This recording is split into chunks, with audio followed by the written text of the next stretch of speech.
Hey everybody, this is your OG, and we are back here with you today. We're going live, and we are going to be covering some interesting information on the Golden Guardian today, okay? So, let me just get myself all set up here.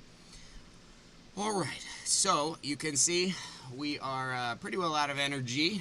We're hoping that maybe some more drops this morning. We've used it all. We've got a lot of weapons we're working on. Trying to max out. We got one maxed out 60.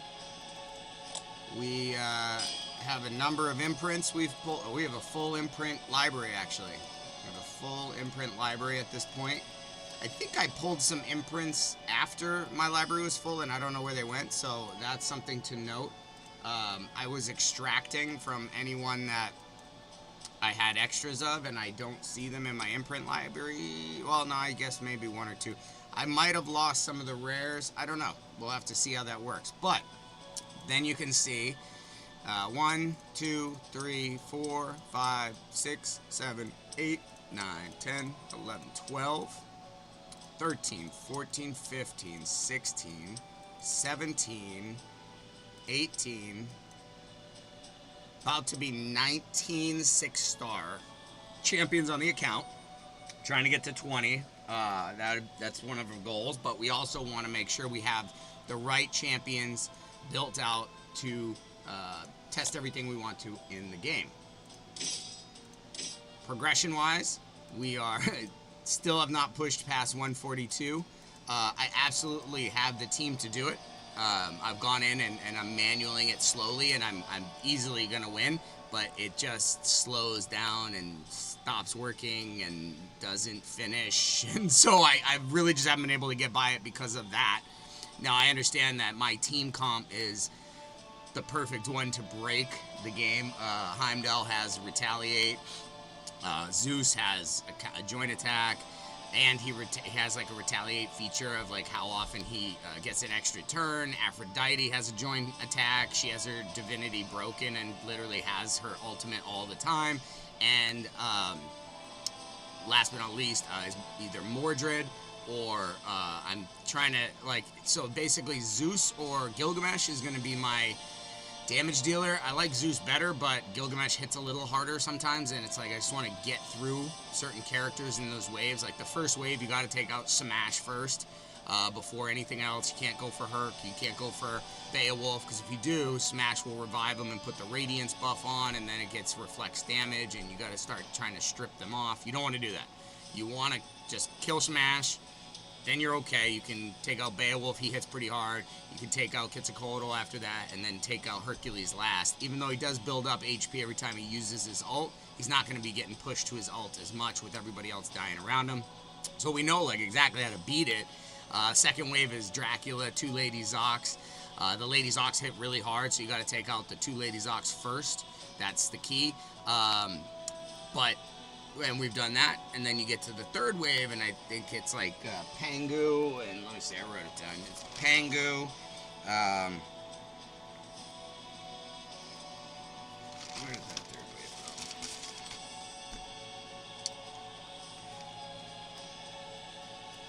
go? But we've done some deep research on this. Where was our third wave? We wrote down the waves of everybody that you face against, but now I'm not seeing them. Ah, here it is. Wave 3 is Aphrodite, Pangu, Sphinx, and Heimdall. That's a very hard final wave. Obviously, Heimdall is really difficult if he can get off his core, and he has that retaliate feature and reflect damage feature. Sphinx, her core, puts vanish on everyone else, so you can't attack them. You can only attack Sphinx first. Pangu hits like a train, and Aphrodite just gets everyone back to their ultimate. So you want to go after Aphrodite first, but it's tricky if you don't get her, and Sphinx gets the vanish out there. So you got to be ahead of their speed, which I'm seeing at about 160. Now, I say 160, but I've got a 20% speed lead with Aphrodite in the beginning, so that gives it closer to a 195 to 200 speed range to be ahead of the people in the wave. Might even be a little bit higher, but that's kind of what I'm finding is the restrictive stat is speed. And if you can be above speed, you're going to be able to take your turns before them, and hopefully if you have enough damage built or your controls or your lockouts there, then you can get by it before they can put into effect all their crazy mechanics. I get it. I understand the level perfectly in terms of how to defeat it. I did a complete hero breakdown on, or enemy breakdown on it. Also, and I don't know if this is groundbreaking or not, but I basically did something else. I took the 2-star challenge. So if you were to go to the 142 2-star challenge, that's not it. It's there we go, 142. It says defeat the stage with only Izumo or Tian heroes. Okay, so why did I care? Like, I'm struggling to beat this level. Why do I care about the 2-star bonus? The 2-star bonus tells us something about how to beat this level. If I was a game designer, right, I wouldn't design a 2-star bonus that you couldn't do. I would design the bonus to where I know a way or maybe two you can do it with only Izumo or Tian heroes. Okay, all right, so I dive into that, right? Who are the Tian and Izumo heroes? Well, there are only 6. And you have a team of 4. So 2 aren't going to make it, right? It's like making the varsity team in high school. Here are your 4, or your 6 heroes. Let me pull up my index. And here are your 6 heroes for the Tian and Izumo factions, okay? You only have 1 legendary, Pangu, if you're lucky enough to have him. I do have him, but as you can see, I only have gotten him recently, so he's not full-blown built out.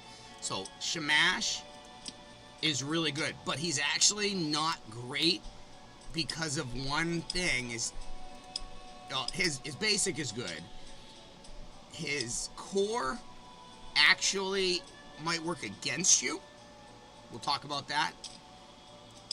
And his ultimate, his kit is very if-then. If initiative is higher than speed, this happens. If speed is higher than initiative, this happens, which is cool because you can choose, do I want to make this happen or that happen? Okay, I just need a little more speed than initiative, a little more initiative than speed. So I built him with a lot of initiative. It's only 140, but because I pulled a piece of gear off him for, I think, Herc or probably Aphrodite here. So you could see if he had this piece of gear, he would be getting even more divinity. And our real divinity champ is 192. Aphrodite here has 192 divinity. So that's our highest on the team. And that's because her kit, she gets around right here.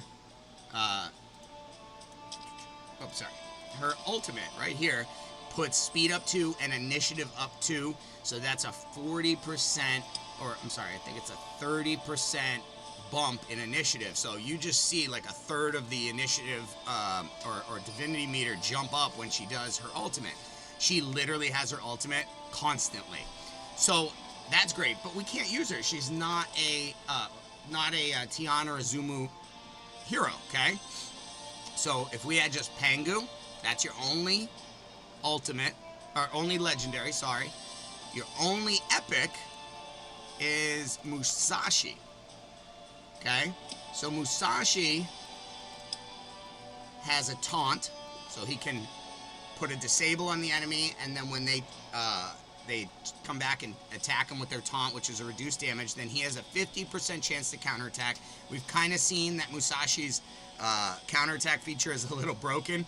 I call it the Musashi madness, where he just goes, he just keeps going back and forth and counterattacking endlessly until he either kills himself from reflect damage, or kills his teammate or the enemy that he's continuously going with. Tends to happen with his own teammates, I've found, more than with the enemy. It's great when you start to see it happen against you, because you're like, yeah, Musashi's going to take out ISIS in this one. That's awesome. Like, that's hard to do. So he'll just keep going for like 30, 40 seconds until he knocks her out. So that's the Musashi madness. I'm sure that bug will get handled. But he puts a taunt out. He counterattacks. That's really big. Then so the key to what I found with the Izumu and the Tian heroes that you'd use for this is they're all single point attackers. AoE works against you. For instance, when you go into the first wave and you have Quetzalcoatl, Hercules, Shamash, and Beowulf, more times than not, my run has gotten ruined because I hit with an AoE trying to take out Shamash, and it doesn't get him. He has like just the littlest bit of HP left, but it kills Beowulf to his right. And because Beowulf's more of a glass cannon than Smash is. Smash is a defense-based damage dealer. So I hit Smash, and so of course I've been trying to ramp the attack up to just one shot and get it, but it's kind of tricky. You got like crit rate, crit damage. It's hard to build that kind of gear early, or you got to really farm gear good to get the right pieces that have crit rate, crit damage, attack, all of that at the highest levels. So that's one approach, is to just try to get enough damage to hit Smash and take him out. Once you do that, the first wave is really tame. Beowulf can hit very hard, but you can take him out. It's not hard. Quetzalcoatl buffs the team up, and if you let her do that, then you're going to be really screwed. Same with Shamash. If you take out anyone, he automatically revives them and puts Radiance, and Radiance reflects damage. So you are going to get in a lot of trouble if you kill anyone in Wave 1 ahead of Shamash before him. Automatically, you will be in trouble. So you have to have enough speed, like 160 plus, and then or 190 plus, I would say 190 to 200 speed on your first attacker. Well, we don't have a ally attacker, right? In Tian and Izumu. Wrong. We do. We're gonna talk about it. So you have Pangu, you have Musashi, okay? Musashi puts taunt, and you also have an if-then. If the target has lower attack, so if you build Musashi with high attack, he will repeat his attacks fairly often, okay?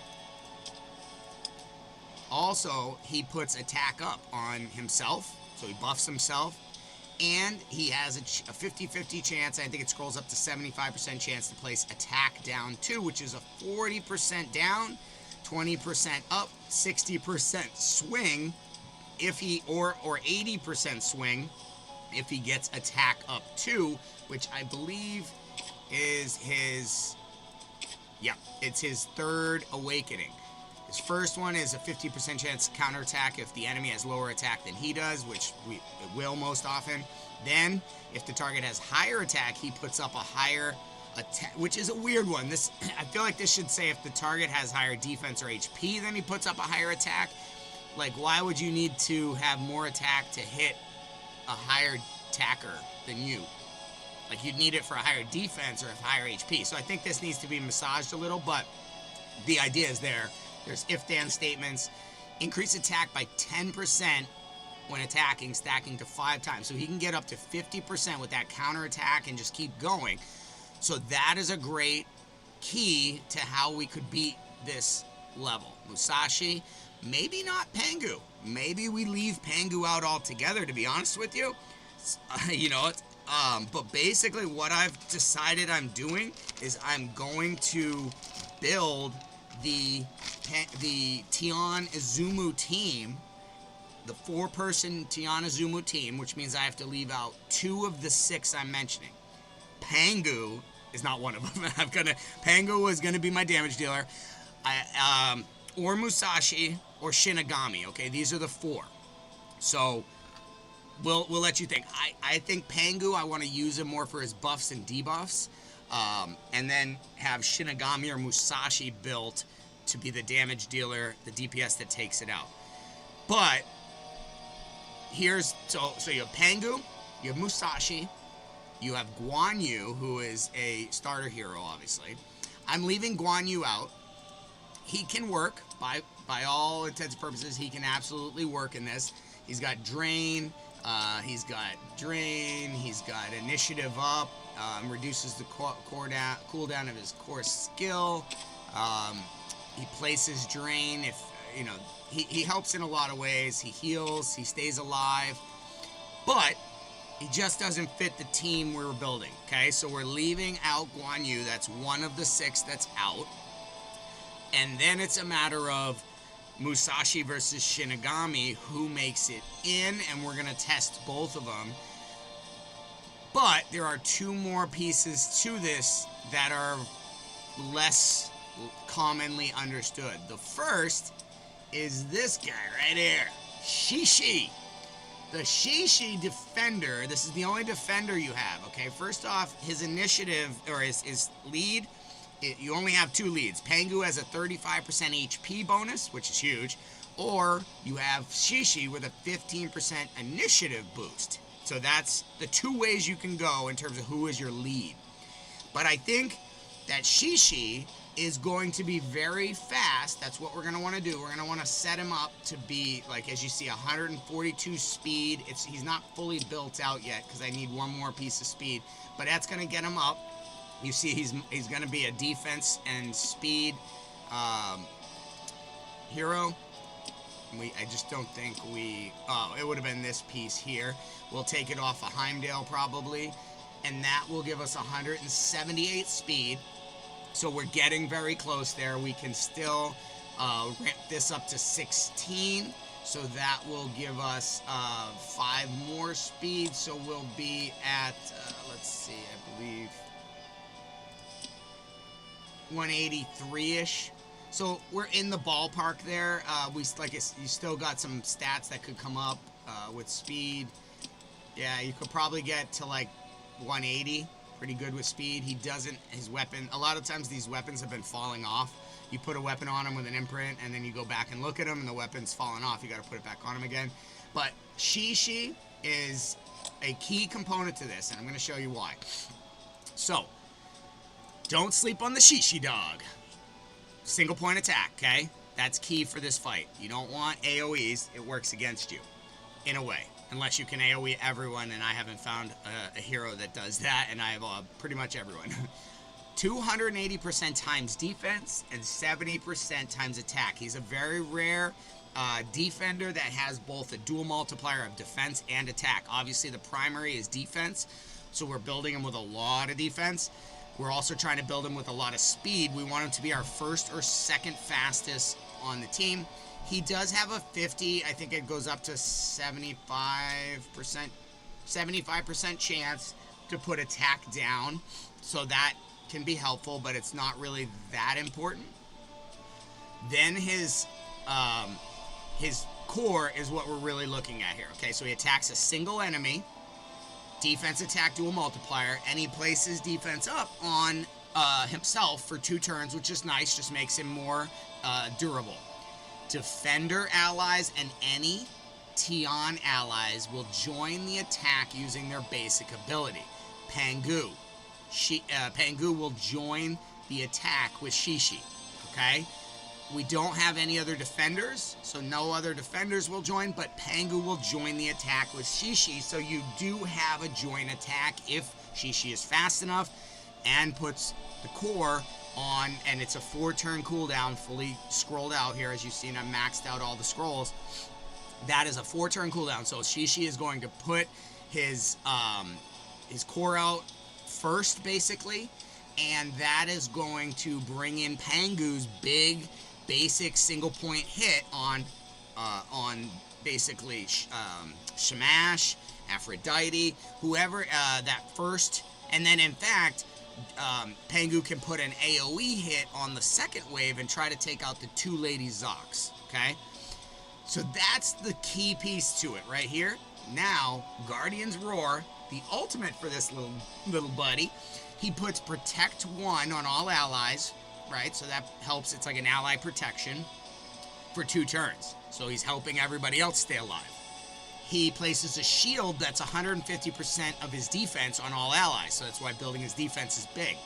If an ally from the Tian faction, so we're talking Pengu here, then the buffs you put on Protect and Shield cannot be taken off of Pengu. So you're providing Pengu with a really solid, set of defense. And it is an extra 15% chance. What is the... So I don't know what that extra 15% chance refers to. There's no percentage chance here. It's just, it's placing a buff. So that might be a little bit of a glitch there. But regardless, you're not going to have anybody strip, Drax not going to strip these buffs off you on the second wave. And so last but not least, you'll want to send him to level 3 so you can unlock his passive. When an enemy attempts to place a debuff, now that could be Drac on the second wave or Lady Zoc on the second wave, or Hercules on the first wave if you let him, take his basic attack, or on the last wave, who did we have? Aphrodite, Drac again, so Drac can put it, Lady Zoc can put it, and Achilles at the end. Heimdall, Sphinx, Pengu, and Aphrodite. So Pengu can put debuffs, Sphinx can put debuffs on, and Heimdall doesn't put any debuffs, but he buffs up. So this right here can help you in the third wave, and he heals by 3% of max HP, so it doesn't hurt to kick up his HP a little bit. If he receives a debuff, he places barrier equal to 50% of his defense on this hero. This is pretty good. Also, let's go to his awakenings. Any Tian allies will join this attack with their basic ability. That is, which one was it? You got to look at the little image. So it's the lion jumping. This one, so his core. So now, anytime he uses his core, any Tian allies will attack using their basic ability. So what happens is once you get this awakening, it flows into here. Defender allies, that second line is in there because he's awakened. So then here, if this hero receives a debuff, place barrier. So that's why you see that in his kit. But I'm pretty sure if he wasn't awakened, that wouldn't be in his ability, skill set ability. So it's cool that they automatically flow it from here into there. You don't have to come look for it. But before you have him awakened, this is where a lot of abilities are hiding. For instance, on level, level 92, the 2-star bonus is putting Immortal on all allies. I looked through every kit. I was like, I don't see anyone who does an AoE Immortal buff. That'd be awesome, but I didn't see anyone. Then I went to Isis. And 5-star awakening, after reviving, place Immortal on all allies for 2 turns. So not only does she place Immortal on all allies, but you gotta set it up so that her whole team is killed, so that, they're all a bunch of glass cannons, so that they can die, so that she can bring them back, place Immortal, and then you still have to beat the level. So that's interesting. Now, obviously you could have 3 massive damage dealers with no HP, but that's how we found level 92, how to beat that one. Also, Hercules puts Immortal on himself, so if you can have him solo, that could work. But I tried it, and it didn't give me credit for it. I think I had a pretty difficult time soloing it with just Herc. I didn't try to max out a build to do it, but it wasn't very easy to do, so I was like, maybe this isn't the way that they want you to go with it. Okay, so, getting back to these heroes here, Shishi is powerful, okay? You probably slept on Shishi, but and I'm sure you might have, but I doubt you slept on Pengu, I doubt you slept on Guan Yu, or even Shinigami. So why Shinigami? Okay? Shinigami is our single point destroyer, okay? Attacks one enemy. Now, it's only 160% attack, but he hits twice. And each hit has 40, and I think it ramps up to 60% chance to destroy max HP by 5% and steal a buff. So that's awesome, because in the first wave, if you don't stop Smash, and he puts Reflect damage on, then you have a chance to steal, a 60% chance to steal the buff off of him. And he will always steal Phoenix, which is the revive with 100% turn meter and HP. So if somebody has Phoenix, now no one in this wave has Phoenix, but he is the counter to Phoenix. Okay, so that's his basic. Then on his core, it scrolls down to 3 turn cooldown, I think from 5. Now this is AoE, 155% times attack, hits twice. Each hit has a 50, I think goes to 75% chance to do defensive down 1, so that's 20% reduction in defense. And Hex 1, this is one of the only heroes I've seen that has Hex. Allies take 5% of damage received. This is halved for so like if you hit Shamash, all like the Hercules and Quetzalcoatl and Beowulf all will take 5% of the damage he takes, but then it's halved for AoE damage. So this is a way to really hit single point and stretch it out so that everybody feels the effect. Powerful, and I think key mechanic for this 142 fight. Now his ultimate attacks a single point enemy, 385% times attack, so we're getting good multiplier there. 75% chance books up to 100 to place Curse 1. Curse 1 is really powerful.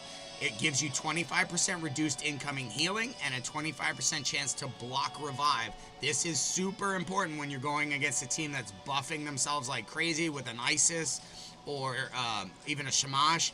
This is one, or like Shamash is reviving everybody. This gives you a 25% chance to block the revive. So if you want to try and go take out the Beowulf first with this, and he has enough initiative, you get a 1 in 4 chance to have him not be revived and not have that reflect damage radiance put on him when he's revived.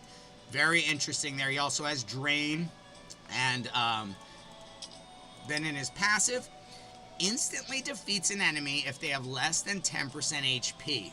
Massive for this wave.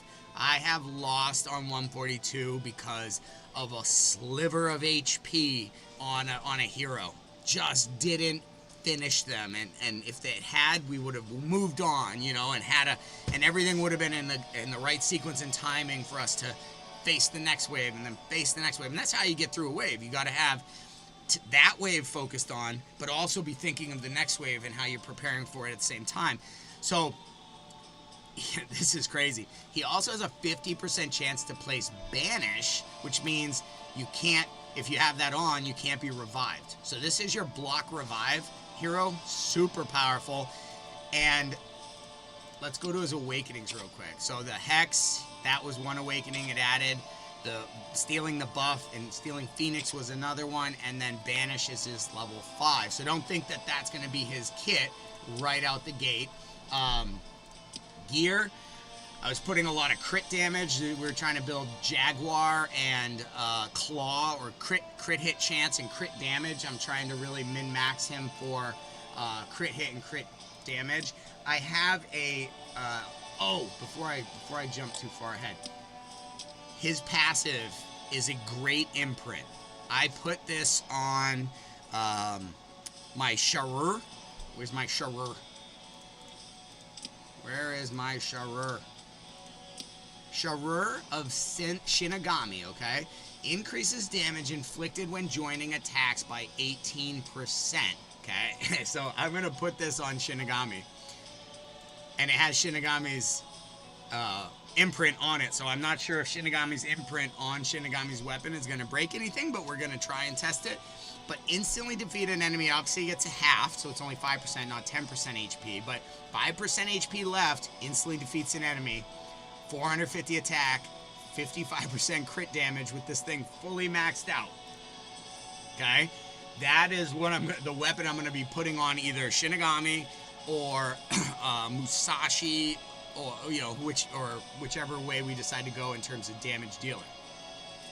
Okay, so, and Musashi is a little bit of a different one, and you'd want to build him with the speed, and you'd want to have him just continue to attack with a lot of high attack.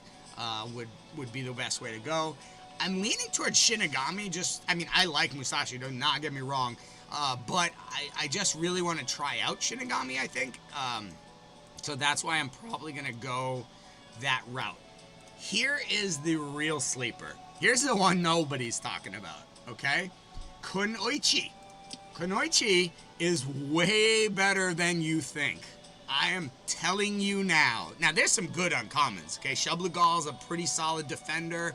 Puts, like, some good buffs on. Knight is pretty solid. Mummy can actually hit, like, decently for, like, max HP damage.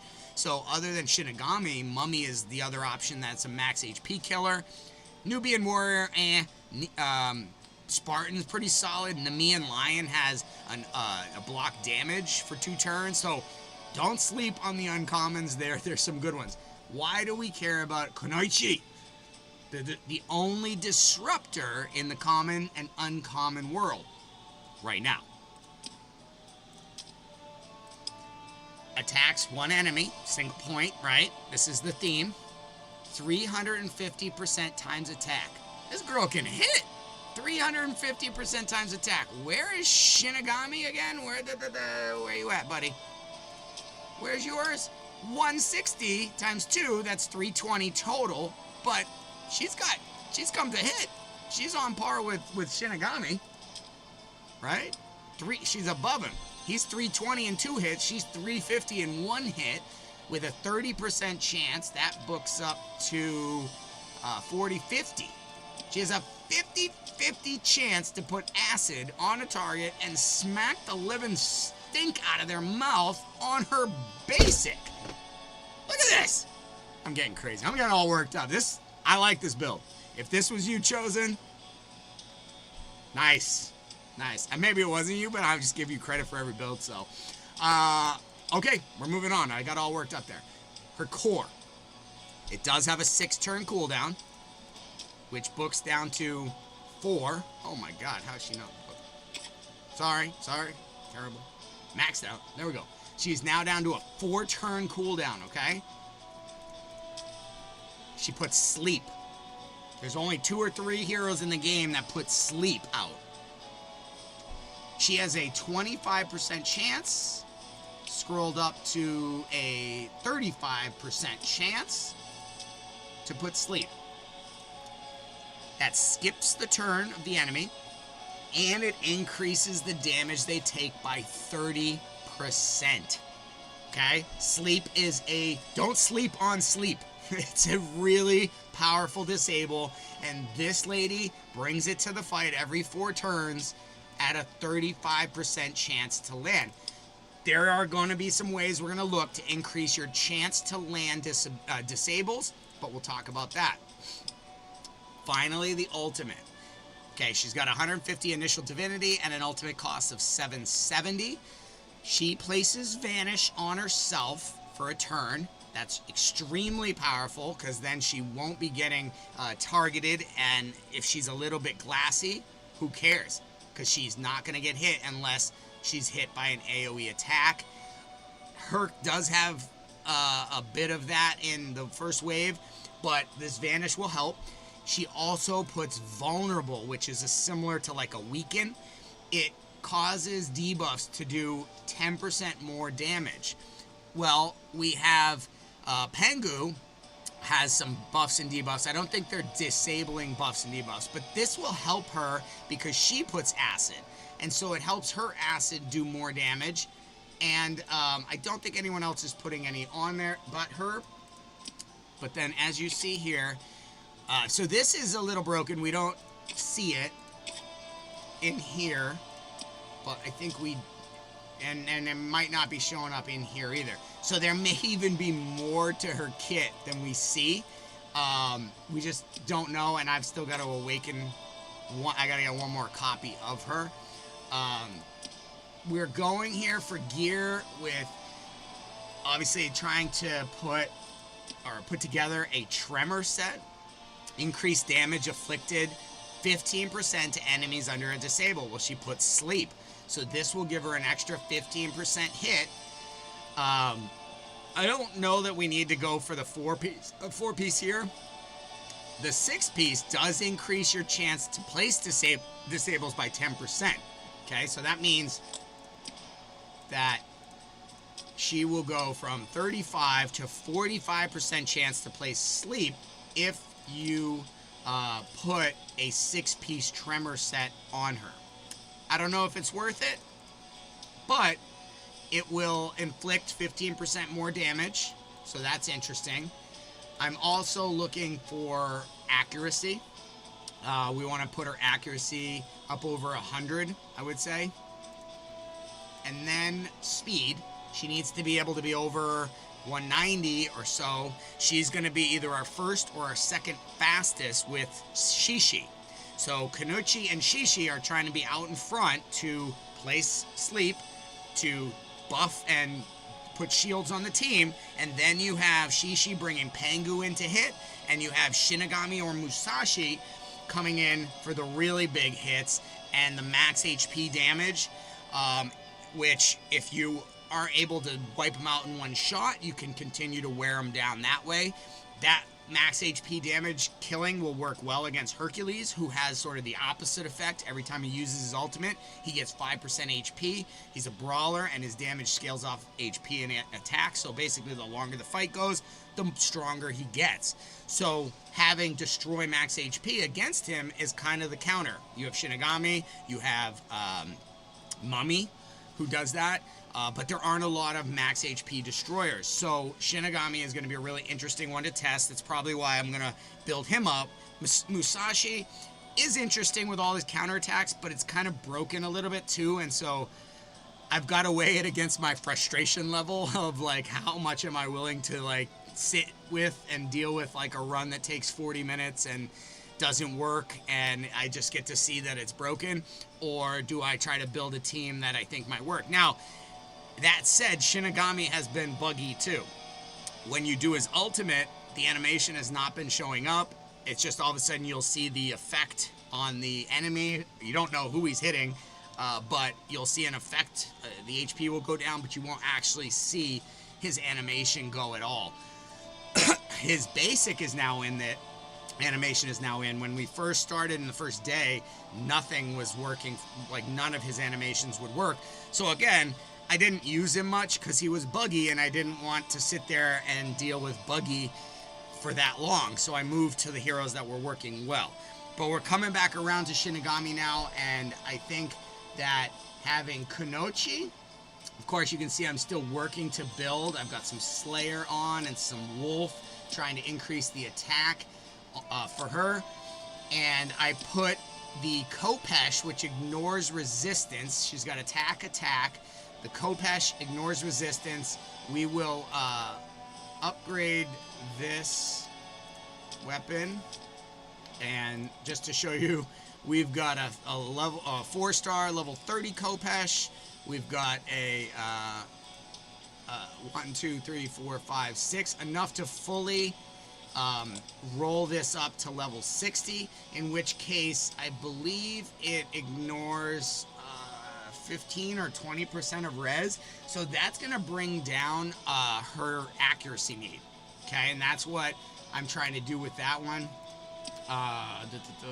Kopesh, what did we have here for an imprint on her? I don't know that it stayed on. Looks like it might have fallen off, so let's see what imprint would make sense for this. Well, you have Gilgamesh. If you're fortunate enough like me and you have a level 5 awakened Gilgamesh, and you got 2 more Gilgameshes after that, and you just turn them into imprints, which is great because now they're still good value. I have Achilles. I'm fully 5-star awakened and then extras, so now I put it to my imprint library, so he does bleed work. We've got Gilgamesh, who activate when an ally or an enemy activates their ultimate, has a 50-50 chance to give him 10% divinity. So we were putting this on Aphrodite's weapon and adding even more divinity than she already has, and how fast this is one of the reasons she has her ultimate constantly, is because I put Gilgamesh's imprint on her weapon. Reflects 15% of damage inflicted to this hero back to the enemy, so that's an additional way to add damage. This would probably be the best, one of the best imprints I could put on her weapon, right here. Osiris, this is interesting. So above 50% HP, she increases the damage she inflicts.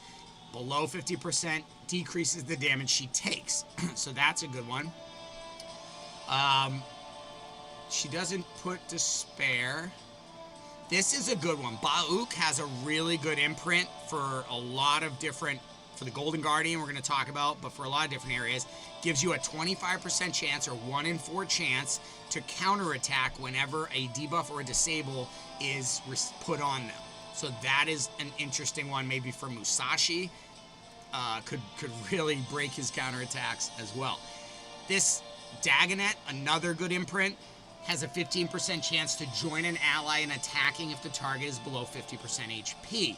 So now, if you're just trying to get those like Shamash finished off, or you're trying to get Aphrodite finished off, or Pangu finished off in the third wave, then Dagonet can be useful to put on the weapon, and it gives just an extra chance for other allies to get in on the attack, and then that can be huge, because if you have one person attacking and they bring in an ally, and you manage to get the 15% chance to work, and you bring a second one in, and it's Pangu, or it's Shinigami or Musashi, you're going to now Pangu already is the one that will get the ally attack automatically because he's Tian, but you might get Shinigami or Musashi or Kanochi coming in as well, and Kanochi, that could help her cycle through to her sleep faster, because you're going to want her to get through her have speed and get through her turn meter faster, so that she gets back around to her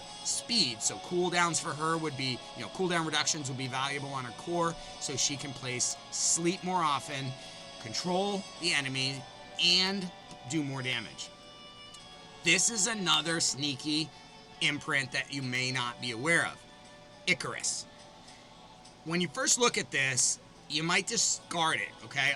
It's only for Blaze, right? So YDG, Ra, Bastet, those are all your Blaze type folks. Asag, right? They have Blaze. So you're like, Icarus has Blaze too. So you're like, Blaze, this isn't a Blaze build, I don't need this. Wait. Read it. If the hero is under Blaze, increases initiative by 2.5% and decreases speed by 2.5%. But if you're just in a regular old fight and there is no Blaze out on anyone, increases your speed by 2.5% and decreases your initiative by 2.5%. This is a way you can give yourself a small speed bump if you need it. Okay? If you have 100 speed, you're getting almost 3 speed out of this, just for, putting the imprint on the weapon. There aren't any other speed boosts in imprints that I found. There are no other imprints that will boost your speed in any way. This 2.5% boost, now you pay for it in initiative, and it's only if you're not under Blaze, but that is a very interesting imprint as well. Hippolytus is good for if you have a defensive base damage dealer and you're trying, instead of attack up, you want to have defense up. This is a way you can do that. Is sold whenever an allied defender is attacked. It provides a heal, so that's an interesting, useful one as well. Obviously, we use Lady Zox Bleed for maximizing our Golden Guardian team and places where Fafnir, where Bleed is going to be most valuable. Maria Maravna has a really interesting imprint as well. Increases damage inflicted by 1.5% for every buff on the target. So if you're going against an Isis Horus combo and there's just buffs endlessly, Maria looks like one of the only options for breaking through that. Her kit is designed to ignore shield and barrier and all of that and cut right through and hit. So we are going to be building Maria here in the next day or two. Another hero I'm super excited, as well as Shinigami, to test out. Shinigami's imprint is one I've used a number of times. Instantly defeat an enemy if you have less than 5 HP after attacking them. And then Shinigami's imprint. When an enemy attempts to place a debuff, it has a 30% chance to heal by 3% of the max HP. Another interesting one for use. Tristane's is okay. Alright, so that is Kunoichi. That is our level 142 Tion and Izumu breakdown. And what we learned from this is that they're all pretty much single point attackers on their basic, that they're not like AoE, because that doesn't work well against these waves. You have to be very specific about who you hit and take out in what order, or it breaks instantly. And they have mechanics that just ramp up and go bananas if you don't kill them in the correct sequence. So that's what I took from the breakdown. Kunoichi having sleep could be a really sneaky way to get by this. So I'm going to be testing that out. So Kunoichi is, we're doing the build for her. We're getting her awakenings. We are leveling her up. Let's see if we can get her to 40. Let's kick out some there we go. Put you in. I like to use actual heroes instead of these when I can, because you get a lot of the commons and uncommons, and you can think of them as just food, but honestly, they're better than that. So, as you can see, we're showing you here, and she's up to 60. So we're going to be looking to get her attack probably 2,500, 3,000, maybe 4,000 or 5,000 if we can. I don't know. She starts a little low. But with a 30% boost, let's say she has 1,000 attack. That means it's like she has 1,300% attack, or 1,300 attack, because that's 30% would be 300 added to it, so it's 1,300 attack instead of 1,000. And then, of course, you've got other things here working, like acid to tick down. So she's got a point. She's got vulnerable. That's going to help you to take 10% more damage from the acids. So, and she's got vanish to help protect her. Really a great kit and a great hero. This is what we've learned from 142 and the 2-star bonus. All right. That was a lot. I hope you enjoyed it. I hope it was useful for you. Now, for me, I am going to try to farm one more thing. I need to get, not there, there. All right, I have to do 3 more runs of this. So we're gonna watch that happen, and then we'll switch over to the Golden Guardian. So I am going to use the restroom while you guys watch some farming. I will return.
strength, affinity, alchemy stones.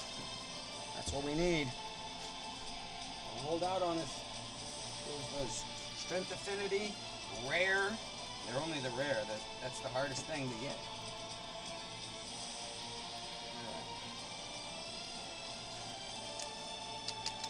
There we go. Now we're back. Oh, we got the wrong kinds. All right, let's go see. Let's see what we can see.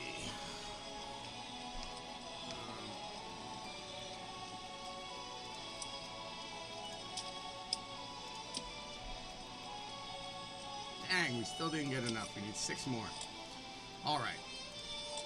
One other thing to note. Oh, one other thing to note in terms of our heroes. Kunoichi is obviously exciting. I can't wait to build her, but she's not the first uncommon that I built. Satyr was. Satyr has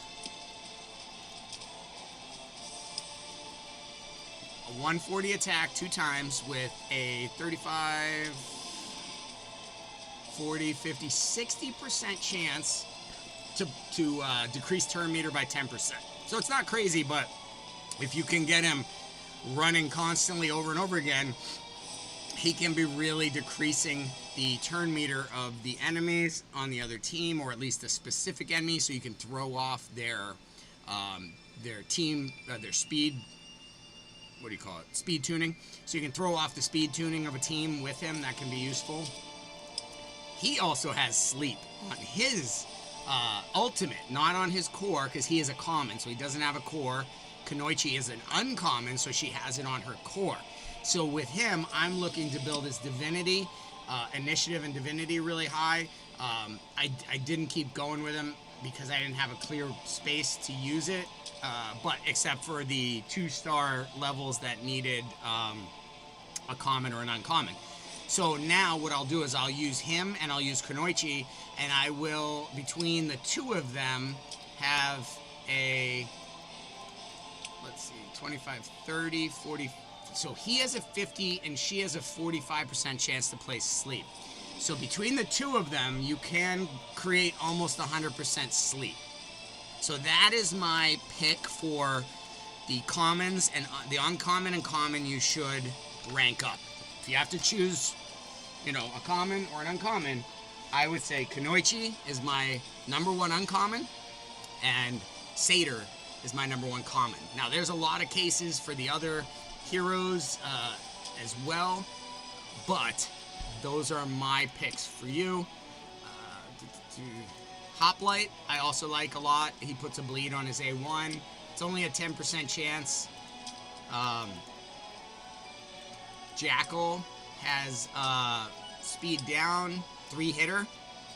And so this one's interesting. A triple hitter on his basic is interesting for Golden Guardian. And so we'll use this to transition into our Golden Guardian discussion. Before I do that, though, let us make sure that we are sharing this to stream to the Discord. YouTube Studio. All right.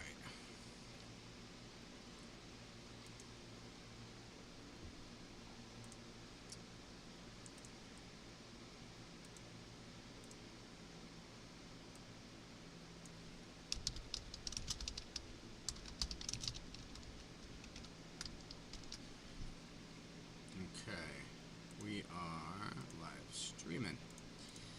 Just getting it all clicked, set up, shared, and then we will start as soon as I think at least people have knowledge that it exists. Oops. Almost there.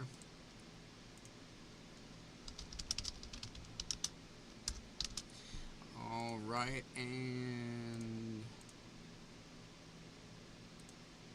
shareable link, live streams, paste. Paste, publish, and fire. All right, we are live now, with the Discord being aware that we're live. So yeah, this is a good transition point to get into our discussion around the Golden Guardian. He is found at level 60 and at level 120. Show you. If you're in Alpha 1, you probably have already gotten to level 60, I would imagine. But when you do get to level 60, on your first progression, it's no joke. This battle is kind of tough. It's not easy. Defeat the stage in 50 total turns and 2 rare heroes. Obviously, your starter hero is usually going to be one of those. So Lady Zoc is a good choice for it. Acid and Drain or Guan Yu can work too. And Ramses can work too. All 3 of them can work. I think Bleed works best, so I would choose Lady Zoc. But in the team I'm going to talk about today, Lady Zoc has been replaced, has fallen off. She's just not quite tanky enough in the builds I've done on her. And I have her... So let's start there. Because obviously you're going to start with your starter heroes. And that's who you're going to be using in those first 60 levels. So where's Lady? The Lady of the Zoc. So I've got her at 6-star Ascension. And Ascensions are tough. These are tough to get. I've got her abilities fully maxed out with scrolls. And I've got her promoted, not fully. I could bring her all the way up, but personally I just don't use her enough that like I want to do that. She's only got 2,000 attack. This was, I stripped a lot of her gear off her now, as I'm not using her near as much. She still could be built and used, definitely. Like, she's got a good kit. Places, I think it's a 50, is it 50 or? Yeah, 50% chance to place Bleed. And then if an enemy is defeated, place 1 Bleed on the enemy with the lowest HP.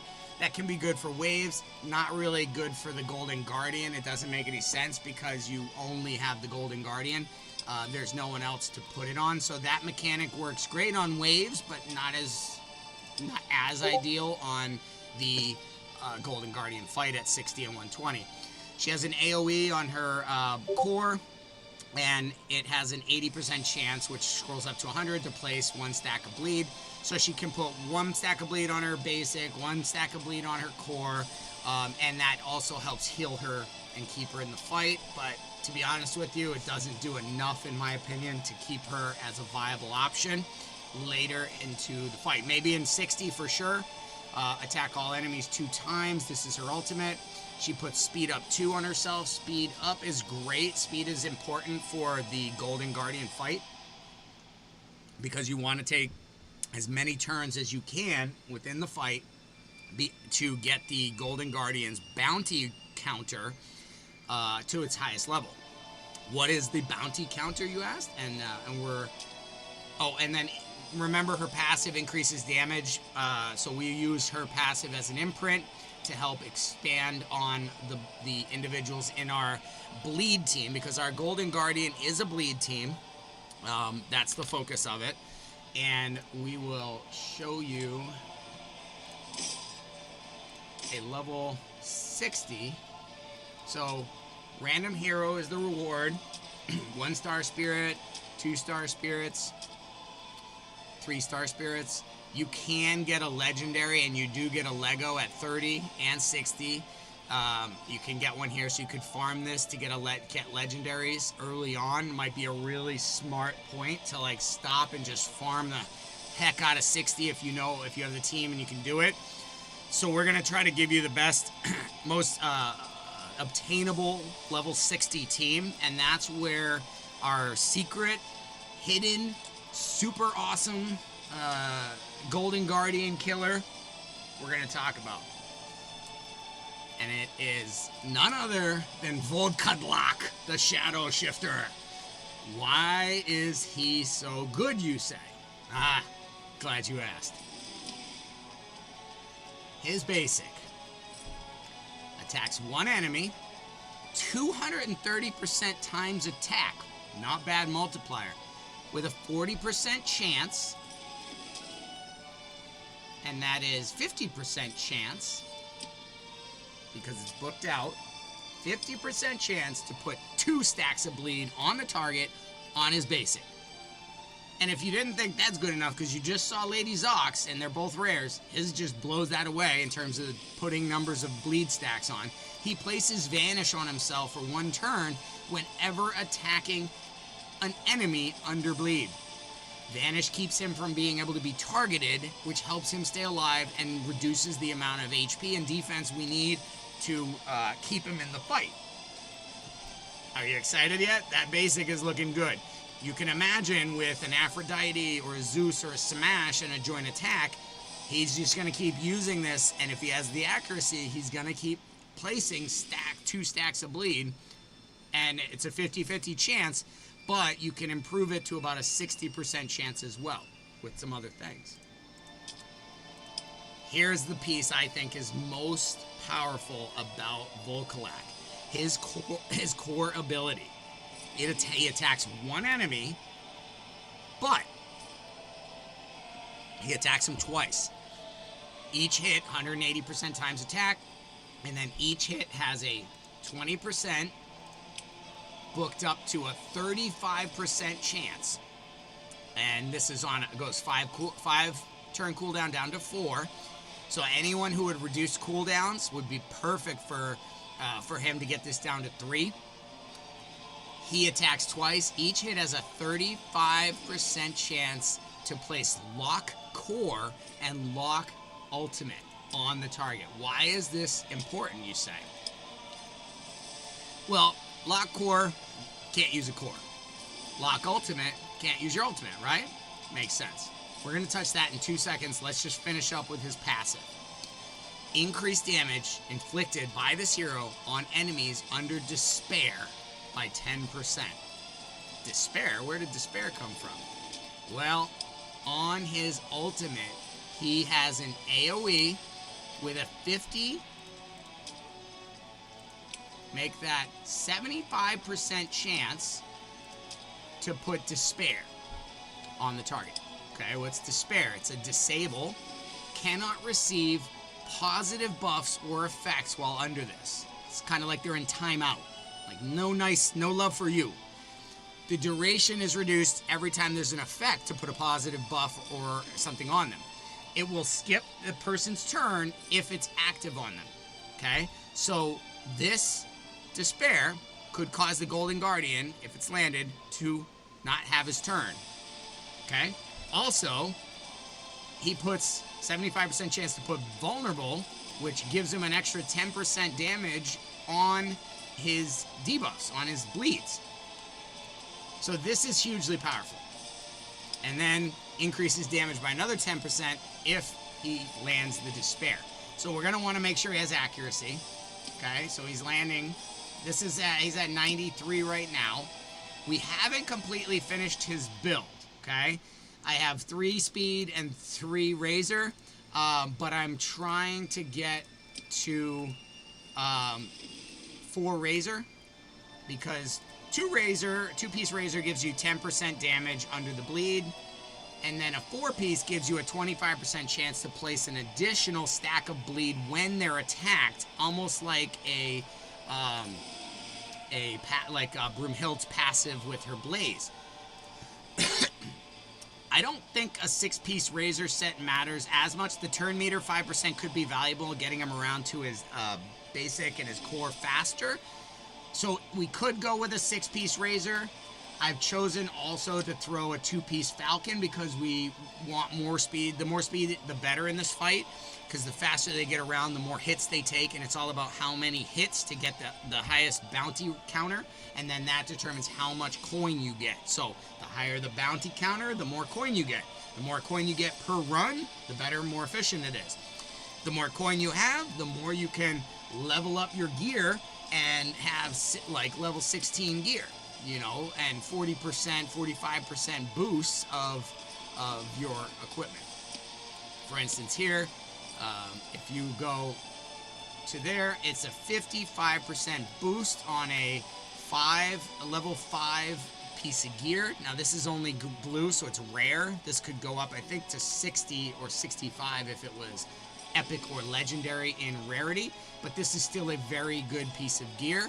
And you can see the eagle set, it puts initiative. So even though we have a flat stat, with the percentage and the speed, it was worth holding on to because the eagle set is very valuable in getting initiative for your heroes and having them use their ultimates faster. So there's a potential to play around with some eagle sets in Volkalak and help him get to his ultimate more quickly. But in our case, Aphrodite is going to be the way that we boost everyone's ultimate.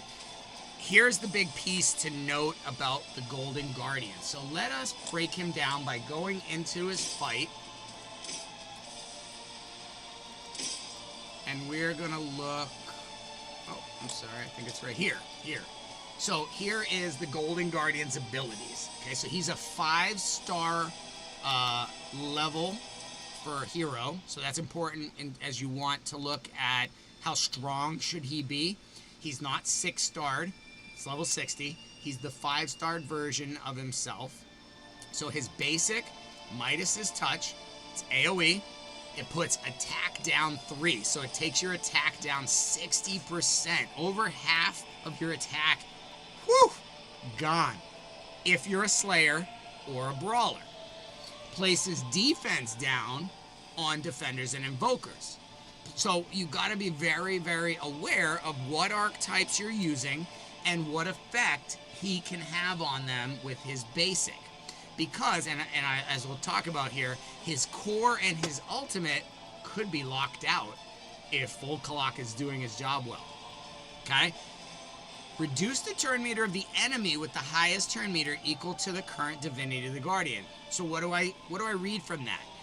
He doesn't want us to go fast. He doesn't want us to go often because that gives us more hits. So he's attacking at our, in the Marines, what we would call our critical vulnerability. Our critical vulnerability is speed and turn meter. If he can take down our speed and turn meter, and in this case, our attack, then he will take away our center of gravity.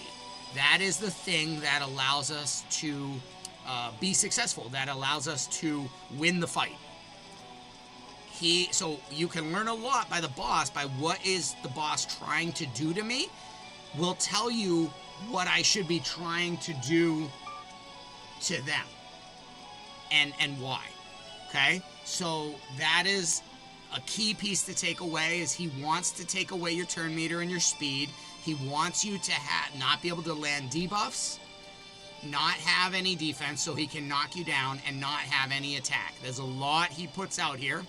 He doesn't want you to have your ultimate, doesn't want you to land debuffs, doesn't want you to have good attack or defense. Okay? Well, too bad, we're going to anyways, big guy. Alright, his core ability, a 3-turn cooldown. This is important to note as to how often you're going to see it. It's AoE. It will place a stun on a defender, brawler, or invoker. It will place speed down 3, which is 30% reduction in speed, on slayers and disruptors. So I built my team, my full-blown team, all out of slayers and disruptors without any... I take that back. I do have a defender, but he has high enough resistance in Heimdall that he won't be taking the stun. So that's the other thing, is you just build the resistance to overcome on any of the archetypes that you're worried about. And that's same with here. So my defenders, defense down 3, never seen it landed on Heimdall or on my defenders because my resistance is high enough. Accuracy down 3 on my disruptors. My disruptors are faster than him, so they're getting out in front and putting the bleeds on. And once the bleed is on, he has no mend to take it off. So you can stack up to 10 as quick as you can and then just let it run. This is a place, and I'm going to show you, there's 2 different thoughts to go down with the Golden Guardian. One is your Achilles Drac focus, where you put the bleeds and then you strip them off for a massive multiplier. That's one approach. That's where I started.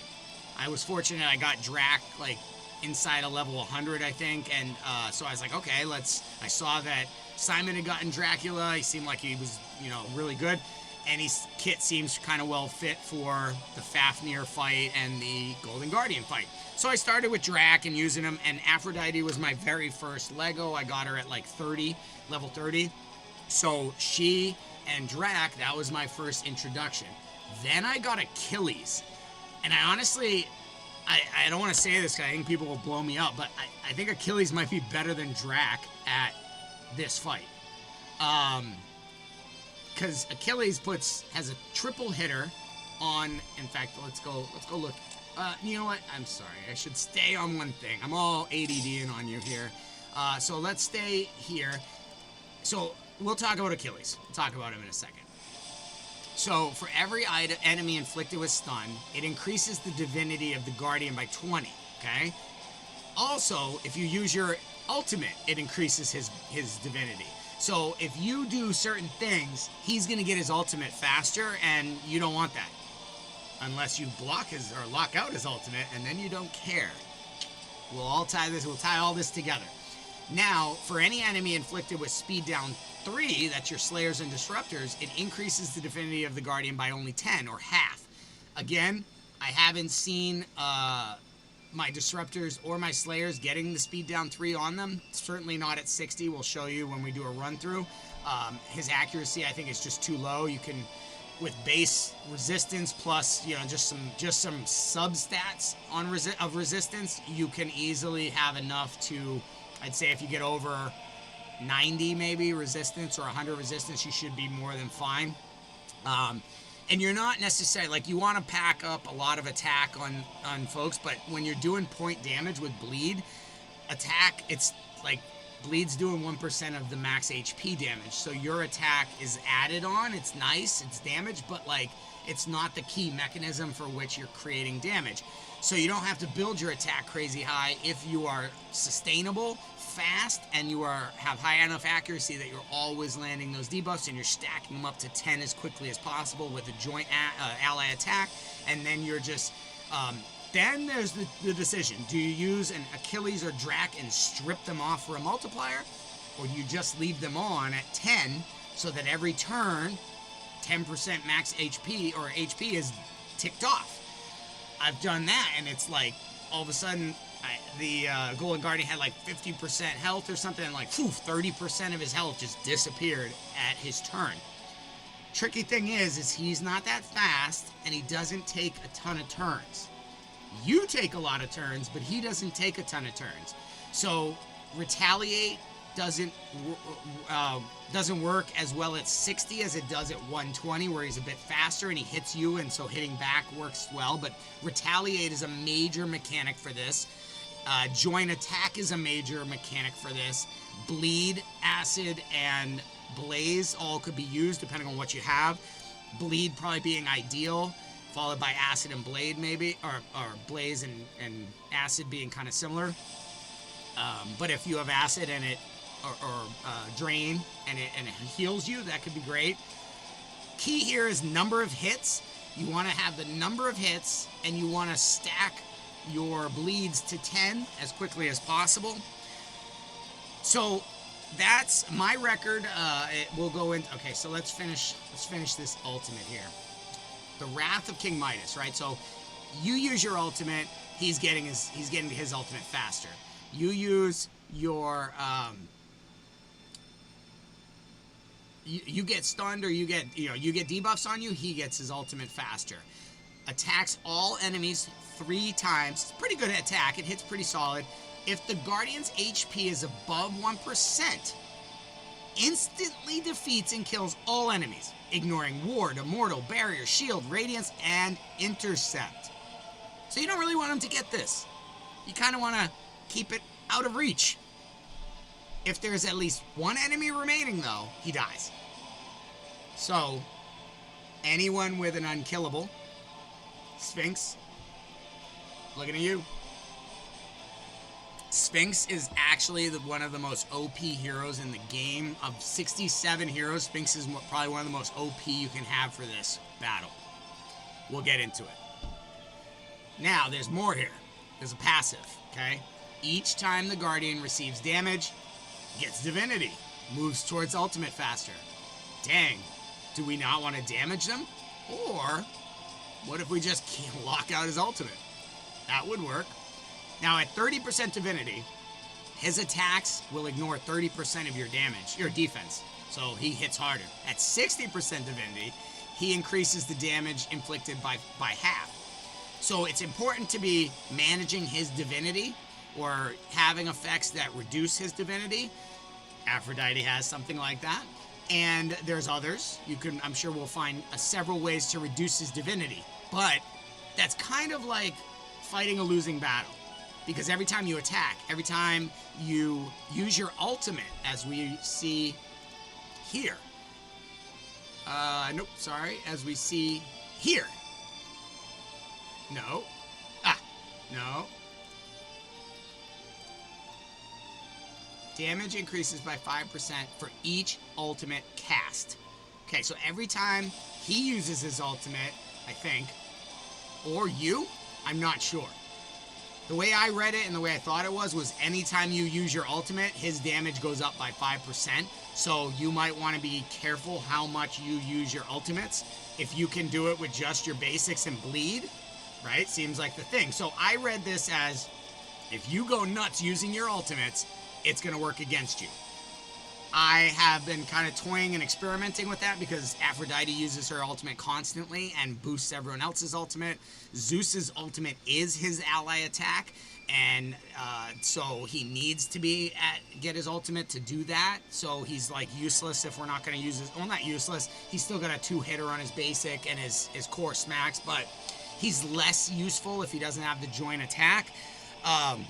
So that's interesting. But let's go through all of these. Then he gets reduced damage from Acid, Blaze, and Bleed by 75%. So you know what that tells me? We got to kill him with Acid, Blaze, or Bleed. So that's just what I read when I read these kits. I go, oh, okay, well, that's the way to kill him then. If you are taking that away, if you are taking away that center of gravity, if that's the critical vulnerability you're going after, then that must be what I should be trying to use to defeat it. Okay? That's my thinking. He has a number of passives. He has like 6 passives. It's crazy. Reduces incoming damage by 100% when his HP falls below 1%. He is immortal. He has the immortal, same as Sphinx. So what's cool about that is when you get him down to 1 HP, and I'm not sure if this is 100% working perfectly, but you can just keep hitting him. So like the counter should just keep going up, and you're waiting for him to get to his turn. He's very kind of slow about it. And once he gets to his turn, then you get this, right here, you get this like defeat everybody or die decision point, okay? So like until he reaches this decision point, he stays alive, taking hits and damage. So there's something to be worked with there. Here's the key, okay? At the start of the round, activates Bounty. Each damaging hit increases Bounty by 1. If you're under Vanish, it increases it by 2. So you want to be under Vanish as much as possible. Enemies under these Speed down or Initiative down don't increase the Bounty. So you got to watch, make sure you're not being debuffed. Or, guess what Sphinx has? A Resistance Leader bonus to help you keep from having Speed down or Initiative down put on you. Okay? So that is your boss. Let's go to our heroes, and we're going to talk about some of the heroes you can use and that are really incredible in the game. Now, we've talked about Volkalok. He's, one of our really, I think, is going to be a great one. Sphinx is, I swear, made for this Golden Guardian fight, okay? She's Eternal, so no weak hits. Defender, so we are looking at, she's going to have defense down. They're going to try to put defense down on her. You can see she has 95 res. because just her base res was pretty high, not bad. And let me see if I can promote. So I haven't ascended her. All of her skills are maxed. Attack all enemies. So she attacks AoE on her basic. She just does this thing with her eyes, kind of like reminds me of Cyclops from X-Men, and she shoots across the whole enemy wave. She has amazing looking eyes. Look at that. And like her makeup, the blue. They did a fantastic job with the artwork, and the design of these characters are really cool. But anyways, I digress. She puts blunt 2 and attack down 2. Okay. Blunt 2 reduces the enemy's ability to like hurt you. Basically, it reduces attack or damage, and then attack down 2 is 40% less attack. So the Golden Guardian is going to hit less, with less intensity. Then, on a 3-turn cooldown, her core places resistance up to 40% resistance on her for 3 turns, or for 2 turns, for 3 turns, then places vanish on everyone else for 2 turns on all allies. So she doesn't get vanish, but everyone else does for 2 turns. She gets res up so that she's not getting any of the defense down landed on her or stun or anything like that. Okay? She also has a 75% chance, maxed out at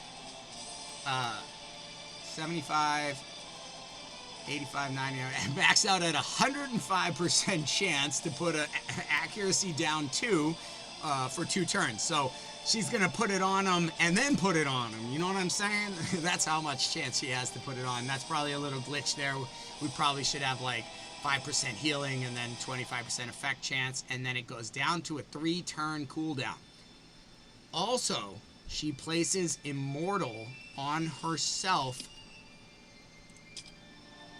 and that is a part of her awakening, maybe? We don't see it, that's why.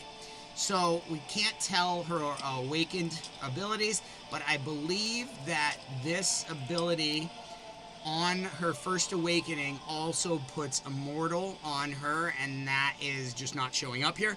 Immortal is the same exact thing that the Golden Guardian has, where he goes down to 1 HP. So I use her all the time as a tank, as like a taunt tank in a sense, to where the enemy just goes bananas on her, and she sits there with 1 HP laughing at him while the rest of her team does what they need to do unharmed. Then her ultimate, okay? Attack all enemies, AoE. Her multiplier is defense and attack, so she's very tanky. Destroys 5% HP. And divinity cost of the enemy by 5%, right? So keeping Golden Guardian from getting his ultimate. It stacks up 10 times, cutting his divinity cost down by 50%. That poor boy is never going to see his ultimate, which is gonna kill us all if it gets to be used. Okay, so at all costs, we must keep him from using his ultimate. This is how we do it. Gain 50 divinity when an ally resists an effect. So there's a minimum stat level that everyone on the team is going to need for resistance, so that with her aura boost of 60 res, and that's not a lot. Like, I mean, if you have 40 resistance and you have her in the lead role, then you have 100 resistance. And I haven't seen too many enemies that I think have accuracy well over 100, to where you'd have to build 150, 200 resistance. Haven't seen it just yet. Might be in the really 147, 148, 150. I'm not sure, but might not be there yet. Might be something deeper into the game and just didn't fit it in. But I don't see anything wrong with this kit yet. Here's her passive. If an ally is under vanish, has a 50% chance to reflect debuffs and disables. That's incredible. It also makes a great imprint that you could put on anyone on the team for your Golden Guardian. That, if you had that many Sphinxes, that you had them, 4 other Sphinxes, extracted their imprints and you put that on the weapons of the other 4 individuals, you would have a 25% chance to reflect debuffs and disables on top of the 50% chance she puts on her passive. So you would have a 75% chance to keep your teammates from getting any of those of the hardest debuffs and the stun. So nothing will keep you from getting the full number of hits in your run. Let's see. There is... okay, we don't know the awakenings. With her gear, I put her in Spectre set because Spectre, 4-piece Spectre set gives you Vanish for 2 turns at the start of every wave. So now she puts Vanish out for 2 turns on everybody, and she has it on herself as well. That's interesting. I'm testing it. Also, you can use this 4-piece Spectre gear to put on all of your heroes. If you don't have Sphinx, this is like the workaround, is Spectre gear. And then let's go. The 6-piece Spectre grants a 25% chance to block effects from area abilities. It's okay. You could go 6 full pieces, but Spectre set seems to be built for the Golden Guardian. So that, we won't jump off into too much. Obviously, Falcon is important for speed. Eagle is important for initiative to get your ultimate around. Avenger gives you a chance to retaliate or counterattack. So putting them in Avenger set gear. Where's our Avenger? Arrow. There it is. So this is the Avenger. You heal by 15% of the damage inflicted when attacking for a 2-piece, but it grants you a 25% chance or a 1 in 4 chance to counterattack. That's powerful. Increases the damage when counterattacking by 50%. So a 6-piece Avenger set could work very well in this team build. Also, so if you have, I guess, Sphinx and you don't need to put the Spectre gear on everybody to give you that Vanish, then it allows you to put on Avenger gear, Parasite gear. What is Parasite gear? We'll show you if we can find. We'll go by name. Where's our Parasite gear? It's this little...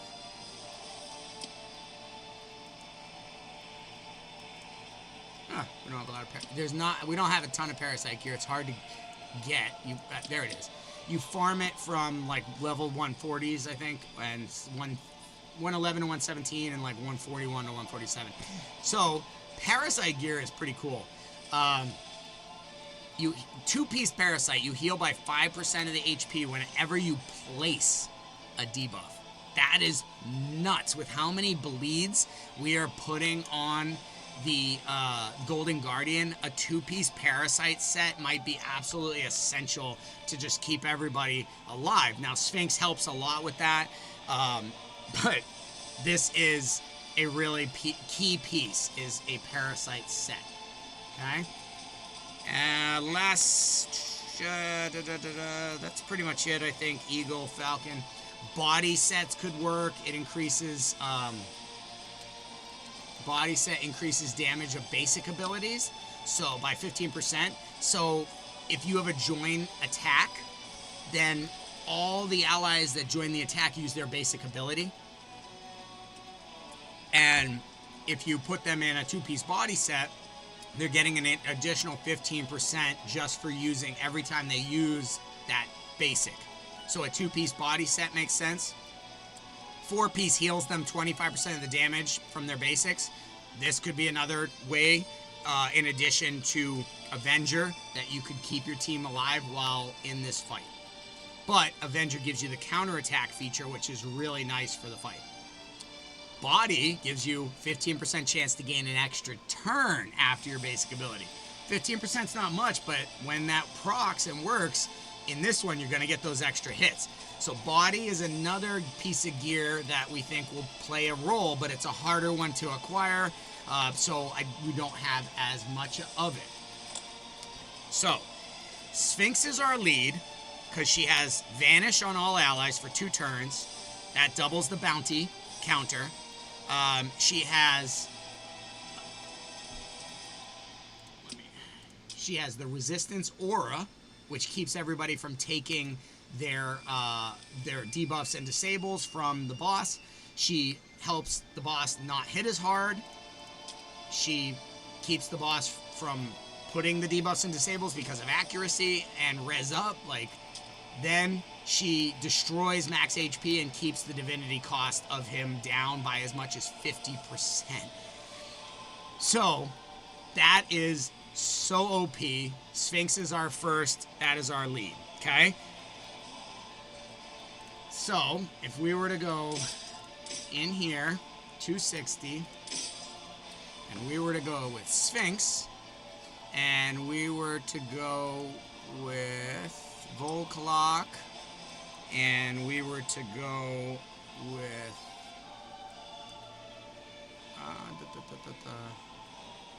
who am I thinking of? This one, Zeus, and Lady Zog. We'll go Achilles. And okay, I guess we can go. So we'll go Drak. What we're gonna do on this one that's a little bit different is we are not gonna use Drak's ultimate, or so it stinks because Achilles' ultimate, and I guess we should show these first. So I'll show you Zeus real quick, and then Achilles, and then Drak. So Zeus is just OP. Zeus is amazing. If you get Zeus, you know. Attacks an enemy twice, so that's 2 hits, 200% attack, does good damage, and has a 25%, 30, 40, 50% chance to get an extra turn. And just do it again and again and again. He basically, every time is a 50-50 turn. And then if he kills somebody, he gets a 75%, which is now a 100% chance. So you can literally pick the right sequence and go, boom, killed him, boom, killed him, boom, killed him, boom, killed him. And if you hit him and kill him, you keep going, basically. It's like, go till you stop. And that is extremely powerful. So we will show you how we're going to use that. His core is on a 3-turn cooldown, 500% attack. It hits. It's lightning. It's the lightning strike from heaven. It ignores 25% defense. Then it attacks everyone else for 300% times attack. So it's got like this splash effect. That has a 30% chance to place a stun for 1 turn. Let's look at it upgraded. So you have a 45%, 50% chance to place stun, and an 80% chance if you kill the first target that you go for. So like when you use his core, you want to look for that weak link in the enemy team that you know you can kill with this enemy, with this first strike. That first enemy right there with the 500% attack and the 25% defense ignoring. You want to point that at the right person. If it kills him, he has an 80% chance to place a stun on everyone else. Okay? That's incredible. Huge for control. Finally, this is the key thing that, I mean, those things were important, but this was the key thing we wanted to bring in, and that's he does attack up. That's a 40% boost on him for 2 turns. Then he attacks an enemy with 600% times attack. And if it kills an enemy, it increases his attack and crit damage all the way up to 50%, and it persists across all three rounds. So you could build it in the first 2 waves, getting to the Golden Guardian boss. Gains 50 divinity when dealing damage to a boss, so he gets around to this very quickly, as well as if Aphrodite is in the mix, that gets around real quick as well. In fact, that's what we'll do. We'll take out Drak and we'll use Aphrodite. Because she has a 20% speed in all battles. You can use that if you want to. We're going to go with Rez, and so there's a few different ways you can go. You can put her in the lead, or Quetzalcoatl in the lead. Has a 21% speed lead and does a lot of buffing. Petrifies, skips a turn, divinity effects are reduced by 50%. So Quetzalcoatl is a really strong lead as well. If you have Quetzalcoatl, or if you have Sphinx, go with Sphinx. If you have Aphrodite, go with Aphrodite. We'll kind of show you how each one can work. She does speed up too. Speed's important with this battle. And accuracy, sharp, and attack up. All is going to help with the damage dealing. And increases turn meter when they reach divinity. So like you only have to build initiative and then she'll pull up your speed. All good things when defeated. So let's say Golden Guardian gets to the end and whoosh, smacks you all, or just smacks her, or Quetzalcoatl, revives all the allies and you win. So Quetzalcoatl is also a really important team or a hero to look at for this fight as well. But I didn't build her, or didn't build the snake out for this one particularly. I've been working on it, but we weren't there just yet. Increases speed of each target by 30, stacking up to 30. Petrify on any attack, can't be resisted, so that'll help the Golden Guardian skip attacks. Revive has no wave restrictions, you can do it whenever, which is good because if you do it once, like let's say the Golden Guardian kills Quetzalcoatl and she brings everyone back early in the fight, then at the end of the fight, that's still the same wave. So you have to get a 5-star awakened before you can use that passive during the battle with Quetzalcoatl, or with Golden Guardian twice. All right, so we're gonna do our first run, and we're gonna go with this one because it's a lower battle fight, and I want to show you how this can work. You know what? We'll go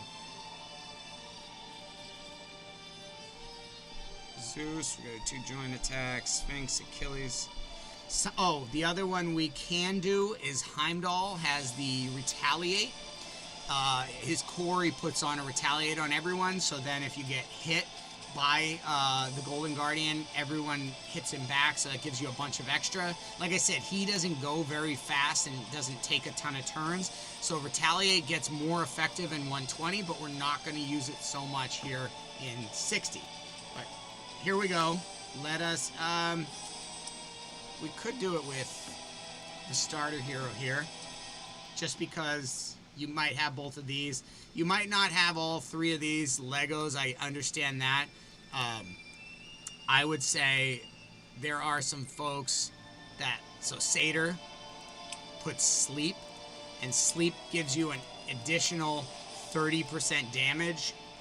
So that could be a way you go if you don't have a Sphinx. So there's that. All right, let's give it a shot. I'm going to manual it because I want to show you everything. So I am not going to use Aphrodite's core skill because it has a fairly long cooldown. It's 3 turns, but it hasn't been working. I've only been seeing like a 5-turn cooldown. So basically, when I'm here, I'm looking at this one. I want to take out Shamash, and then I want to take out either Green Knight or Gilgamesh, because these are your 2 big hitters. They're the ones that are going to do damage and ruin my team or knock somebody else out. Isolde is an invoker. She's, like, it's very helpful to get, and so is Anox and Moon. They're both invokers. It's powerful if I can knock both of them out because they won't enhance these guys at all. But if I can take out Shamash first, it's worth it. So we're going to go like this. Now we got Volkalok is pretty fast. His basic doesn't really matter yet, but boy does this look interesting. If we can lock the core and lock the ultimate, and it was, so he put a reflect on, okay? Now I can go with Zeus's core, and remember, if it kills that first enemy, it has an 80% chance of stunning everyone. So if I do that on Shamash, that seems like a good way to go. But if I hit him with his basic and it kills him, I basically have a 100% chance to go again. I could choose a soul, then I could choose an ox and a moon. Both are pretty, not very tanky. I could probably go smash, a soul, an ox and a moon, and I might even be able to take out Gilgamesh in one shot before I'd say the tankier Green Knight. So let's try that. We're gonna go 1, 2, 3. Hey, I wasn't too far off. 4. And we didn't, he ran out of it, I guess, I don't know. But as you can see, we're only using basics here, keeping everything, all our skills where we need them. We're also using Aphrodite and her ultimate to push up everyone's divinity so that it's right, they all have their ultimate as they get through this wave and into the Golden Guardian. Okay, so here we have Ramses, Leonidas, King Tut, Hippolyta, and Isolde. So you've got an invoker here, you've got a defender here. She has an ally attack as well. Ramses, one of the starter heroes, is a good slayer. Leonidas is got defense down, and he can hit a little bit. King Tut can hit as well. So ultimately, I want to take out one of these 3, but I'm going to actually, you know what? I'm going to take out Hippolyta because she's tanky, and she has the ally attack, so she could bring in all 3 of them versus just a single one. So I'm going to go with taking out, I'm going to use Lady Zoc to do it. Boom! Look at that. Look at that starter hero. Now you notice right here, Zeus has his ultimate ready. That's pretty important. I want to call that out. You want to have Zeus go first with his ultimate, and that brings in everyone for an ally attack. You see all the bleeds. Now I choose my core for Aphrodite, and I'm going to pick Volcala. Sometimes you have to change the view to choose the hero you want. Now Volcalok is the one she's chosen. So if I take her basic and attack him, he goes in with her. So now you see every time he attacks with his basic, he puts Vanish on himself. Now let's go with his. So she's going basic, basic, basic. Oh, there's a bleed. Okay. Now we've got the core for Sphinx, which pushes Vanish out onto everyone and is going to double their counts. Attacks all enemies. Has an 80% chance to place 1 stack of bleed. Attacks 1 enemy, 1 stack of bleed. So she's not the most ideal. Achilles has a 3-hitter on his basic. But we'll just keep putting bleeds on and see how this goes as an early team. Maybe I'll do one more run with Achilles instead of Lady Zoc. Alright, so we're going to put Sphinx's ultimate out. Resistance is up. And where are we in his turn meter? We're going to put his ultimate. Vulnerable. Vulnerable's on. Attack down. Blunt. Decrease accuracy. And now we're going to go. Oh, it was blocked. Okay, so Volcalok might need additional accuracy. We'll have to check on that. But his block, ultimate block core, was blocked. Let's try this one. So you can see the counter at 52. Every time that we do these hits, we're going up by 2.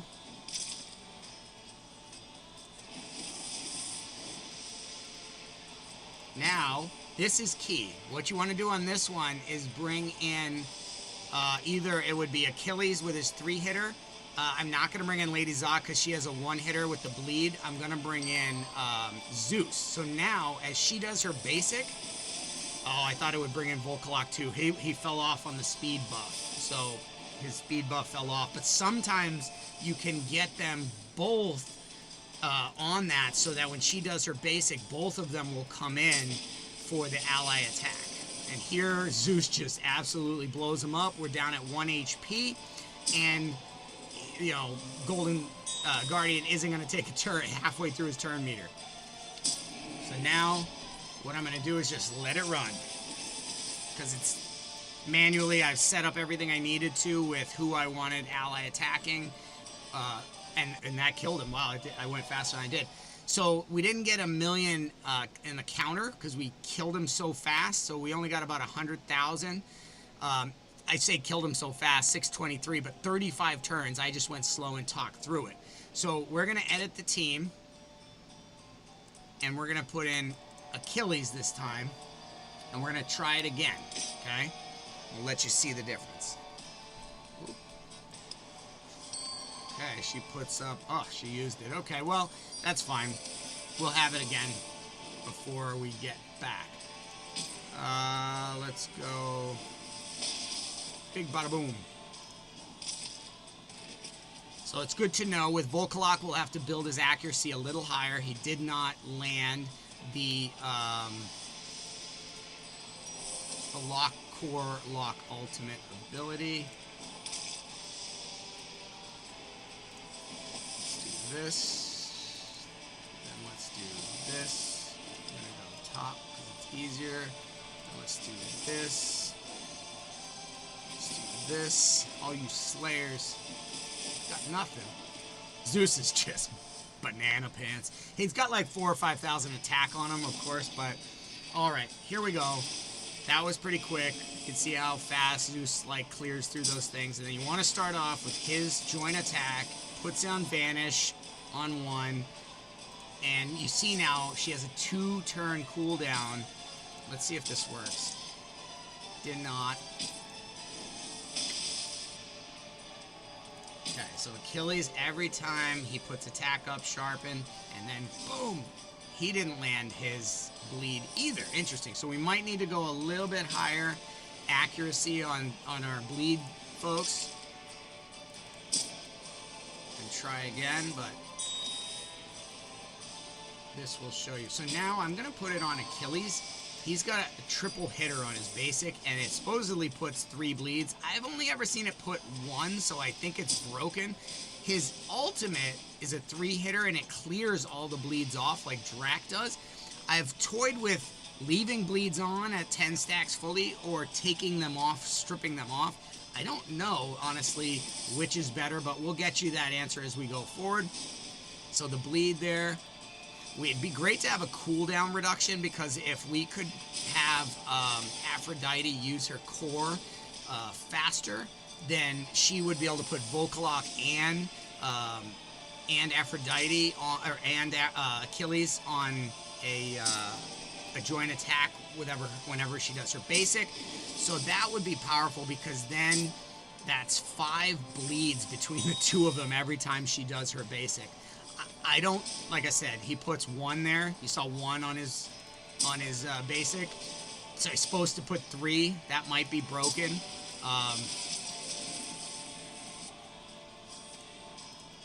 We're doing about 60 on the counter right now.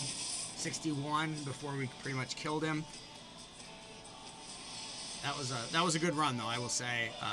We cracked through him pretty fast. Let's see what the damage. So 2 minutes 56 seconds, 30 turns. Achilles only did 79,000. Zeus did 282,000. 91. Volk does 70,000, and Aphrodite gets the most because of her ally attack. Like, it gives the damage to her ally attack, not to the folks who are ally attacking. So the damage can be a little deceiving, but we'll see as we get to 120. And I want to see what their accuracies are at, because they did not. Well, I mean, Achilles landed the bleeds, but they both seemed like they got resisted a little bit. So let's see. His accuracy is at 93. Speed, so let's hope we get some accuracy boost. We didn't. Attack initiative, attack initiative. We actually should have put that one up because we were going to probably replace it, but so what we really need is a speed boot for Razor that has a good accuracy on it, but we don't have that for Razor. Nope. So we've got to do that, and then we'll get his accuracy up over 100. You see that he's using the Samoon. It's the weapon that increases damage by 12% when attacking targets under bleed. And then I put Lady Zock's passive here for an additional 1% of increased damage inflicted by 1%. So every bleed does 2 instead of 1% damage. Did that on Voltkalok. For Achilles, oh, that's the other thing. I gave him the fan axe. I was messing with it. So the fan axe of Minotaur debuffs have a 10% chance of being spread. This doesn't make any sense in this fight, but I was playing around with this. Increases the chance. So we gotta take this off him, and we'll put on. Let's see, where is our?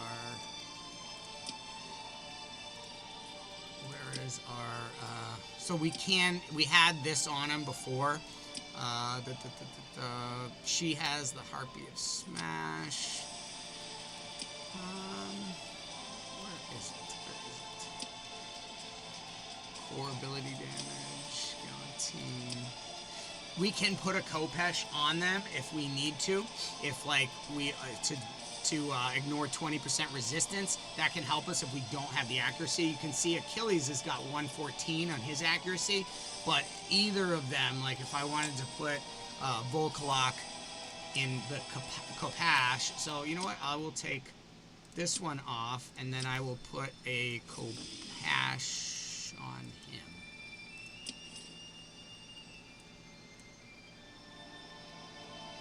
Where's my other Kopesh? Come on now. HP. Alright. Let's remove. So you have to remove it, then put the imprint on it. And what we're going to do is put Lady Zock's imprint on it. And then once you've put Lady Zock's imprint on the weapon, here, then you equip it, then you come here to check if it's here next to it, and it's not. So what I do is I remove, equip, go back and check. Okay, so it's not working on that one. Let's see if now I'm trying to get him 3-star ascended. That was what I was trying to get these last 6, because that will unlock his passive and increase damage under despair. But let me see if I can do one quick run on 95. I think it's 95. Yep, 95. To get these red. I need 6 more.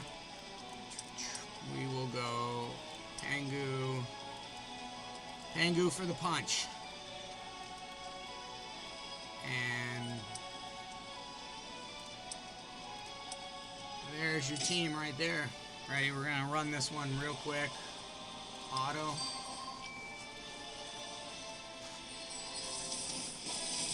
Zeus is on the loose. Get him, buddy. Now, I don't understand because he just killed. Let's pause right there. Zeus just killed the guy with his core, and it didn't put stun on anyone else. So it's supposed to be an 80% chance to put stun on the others. You can see some of the kits, some of the dynamics are not working the way they're advertised 100%. And these are bugs we're getting fixed out, but that can sometimes be why people are like, dude, you have like every Lego 6-star. How are you not beating this level? Stuff like this happens, and you can't get the kits to work properly. Heimdall's kit has been like breaking and not letting me finish levels, but you can see how strong. Obviously, this is level 95, and you know we're just gonna smash it. And I can show you level 140, and we'll smash that one too. But then 142 is a different dynamic. You've got to take into account a few different factors, and like I said, some of the pieces are just a little broken, so it doesn't. It would be easier to beat if it wasn't broken. You know, you just have the challenge of the level, not the challenge of the level plus the randomness that could cause you to miss it. Ah, we did it in one shot. That never happens. Never happens. All right, let's put Volkalok to Ascension level 3. That's going to give him his passive. It is not easy to ascend heroes. It takes a lot of grinding to get these. But that's huge because now he's got his passive. and he inflicts an extra 10% damage for anyone under debuff. So now we're gonna remove, equip. Let's see, maybe because his pet. No, so it's still not working right. So let's take this one off and see if maybe it's just the piece of gear. Okay, so we have Mjolnir is a big one. Went into the heals. Increased damage of attacks by 21% of this hero's missing HP. We have a blood sword. Single target attack.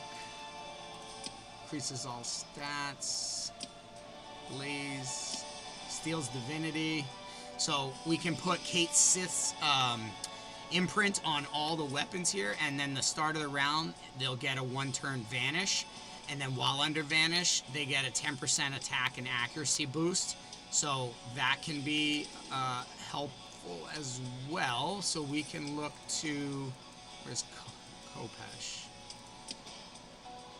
We can either look to do Lady Zoc or something like Kate Sith if we need more accuracy. But that's another reason why we're short on accuracy, was because the weapon had fallen off him. So let's see. Accuracy defense, accuracy attack. I like this one. It's either gonna be Lady Zoc. Oh, inflicts 10% more damage under bleed, but receives 20 more damage. So we're gonna go with this one. This looks bad. A. Now, let's see if we can get this to sit on him and actually apply. Equip. Oh, we got it. Okay. There it is. That's how it looks when you've gotten the imprint there. Okay, so now we've got a bunch more to work with. Our accuracy is much higher. That's why it wasn't working. A lot of times these weapons fall off for no reason, or the so let's see, what are we going with for Achilles? We are gonna go with missing HP. So you can see that's what I have on Sphinx. Steals divinity, accuracy, vanish on her. Joining increases damage allies inflict when joining attacks by 5%. This is one we can use as well.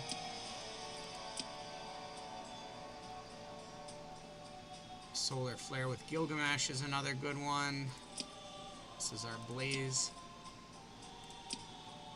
Okay, increases damage inflicted when joining attacks. So we're going to put this one on him and see.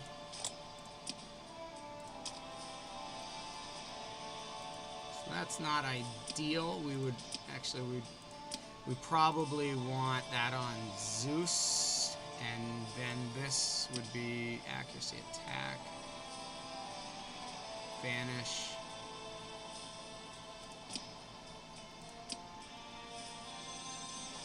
Yeah, we'll do this one with him. See, it's not showing up though. So that's the tricky thing with Achilles is, and then you come back in. Okay, so for some reason Lady Zoc's imprint isn't working on that one. So let's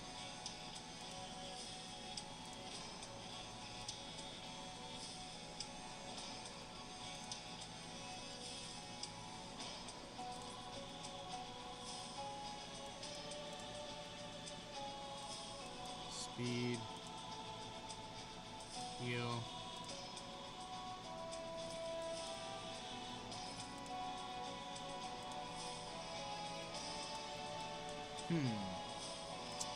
Oh, well, that's curious here and curious here. Let's see who we have that we could look at for. Oh, we have a Volcolac, huh? Can we go Volcolac? That's not ideal. was gonna say Volk, Sog. Blaze 2. Tut. Curse is an interesting one because that reduces healing and a chance to block revive. Doesn't make sense here. Kate Sith's definitely does. Gives you the vanish. Ooh, sorry. Place reflect on an ally for 2 turns when they fall below 50%. Interesting. Nox on a Moon has a really good passive. Scotty, not really a useful because there's not a lot of other people with freeze. Attack. Bauk is the counter attack. Minotaur, increased chance of strong hit when at full divinity by 20%. Let's see, Percival. Increased buffs. Broomhild, while into Radiance, that doesn't make sense. Places ward on the lowest HP. This is one that could be, if you have an extra Beowulf, putting this on as an imprint could be very powerful. Bastet. Set.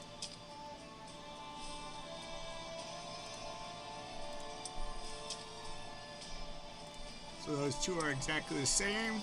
Definitely shouldn't be, I'm sure. So when attacking enemies, place barrier for 10% of the damage inflicted. Heal this hero for 15%. This one can also be used to help you if you don't have the tankiness to survive it. Musashi. Place ward after taunt. That could be a good imprint for Green Knight, or his Green Knight's weapon. So, interesting. Oh, we still needed to put something on Achilles, I guess.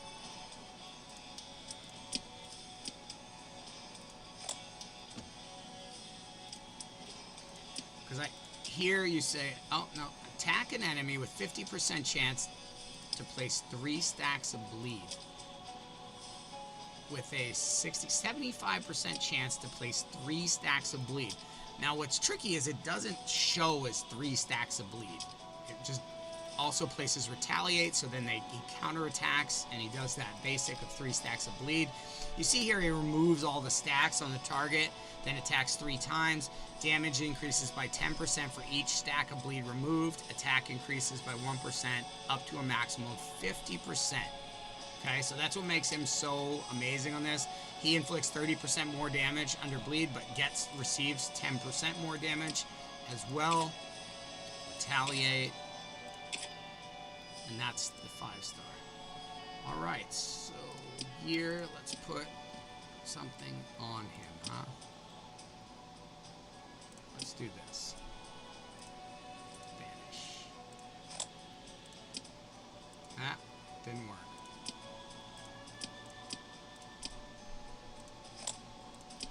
No.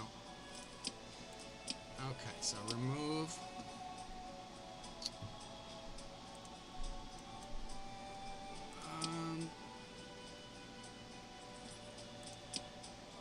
Increase the damage of the first attack ability each wave.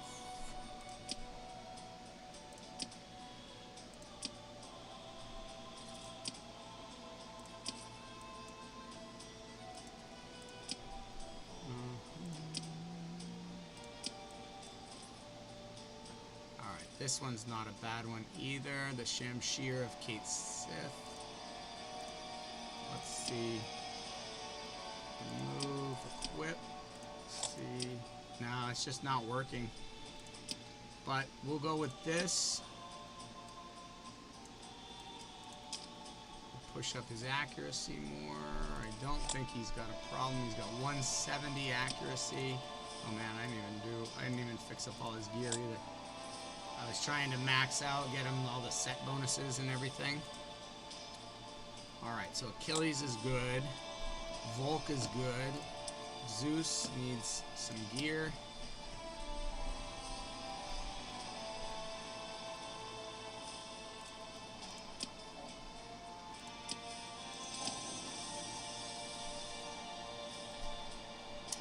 Body would be good gear, of course. We'd love to do that, but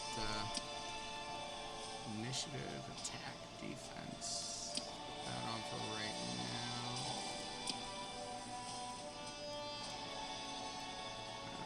There we go. We'll just put that on.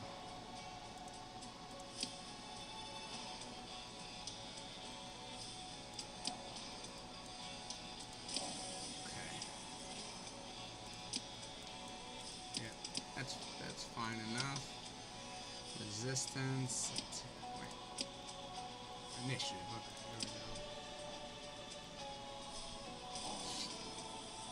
there we go. We got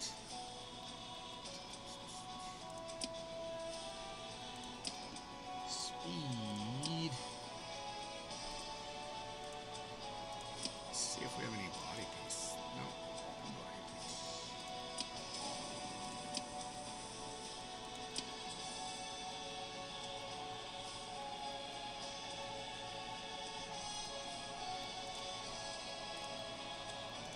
Alright, let's check attack. And we could fix this one. Defense. Okay, that's not going to do it.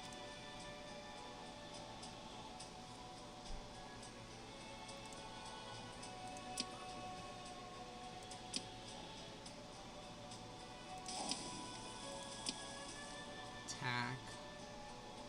That's shrine.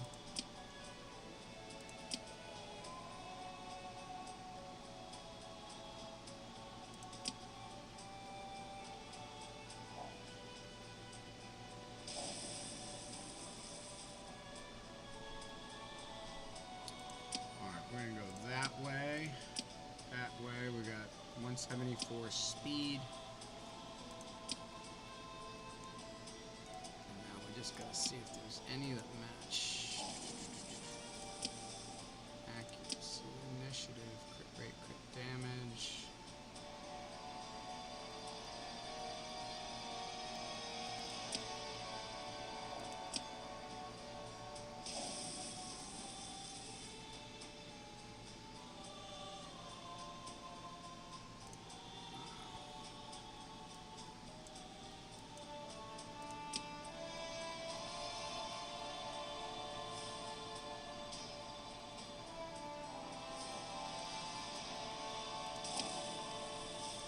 Okay.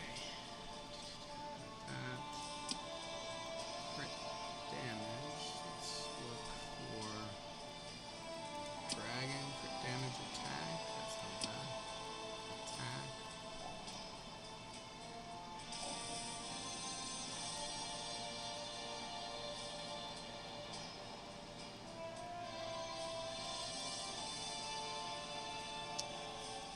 Okay, this one is attack with speed 418.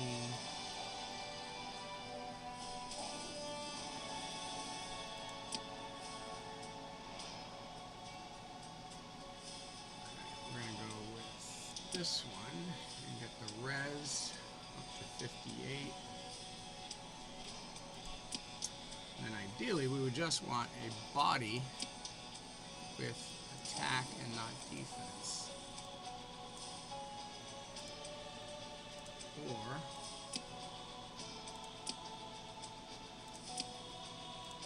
speed, huh? Defense, accuracy, speed, crit damage. That's not good. HP, attack, HP initiative, HP. So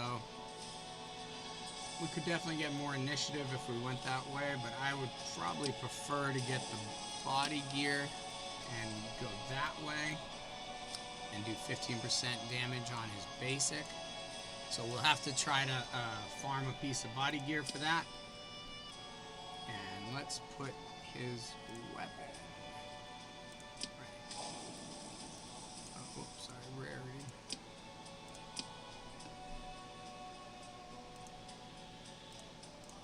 Okay. Let's make sure. Oh, yeah. Alright, Zeus is good. Let's go to 120.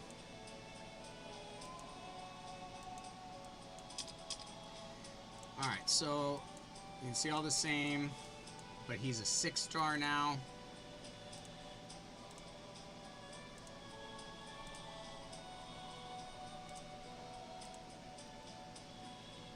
Immune to increase and decrease divinity cost abilities and lock debuffs. Well, that explains it. Now at this level, he's not able to be locked out. So Volkalok does lose a little value in that regard, but I still think he's pretty solid.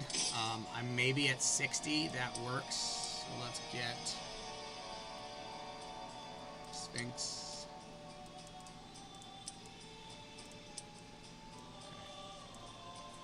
All right, so here we go. And now the other option you can go with here, if you don't do like Sphinx and don't go with like the, you can go, if you don't have Sphinx and you go with like Spectre gear to get the Vanish, now it's only gonna last for your first so many turns, and unless you have buff extenders, that's a whole much more complicated thing. But Heimdall is also like our sixth man here because of his retaliate. He creates a lot. He does a lot of damage. So if I just put him in here, he could do a couple million himself. So maybe we would take Volkalok out and put Heimdall in for an absolute max. But for this, we're just going to show you what it looks like.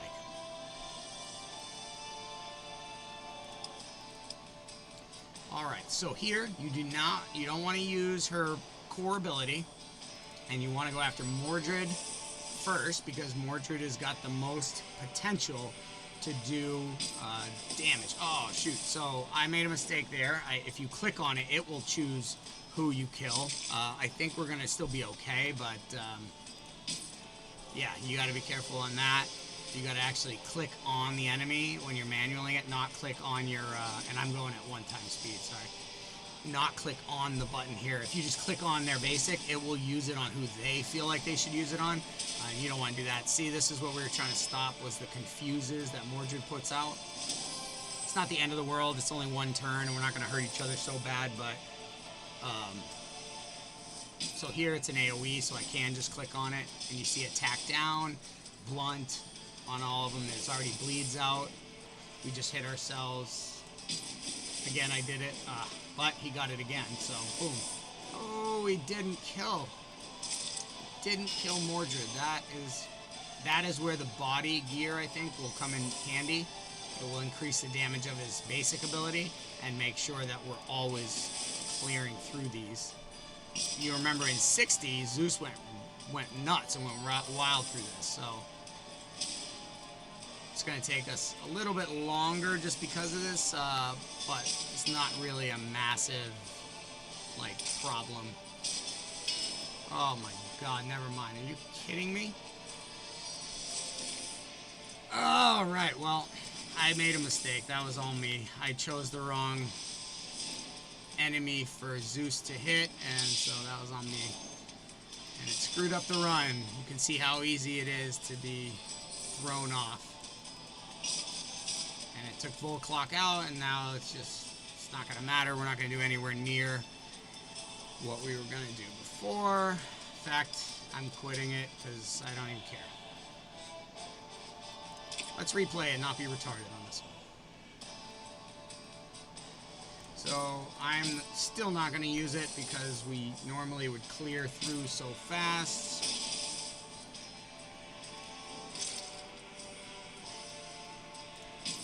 A little shocked that we're not clearing some of these enemies.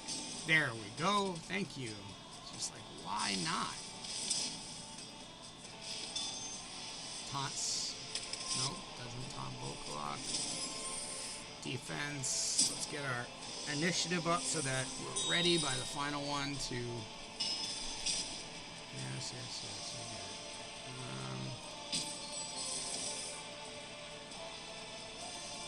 Keep going with initiative from Aphrodite. She keeps pushing and pushing and pushing it. I'm really going just all cores because I don't want to get to the boss fight and have anything on cooldown, because it doesn't seem like all the cooldowns are necessarily working exactly right. Like that the booked up cooldowns are working. So I just want to like take that out of play as much as possible. Are you kidding me that Zeus did not kill him with that? Thank you. Jesus Christ. Come on. That piece of body gear will help on Zeus for sure. Alright, so for this one, we're going to go with Raw. every other time that has always worked.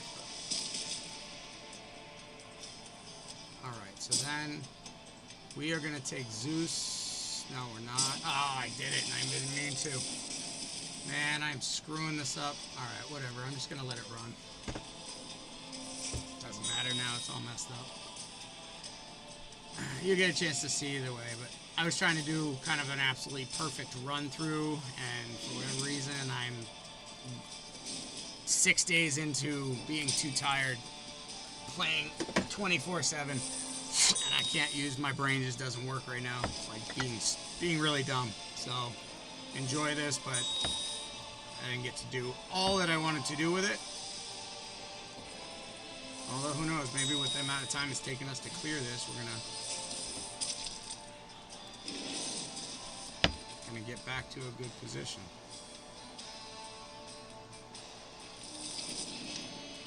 Alright, there he is. Counter starts. Before we do anything, let's pause for the station identification. We are sponsored by Weed.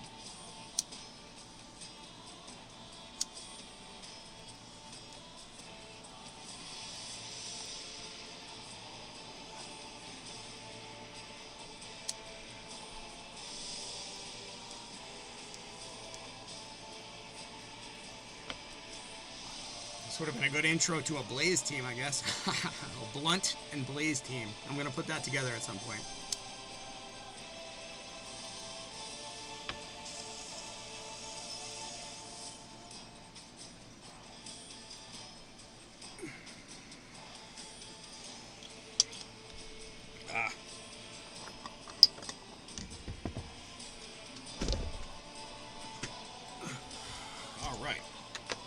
Here we go, here we go, here we go. Zeus! We still managed to get Zeus on his attack. She, unfortunately, though, does not... See, 3-turn cooldown right now on his...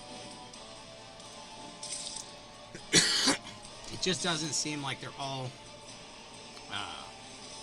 working exactly in terms of the cooldowns. But here we go, we're going to...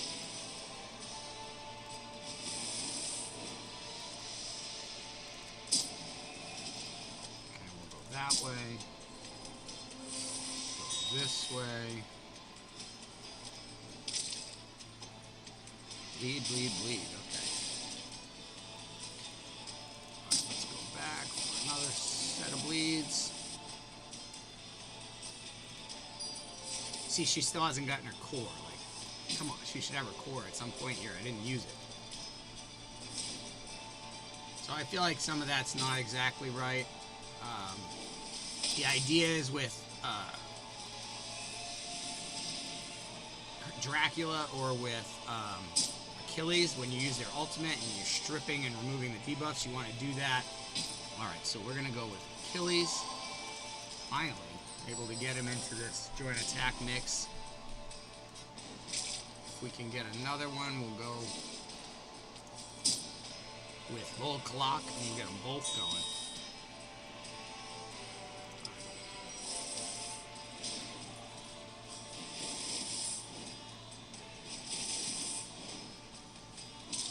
So, like, Sphinx should be able to put out her Vanish again. I mean, this just seems like the cooldowns might not be working properly. Like, they might not be actually scrolled down.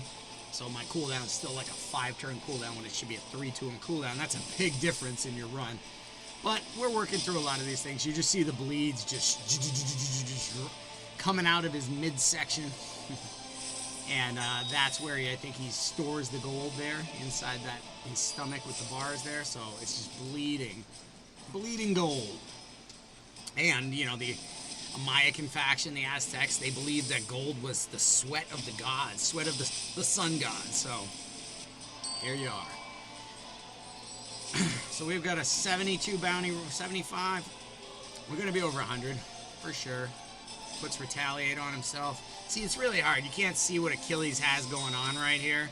Can't see the buffs. So it's like, wait, what? Why did that happen? I don't see a buff, but stuff's there. It's just the UI's being, it's working through having +3, 13 different buffs on, I guess, maybe. I don't know. It's a lot. So, wow, Zeus killed himself? Or Zeus was killed? That's never happened before. I've never seen that happen. That's interesting. Never seen Zeus die on this one. And Volkalok die. But you know what? We were thinking that Volkalok could lock out his ultimate ability. Maybe he got a chance to use his ultimate. And it looks like he is immune to lock ultimates and lock cores, so Volkalok loses a little bit of value there, but we have 97 bleeds. And you can see he did 276,000. He's not fully maxed out. He's a level 50. So, and he's a rare, so he's fully available for you. If you didn't have a Dracula, or if you didn't get an Achilles even, or you want to put an Achilles and a Volkalok or a Lady Zoc together, and then maybe your Hippolyta is your ally attacker, or you're using something like that. But we got 315,000 gold out of 78 turns, 7 minutes. Now what I want to do is I'm going to show you the team running it again. And we're going to go this way.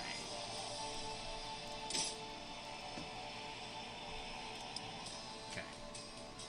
We are not going to use the course. You see I'm not using the course. So if it is not available when we reach the final wave, please help me. All right, so we are going to take this and we are going to attack 50%. There it is. That's what we needed. Now we're going to go with sold. Wow, usually we get a sold, but we must. Oh, I know what it was. We knocked Zeus's attack down a lot. Now I could have done the his core. Heimdall's core and retaliate, but I don't want to use it yet. I want to try to get through these 2 waves without using a lot of our key skills so that we are just fresh to... Wow, really? There we go, 1 down.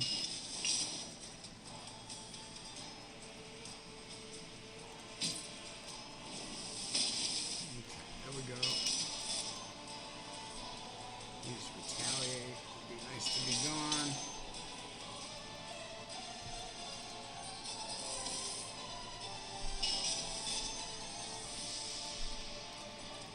Boom! Stay down, Green Knight. Nobody likes you. Actually, we do. You're a great hero. Great champion. Green Knight helped carry me. What a tank. Alright, so here, I'm going to put the defense on because that will protect us as we try to walk a thin line and lights out these guys with... There we go. Got raw. Okay, green against blue. Go this affinity. Okay. Achilles will use his ult, which helps keep maxing it up. Oh, actually, I think if there's a bleed on, so. And we will go for this one.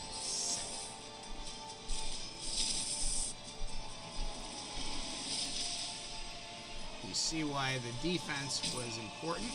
Have Heimdall put his ultimate there. Let's go. Nope, we didn't get Osiris.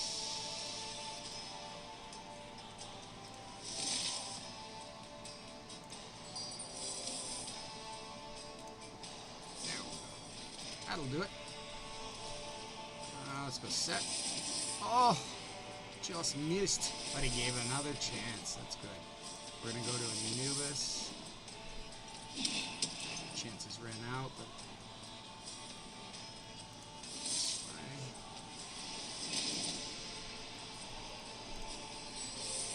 Horus is the defender, so he's a tankier enemy. I want to kind of poke at him. Anubis. There we go. One more? Yeah, give us a one more. Alright, there you go, Zeus. So you see everybody is getting here. Pretty much ultimates ready. that we need. We don't need Heimdall's ultimate right away because, like I said, the Golden Guardian isn't running out and just smacking you as hard as it can. There we go. As a core, right off the bat, put it on Achilles. 3 bleeds apparently, but maybe not.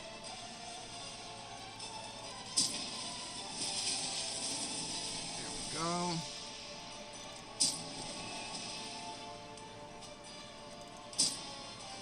Get everybody back around.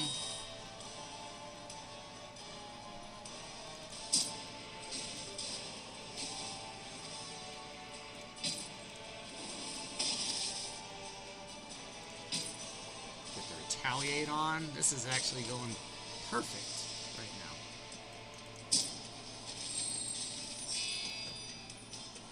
So far, I would say I have not clicked incorrectly yet.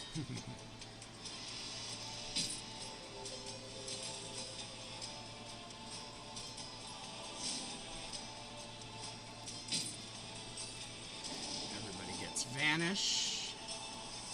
And let's run it. We got all the debuffs we want. Decreased accuracy, blunt, decreased down, and we got bleeds on. We got a 0 stack of bleeds. I don't know. Sometimes there's a 0, sometimes there's a 1. I love those numbers. I wish it worked. Like how many stacks of it were on there. I think it's way easier to see. But like I wish 0 was 10 and it went 1 through 9 and then a 0. But you see the counterattack there, how many hits that does, especially while they're under any sort of vanish. So we are at 50 right now.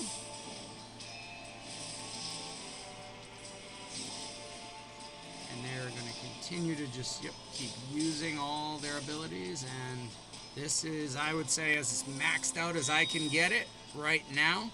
The only other hero I might be able to add in is Smash. Like I said, Quetzalcoatl could do some really cool things, but in terms of reviving and stuff, but I almost don't think the boss is hard enough for Quetzalcoatl. I want more damage dealing and hits than I want, like, oh, in the case we get killed, we'll revive. Like, it's nice to have, but this is what I think is more optimized in terms of, like, the number of strikes. Achilles has a 3-hit on his basic. That's a key. And then, obviously, Smash could maybe be in for Zeus and do more hits by bringing everyone in on a more often ally attack. Zeus only gets his when he gets his ultimate, which is fairly common with Aphrodite pumping the divinity like she is. And there you go, you see it again. Steel divinity meter, all good things. We're keeping them down.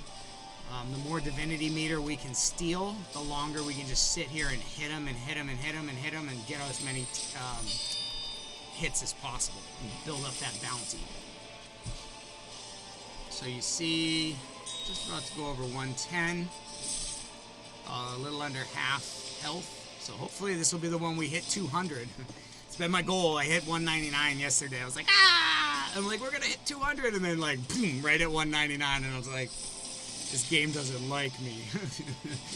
But you can see we're doing some serious bleeding and very good attack damage and keeping debuffs on and keeping, so we have good accuracy. Speed's good. We're running around him. Speed up, speed up, speed up.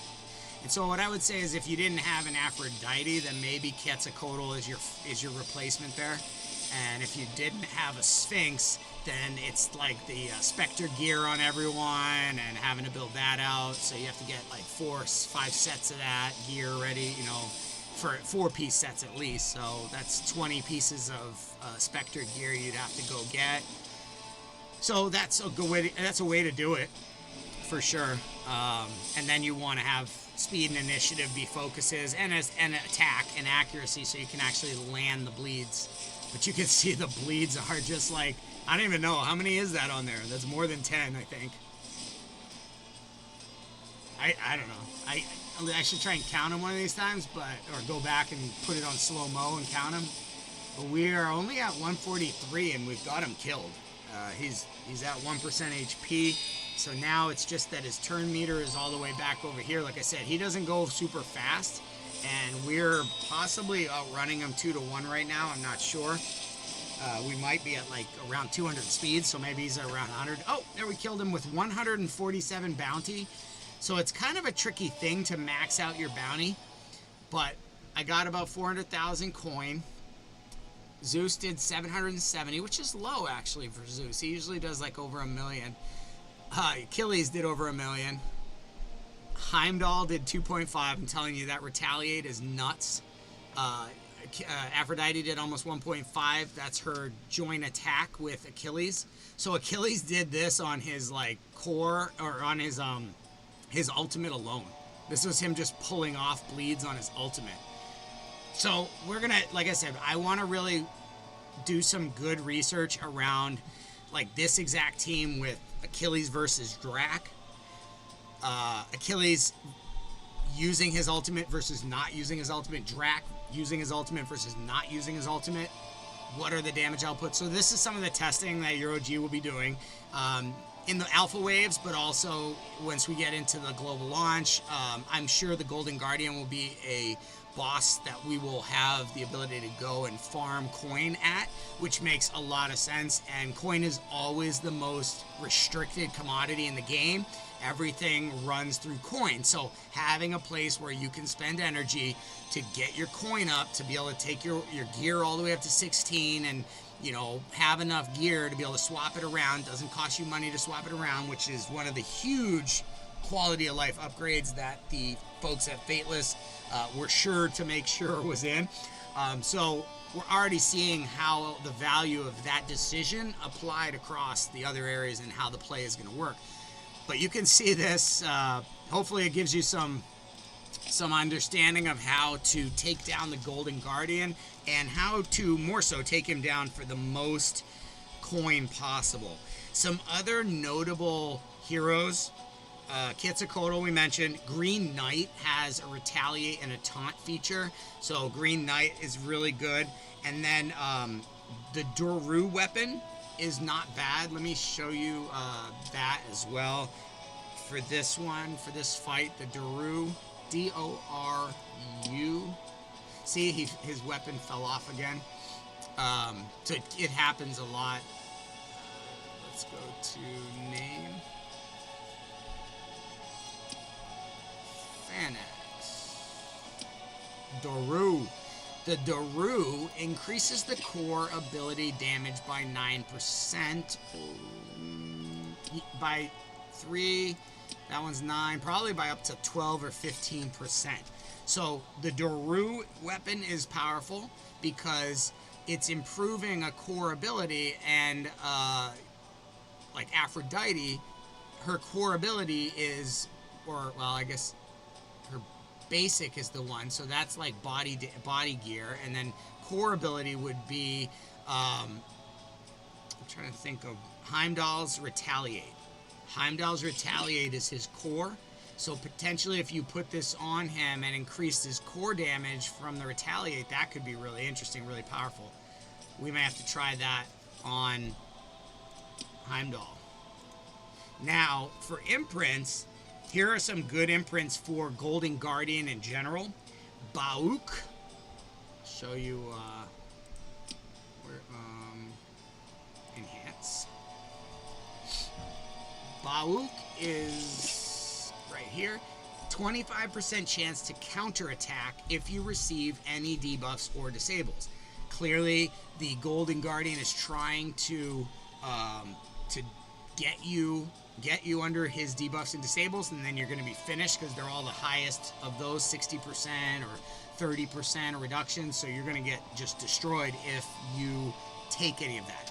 So having a high enough res is definitely the way to do it. But if you are early and you don't have the res, this imprint could be very important. Giving just a 1 in 4 chance to counterattack means you are going to get those extra hits. You're going to put more bleeds on. So this could be good on Achilles with a triple hitter. This could be good on Voltkalak with that double bleed on the basic as well. So Bauk is a good one. Beowulf. Beowulf is a... I'll show you... Beowulf does the 30% increased damage to bosses. So if you add extra copies, I think it's 15% is the imprint, but 15% increased damage to brawlers and bosses would be another imprint for Golden Guardian that you would want to utilize if you could. And then this guy is a big one. At the start of the round, place Vanish on this hero for 1 turn.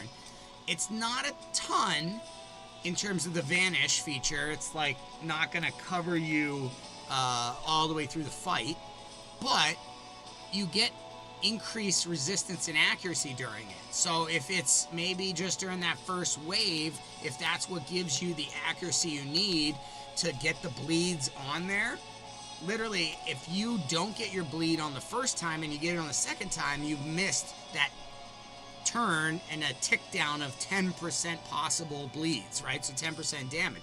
So if you miss and you don't get a bleed on them, on the boss on the first try, that's a huge miss. So this Vanish increases your accuracy by 20%.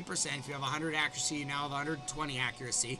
Might be what you need to tick over the line, land the debuff or the bleed, and then if you don't land it after that, it's okay. You still get the tick, tick, tick down of the one you did land, because unless you strip it off, he doesn't have mend. It's staying on for the whole fight. So it's really about getting on 10 bleeds through Zeus's ally attack there, or possibly Shamash's attack. Get his all 10 bleeds on, and then let him hit every time. So that's why I'm looking at leaving the bleeds on and not using Achilles' ultimate or Drax ultimate, which strip them off. We can't tell if they do strip them off or not. The damage is there, but you can't, like, it still shows that it's there. So it's not clear yet how it works exactly and which way is better, but that's stuff we're going to be working to finalize and dial in. So Shamash is also one I would say is big for that. Some weapons that you may want to look at. Solar Flare is one. Increases damage allies inflict when joining attacks, okay? And I think I have... No. Solar Flare. So it goes up to 10, like 15, maybe almost 20%. So you can get a 20% attack boost by putting a Solar Flare weapon on someone on your team. Maybe...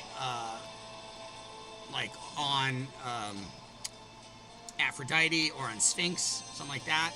And then, like I said, we have, so this one's not bad. I used Gilgamesh and increased the divinity anytime the enemy or anyone uses their ultimate. I have Aphrodite using her ultimate whenever she wants, as much as she wants. So boom, he gets a 10% divinity boost, like Zeus. So he gets back around to his his ultimate and his joint attack faster. So that's what I was using this for. But as you can see, a lot of they just fall right back off when you're not. I have 3 different options I'm testing for Zeus. The Sharur, which increases damage inflicted when joining attacks by 18%. So the other one would be about 18-20%. This one was attack and crit damage. This one was attack and res and attack and attack. But I had put on 15% chance to join an ally and attack with targets below 50%. So I should have, and I could change Dagonet's imprint here. I maybe, once we get into the game, you can extract. There's a cost. You can extract the imprint and then put it onto another weapon. So I would do that. I would take it off this one with the res and put it on this one with the attack. But that is Solar Flare with like an extra bump. Or you can go with Sharur, and that increases your damage, as well as it has attack crit damage. And then I put Shinigami on here for him because he does the basic and goes around and swacks all the waves ahead of it. If he has this, then if they get within 5% of dying, they die. And you've seen how close he's come a couple times where it's taken him 2 hits and it's probably left 3 HP, but that the enemy is dangerous as long as they're still standing. So Shinigami is a really powerful one.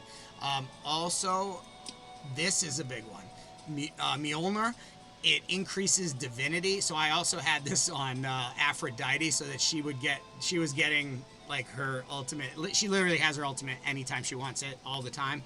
But I also can put this on Zeus so that he'll get his ultimate, which is the ally attack, more frequently as well. So I'm testing all of these for damage potential and seeing how much bounty ticks each one does. But these are some of the key weapons that...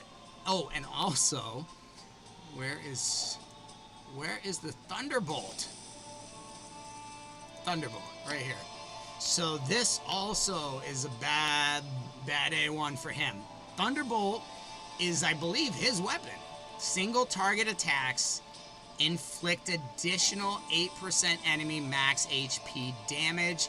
It is 80% less effective against bosses. So maybe this isn't the best one for him in this Golden Guardian fight, but maybe it's best for him in wave clearing, and you'd want to swap the weapon off.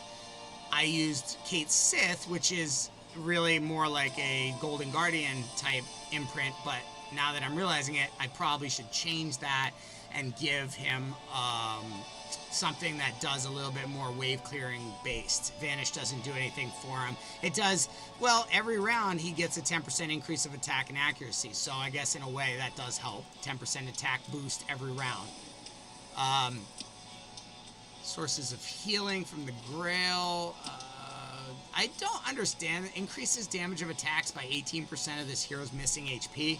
So I guess if you have like a super tanky, like high 100,000 HP hero, and maybe they're like Drac or they're like Hercules, where when they reach 0 health, they get 100% back. Maybe that's where this works. Blood Sword is definitely Drac's weapon, so I guess it would make sense on Dracula, who has that feature. Hercules also has that feature, so I guess you could use it on him too. I don't know too many other instances where that's going to make a ton of sense. Oh, maybe Sphinx, because Sphinx has Immortal, so all of her HP is gone. That could be a really interesting one if you wanted to turn Sphinx into a little bit of a more damage dealer. That could be interesting as well. So let's see. Solar Flare, Thunderbolt, sure. Samoon. I think I talked about this one.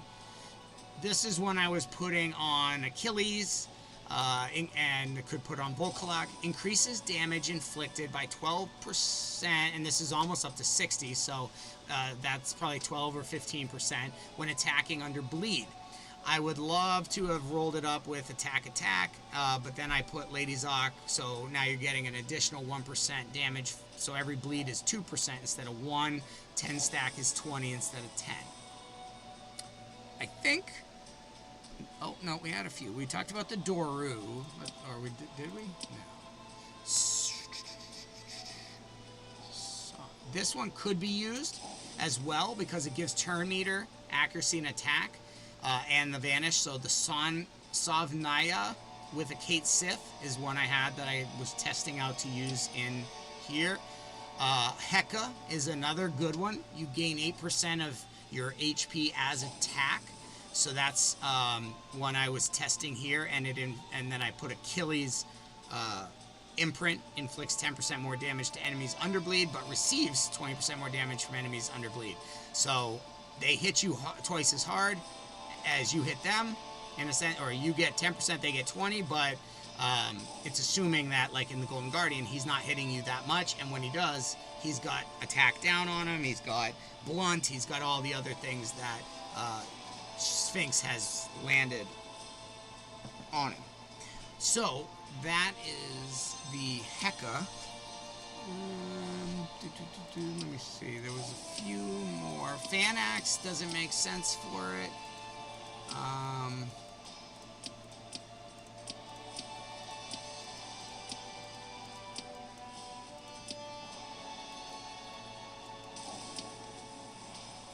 This one is a good one. Shamshir. Gain 20% turn meter after using your ultimate. So it's kind of like you use the ultimate and then it gets you back to your basic and your core skills faster. So that's all just going to help you hit more times. This one is also really good. The Kiong. Increases the damage inflicted when counterattacking by 28%. So if you were to put this on anyone and then have Heimdall put retaliate on everyone. Then when they hit, they're hitting for almost 30% more damage. I'd love it to have been accuracy and attack, but it is what it is. And I put Musashi's imprint, place ward or block damage on this hero for 1 turn after they place taunt on an enemy, and you see it's sitting on Green Knight. So Green Knight has a counterattack feature in his kit. He puts taunt and then counterattack on him or retaliate on himself, and then this is basically built to help make him incredible. So Kyong is also could be used, but I use that for Green Knight, and I mentioned Green Knight as an honorable mention for this. This is Quetzalcoatl, so Battle Axe. Strong hits inflict 18% increased damage. This is another one, if you had nothing else, you could use. And then I imprinted it with Osiris. When above 50% HP, increased damage by 10%. When below, decreased damage taken by 10%. And I put that on Quetzalcoatl. This one could be used, Naginata. Attacks have a 20% chance to activate a random damaging debuff. So every attack has a 20% chance to activate a bleed. That's crazy. And then with Achilles' passive here, or imprint here, you're getting it's 30% more damage, and every attack has a chance to pop off a bunch of bleeds. If you have 10 bleeds, wow, that's actually getting kind of crazy. I might have to put this one on. We might have to do a run with this one. Okay, this one is good. We need Zeus's. Zeus is good. One sec. So Heimdall, we gotta look at Heimdall. He has. Alright, we're gonna remove that one, and we want counterattack.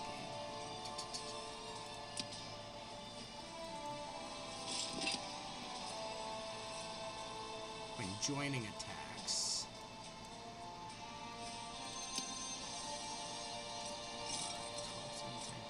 Under bleed.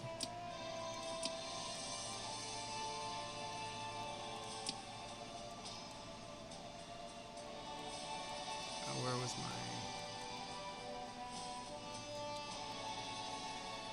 was my Green Knight one? Oh. We are going to equip that one to him, and it works. Okay, that actually doesn't make sense though, because he doesn't place taunt.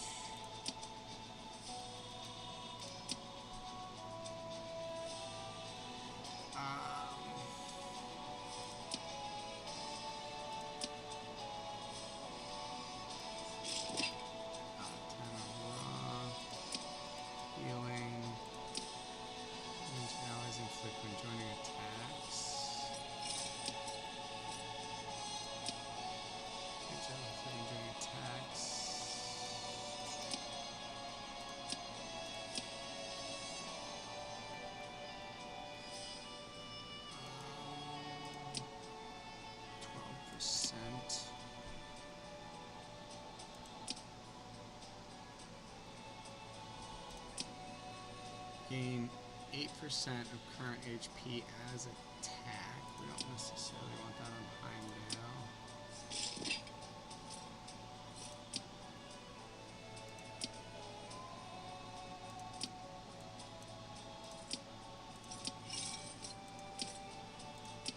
I'm not seeing it.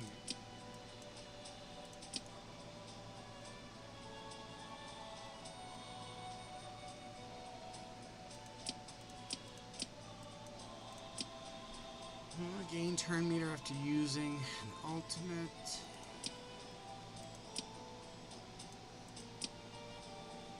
Attacks have to activate a random buff. That's not for him though. Gain turn meter.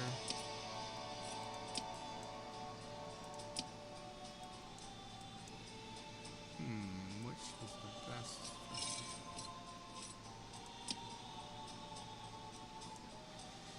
Shield up now.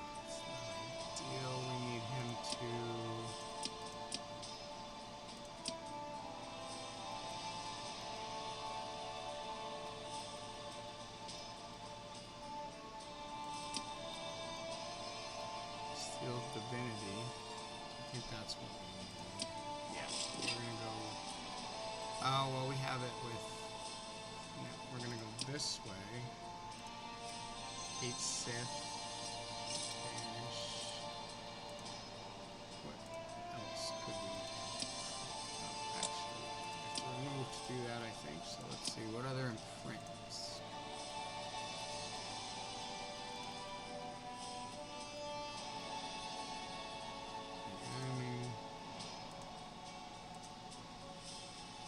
Damage inflicted by this hero on enemies under despair. Now remember, despair is something that Volclock puts that we didn't get into because we didn't have the accuracy, because we didn't have the right weapon. It didn't stay on him. Counterattack receives. Okay, he's not going to receive that. Joint ally attacks are below 50%. That actually could be the best one right now. Yeah. That. Okay. Whip. Let's see if it worked. Did. Okay. Alright. Heimdall set up. Oh. Let's see what our girl here is rocking. She hasn't. Harpy of Smash. When an ally joins this hero in attack, increase their divinity. So that's why I had it. I probably shouldn't have put it on the Harpy for her. But let's see. Increases damage inflicted when joining attacks.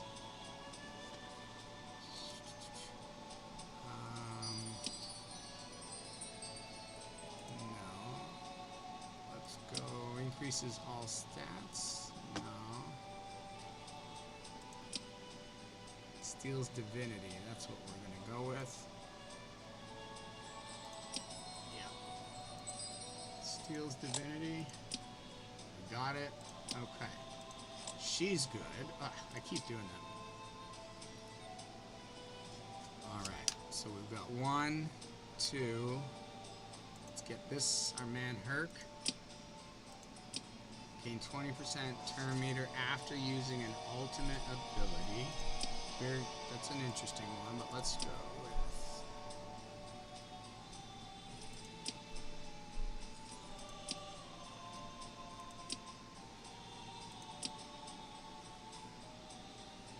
I think we should go with increases damage inflicted when joining attacks. Yeah. And now we need to take off Shinigami.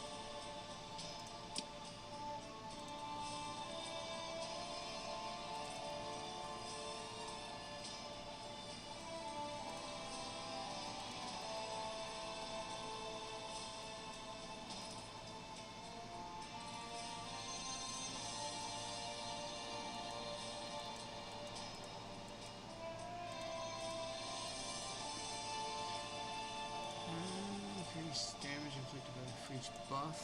No, that doesn't make sense. So Lady Zog is the best. We're gonna go like this.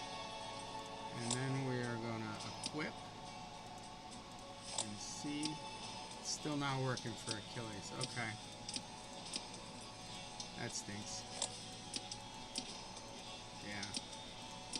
Still not working. Okay, so let's get him up to 12. So he's actually doing full stats. 122. Let's bring up his accuracy.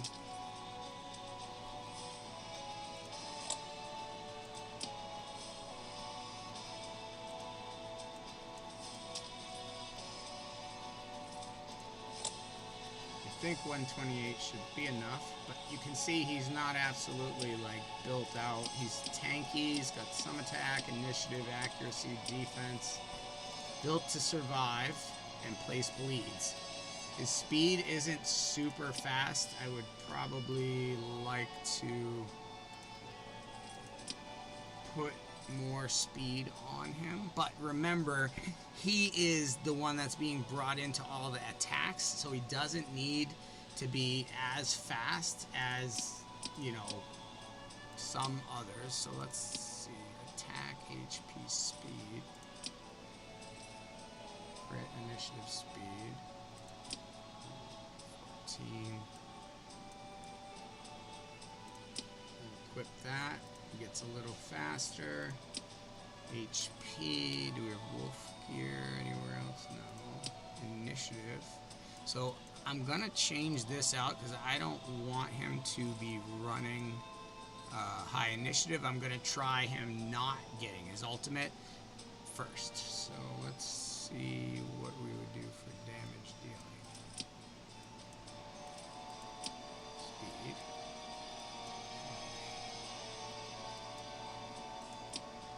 Attack, huh?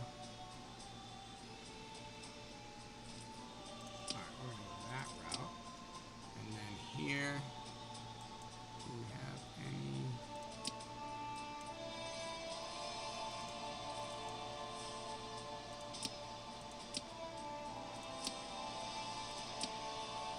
Attack, accuracy, defense, crit damage. That one works.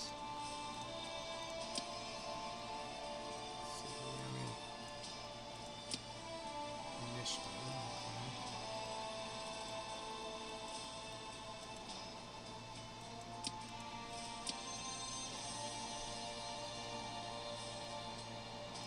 So body gear.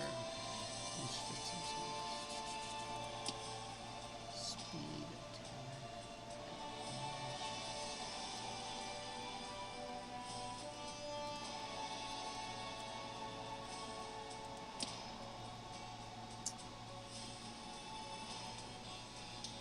Look at that difference. Both at 12. Level 2 versus level 4. 10% difference. Alright, so I think that's good for now. Let's check and see if his ability, his imprint is not working. And then last but not least, I gotta just check Zeus.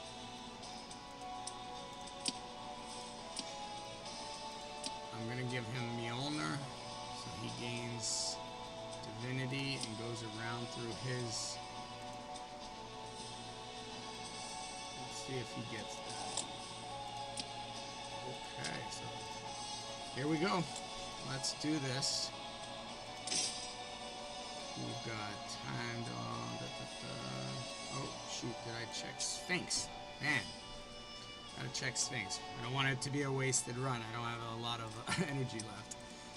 Hopefully, I was expecting to see us get dropped some more today, but looks like, oh, good. She didn't have a weapon on either, so that's good. That we caught it. Okay.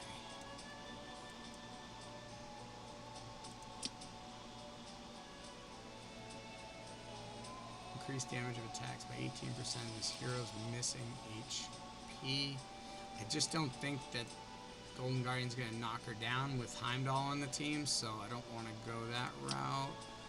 Increase damage allies inflict when joining attacks by 5%. 10%.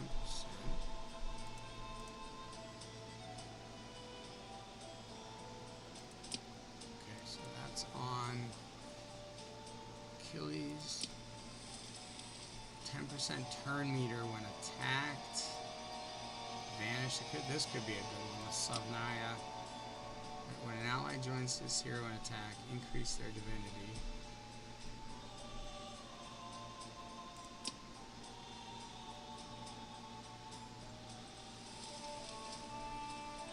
Yeah, we're gonna go with this one.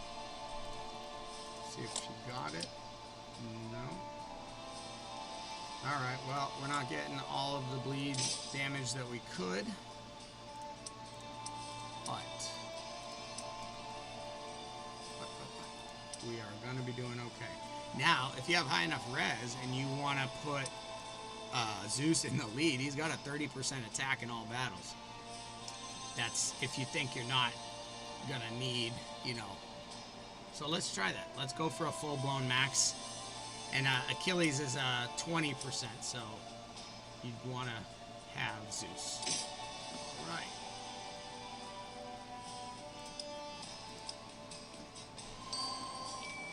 Oh, she freaking put it on. So you see that? Look, she has a 5-turn cooldown, but scroll down, that's a 3-turn cooldown. So that is definitely not working properly.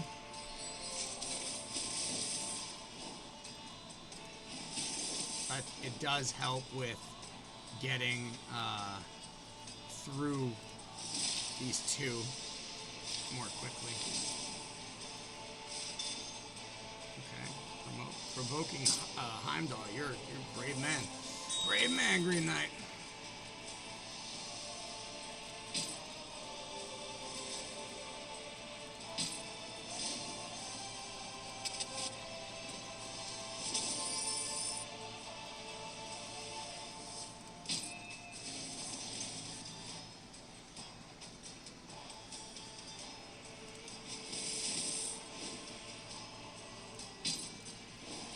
Hit the one you know that's gonna die.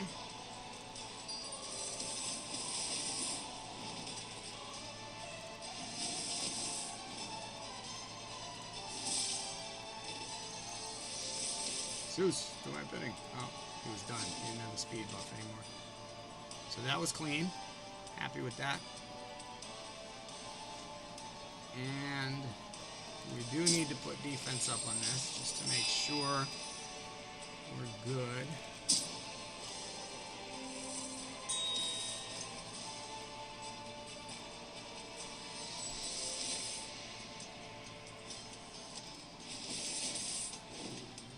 Didn't get him on the first, but got him on the second. Set.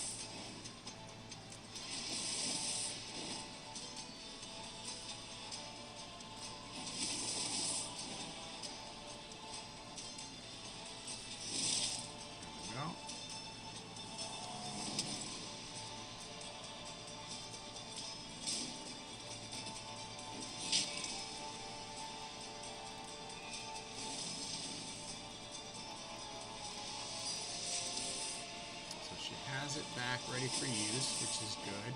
Now we'll see if it's still glitching if we get into the boss fight and it shows it being on cooldown, which it feels like is what it's done a few times. Look at Zeus. Good RNG chances to just keep going. Just keep going. Don't let anything stop you. Chase your dreams. Alright, here we go. Max golden rewards. Let's do it. Alrighty. We're gonna go boom boom. Let's bring everybody to the fight.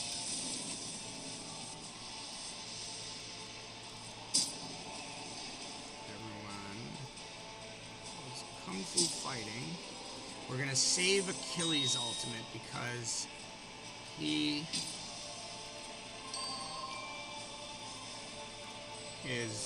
uses it to pull off the bleed, so it doesn't make sense to use it when he doesn't have bleeds to pull off. Put on the retaliate and intercept.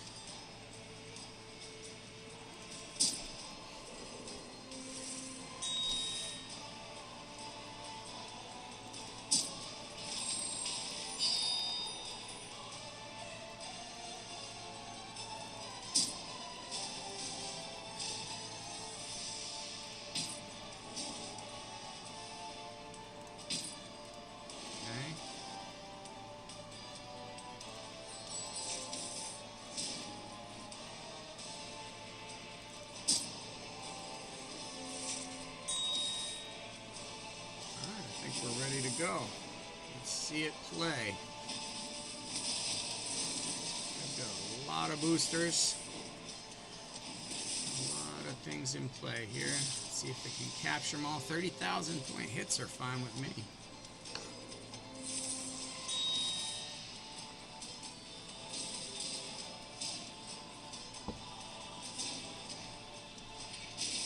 Okay, so he hits us. All those bleeds come off. This time I'm going to try to count them when it's his turn.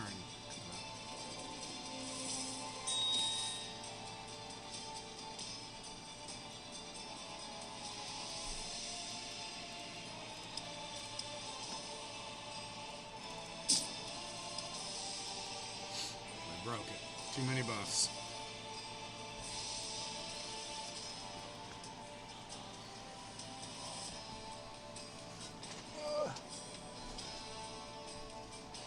Too many buffs, and we broke it. Granted, there is like, I don't know, +3, +1. Oh, that's 3, and then +1. There's a lot of buffs. A lot of buffs in the game right now.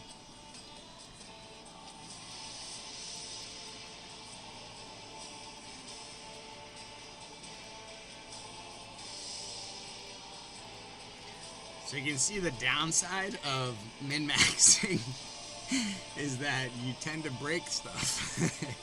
And it slows things down, and it's not as fun. And I have lived in this space for about the last 4 days. 24 hours a day. I'm not even lying to you. I've slept like two to 4 hours a day and just been at this 100%. So yeah, it's been, you know, tricky because when you get real deep into maxing out some of these layers, you find things that are broken, and this is an example of how it feels when it breaks. The game is struggling to understand all of the different elements I've given it, and deconflicting those elements with the logic that each of them has built into them against all the other logic for all the other elements. And so I've stumped it. I've given it something a little bit too much to handle. And of course it stopped us at 69 bounty. We are, oh, there we are, we're at 70. We're not yet halfway to 200, which was my goal, but I don't know if we'll make it. I don't know if the run will actually even continue or go. Sometimes when this happens, I've had to just back out and lose it. So, and I don't have much energy. We didn't get any more energy today, so I used it all, and then I've been just using it as it refills, the like little bit that refills, and I don't know that they're dropping more energy today. So I will be limited in terms of what I can show you without the energy to, you know, continue to farm and work on different gear builds and stuff like that. All right, we're still going. Here we go. Bleed the boy. Bleed him down. All right, well, I've got a moment since it's struggling with the arithmetic I gave it.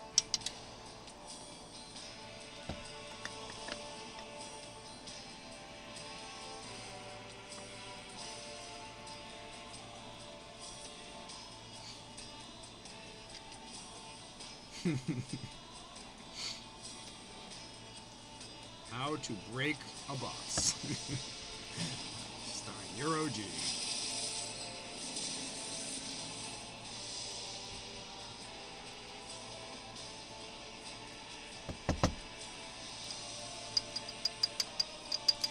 I want to give credit to Sammy. He did all the research on this boss. Sammy is the senior fellow at the Puppy Research Institute, and very renowned for his ability to dig up the details that are needed. He's got a good nose for it, and he doesn't stop. He's relentless. He digs until he gets to the bottom of it, figures it out. So we just want to thank Sammy Samerson over there. He's a good boy, yeah, for being our lead researcher. You're a good boy. You have sweetheart and beautiful eyes. Daddy loves you. That doesn't mean you have to come over here, though, because you broke my mic the other day. So, not you. It was Gunner, but... Anywho's, just giving some shout-outs. I'm recognizing you for your wonderful contributions to the channel. Go Optimize Gaming. Yay! Where puppies are at the center of our power. There's our tagline, huh?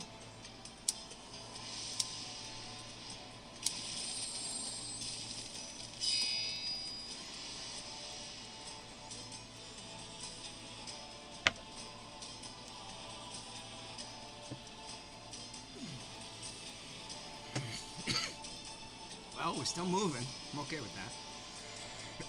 His divinity meter's low. His turn meter's not doing too bad. A little higher, but...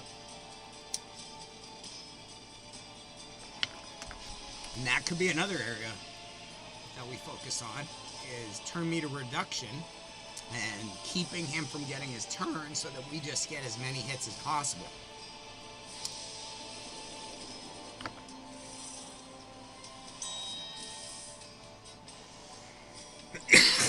one of the, the first uncommon that I promoted was Satyr, and Satyr's basic does a 10% turn meter reduction. It'll be interesting to see if we can make that work.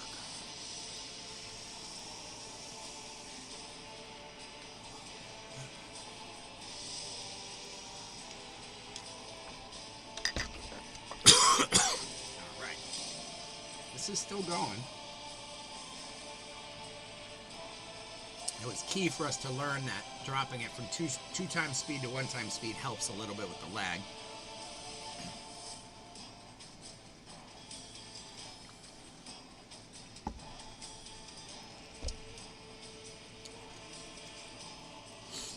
The boss looks great though, like just visually. Now that we have the moment to sit here and stare at the boss while nothing is moving, what an amazingly well-designed looking character and boss. Some things I'd like to, I guess, note and just what jumped out at me. I love the way that the head is inside this like circular thing, so it makes him look super tanky without having him to be big. Now don't get me wrong, he's big, especially compared to our characters, so it gives that imposing you're facing a boss feel. But he's not, he doesn't have to be all over the screen because he just looks compact and powerful. As well as the shields there on his arms, it does the same thing to sort of be like, I'm mobile, but if I need to, you can't do damage to me.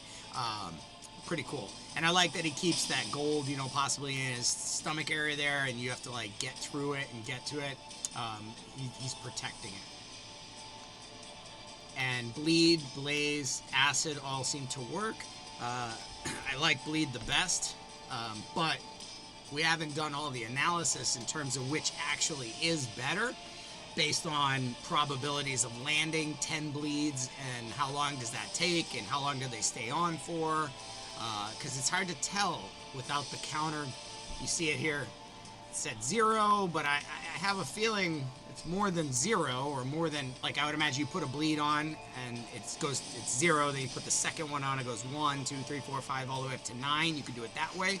Or the first one could be 1, 2, 3, 4, 5, 6, 7, 8, 9, and the last one is 0. That means you have 10. I don't know, though. Okay, it's hard to tell. So this could mean I have 10 on there, but I haven't seen 3, 4, 5, 6, 7, 8, 9 ever. I don't see it tick up when he hits. Like, when Achilles hits, I don't see 3 go on. Or, because there's a potential for 3, I don't expect that he would do 3 every time. He hits 3 times, but he may not put 3 bleeds. But I'd still say, okay, that hit, he put 2 bleeds. That hit, he only put 1 bleed. That hit, he put 3 bleeds. And we'd be able to see the probability of each hit. Hey, he attacked us. Look at those bleeds. 4, 5, 6. I mean, there's easily 10 there, I think. And he doesn't have mend, so I don't feel like they're coming off. So I guess leaving them on is one thing, but being able to pull them off like Achilles and Drac does is almost like giving you the end of his turn in the middle of his turn. If that doesn't sound like someone who hasn't slept in a week. So I'm thinking, my theory is that if you have, and I mean obviously we'd like to know that we had 10 bleeds on him. Once we knew we had 10 bleeds on him, looking at his turn meter, we'd want to have Achilles and Drac doing their ultimate, swiping off all the bleeds, all 10, or however many they can take off, one than the other. Maybe Drac takes 4 and he takes 3 off. I don't know. So you take 7 bleeds, 7% worth of damage off, then replace those 7 bleeds before Golden Guardian hits the end of his turn, and those 10 bleeds bleed off again. So you would basically get 17% every turn. And then if both of their passives, or all 5 of their passives are Lady Zoc, then you'd get an extra 1% damage for each bleed. So every bleed would do 2% instead of 1. I don't know if that's times 5, so if it would be 10% We have to play with these things between this alpha and next alpha. That's really what we're doing. It's not about bragging or where I'm at or what I'm like, okay, let's build up a satyr, like let's build up a kanichi, a kanuichi or whatever, like the two with sleep on them. Let's do this. Let's try a Volkalok bleed team, so or a Minotaur Volkalok bleed team or something like that. So I'm not like min-maxing my account in these first two waves. For me, it's all about learning. It's all about just experimenting and going about it. And so with like 142, I got stopped at it. I didn't bang my head against the wall for 2 days on it. I just went to other stuff and just did other things. And like, that's how I do it as a gamer. Like, I am not the kind of person typically to just like, I will beat this. If I feel like I'm not in a position to beat this yet, I don't keep, I don't go crazy. I don't like stress myself out about it. I'll just go, okay, let it go. You're not there yet. And that's kind of what I did with 142. I'm like, all right, your account's not there yet. And I just went back and I was like, do the things that you should do for your account. Build up this, build up this, build up this. Get these commodities in place. Get 10 heroes, 2 of each archetype, at least. So that, and the gear for them, so that you have flexibility to cover 2-star challenges, which gives you more commodities, which helps you go faster. Plus, it lets you learn how the different dynamics work and how to build the teams that actually go through. I don't know that I would have learned how valuable Mordred was if it just hadn't been the way things had gone. Like, I got Percival. He had stun. Stun is definitely like, if you come from raid, stun is it. Like, if you get stun sets and you can put stun on everyone, then you can clear very hard content. Granted, they tried to push towards freeze with like some of the hard level content of Fire Knight, but mostly freeze wasn't that big of a deal, because when you were under freeze, you took less damage. You took like 20% less damage. So like, people are like, dang, I don't want to like make them rock solid frozen and then it takes more for me to hit them. Yeah, they can't take turns, but it takes an extra 2 turns for me to kill them, or an extra turn for me to kill them. So like, what's the point? 6 of one, half dozen of the other. Let's just not put freeze in the first place. Let's put stun. Let's put sleep. But sleep sucked because as soon as you hit them, they woke up, which, it's kind of makes sense. Like, someone's sleeping and you hit them, I think they'd wake up. But I like what Fateless is doing here with sleep. Gives you the chance to basically take more damage. You're like vulnerable. I like that interpretation of sleep better. We're still going here. This is going to be the longest Golden Guardian fight ever. We're only at 92 bounty, so, I'm not super overjoyed about that, because we're like a quarter of the way to being, we have like a quarter of his health left, about 30%. And I would have liked to have been over 100, somewhere in the 150s at this point. But I don't know if it's the lagging, because a lot of times what happens when it lags is it's, let's say right now it's Zeus's up here. So Zeus's turn, it has to factor in all of this, his kit, passives, everything. And if it can't do it, or if the logics don't agree or something like would break, it just bypasses. That's the code at the end of it, that if you're doing coding and you want to make your game more resilient so that it doesn't crash and not come back, you don't want it to crash. So if you put in code that says, in the event of like time lapse of 10 seconds, 15 seconds, bypass. That's what they have, I think, built in, because, and what it does is it skips your turn. It skips your use of like, oh man, I really needed Heimdall to put defense, to put the shields up right there. We don't have it. Boom, we're gone. Well, that's not really fair. I mean, that would have happened. That should have happened. The only reason it didn't is because something in the logic in the code couldn't handle all of the information being given, and it fell down, and so it missed its turn. But it doesn't miss the enemy's turn. It's like that. Those don't miss. So how do you beat it when you're not playing a fair fight? It's kind of fun in some ways, because it makes it difficult in a way you can't fully predict. but it makes it really frustrating as well if it stops you from progressing and getting to content that you really need to get to. You know, oh man, I really need to get this kind of gear. I can't farm the right level of it because it's the next level and I can't get by this one. I clearly have the team to go do probably 1 billion damage against Fafnir, but I can't get there because of 142 and the glitching every single time I go into it. And I've tried manualing it, and I've tried one-time speed, and I've tried switching different camera angles, you know, in the fight to try to refresh it.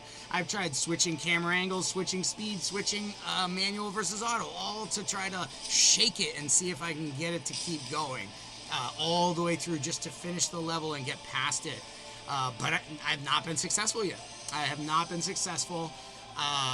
It's taught me a ton about the level. I might become the foremost expert on level 142 because I've broken down everything. I looked at every kit for every single enemy. I looked at every kit for the Tian and Izumu heroes that you need to use to do a 2-star, which I figure, okay, they're going to have a way to do it with that.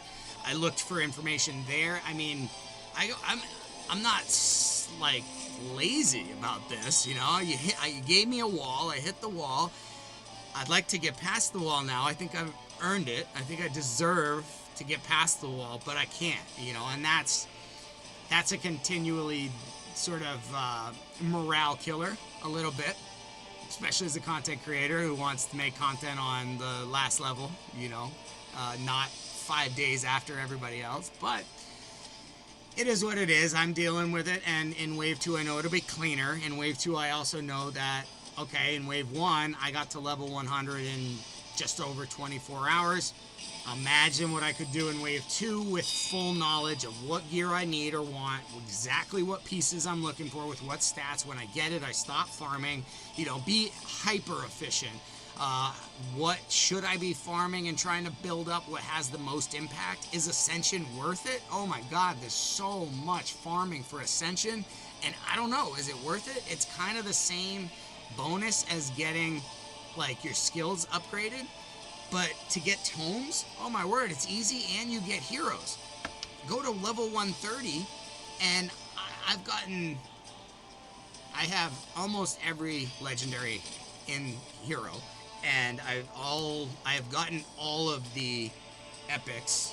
I don't have all of the epics currently because I've rolled some of them up, but I have pulled every epic, every rare, every uncommon, every common, and I am short 4 Legos.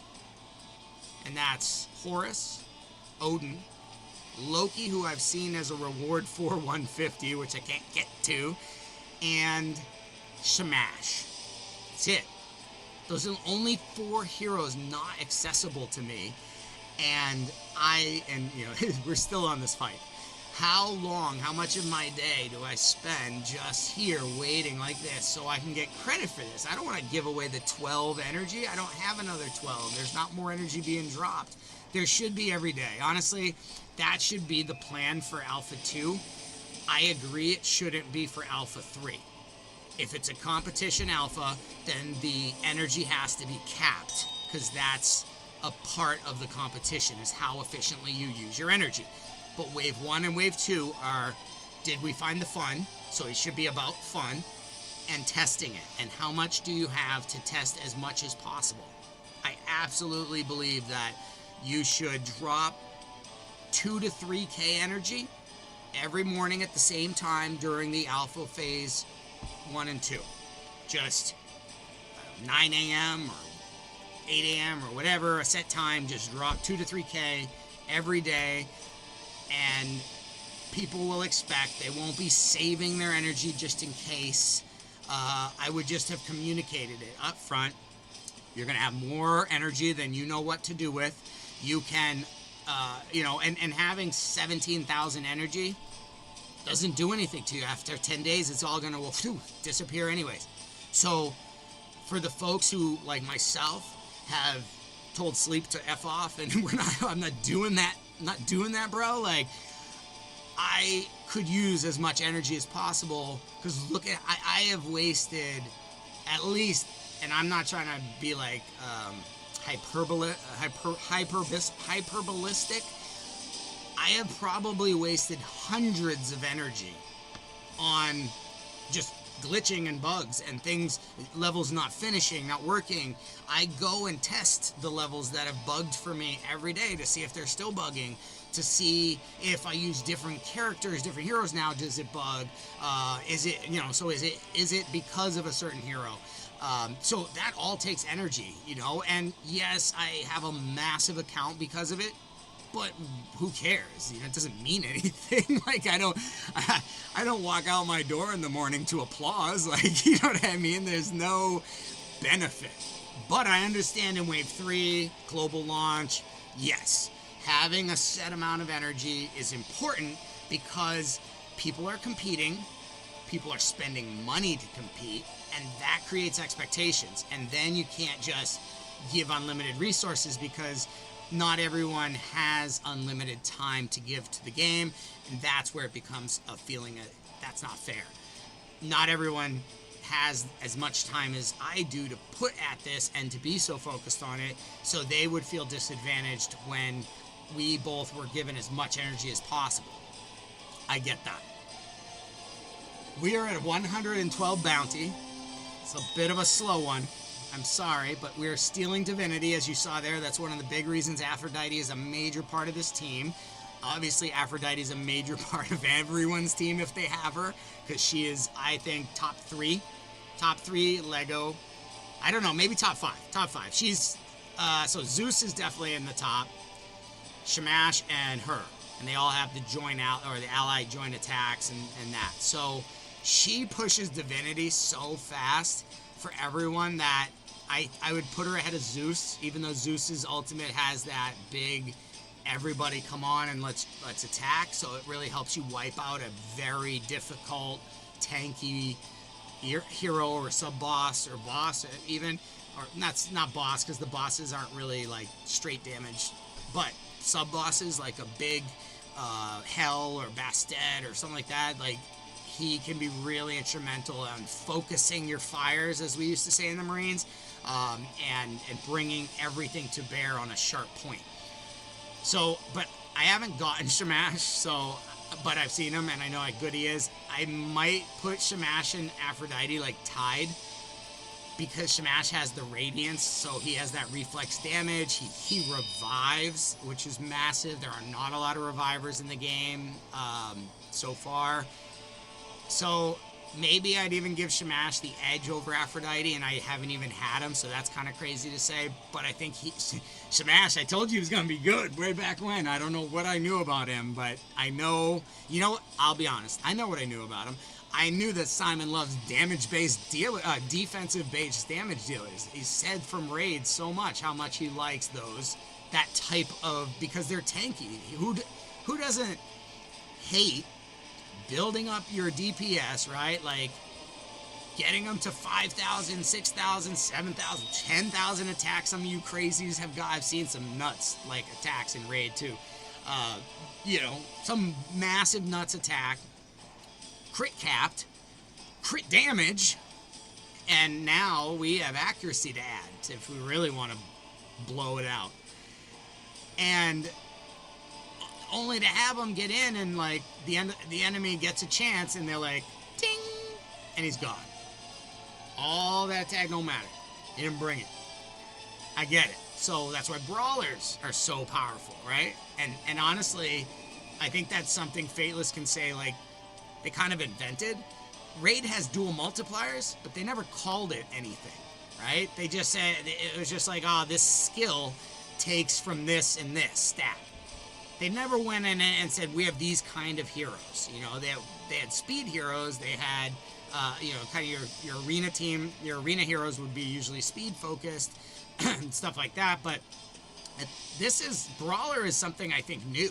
And I think Fateless should, is able to kind of claim that as like, we brought this to the genre. We brought this rethinking of dual multipliers, and I still think there could be even additional dual multipliers with speed, and we've seen with res in here, we've seen with initiative in here, and with speed. Pengu has a speed initiative multiplier, which is cool depending on which is higher, his speed or his initiative, so you can play with that. Pengu has a really cool kit.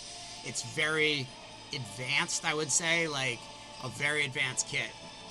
I'm excited to see all, like, you could probably do a series of videos just on Pengu once we get into the full game, and you know, and you have masteries and you have all the other pieces, and you know, or you're now able to show where is he best. You know, he's good against Kronos, the clan boss, or Pantheon boss, world boss, but he's not as good against wave clearing over here. You know, whatever it is, we'll have that kind of information. But I'll probably be able to do a whole series on Pengu alone once we get into the full launch. We are still crawling. It's ironic, right, that I built the team around speed and taking as many turns to get as many hits, as well as having high enough initiative to on Zeus, and Aphrodite was helping with that, so that Zeus is bringing in his ultimate as often as possible, which is his ally attack or joint attack, and the speed is working against us, I feel like. The speed, the counter attack, the ally attack, the bleeds. I mean, this boss has been dead for about 20 minutes now, and I just can't get him to keel over and accept the fact he's going through the 5 stages. You know, he's in anger. I think he's in anger right now. I think we got to get him into denial, so he can deny his reality, and then maybe, you know, bargaining, or what I'm trying to remember, bargaining and then acceptance. There's another one, and then acceptance. So we got to get him to acceptance. We got to accept your death, big guy. Accept the fact that we whooped you. We did. Now, it's only 115 hits, but I'm pretty certain we lost about 3,200 hits to the RNG. Hey, he died. 116 bounty. Come on, I don't think that was fully accurate. But let's look at the damage, and let's see what 40 minutes of my life gets me back. Kidding. Just being cheeky. So you see the big players here, though. Sphinx is a big one. Aphrodite's a big one. Heimdall's a big one. Zeus is a big one. And Achilles with the triple hitter, if he does actually put 3 bleeds, and then Drac with putting 2 bleeds and then a 4 hitter on his ultimate, which gives you 4 extra hits. So you can kind of build a team initiative focused and get 250, 300, probably 250 is the highest initiative I've built on someone, on Aphrodite, and that's using like Mjolnir, gives you initial divinity as a weapon, and just really trying to max that out. That's what I tried to do here on Zeus, but it didn't look like it worked. It didn't look like he was getting his divinity. It didn't look like it was recognizing his weapon. And if you remember, it didn't give him the imprint. So there's definitely some stuff not working perfectly, but Achilles did over 1 million. Heimdall, as I said, he did 2.7 instead of 2.5. Zeus did only 500,000. So that's why I think his ultimate gain with Mjolnir might have been what broke the run. And he didn't do anywhere near the damage because his turns kept getting skipped, because something with having that much divinity broke the system. So, interesting. And then Aphrodite, 1.6 million with that ally attack. So Achilles did 1 million of his own, and then helped with the 1.6. Basically, he did 2.6 million. He's right there with Heimdall. Drac would do similar, maybe not as many hits. So we're trying to do damage and also numbers of hits. So that's why it's a balancing act. You see that Sphinx is not bringing a ton of damage, but she brings all the debuffs and puts all that, so that helps pump all these numbers up. And she's doing the counter with having them under vanish. All right, so let's...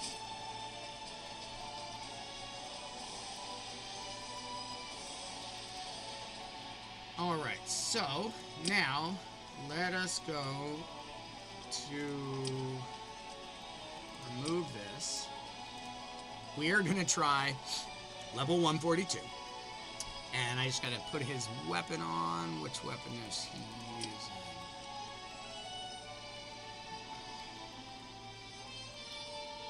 Alright, hold on. Let me make sure. Easy to get confused. Nope, we're on Golden Guardian. Now, for 142, I am going to build the Konichi, Shishi, Pangu, and either a Shinigami or Musashi team. So one of them is going to be the fourth one. I'm going to build that team. And definitely, so I've been experimenting with teams to get by 142. Mordred was great with his cleanse, but I feel like I need to really bring ally attacks to get the key individuals knocked out, and I haven't been doing that. So Zeus is in my team. Aphrodite might be. I think it might be Zeus or Aphrodite. We'll have to see. Heimdall is in the team. Heimdall keeps us alive and is a damage-based dealer. Mordred, I think it is Aphrodite. And then what we're looking at is Gilgamesh as our single point hitter. If Shinigami or Musashi if we don't have them fully built out. So Shinigami, Musashi, and we only have, it's because Gilgamesh, we have him mostly built out already. So as you can see here, I'm trying to use Aphrodite to boost Zeus's ultimate.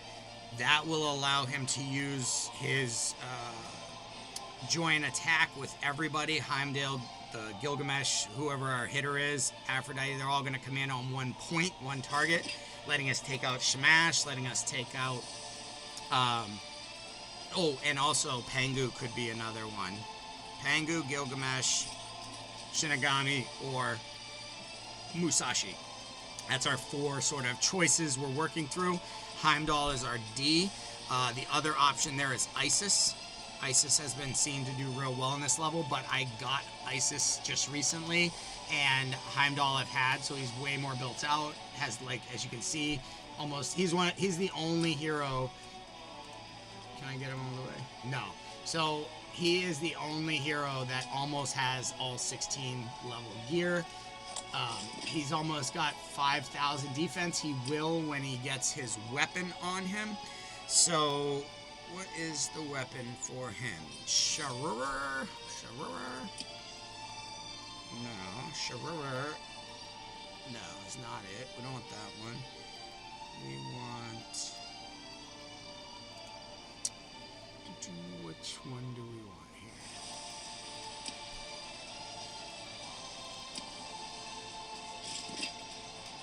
Let's go by level.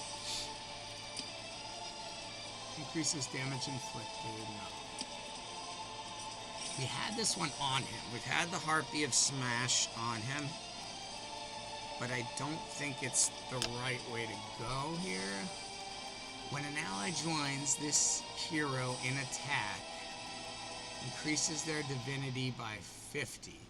So this one I wanted on Aphrodite. So we are going to remove this one. And we're going to equip this one. I should have put Smash's imprint on another one. This just decreases the attack on each ultimate use, but I should have put it on this one. Probably should have put it on the Sharur. But what can you do? We learn. We're learning. So this one is a Golden Guardian.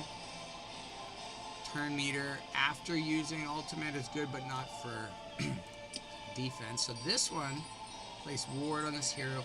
He doesn't place taunt, but what was increase the damage inflicted when counter attacking. I could look to.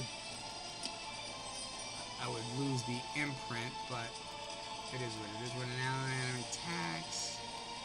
Reflects 15% damage inflicted to this hero back to the enemy. That could be, that could work.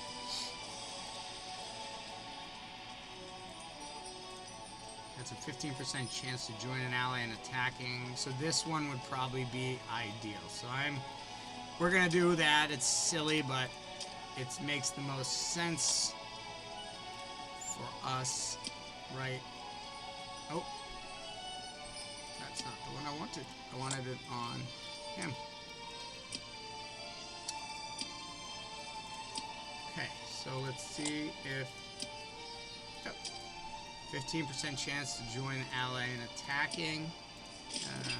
Increases damage. Let's see. Okay, we can't put that up at all. Alright, so Heimdall is set. She's going to have...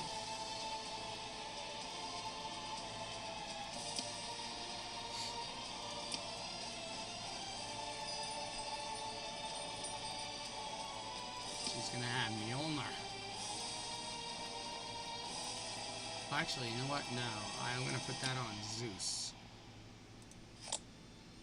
Zeus is going to get Mjolnir with the attack and crit damage. Now, Zeus be a good boy. Yes, there we go. Okay. So 30% chance to convert 50% of incoming damage from attacks into barrier. Barrier cannot exceed more than 10%, so more than 1,700. So the barrier is not going to be that strong. Okay, let's remove that one. That it might be better suited for us to go with this. Increases damage inflicted when joining attacks by 18%. That's going to go on our damage dealer.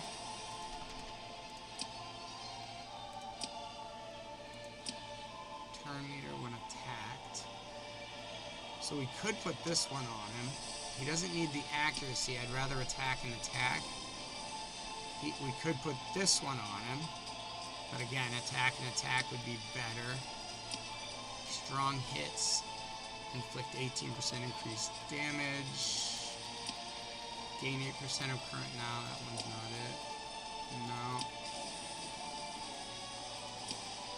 Increase the damage of the first attack ability each way by 25%. Yeah, this is it. We're going this way. Alright, Zeus, be a good boy, and... Oh, it's there, too. Okay, this is the god saying... Oh, wait, I didn't finish. I almost ran off. So now I need either Pengu or Gilgamesh, because I don't have Shinigami or... So what do we got here? We need some speed.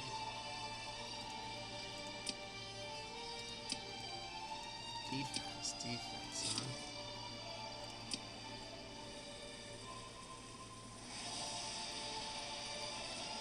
So the question is, do we need speed? I don't think we need the speed. Because he's going to get brought in by Zeus, and he's going to get brought in by Aphrodite. So I don't think he needs the speed. Let's look for... level. Defense accuracy. Attack, crit rate. Okay, possibly one.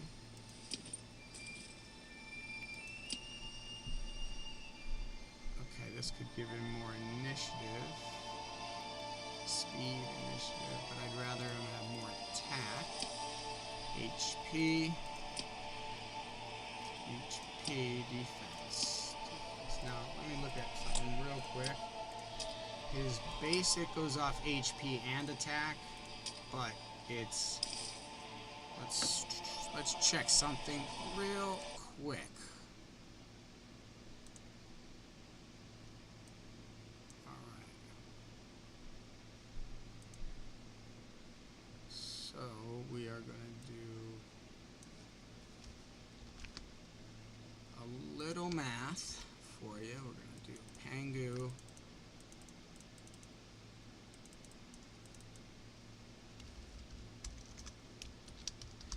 Pengu damage, HP versus attack. So for his basic, his multiplier is 0.18 and 1.5. Okay? If the hero has more initiative than speed, increase resistance, otherwise increase defense. Neither really matters, but resistance is fine. Now for this, we've got HP, and then we've got, let's do like this, copy.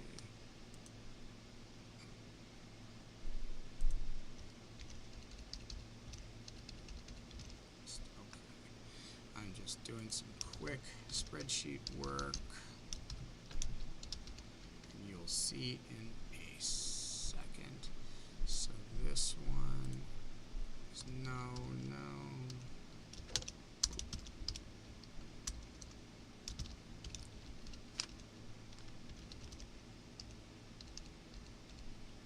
Oh.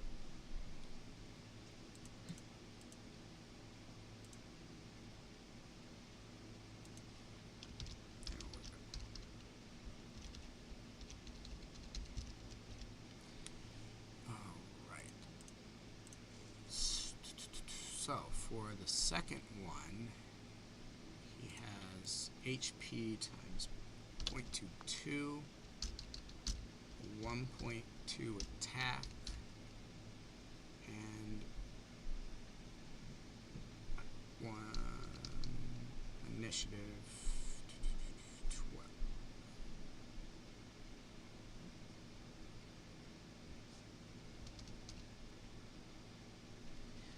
Okay.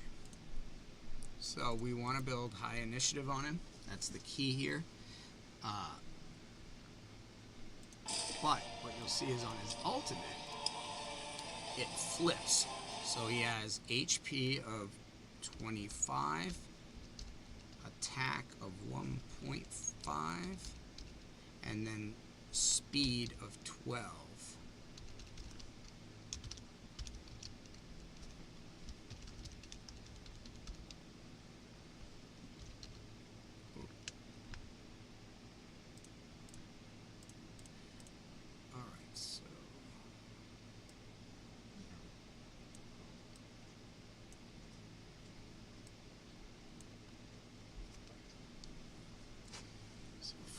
Alt.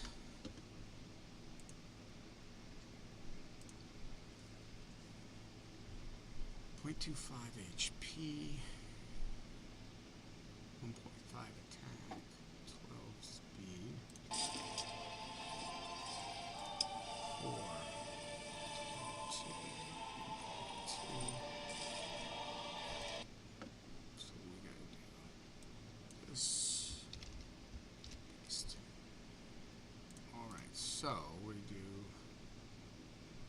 total for the basic.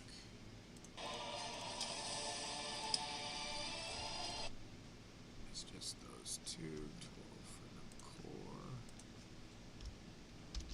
is this.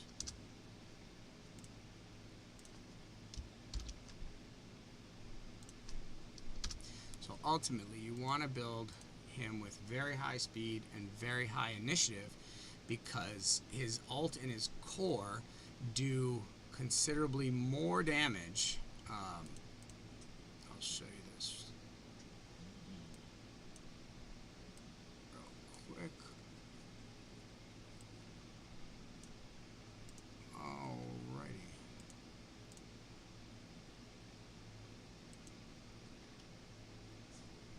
So here's the spreadsheet. We can do it like this. Okay. So basically, looking at this, this is Panger's damage.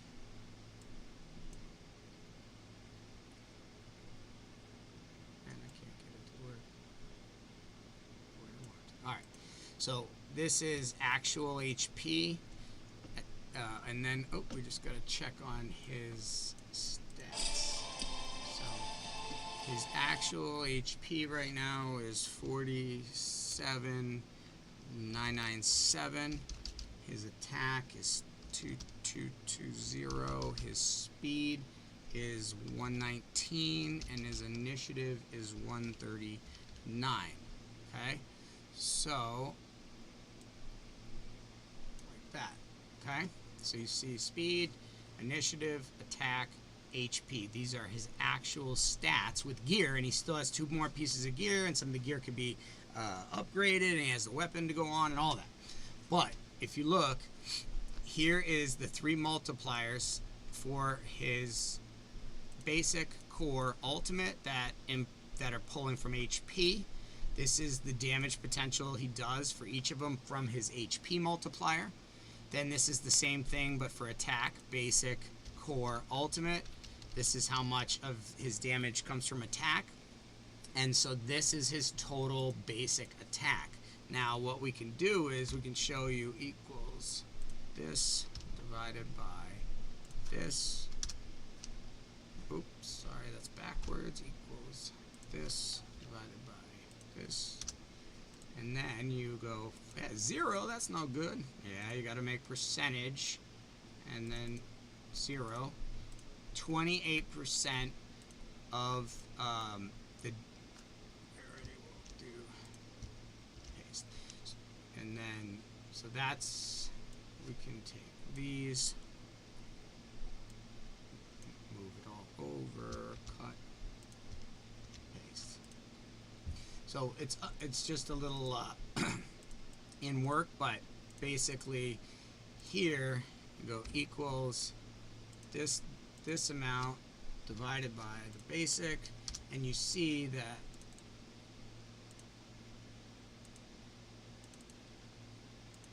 (72% of the damage for his basic comes from HP.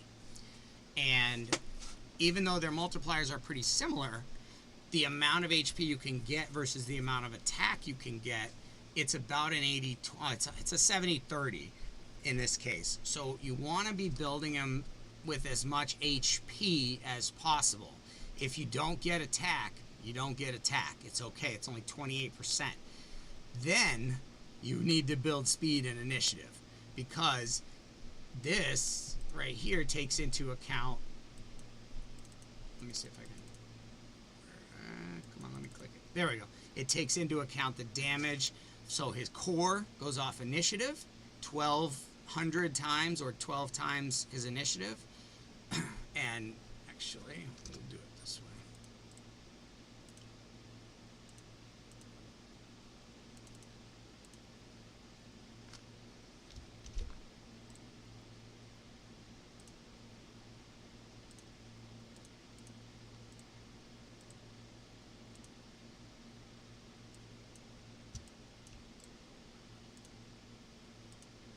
Okay. So there you see that I will clean it up real quick.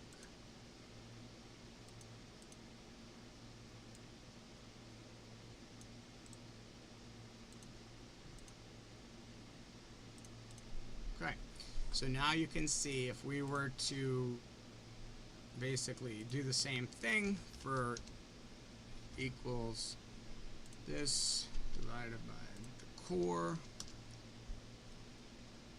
equals this divided by this. And of course, we're just going to format cells. We're going to go percentage.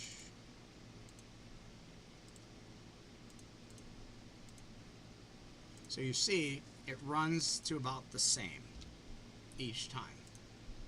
Divided by core equals this divided by ultimate. Copy. Formatting. So this is NA. This is NA equals.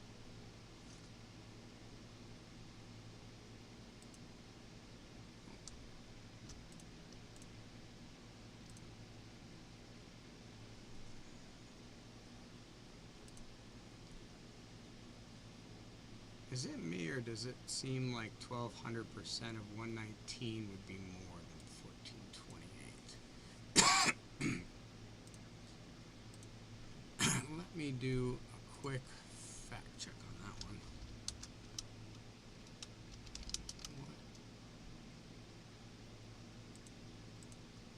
one. What is 1200% of 119? 1428. Okay. Oh, that is right. Okay.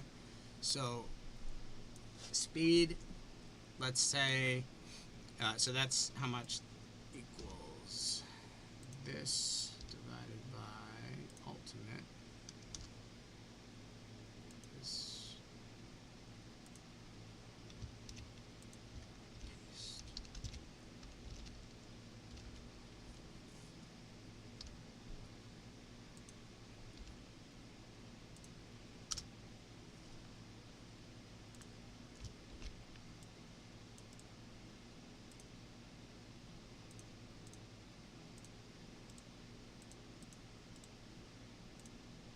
Okay. So now you can see that roughly 70% of the damage comes from the HP, while speed and initiative account for about 10% each, and the attack accounts for anywhere between 18 and 28, so about 24% roughly. Okay, so this tells us that we should be building him with the highest HP possible. So let's take off anything. Now he does need some accuracy,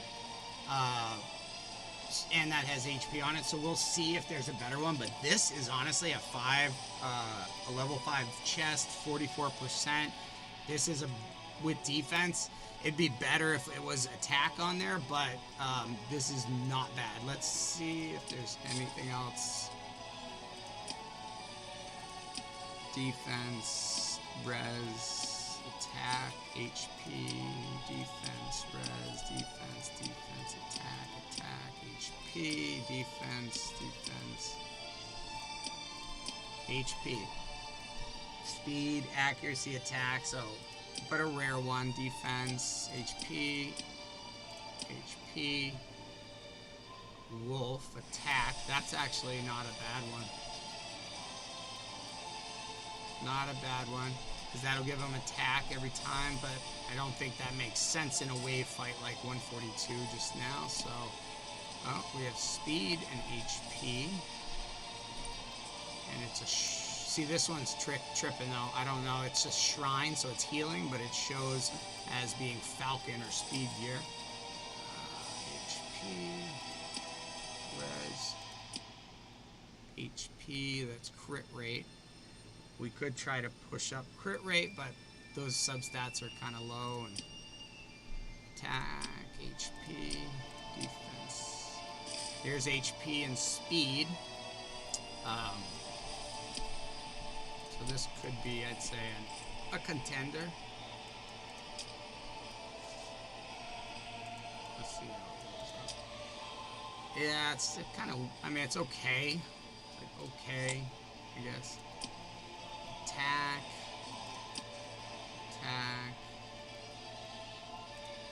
Sell that.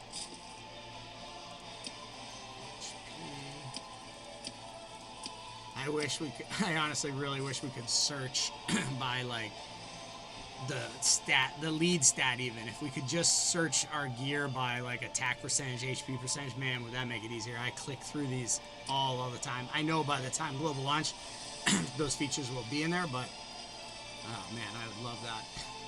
This one is not bad either. Chest of the Falcon. So this and this one is kind of like, which way do we want to go? And you can see this one's only a level 2 though. That's what makes this so much better. So I don't see us having a better piece of gear there. We've got HP, crit, HP, accuracy, defense, initiative, res, HP.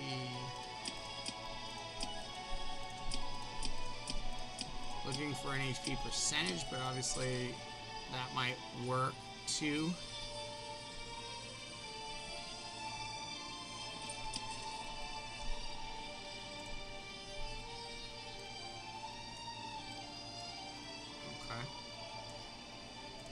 But now we're only gonna get at max a 2-piece set bonus from things. So let's see what this is. HP with HP 15%. HP, here we go, with HP, accuracy. This might be a winner. We may just have to put on the best pieces right now and not go for set bonuses. We'll see. He's at 53,000, so that's pretty solid. But we'll see where he gets to. Attack, crit damage, HP, attack, crit damage, HP, accuracy, crit damage.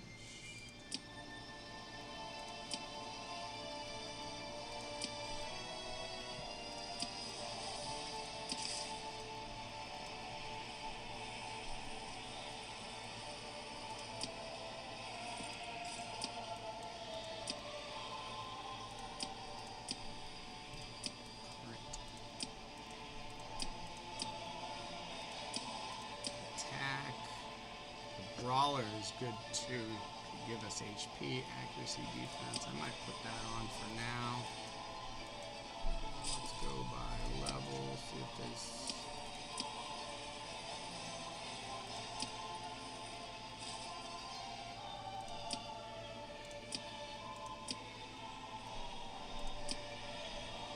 Alright. Let's see what we got here. Initiative.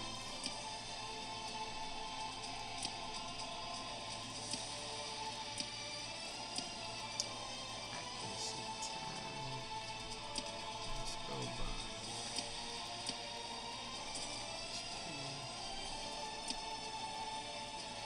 speed. Those are like speed boots, but would give us initiative. I wish they were speed on them. Initiative, speed, defense, HP. So that's an option.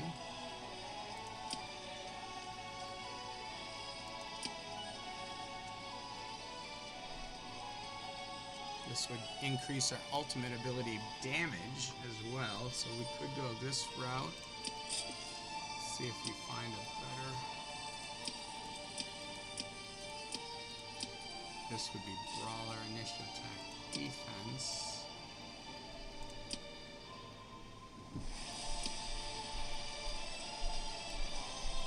HP 10.5.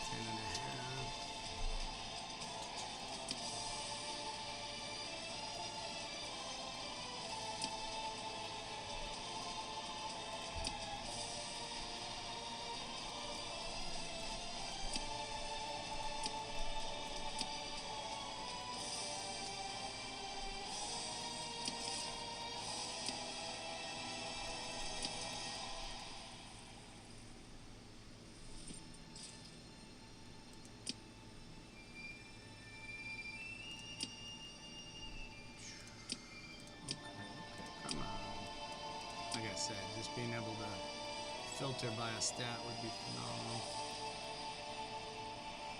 Heal by 5% HP, that's 5% damage inflicted.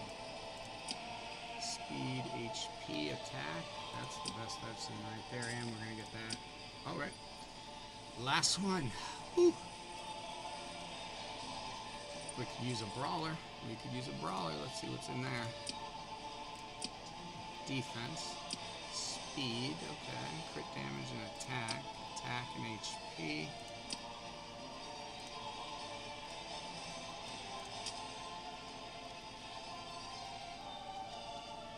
It's only a 1-star, so that stinks. Damaged Nightwave.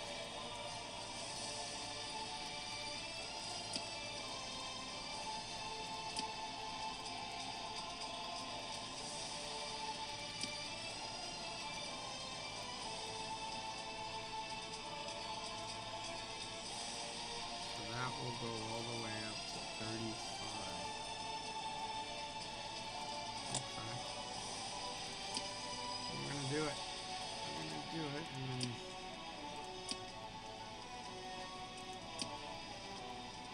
speed 16, defense. So we could use a speed thing here, but I don't know that we need speed. Maybe we try to find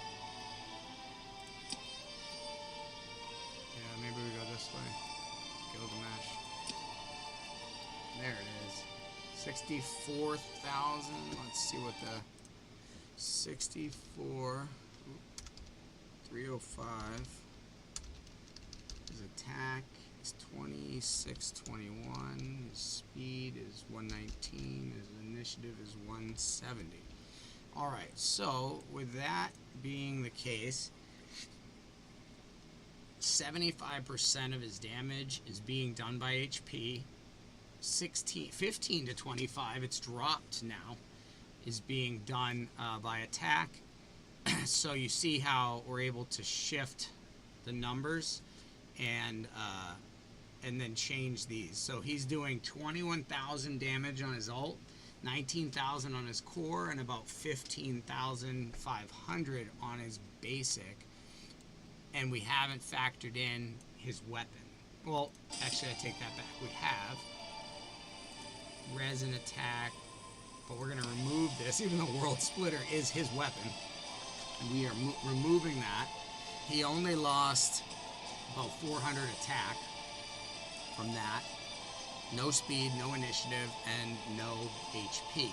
So we're looking for this weapon to help us with attack and HP, and then have a feature that also does something good for us. Let's go by rank. Attack, crit damage, no, that's not what we're wanting. Increases damage inflicted when joining attacks by 18%. This could be, and then, oh, it didn't fall off, I guess.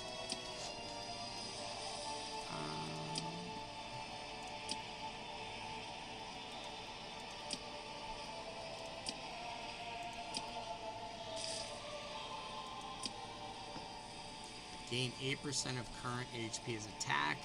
So that could be one. We could go with the Heka. For him, that could make sense. He has slower speed, so the Shamshir could make sense. He gets turn meter after using his ultimate, but we're looking for HP. We're looking for different stats.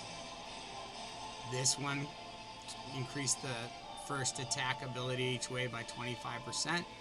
You know what? We might go with that one. We'll see if there's anything. Single target attacks inflict additional 8% enemy max HP damage. This could be one we use. Either one of those two. Or ability by damage by 9%. Yeah, I think we have to use either the Thunderbolt or this. 36%, 20%. I guess we're using the Thunderbolt. And he gets the... Okay. No, we didn't get it. Alright, ready? Remove. Equip. No. Alright.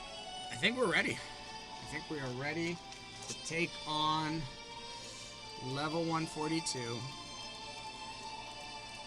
Can we beat it? Alright. We need Aphrodite in the speed.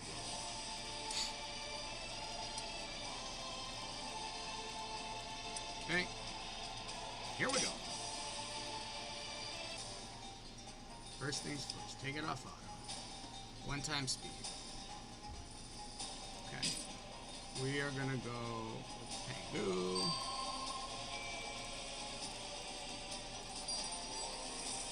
Shamash! Wow, that did not hit very hard.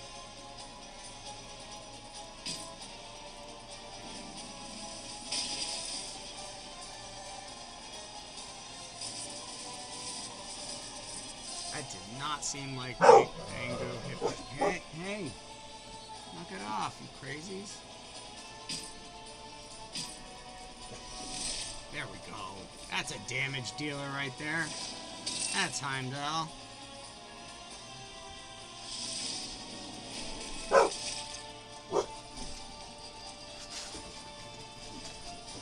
Stop. I'm not telling you again. Stop. I can't do what I'm doing when you're yelling. That's not fair. Stop. There's no reason to be yelling. Knock it off.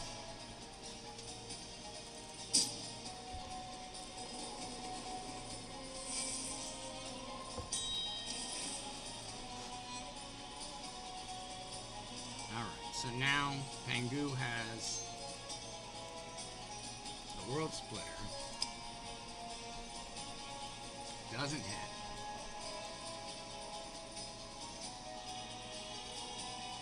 Holy moly, it's like it's a different kit. Oh no. Alright, I just don't think it's gonna hit, I guess. We'll see. Nope.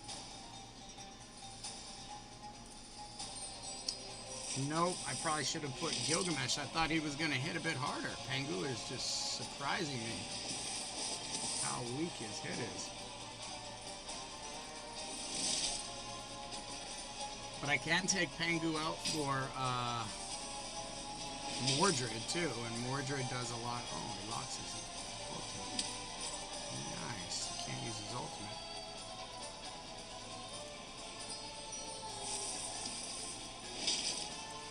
Okay. Didn't stop him from coming back. And we. Oh my god, he used it again? He just used it twice in a row.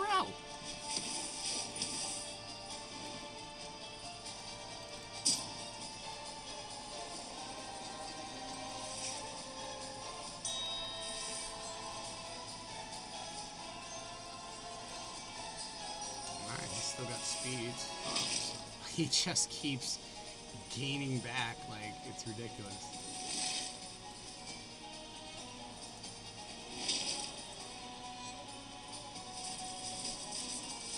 How does he get divinity out of that? Are you shitting me? Like, seriously?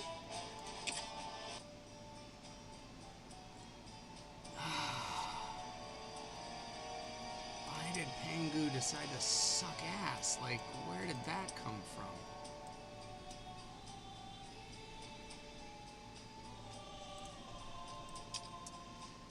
Alright, well, the other option is to go the Mordred route, so we'll just make sure that Mordred is built.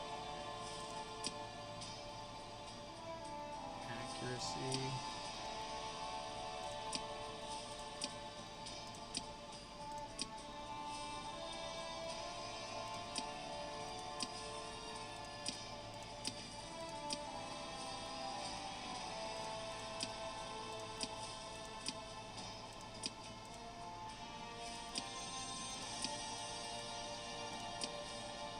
I don't think the weapons are always showing up. I don't think Pangu's, I don't think it showed up at all. Doesn't seem like it with how he hits. It's like, come on, the guy's got 60,000 HP and he hits like a girl? Like, no offense. Some of the, Maria Morovna makes him look sad because she hits. Alright. Gain 10% turn meter when attacked. I don't want that for him. No, he needs accuracy.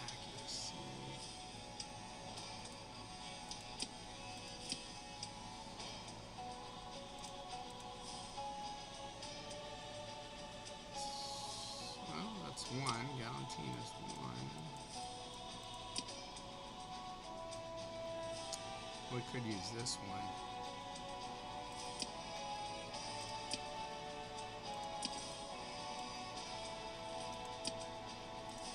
Yeah, we're gonna go with that one. None of it's working.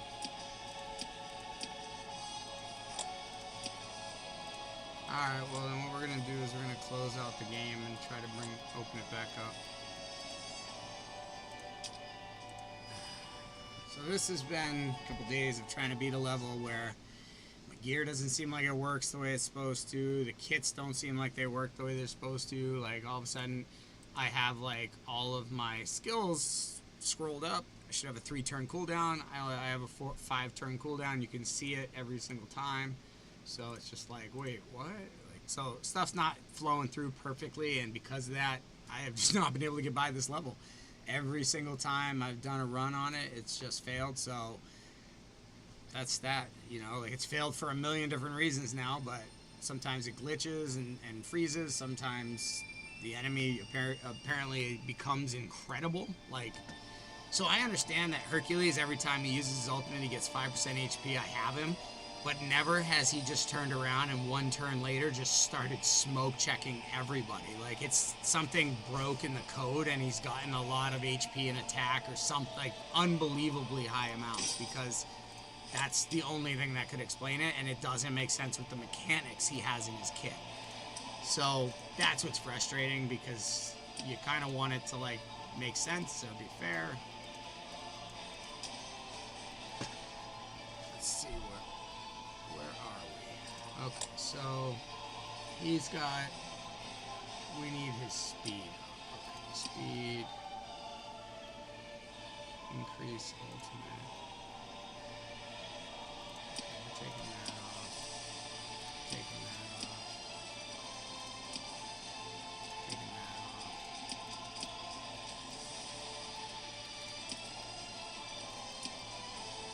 HP, huh? Parasite? And let's take them all off. Okay, let's rebuild. He needs speed, accuracy, but I don't want Raven. I'd rather Disruptor. Speed, attack, initiative.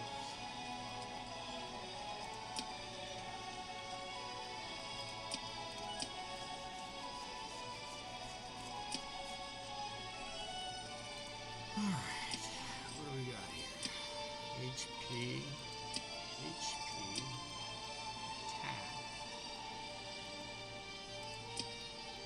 attack, initiative, speed. Oh, I don't want to lose that.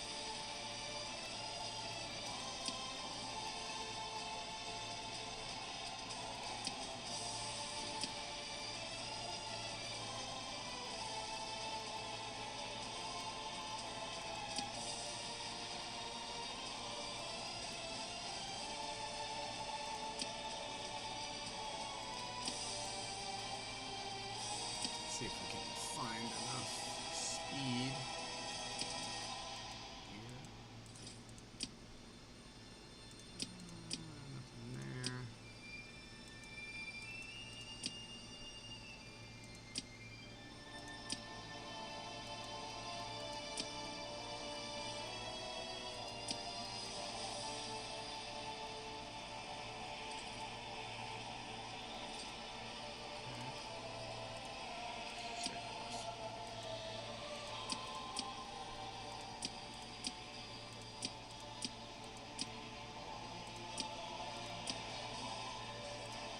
Alright, so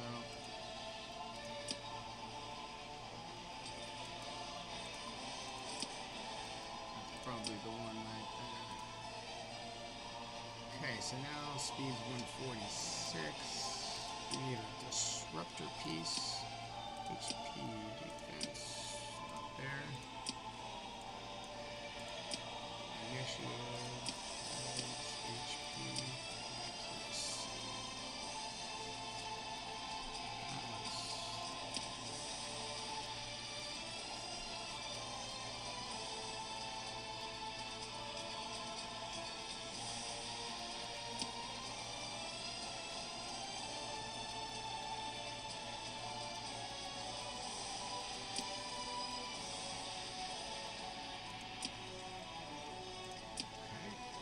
Good on accuracy, and now we just need attack and speed.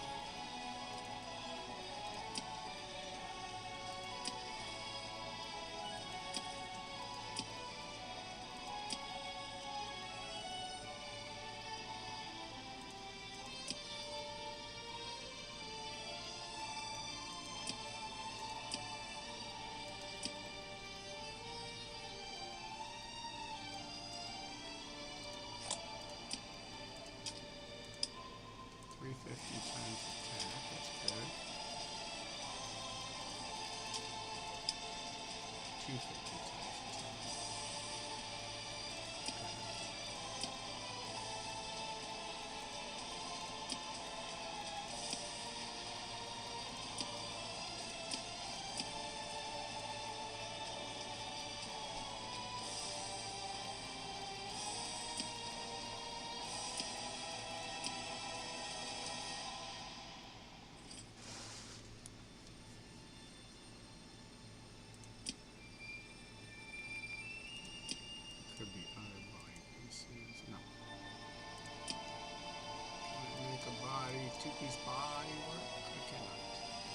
like my gear's been disappearing or something. Maybe not. Maybe I sold it. Maybe I sold all the stuff that wasn't the best.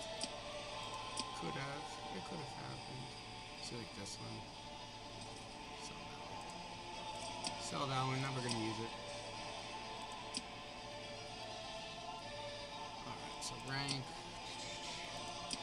Defense. Attack. Accuracy. That's fine. It's cracking though. What else?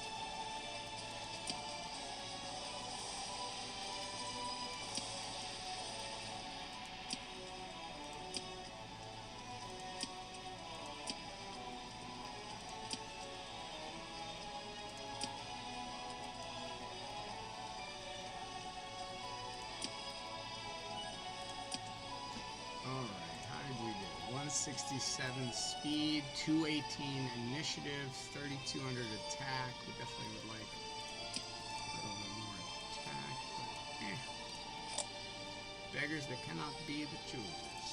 Alright, remove, equip. No. Now it's just not working, period. Well, that does not bode well for doing this, but hopefully we got the speed and the, there we go.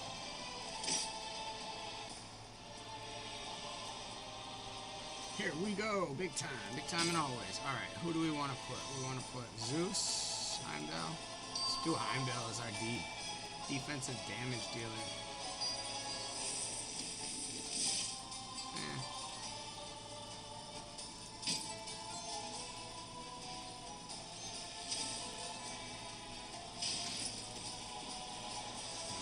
Dies, that's good.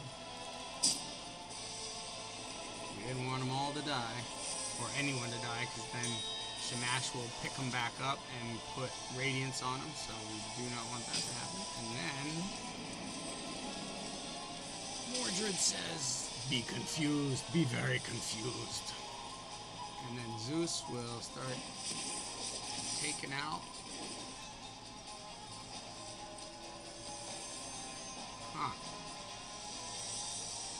I didn't realize that would happen. It would cut right through. He petrifies him, but apparently that doesn't. And they just disappear. All the disables just disappear. So that's why it's like kind of hard. They just cleanse themselves apparently. I don't know. We almost knock Hercules out just from attacking us, but let's go after Shamash. We gotta beat Shamash first.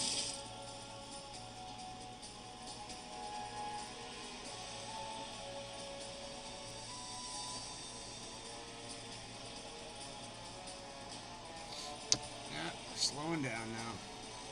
Too many things piling up. Too many considerations. But you can see the team would work if it would let me. I could take out Shamash. Zeus is about to have his big ally attack. I could give him Mjolnir and really rank it up and try to have him like have his ultimate right off the bat. Oh, here we go. Can we get rid of this fine feller? Sit down, son. It ain't your turn no more.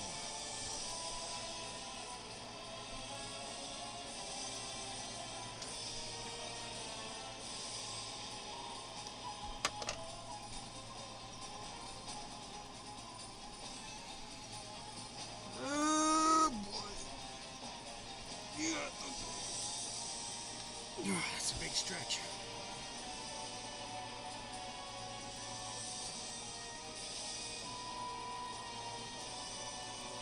See, so mission accomplished on the first wave. Knock out Shamash. and then hit him even after he's dead. And we're gonna go over and try to take out Hercules, but it doesn't work ever.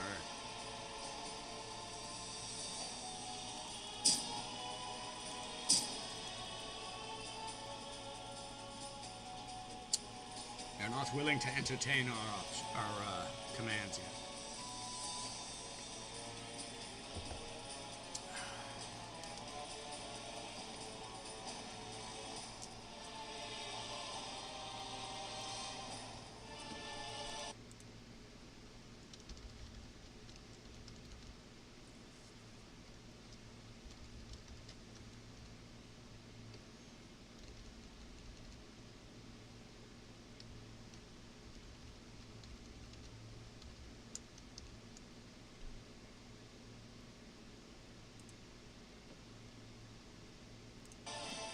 Okay. I think we got something going here.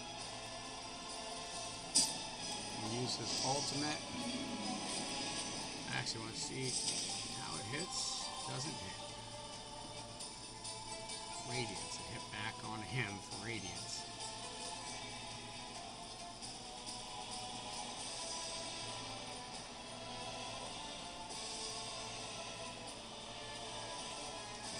Definitely be putting Heimdall's ultimate out as soon as we can, because it looks like their radiance is making us hit so much harder that it's hard to hit them without knocking ourselves out, which has happened to me a bunch of times.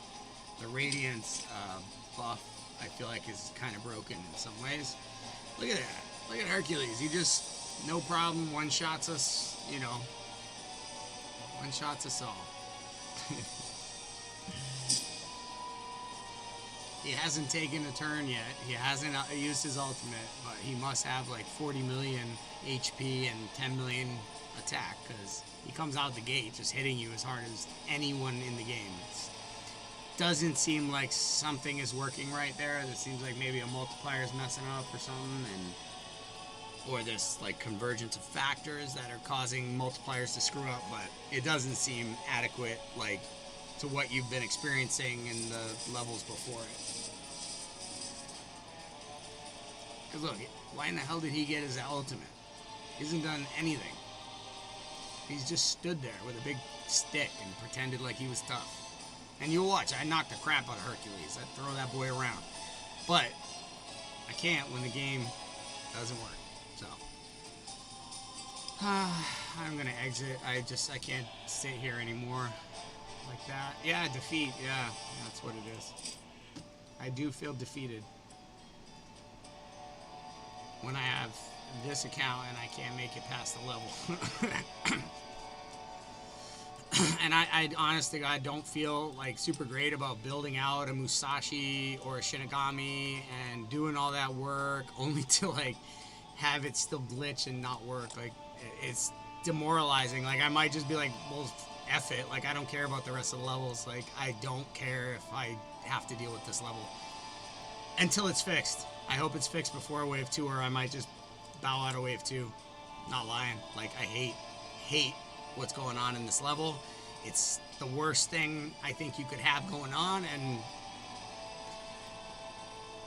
I think it has to get fixed very quickly, because it's only hurting the people who care most about the game. Like, the end game, the serious gamers are the only ones experiencing it.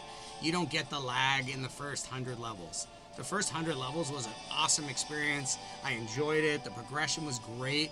It wasn't until you got to like 94 and 95 were the first taste of it with Hercules. It was broken. Something wasn't working right. And honestly, that should have been the red flag. But I know, Monday morning quarterback, but that should have been the red flag, is that at 93, 94, Hercules' kit was broken and it wasn't working right. As an enemy, it was doing things, and I mean, they had to have hit that when they did their family and friends testing, and I think it was mentioned in there. So, interesting that it didn't get fixed. I personally think it's a tier 1, S tier bug, because of what it does to the user experience. People may disagree with me on that, I guess, but I would literally take the game down and I would fix it, and I would not put it back up if something like that was broken, because it is so frustrating for players that it is the very thing that makes players quit games, in my opinion. Just my opinion.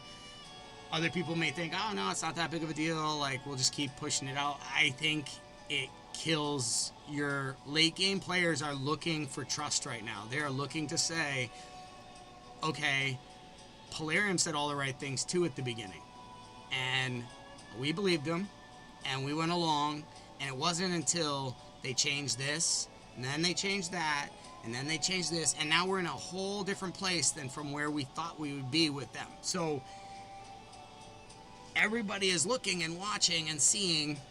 When push comes to shove, though, what do? When push comes to shove, do you start putting spending mechanics in that are more seller friendly than buyer friendly? What's the balance? It's a hard balance to figure out between the buyer and the seller being happy. The value of obviously what you're buying is important, but how do you maintain the value if you can buy as much as you want of it? It doesn't hold down the value. It doesn't hold demand. You don't have demand. So simple economics here is key, and yet it's the very thing where power creep comes from, is the runaway economics. So it's going to be interesting. I think that a bug of, like, now I've heard this 142 is not the only one. I've heard 149 is pretty bad too. So it's like I'm not even super excited to get past 142, only to hit 149 with the same experience where I don't know if you're watching it, but like I don't know how I would do it differently. I just started the level and I ran on one speed. I manualed it with my heroes and it doesn't happen. Oh, use different heroes. That's not the answer. If it breaks to the point where you need to only use one hero to do it, that's the very thing you've said you aren't going to do. So if that's the case, you got to fix that, and you've got to, I don't care if you nerf like a character in every wave. I'm pretty sure you can do that. Just make it so that your endgame players don't get stopped up on something that is stopping them up because of glitches, not because they can't beat the content.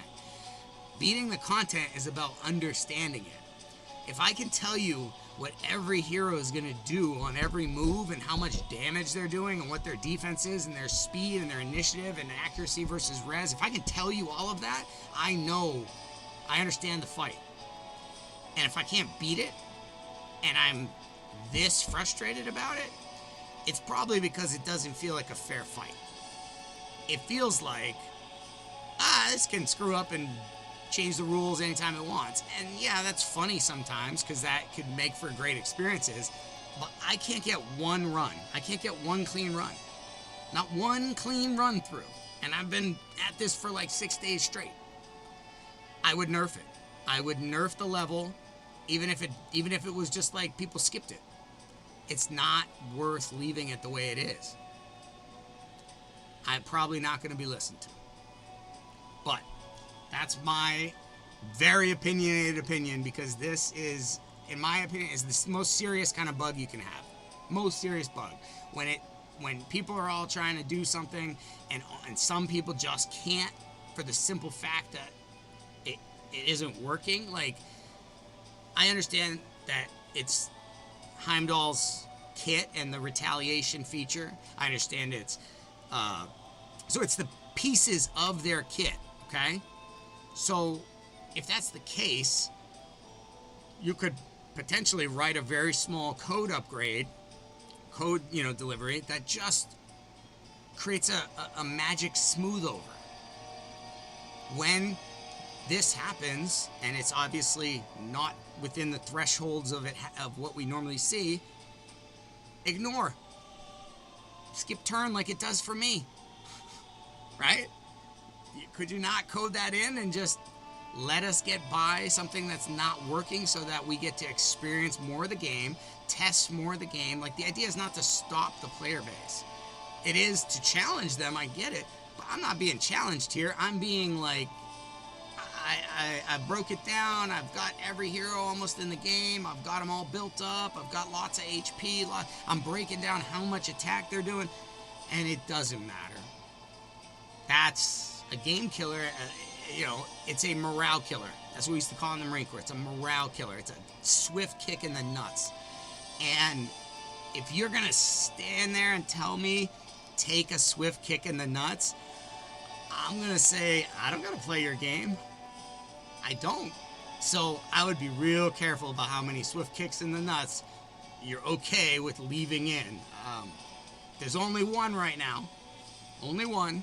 I think if 142 was fixed, everything could be, maybe I haven't gotten to 149, so maybe it's worse, or I don't know.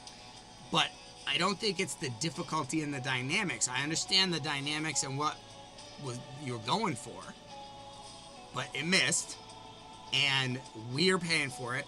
I'm sure you guys are too, with all the work and everything, but the players are paying for it in what you're seeing, and they shouldn't be, and they shouldn't be left there.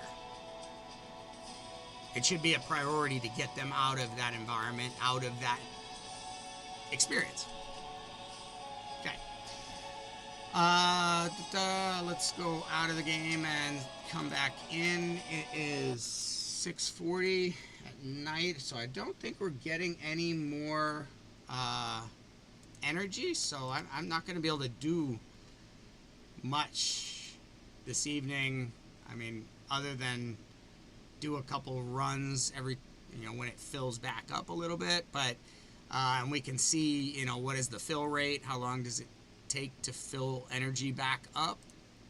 Certainly can do that, but I really feel like there's a lot of, like, why would you not provide unlimited energy? It's a testing experience, not a competition. So it's like, the more energy, the more testing. So I don't know. Some things like that decision, what's the downside? What is the downside to us having unlimited energy? Me having unlimited energy. I'm like your perfect use case. Because I am going to be using all of it to try to progress my account as far as possible. But let's say on day 10, I have an absolutely bonkers account. Who cares? It doesn't matter. It disappears. You get more testing. So I just don't understand the energy cap or restriction. I know that feels like the real game, but we're testing as much as we can, and having an energy cap means I've got to go, be energy conscious. Don't just use that energy. Use it for the right thing. I don't want to be that way in testing. I want to be like, hey, I want to try the stupidest thing ever. Let me be able to do it. Let me try it so we can see what happens. Let me see if it works. I don't know. Let's see if our weapons are working. I don't think they are, and I think that's one of the reasons why we're not having a chance in hell of getting past the level, is that we... Oh. Okay, that one worked. Let's see if Heimdall... What? Okay. Looks like we might be doing better. Now, let's Zeus, Heimdall, Aphrodite. Aphrodite, which one were we going with here?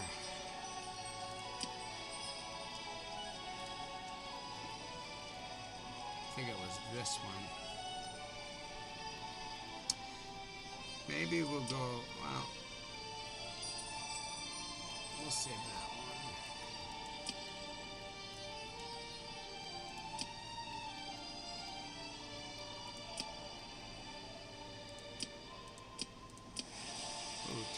The Savnaya might be the way to go.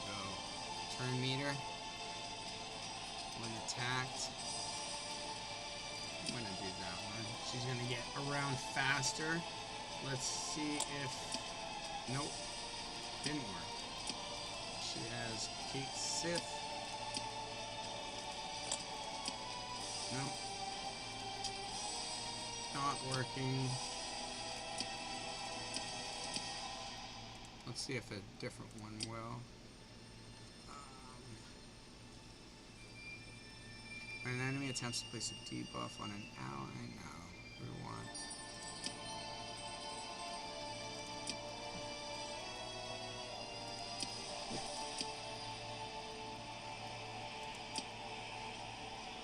Increases damage allies inflict when joining attacks by 5%.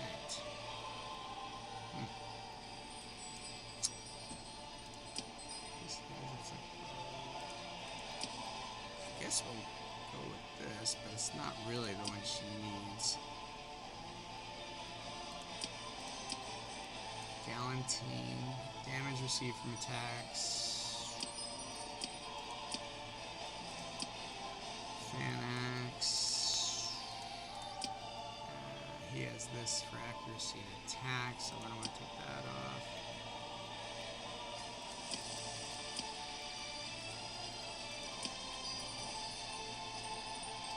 Gain turn meter after using an ultimate. This might be the way. Yeah, we're gonna put this on him. Alright, this on her with Shishi. That's it. Yay, it worked. Okay. Mordred here.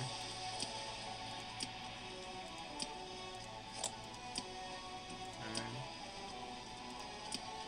Remove. Enhance. We're gonna try something silly.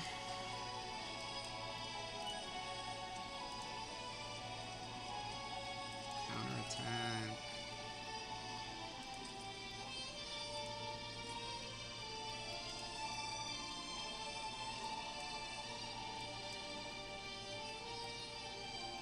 That might be the way to go. We'll do that. Alright, now let's put it on him. There we go. Okay. Alright, let's try it again.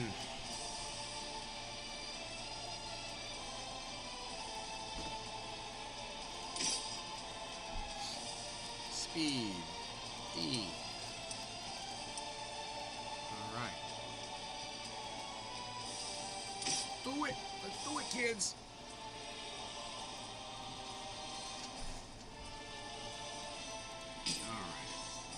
Which do we want to put here? We have Heimdall. I guess we go Zeus because he can go over and over and over again.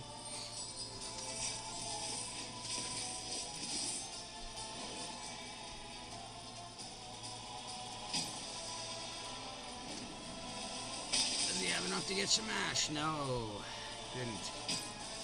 But we have the control. Look at that confusion.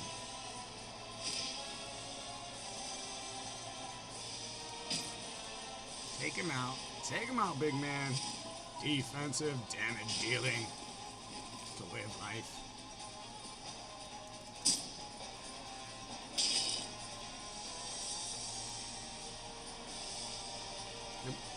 Hit him back.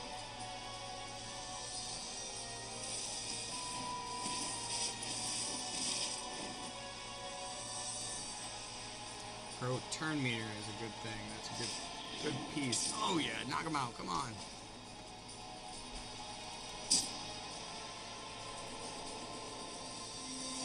Not sure if we're gonna have to use Zeus's ult here in order to take out Herc.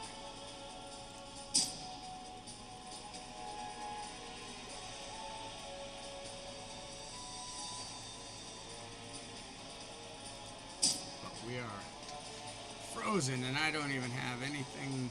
There's nothing weird going on at all.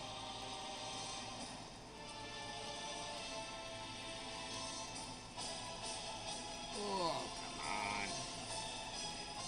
come on now. I almost want to put it on auto because I think they're going to absolutely use Zeus's ultimate and go after him. But, oh.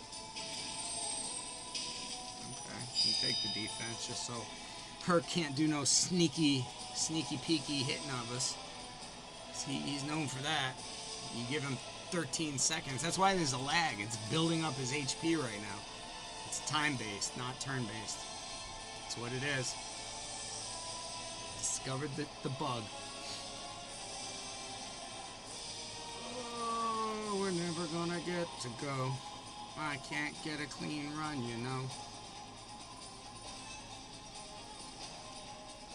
So the other option is that I take Heimdall out and I finish building up Isis and I use her. I've heard a number of people getting through using Isis, but I didn't see in her kit exactly what it was that made her so special. I mean, she revives and everything, but it's more just like I need, I guess if Heimdall doesn't bug out the thing, maybe it'll work.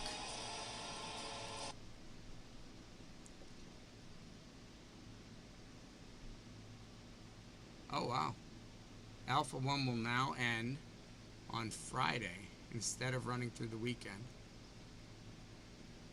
Huh, okay. Oh, that's actually better. And then they're going to start Alpha 2 August 13th, so that gives them some more time to fix the things we've been talking about, so that's good. That's good. Okay, so we're finding out that we've got 2 days left in the alpha. That's why we probably didn't get any more energy dropped to us. So if we don't beat this here, I don't think we're gonna. We're not gonna have the energy. Well, the energy is refilling, but we're not gonna get any major energy drops.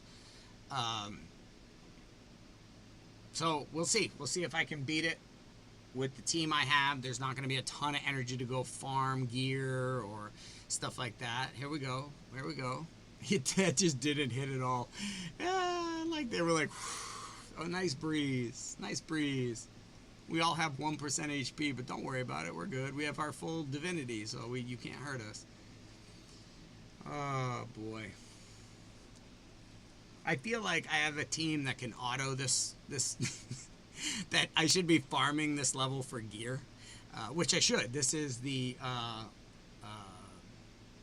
pauldrons. This is the pauldrons gear for like all the best gear sets. So I would absolutely be farming this level for gear, but as you can see, I can't even beat the first wave when it's clear I can beat the first wave. So that is interesting to note that we will not be going much farther into Alpha 1, and then we will get hopefully some fixes.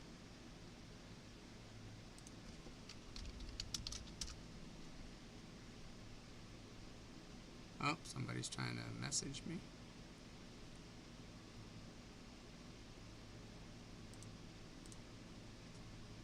Probably because I didn't have my overview up here. I was just talking to you guys.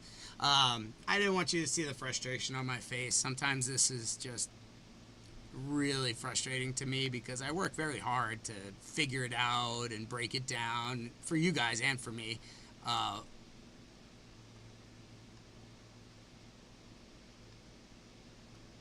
Sorry, I'm just catching up on bugs that the folks that I'm working with in the Discord found.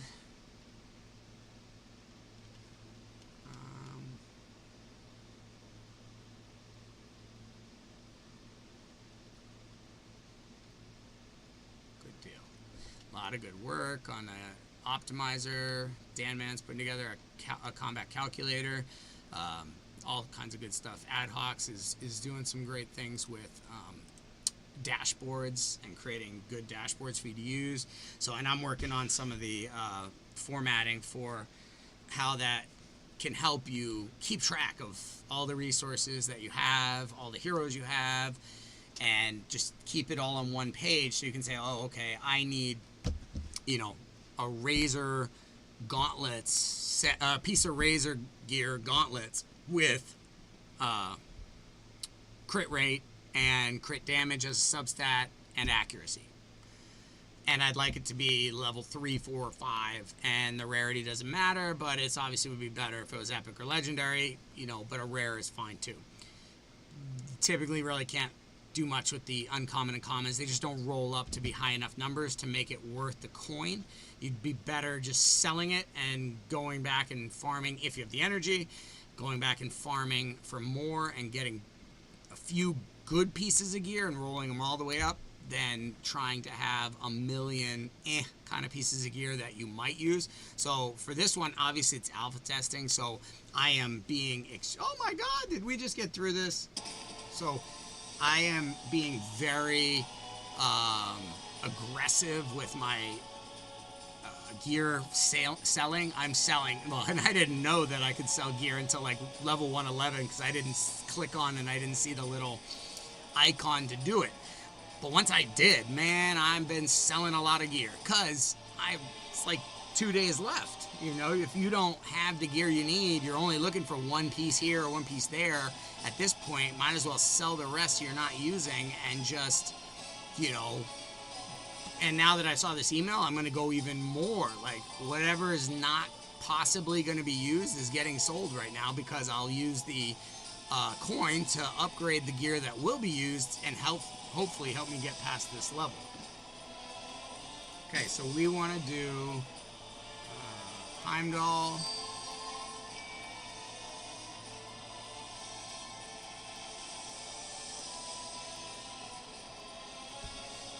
So the Ladies Ox are hitting pretty hard.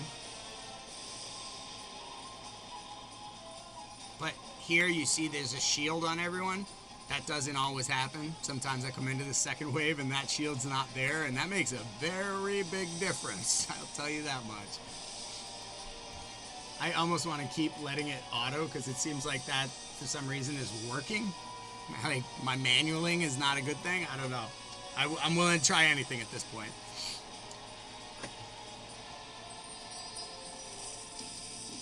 Oh, track. That's not the way I would have gone, but all right.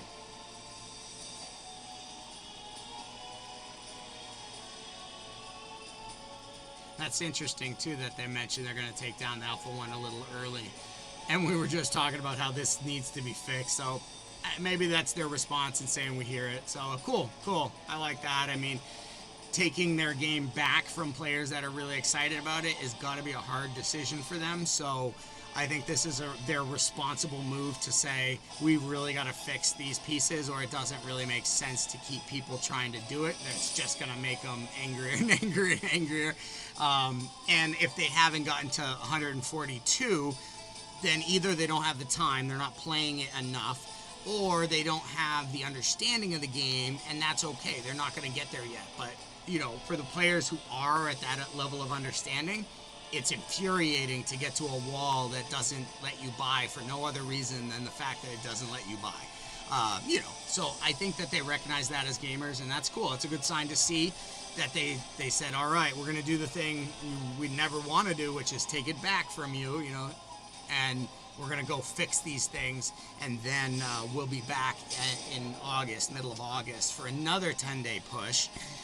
Your OG will not be sleeping. I'll be sleeping more than I did this time, because this time there's so much to do. There's collecting the stats and the information. We won't have to do that so much next time. We'll just be looking to see what changes. And I think there will be changes. So we'll be on the lookout to compare Wave 1 versus Wave 2, changes to kits, changes to stats, if there are any. I don't think there'll be so much changes to stats as there are kits. I think it's the kits that are breaking things and the actual logic and figuring out how to make sure it works the way they want to. Let's do our sequence of troubleshooting. Oh, there we go. See? Change the camera angle. It works. Or, anecdotally, it worked. I don't know. Who knows? Ready? You want to change it again? Will it work? Where is it?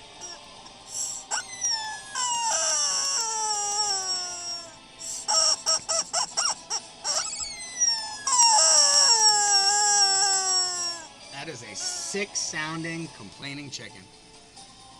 We got Drac, but he's going to heal so he's kind of the last one we would focus on. I want to take out the two Ladies Ox here, but personally, at this point, I'd be happy with just getting to go. I don't know why the Ladies Ox, there you go. I don't know why they were struggling. So usually, if that shield isn't up that you see there, that hit takes 50% of the HP, and then the next Ladies Ox takes another 50% of the HP, and Mordred and Zeus are kaput. So I had been building Heimdall and putting, you know, things in place to where he would have the shield up at the beginning of the round, you know, stuff like that. So it's finally worked. So I'm like crossing my fingers right now. If this doesn't stop up, we might actually have a chance to beat. This wave is not very difficult. I'm not gonna lie. This one is not hard. You just have to take out the Lady's Ox, and then the Achilles is easy enough, and the Drac, you'll do it in time. It's the third wave that's kind of nutty, because you have Aphrodite, you have, let's see, you have Aphrodite, Pangu, Sphinx, and Heimdall. So you have this guy here, you have half your own team. And so you have to take Aphrodite out first because you don't want Pangu and Heimdall getting their ultimates. Heimdall's ultimate is insane, and that shield is crazy. So you've got to take out Aphrodite, and then I'd say you'd have to take out Heimdall like almost at the same time or right after, and then try to take out Pangu. But the Sphinx is also going to put the vanish on everybody but herself, so forcing you to attack her. So Sphinx is trying to make you attack her first, but you want to attack Aphrodite. And then when you are able to kill Aphrodite, I would say you want to go after Heimdall, Pangu, and then take out Sphinx last if you can. But again, we're going to see. I just haven't had enough run-throughs where we actually made it all the way to the third round. This is like monumental right now, what we're seeing. So he just used his core. That was Dracula. We're going to get to go on our run here. Aphrodite is going to use her ultimate and get everybody else up to their ultimate. Then Mordred will use his ultimate likely. Zeus will use his ultimate. If it doesn't tweak and just skip them. In which case, then we'll just try to beat it with basics. That should have been the 2-star reward for this one. Beat it using only basic skills. That should have been what, there was, I think, a no ultimates, but beating it only using basic skills, that would have been funny. And you could have put it, on the first 50 levels, so it would have been easy enough if you go back later, but that would have been a fun one. Alright, so Aphrodite used her ultimate, like I said, and now Mordred has got his ultimate, and it's Zeus's turn, and Heimdall's got his ultimate, so we're definitely getting defense, which is good. We won't worry about dying. We'll just worry about dying of boredom. And then Mordred will put his ultimate, and it will lightly touch the enemy in inappropriate ways. No, it'll just kind of it doesn't do much. I've tried to boost the damage of his ultimate, but he's a control guy, so he's about accuracy and speed and getting that confuse out there on everyone. Okay, so here comes, boom, big D. Defense up, 40%. Big shield.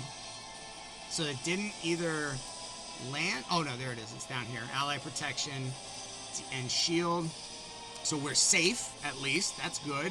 Nobody in this is going to just come over. None of the Lady's Ox, we don't have to worry about them.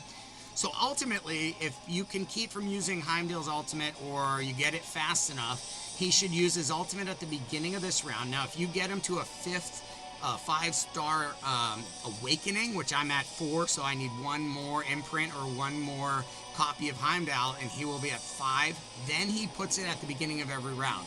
I feel like this wouldn't even be a challenge at that point. But we're not there just yet. I have been trying to farm all of the imprints and the 2-star bonuses to try to do this, and everyone I've gotten hasn't been a universal imprint, or the 2-star bonus is bugging and doesn't give it to you even when you get it or even when you do it. So it's, that's interesting. Oh my word, we are so not even close. I've tried maybe this one, it'll there's less, showing less of the screen, maybe, but there's stuff moving around, so. Oh, maybe it is working better this way. Oh, he did not kill him with his ultimate. That is impressive. Dracula just not even worried, bro. I still have 100% HP. So that looks a little broken. I get it, he has reflex damage and mend on him, but really? Zeus just threw a lightning bolt at you and had the defender of the Bifrost, Aphrodite, and Mordred all come in and attack you, and you have 1% HP missing? Something's broken. Mordred, finish him. You discus thrower. See? Lightly touched them. He creates a breeze. He cools them down. Cools them down. There you go. Lady Zox very red in the face, so he thought, oh, I'll just cool her down. I wish I could see this go by so much faster. Yeah.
Oh my word.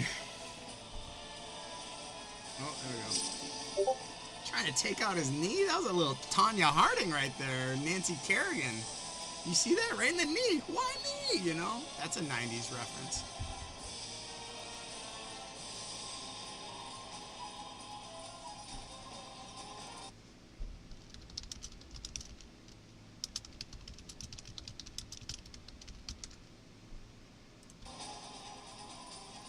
So we've done no damage to them because they have invincibility on or something. I don't know.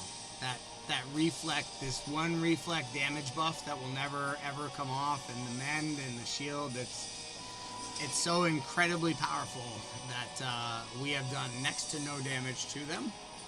And cool story. Granted, they've done no damage to us either. We've just sat here and stared at each other. It's been a staring contest.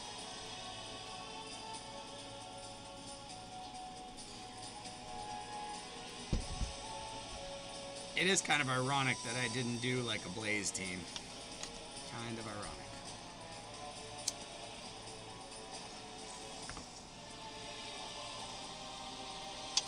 But I didn't pick up Raw or a Y-Drag or Bastet.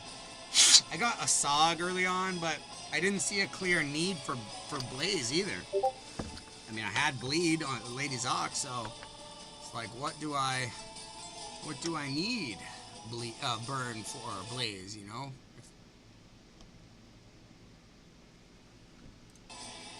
Oh.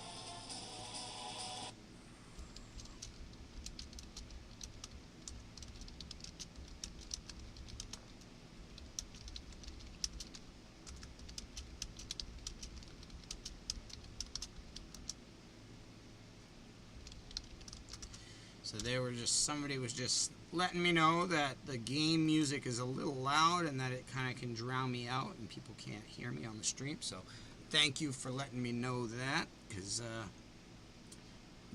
wouldn't want you guys to not be able to hear me. Although unfortunately I am in the fight, so I can't turn the music of the game down unless I'm outside of the and in the sanctum screen.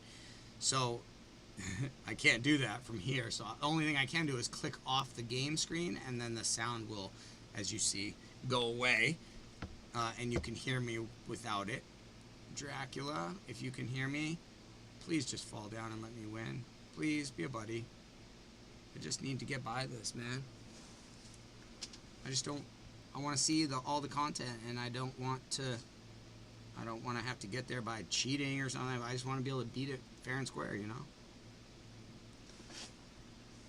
The only other option, like I said, is to go build out an ISIS, so maybe that's what we do next. I'm not gonna lie to you, I don't fully grasp what in her kit is so much different or better than this, but maybe it's just that Heimdall is not there, and maybe that will cause it to run okay. I'm pretty sure Zeus has some stuff that's been messing. Like, I've done runs without Heimdall in it, and I still did not get through cleanly. I think Zeus still got hung up a bunch, because I went Pangu instead as a damage dealer instead of using Heimdall as a defensive damage dealer, and first off, it just didn't work, and secondly, like, you know, without good defense, I guess that's probably what Isis brings, is just the shield. So she's a shield in a different way. I might do it with Shishi Dog. I kind of like Shishi Dog. He's looking badass. But I don't know if I'll have the time now to build it out, since we're so close to the end of this, and so that stinks. I hope that I can do it with Isis just to get by it, see all the content, see Fafnir, actually get to go against him once, you know, in this wave. That would be really kind of helpful to me when I go to make content for people about how to go fight Fafnir, you know. And I mean, I'm not about giving it to me, but like, if you look at the progression of my account, you'd be hard pressed to say I didn't earn it. You know, didn't earn the right to go to the final battle. But oh, let's see, we got anything happening here? Things are still happening. I mean, that's positive. I'll take that. I will take that they're still happening. Achilles and Drac, no revive for, you know, the Lady Zox, so.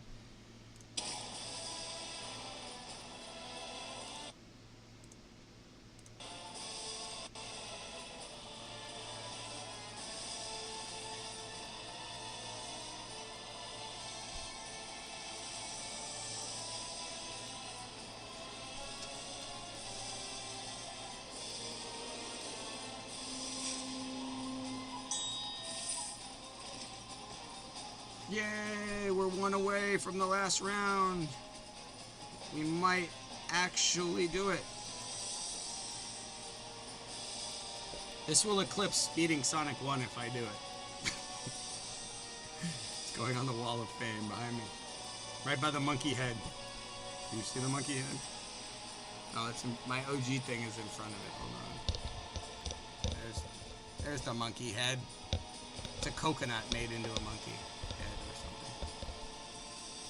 It's not mine, but it was here, so. I don't make coconuts into monkey heads often. But when I do, I hang them on a wall behind me. Drac, fall. I can't believe it. Are we actually going to auto it? Is that going to be our first time? We're going to auto it slowly? That would be funny. What do you mean? All this time you just had to hit auto and shut up and stop trying to do stuff.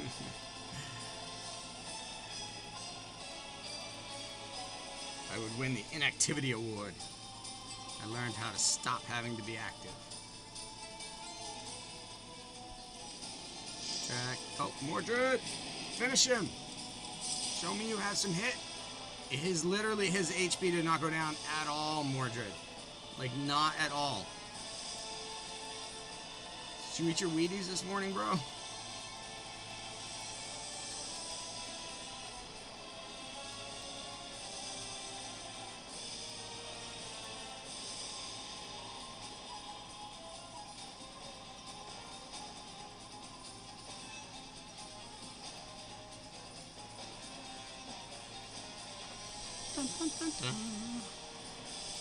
You are almost 2 waves in.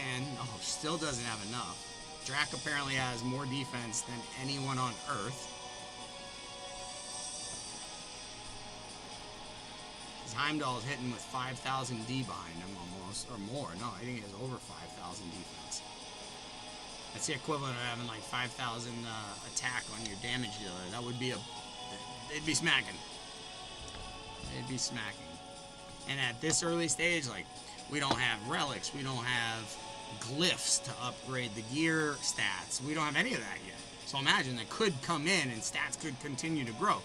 It happens over time. So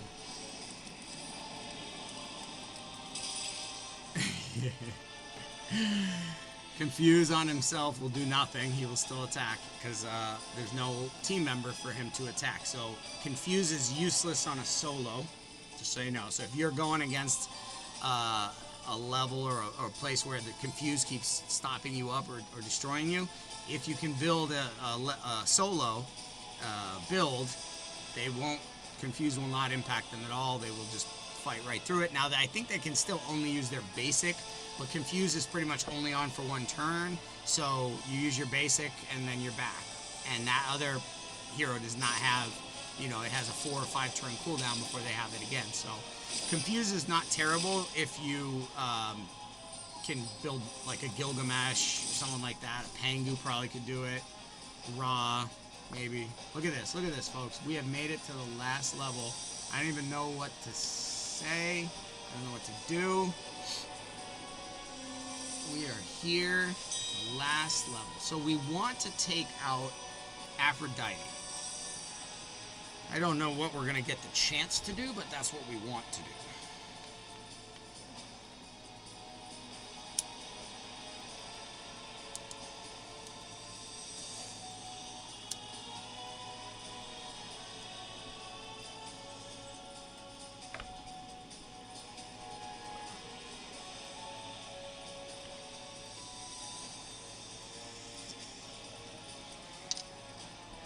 And you'll notice in the turn meter that our Aphrodite and our Heimdall are faster than their Aphrodite.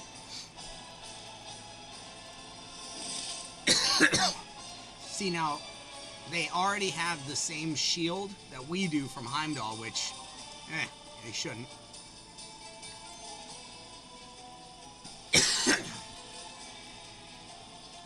Heimdall is red, and they are all eternal, so we don't have any affinity sort of leads. Like, there's nothing that's gonna do that. Now, you'll notice Heimdall, somehow, they haven't had a chance to go yet, but manages to have a shield and reflect damage on him and on everybody from the very start. He's got his, like, ally protection on from the start. So this must be the 5-star awakened version of Heimdall. I'm not sure. Actually, I think we did get the 5-star awakened, so yeah, this must be the 5-star awakened version of Heimdall. Can we put corrupt? Okay, so corrupt means any buffs that go to Aphrodite, ideally Mordred should get them. Like, so if Sphinx were to put a buff on Aphrodite, then Mordred should get that buff. And he also stole her shield, as you can see there. So that's why Mordred's powerful. His basic has a potential to steal buff, so he stole her shield. She still has her ally protection, and he put corrupt on her for 2 turns. Now, Aphrodite is going to do... She's got her ultimate, so she's going to boost Heimdall, and then Heimdall is going to do... So, ultimately, we need to have Zeus faster. That's one thing. Zeus needs to be faster than Heimdall, I would say. And Mordred is needs to be faster too. So we need more speed on both of them. I don't think we're gonna get through this one. I'll just let it run auto and see what happens, but I think that's definitely one thing, is we're going to need to increase speed on Zeus and Mordred's hit. They both need to go first or before.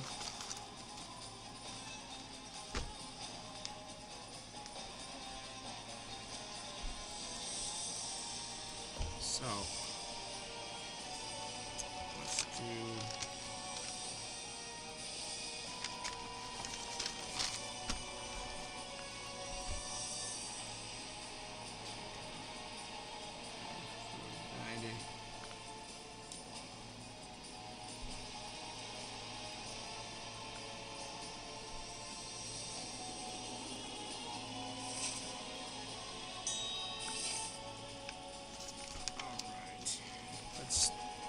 got this. Okay, so Zeus needs speed.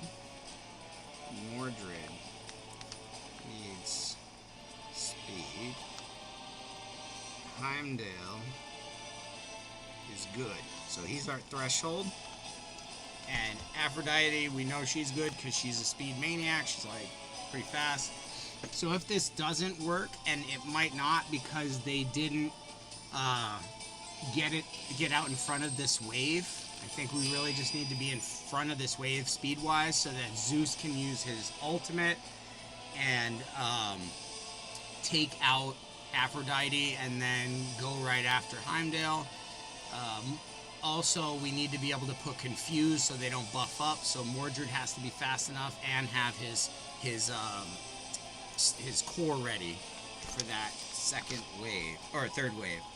So that's what's key here. Mordred's core on start. That's the Confuse. We can use it in the first one, but we got to be able to use it again. We won't use it. Don't use core on Mordred for the second wave. Okay, same with, we'll see if this works, but that is, I think, all we needed is Zeus speed to go up, and we'll have to maybe farm some gear just to figure out what that increase of speed will need to be.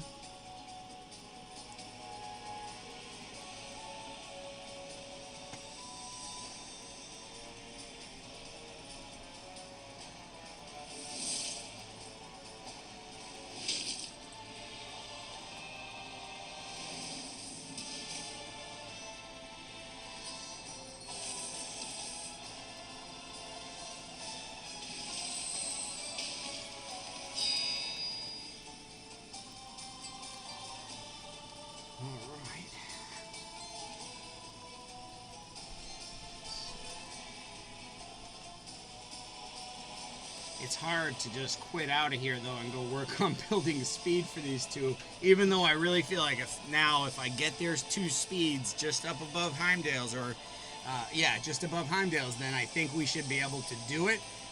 The first two waves I'm not worried about. It's just we have to be out in front of these buffs, and we also have to have Mordred confusing them before they do any of this. So yeah, otherwise, I just feel like this becomes a very long and almost unwinnable fight here.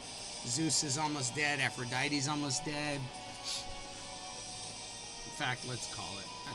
That's it. Okay, so at least we have a clear understanding now of what. So that speed that Heimdall has is 157. Okay. 157 is good enough speed. She has 197. Zeus has 164. Okay, so this is what I don't understand. And then let's see what Mordred has for speed. Mordred has 167. So Mordred has faster speed than Zeus, and both of them have faster speed than Heimdall. But when you get in there, they don't, apparently. Or I don't know why Heimdall would get an additional speed bump. He has 157, and then let's see, what did I say? Aphrodite was 197. So Aphrodite was 197. Now all of these get a 20% boost from her speed boost. So let's do that math real quick. All right, so if you have 197 speed, as she does, times 0.2 plus 197, it's a 236 speed. So she has 236. Let's see, 167 times 0.2 plus 167, that is 200 on the button.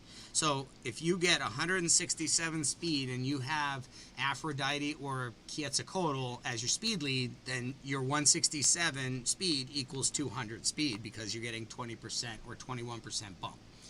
All right, then let's do 164 times 0.2 plus 164. So that's 196.8, basically 197 speed for Zeus.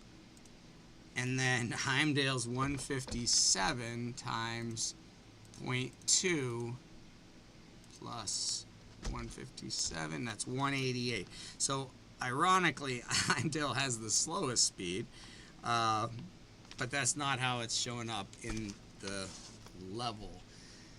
So let's see. So we can increase the speed a bit. Yeah, we'll do that. We'll increase, we'll farm 120.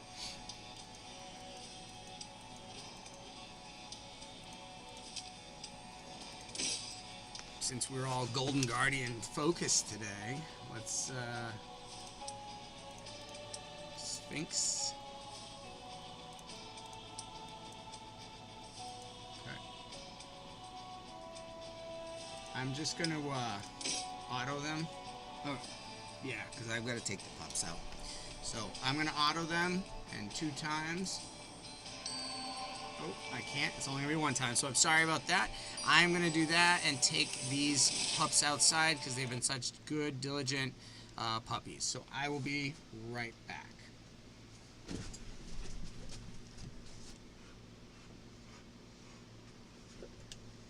I'm coming. I know I'm like that terrible boss who doesn't let you have breaks and barely remembers your birthdays. No, I always remember your birthdays. All right, come on.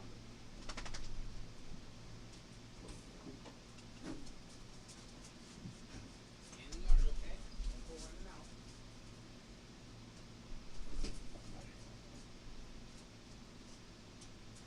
There you go, wild puppy. Run free.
saw the world, experienced life.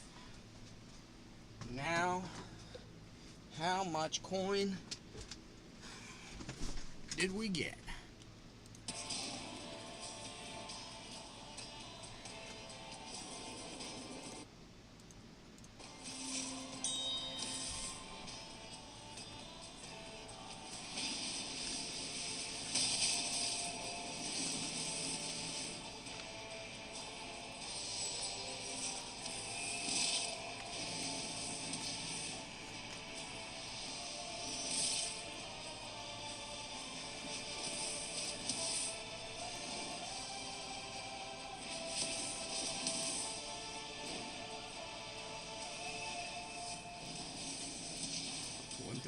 That's not bad.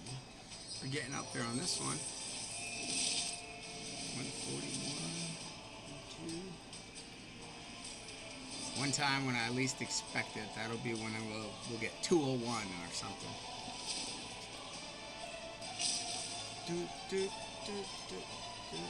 Right before he's about to attack, Heimdall throws down his retaliate and reflect damage, so that's huge. And then he puts up the big shield, so we're not even worried about getting hit by any of his nonsense. Shishi, though, great alternative. Shablugal can work. He puts ward on, block damage. There's a number of defenders. I didn't get to build out all the defenders and test them in this one. I was planning to try to just experience the alpha in the game, just go through it and not be too busy trying to like maximize my play in the game, but just let the game take me and see how far it takes me, see where it takes me, all that. So I kind of took a very like, don't try to direct my path, but see what path the game brings me along. That was how I went about it. One of the reasons why you wouldn't have found me as one of the first folks at the top, because that wasn't my goal. Had nothing to do with what I was doing in the alpha. Of course, it's a nice to have if you wind up being someone who's a first to do something, but the effort it takes to be the first means you have to give away something somewhere else, right? So, you know, I just focused on where did the game take me, and did I like that experience? How did I see this as being sort of like a miniature of the larger game, you know, that sort of thing. We're going to pause it here, or not pause it, I should say, stop the auto run here, and that way we will possibly save a little bit of energy for another 142 run, but I don't know. I guess we'll have to try an Isis build and put her in Heimdall's gear, or she's a HP more based shield, not defensive, so we have to see if we have the right gear for her to replace her in Heimdall, because she needs to have the right speed. So it could be a bit more work. I don't know. Today is what day is it? Holy moly, is it Wednesday? Yes, it is Wednesday. Okay. Today is Wednesday, so we still have till Friday. I think Friday at 11 it'll probably be done. It was in the email or in the Discord, but let me see what it says. 3 p.m. UTC. So that's probably 11 our time. I'm not sure. Let's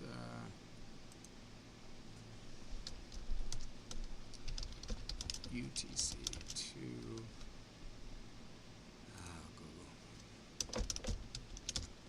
Okay, so UCT or UTC is 4 hours ahead of me.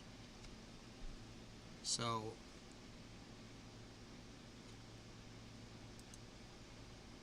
it says that it's going to close on 3 p.m.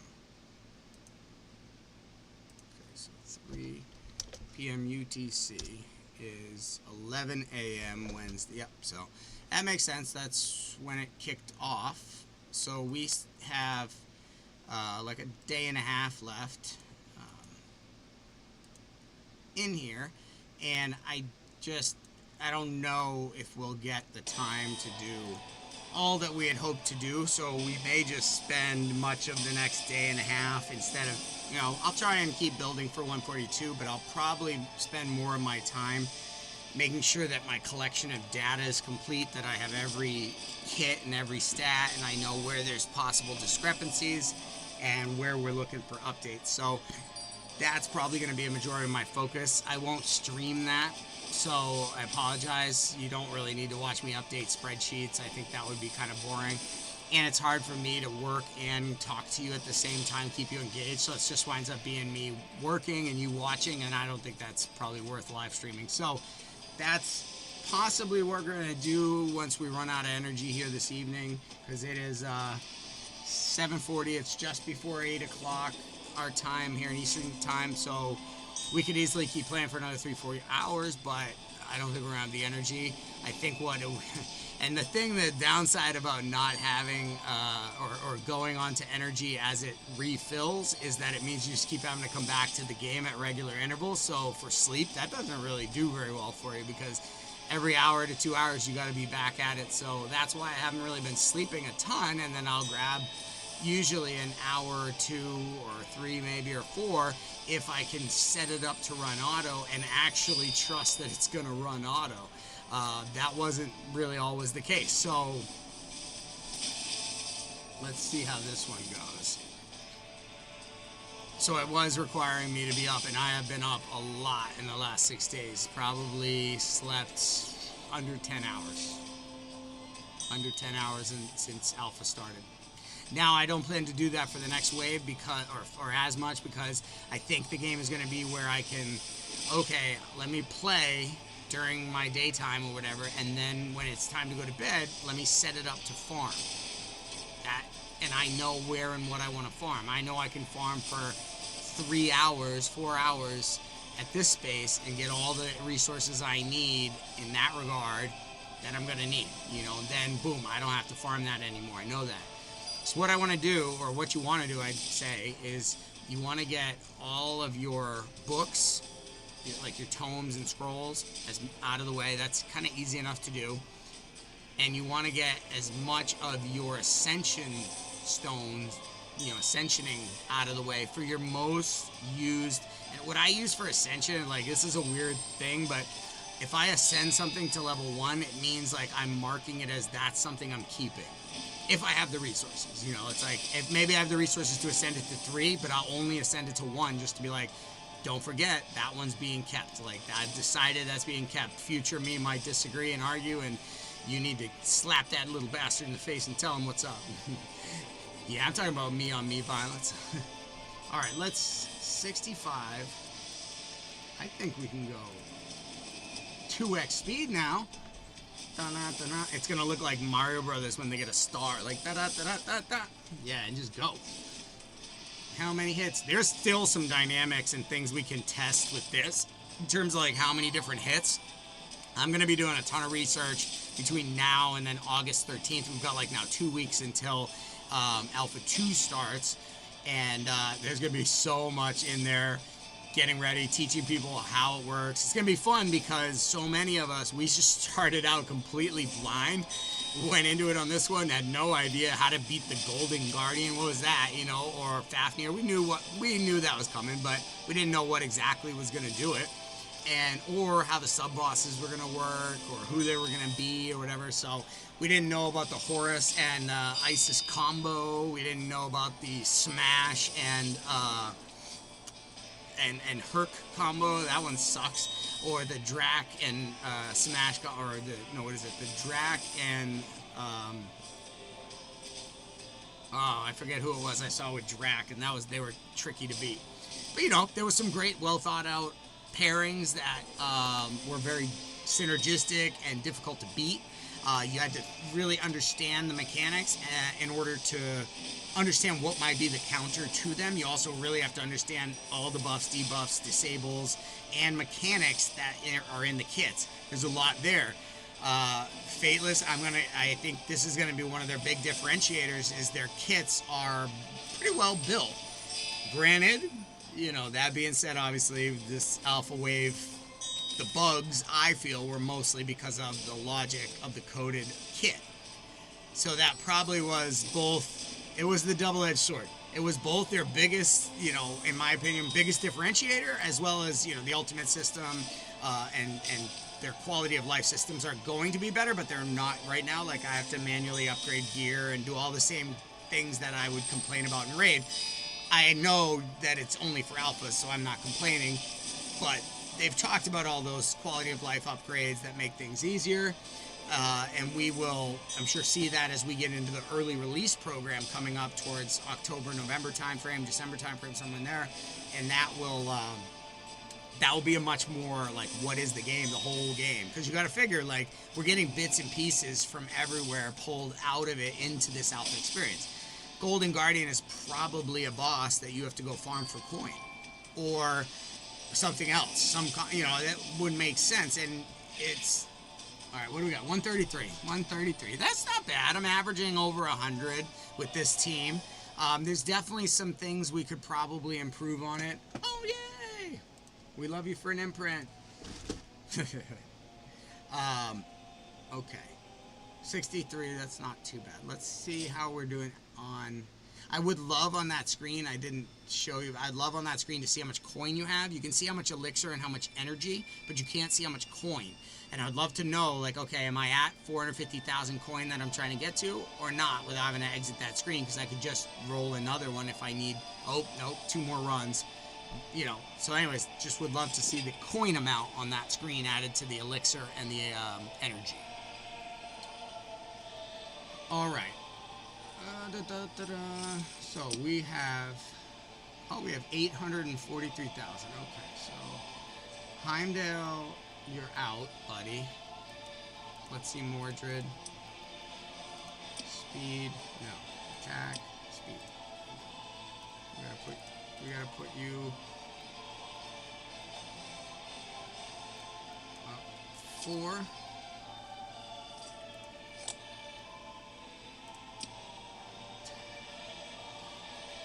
We could obviously have a better chest piece here, one that was attack percentage. This one actually is better in every area but attack. Defense, speed. I'm going to actually put this one on because I think it's better. But we could definitely get a... Let's see, where's our list? Our wish list for gear. So, for Mordred, I would say soul. But I'm wondering, maybe Mordred doesn't need soul gear. He doesn't seem like his damage dealing is like his thing. So maybe tankiness? Maybe leaving this defensive on is better. Actually, no, that's not a bad idea. I sometimes surprise myself with halfway decent ideas. This one is low level, but this one's 4 HP for attack. We'd lose 362 attack though, and some res. Let's see what this guy's defense, crit rate, crit damage. That's a 2 as well. So we could definitely do a soul chest.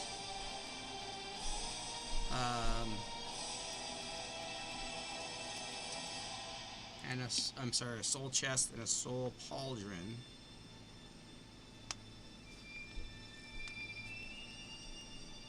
And then attack, speed.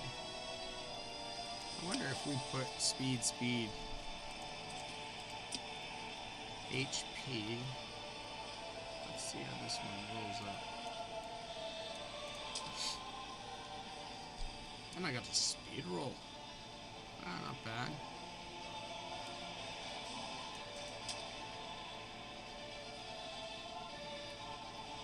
Okay. So nothing wildly impressive. Sorry, rank. HP. Yeah, nothing so particular there. Defense, crit rate. HP, crit rate, attack, res,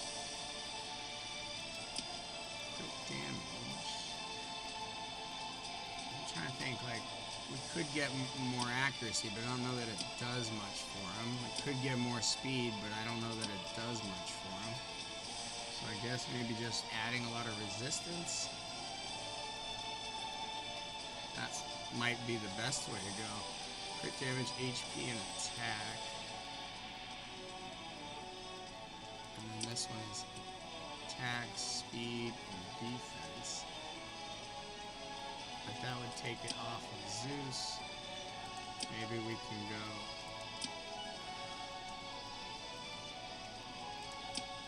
Let me pull this up to 12 and compare. Okay, so...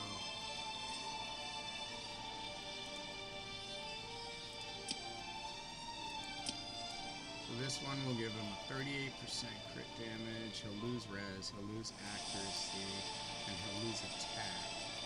Get HP, that doesn't seem worth it. Here, you're going to get a little attack, little defense, 15 speed, though that's massive. Only takes 50 HP away, but he loses 14 because of those extra stats. So for now, I think this is the best one.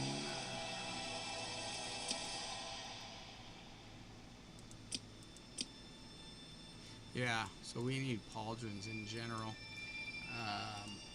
This one, defense might be the best that we have. HP, initiative, attack, Kraken, attack, accuracy, 201. We lose 15 speed, so that's fine, we don't want to do that. Defense, res, defense, attack. Body, defense, this is basic ability damage, which is the only thing we'd put on him. We don't want core ability damage because he puts his confuse on the core. Crit rate.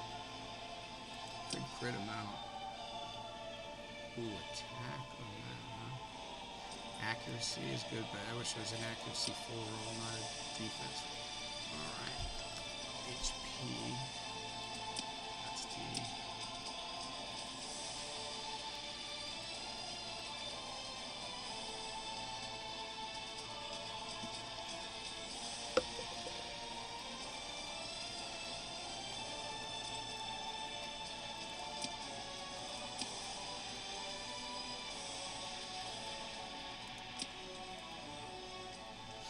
HP.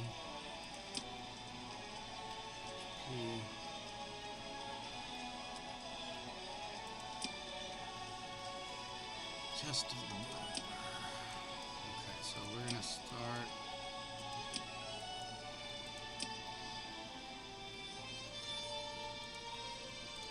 Selling off everything at a 2-star level that's not on anymore. No, we'll keep that one. With the game coming to a close very soon, there's no reason to save any of it. If it's not on somebody right now, it's probably not going to get put on much. Especially, we'll keep that set, but like attack on the defense, that's not going to get used. Speed, we'll hold that one. Attack, we'll hold that one. Defense on a Slayer. It's got a lot of stats, but it's weak. HP, yeah, that one's going.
Set work.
So I'm gonna go on a limb and say I don't think we're gonna need resistance gear. I think I've gotten enough resistance just off substats that I don't think I need resistance gear. But we got a little bit more there. We have enough to, nope, 390s. Go back. Okay, so his speed. Mordred is now at, well,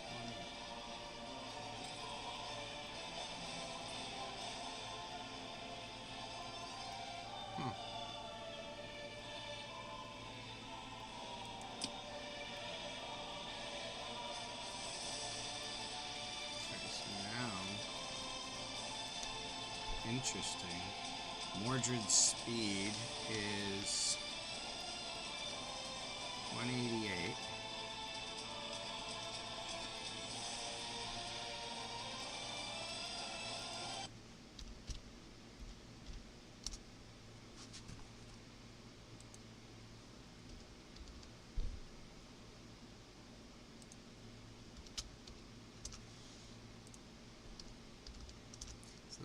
That is a 225 speed for Mordred. I'm okay with that. I'm not mad. Alright. 188. Initiative.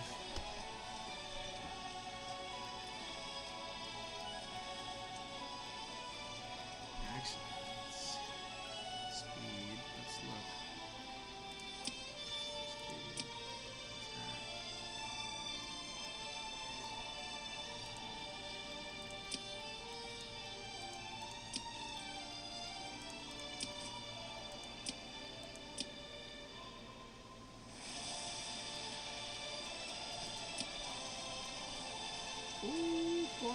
6 now. 216 speed. Let's do that. Math. 216 times 0.2 plus 216. That's a 259 speed. Okay. So we're going all out speed max on him just to try to get him around to his ultimate faster, or around, I'm sorry, to his core faster. So speed is what we're gonna, and initiative is we're gonna focus on here, and we're gonna cut him back on the attack a little bit. He isn't hitting anyways that hard. So initiative, defense. Let's see. This has 16 speed on it. 13 speed.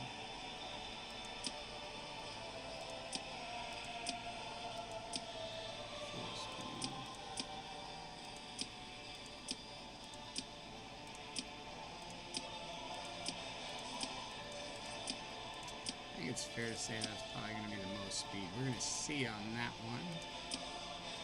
Speed 8.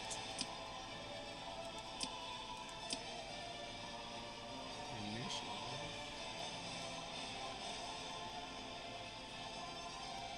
We would lose 8 speed.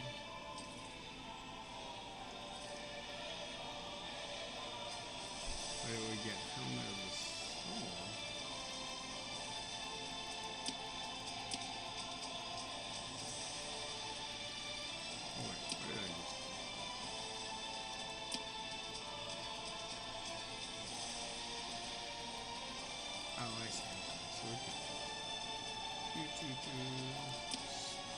Speed is 8 on this one. Speed is 6 and initiative is slightly higher.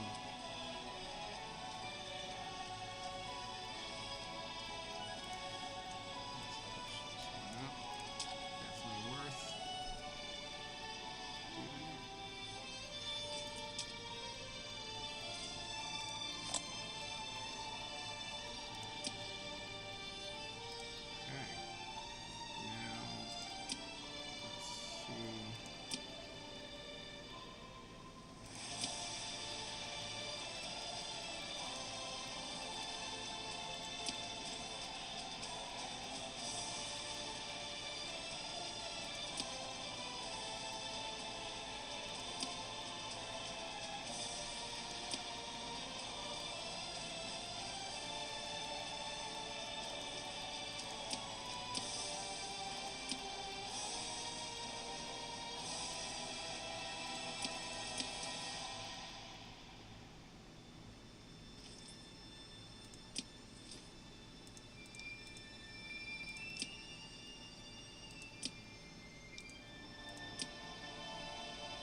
Also, Nightweave is the correct attunement for Mordred, but it doesn't, I don't think, matter yet. Attack, speed, that's massive speed. Initiative.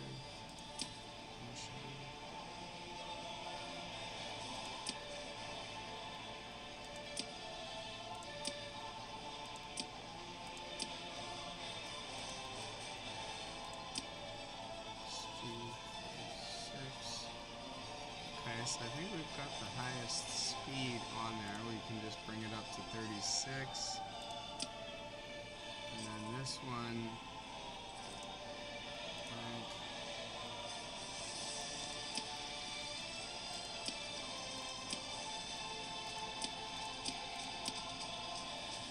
this would be the Slayer.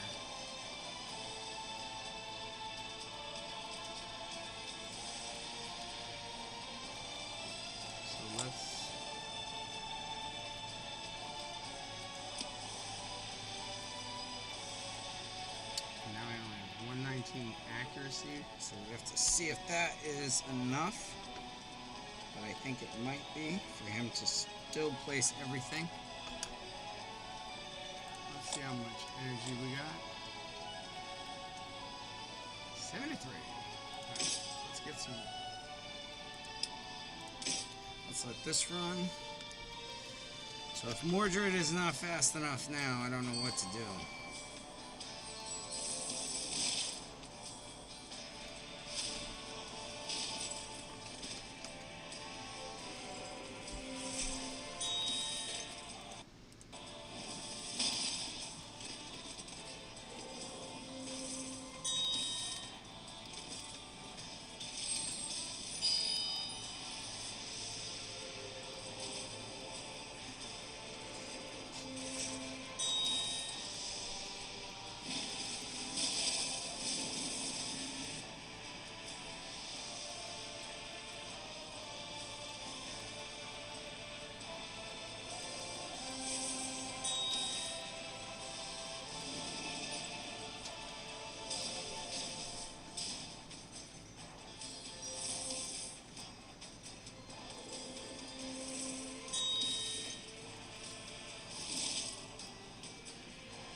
Forget how many times Aphrodite has used her ultimate.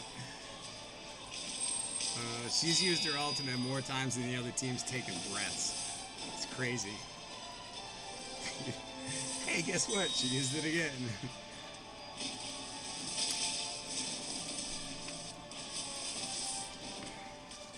That made me think of something.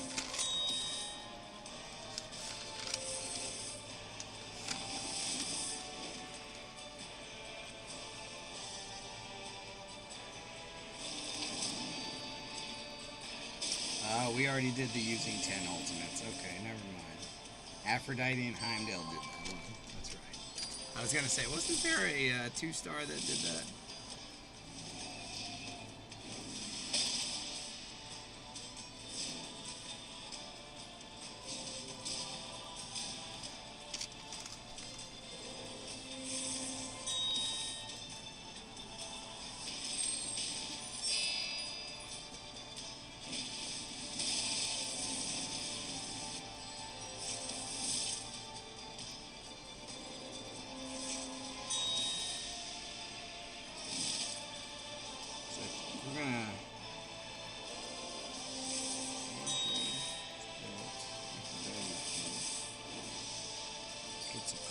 Built and Scott. I think I'm gonna build Scotty as a damage dealer. I don't know if she's gonna work that way, but for some of the only invoker and disruptor areas, I think it could be the way to go. No, she seems like she might hit.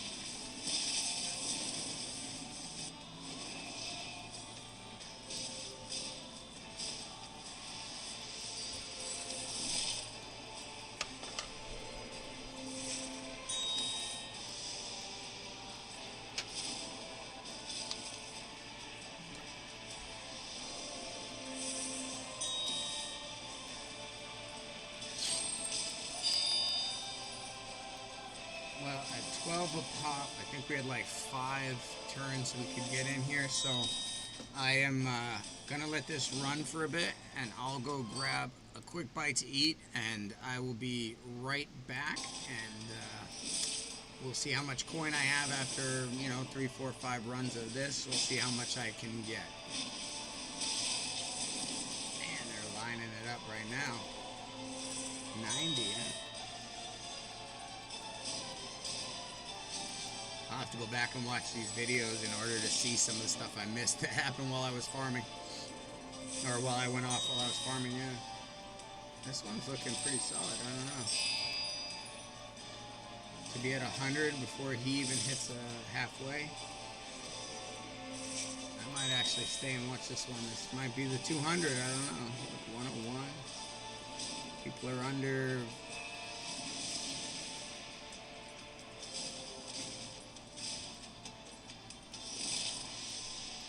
I think it's having a hard time keeping some of the buffs on because there's so many of them. Seems like that might be a challenge to it. Boy, there's bleeds. Look at the bleeds. Just bleed, bleed, bleed.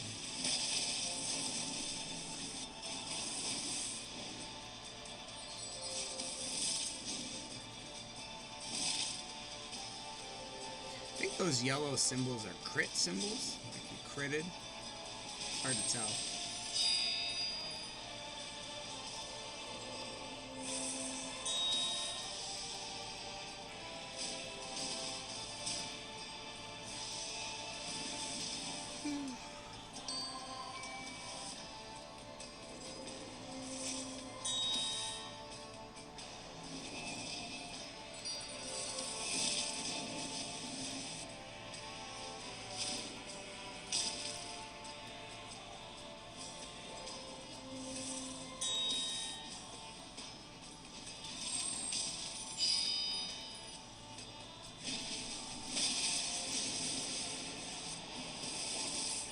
the other thing I gotta remember to do is build out the ISIS replacement for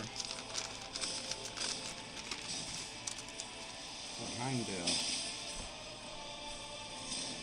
It doesn't seem like we can get by the level without that.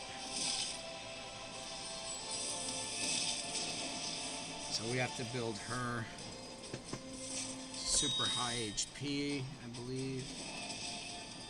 HP, res, and speed. Speed and initiative, obviously, are both kind of. She doesn't need accuracy, she should just need HP and res. 64, yeah, there's 5 runs. Alright, we'll let this run, and I will be right back. Gonna go grab a bite to eat. See you in a second.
I beg your pardon.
Shoot up all that stuff. Hey, be good. We are in the presence of the guardian, the golden guardian. You gotta be good. So what does that mean, Daddy? You're a weirdo.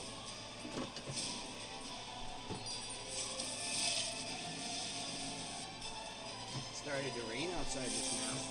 Didn't see that coming. Random rains.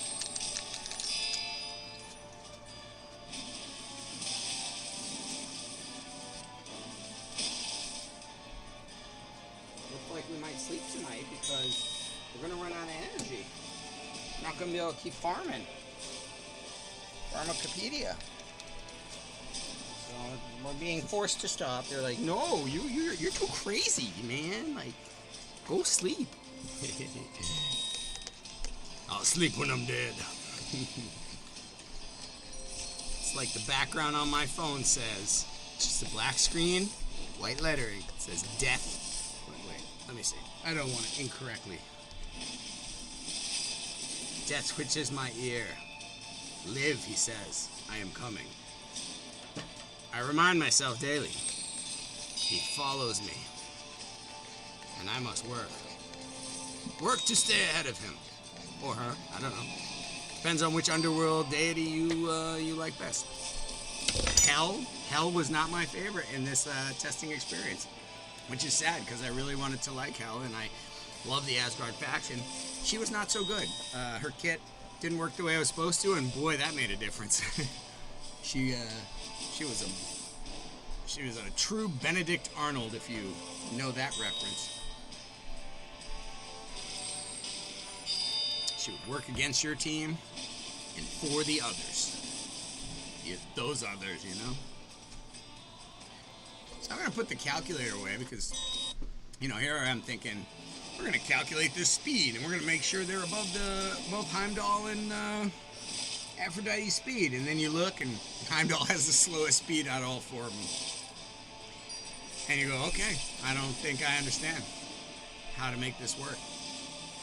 So what we're going to do after we finish with these lovely little runs on our Golden Guardian. Look at, we're at 173 right here. I feel like I want to watch. I want to watch this one. Oh no, that was it. 178. Figures. As soon as I came in, it 3 million from Heimdall. Only 890 though from Achilles. 1.5. Still good. Still good. Alrighty, let's see what we have for coin. And let's see what we need to do to build Isis. Divine Mother. I thought it was Mother of Aru, so that's changed. So she is an HP hero. Let's see. 35% chance to steal a random buff. Does she need accuracy for that? Good question. Or crit hit chance. It's not really what we're using her for, but it would be helpful. Place shield. 4 turns. Yep. 4 turns. 20%. 45% HP shield on all allies. And then defense up on all allies. Alright, so we don't need divinity or initiative, do we? What's her? Yeah, I feel like we don't need to rush to get that.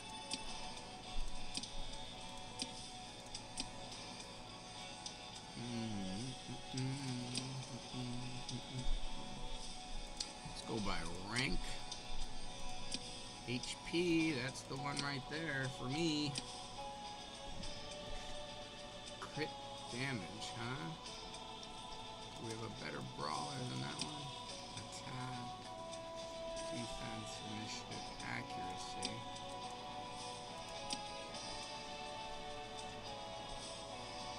I see, okay, so I see why we went that way. Let's see what about this though. HP, Kraken.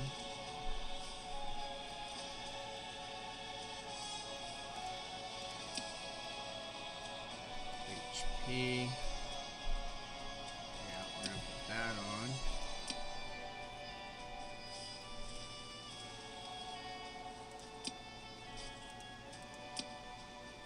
Doesn't need the same initiative, but this does give a lot of HP.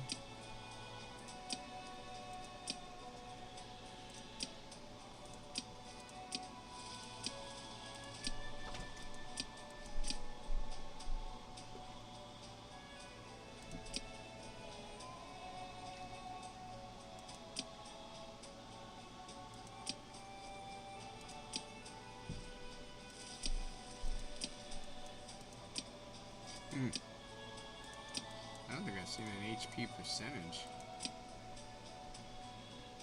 Speed. That's the other thing we need is speed on her. I guess, yeah, speed is helpful. She needs speed, so it's Falcon. Accuracy, she doesn't need accuracy. Defense, accuracy.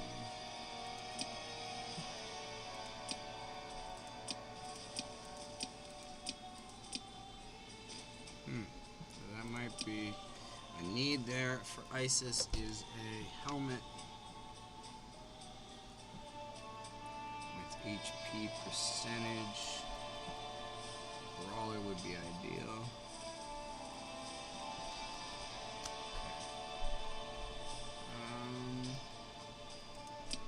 So this, I'm gonna lock that one in. We're gonna lock that one in. And we're gonna lock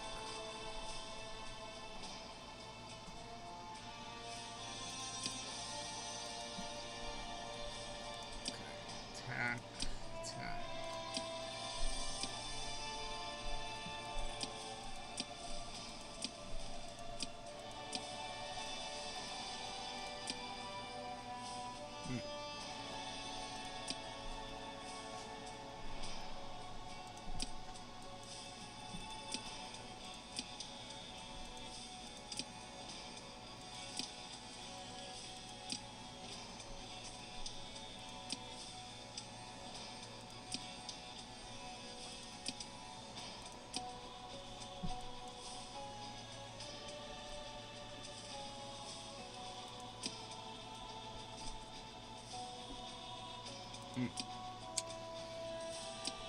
banged him on that one. Crit, HP, speed. Looks like we're going that, and she's getting some attack, I guess. HP. Something over here. HP. This ultimate ability, we don't really need that. And it doesn't boost us.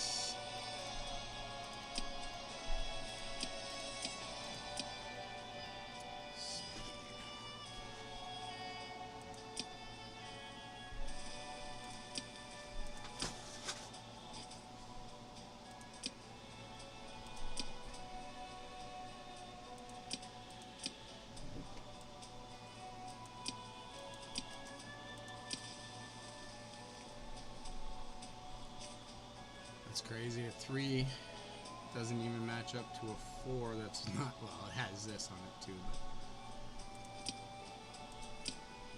speed.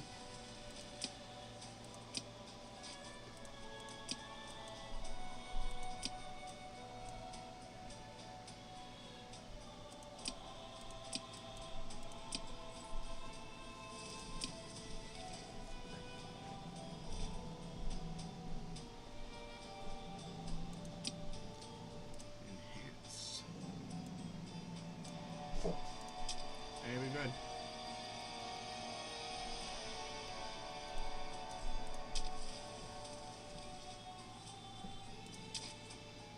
Nice.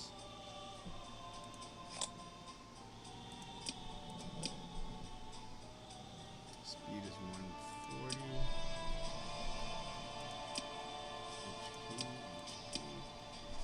HP. We don't need accuracies. Initiative, I guess. HP. Attack. Speed. Initiative. Yeah, I really wish I could just filter by which ones were speed as a main stat. None of those are available for use. Speed.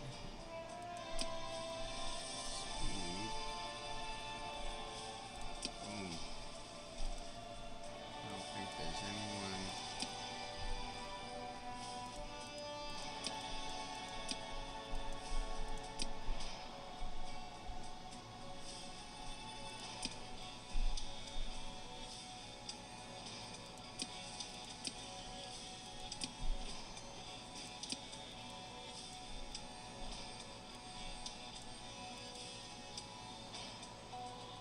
Alright, well, there you have it. The Grail, so she gets all the healing. She, when an enemy attempts to place debuff, she heals. So, 57k HP, 169 speed on her. Hopefully that's enough.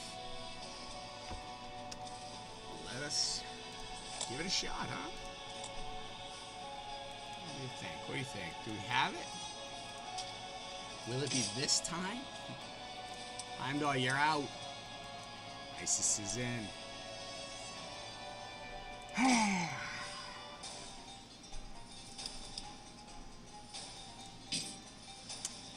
Go with Zeusy. Please, Zeus, could you take out my problem? I got this smashy problem over here.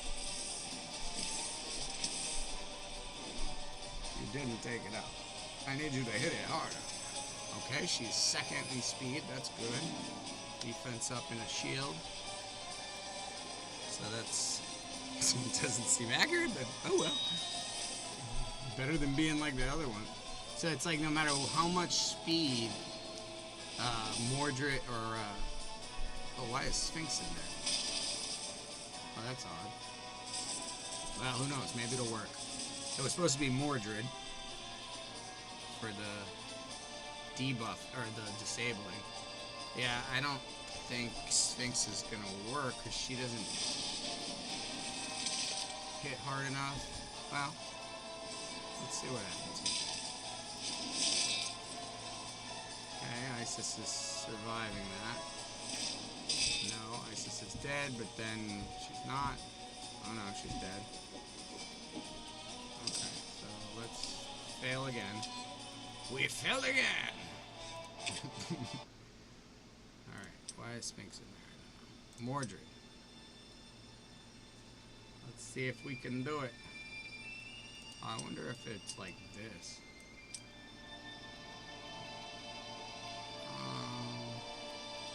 Who's a heavy hitter that we can... No, he's not ready to go. He's not ready to go. He's not ready to go. He's not ready to go. He's not ready to go. Herc is the closest, I guess. Let me look at what he's missing.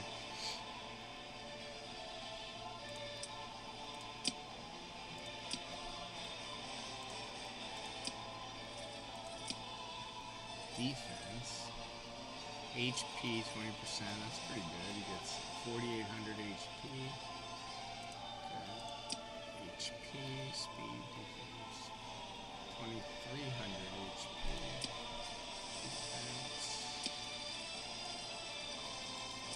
So, okay. So.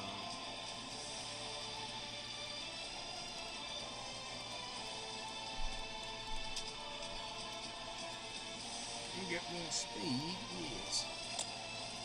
His speed is bad, it's very slow.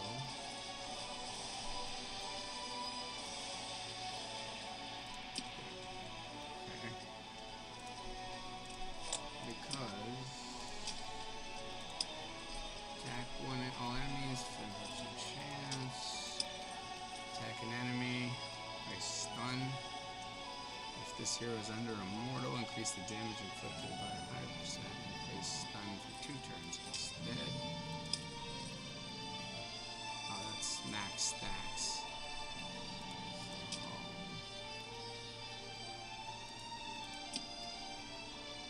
Initiative has got to be as high as it can be. How is it so low? That's how. You actually need to put initiative gear on. HP, attack, speed, attack, initiative, speed, defense, HP. Put that on. Do we have anything else? Oh, initiative, crit, attack, speed, that one's the winner. Cracking, yeah. That's the winner. Okay. HP. Do we have any cracking here? No. Let's go by rank. Stop your barking. Thank you. Attack, accuracy, crit damage. Let's do that. We got a little kraken now on him. 155 initiative went up a lot, so that's huge. HP, attack, crit damage, and attack. Ooh, this one's better.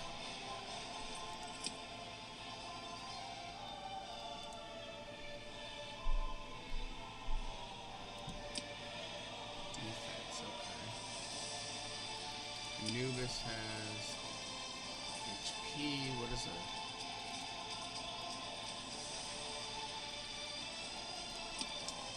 Alright, let's try accuracy 158, but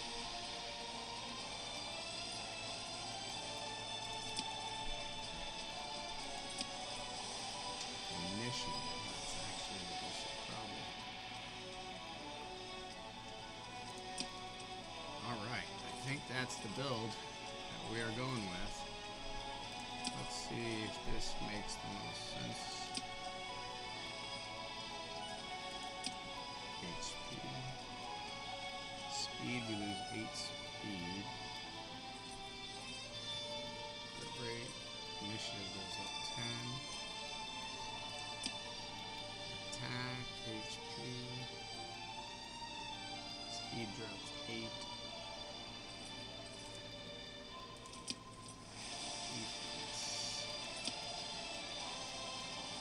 Speed.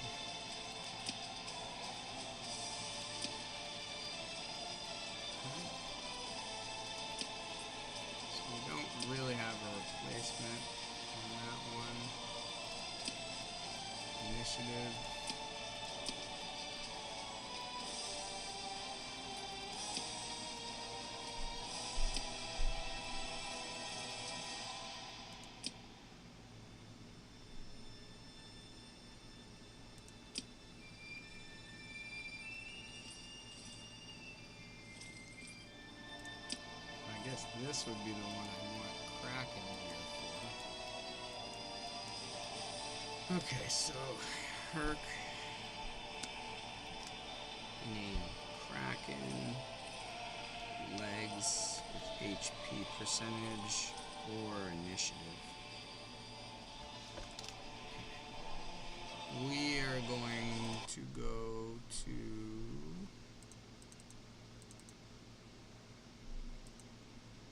where would you find Kraken gear?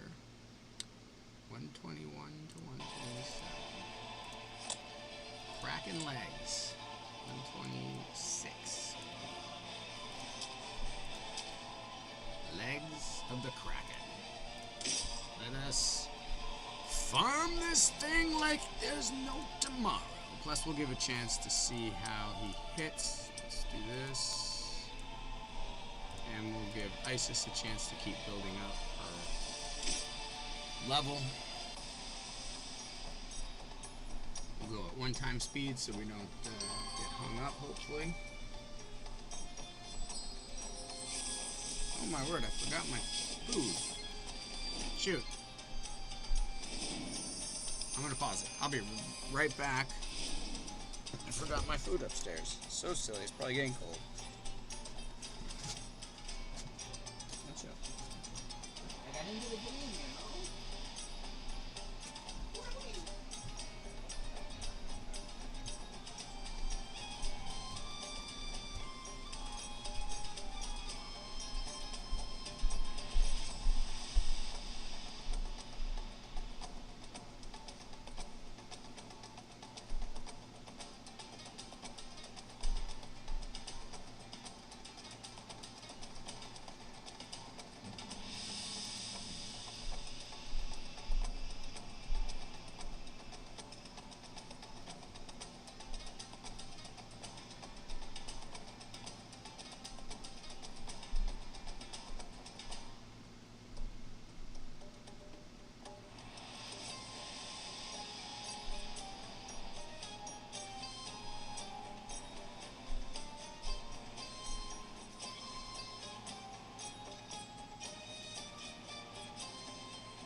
didn't. Would you nibble? Uh-oh. Are we frozen? No, we just didn't start it. Oh, that's right. We paused it. Okay. Now let's go.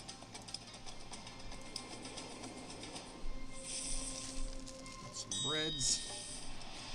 Eat with my bowl of rice and foodstuffs. What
the hell is going on here?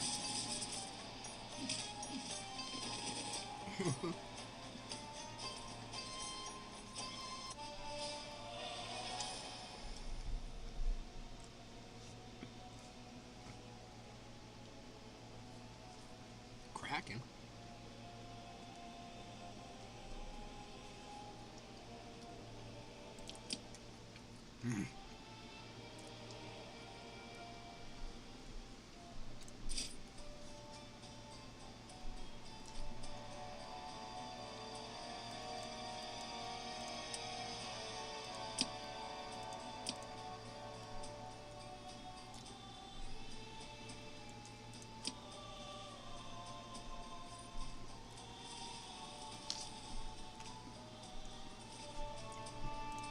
We need a helmet.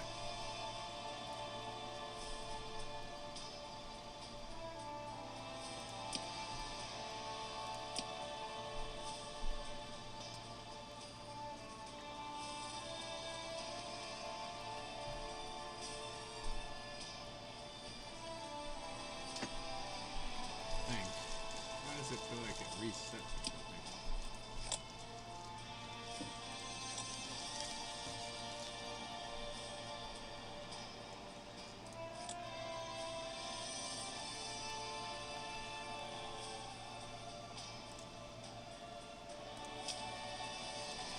Let's exit it and reset it just so that if there's any issues, we're... Don't eat near the keyboard. Silly daddy.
See what we can do.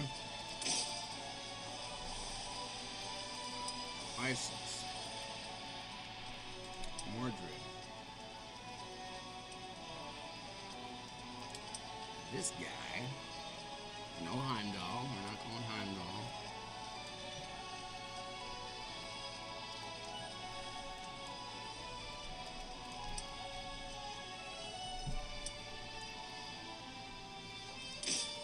Will this team break it?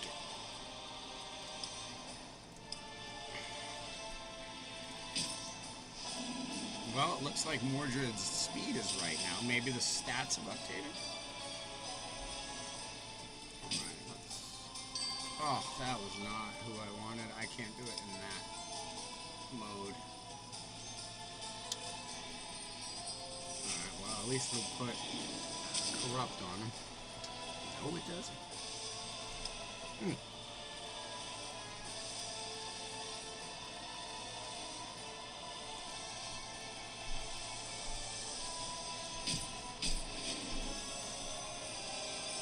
Shield up.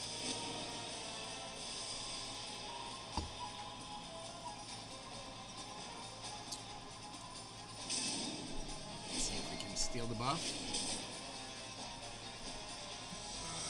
No impact, no idea, sir.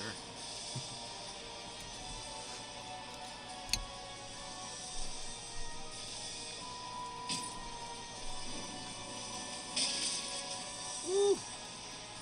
Ooh, dang!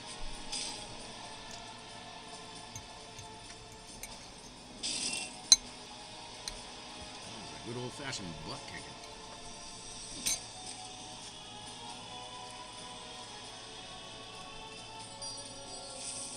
Get him with the Corrupt.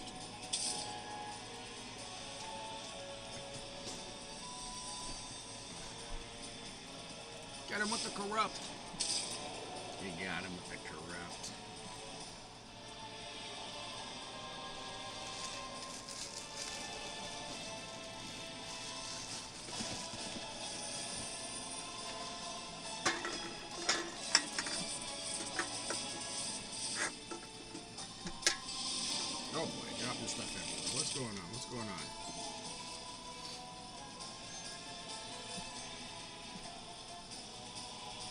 So I guess what I should have done is put Isis and show clear a buff every time, possibly. Let's see.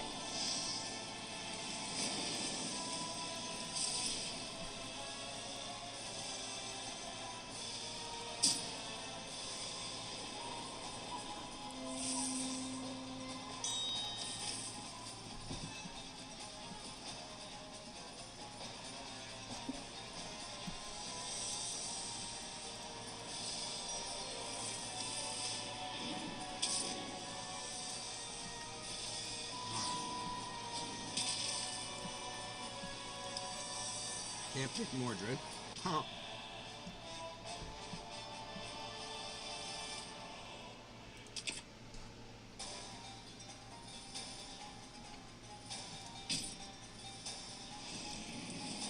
Alright. One step.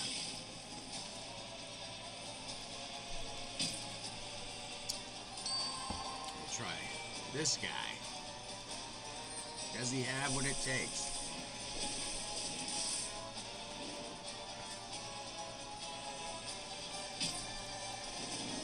Put shield, put buff.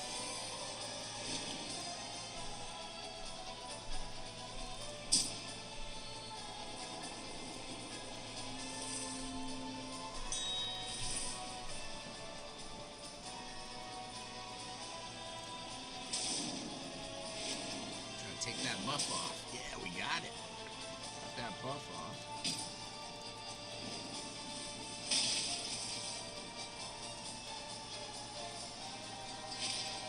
Him out. He heals from that. It's ridiculous. Alright, we're gonna have to use Zeus's ult here.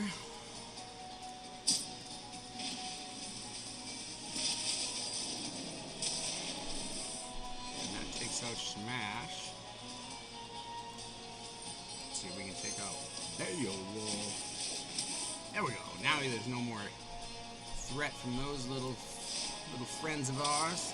Give him the corrupt right between the eyes.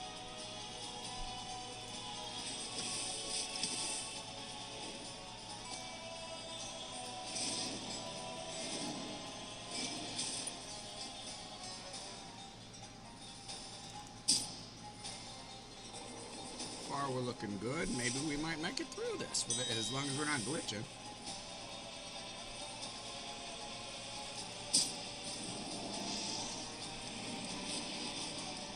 He should be getting turn meter boost from using his ultimate, I believe. Alright.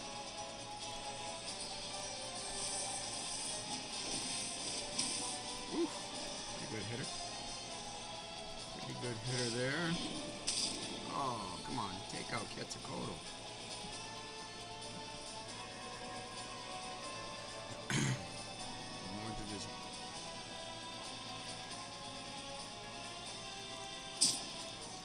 Quetzalcoatl, you forced me to do this. Sorry. I'm going all out on you. Gotta take you and your buffs out of play.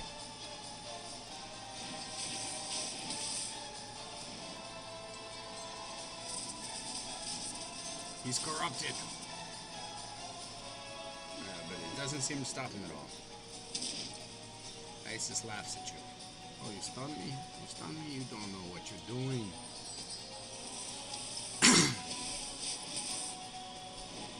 Wait till Zeus has his ultimate again, buddy. You're done. You're a done guy. You're a done guy over here. Alright, ready? You don't even need to wait for it. He's going to take you out right now. Wave 1 in the books. Wave 2, Dracula. 2 Lady Zocs. And an Achilles. We are going to go... boom, this way. Corruption. And the speed is very good. Very important to be out in front here so that we can take... Alright, we're going to go with Zeus Magoose. I'm going to let you loose. Nice. Did that.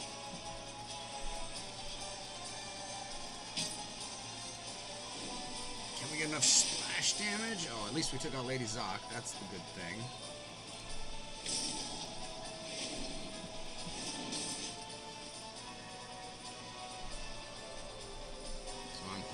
off because this next wave is really the trouble.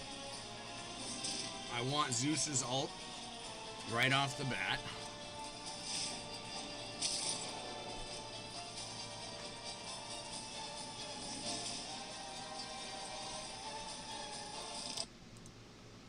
Gotta show me if we're gonna be close to winning, right? Alright, so what do we got here? What do we got here? We will go this way. Taking you out. Drac.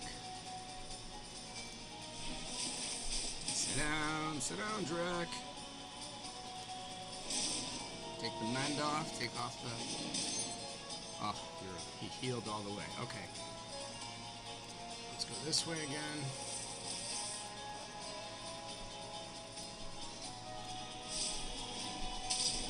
There you go. Give him some corruption. Hit you with the A1. And if I have to, I'm going to put Aphrodite's core on Isis so that she repeats the A1, pulling off all his mends. It's about the only way I can think to do it.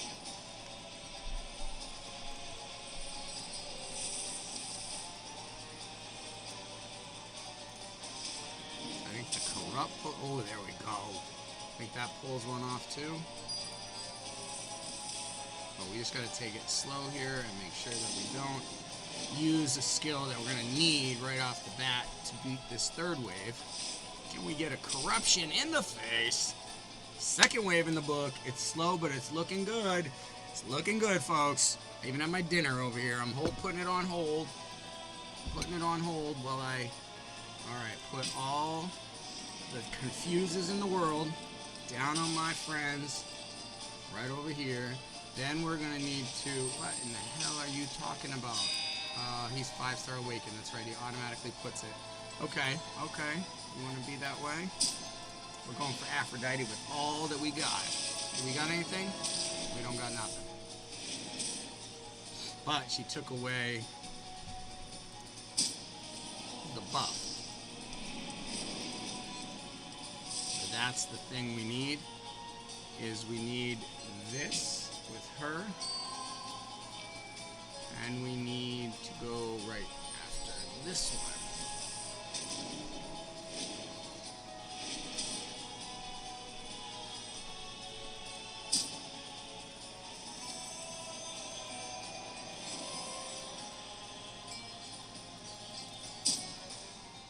Did we get Radiance on us? Probably not because we didn't revive anybody, but...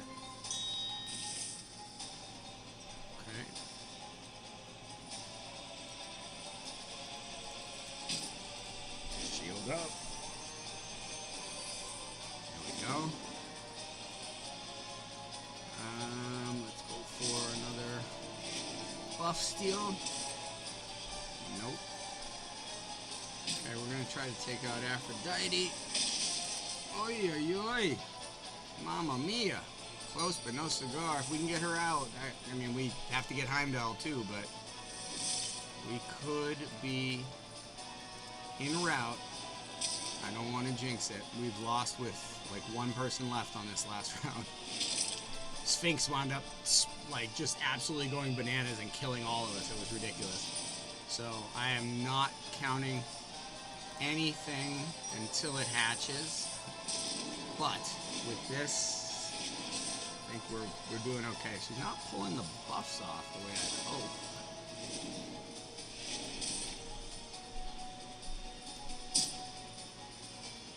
Do this one first and see if it takes out Aphrodite, because then we can avoid using the big hit on that. Alright, maybe she'll take out Aphrodite. No. Ah! I'm going to let Mordred go, because he's going to take out Aphrodite. Now we're going to bring this boy down. Corrupt. Pulling buffs. Come on. Pull the buffs off. Ah! So close! And yet so far. But he gets another chance. And Heimdall is down. And ladies and gentlemen, this is looking so good. I'm scared. I'm very, very scared right now. After 4 days of banging my face off the monitor, I am like afraid to get excited. Let's go Panguing. We gotta take out Pangu now. That's the only way. Can we do it? Let's take off the buff. If we can. Oh, we got the one of them. And we're gonna get a corrupt. We took the other one. Pangu, you got nothing good going for you right now, son. It skipped his turn with the corrupt, or no? It just stops him from getting. Oh wow. Zeus gets laid out. After, I'm pretty sure we put a buff on, or a shield on her from on him from Isis, but did not matter. This is what I'm talking about. It does not matter. There's no guarantee that you're gonna beat this level, because all of a sudden it just starts acting crazy. So maybe you have to go Sphinx and then Pangu, but it's, I don't know. It's like a little crazy right now. That Zeus still can do it.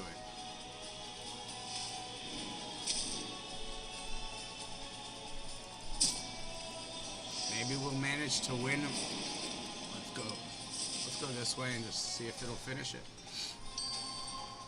Now, Isis can revive Zeus, that's right. So actually, I'm forgetting that Isis has the revival. So as her ultimate comes around here in a second, we might see Zeus back. So technically, I think we might be okay now that I'm thinking about it, because their buffs are being depleted down.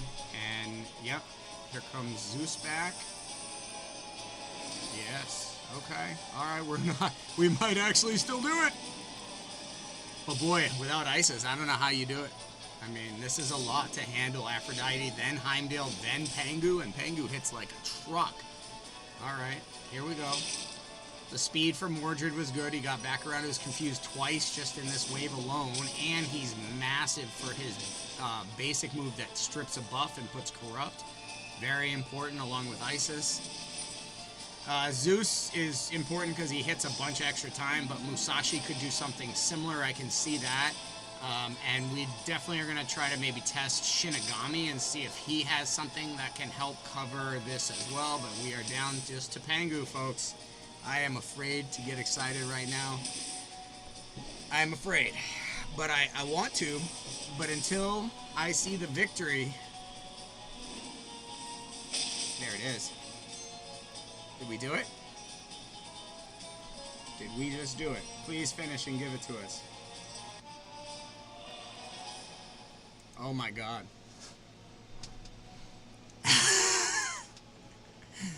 Well, it turns out you can't use any of the teams I like using. Let's go to the next one. Alright, so... might as well keep this team rolling, right?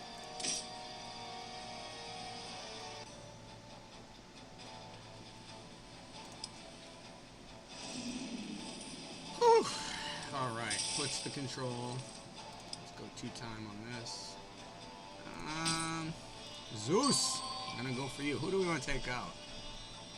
I feel like Green Knight is the tankiest, hardest to take out, so we should work to go for him. Yeah, that's a hit right there.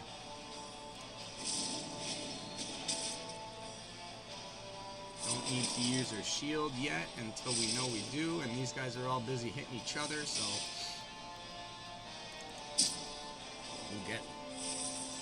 We'll get our ult around. Let's go this way. Nice. There we go. That's good.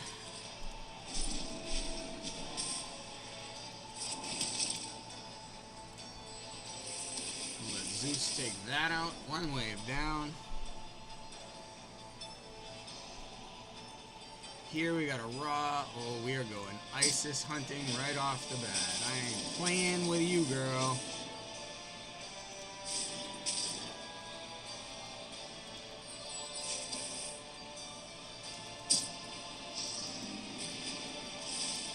Okay. Put up a shield for us.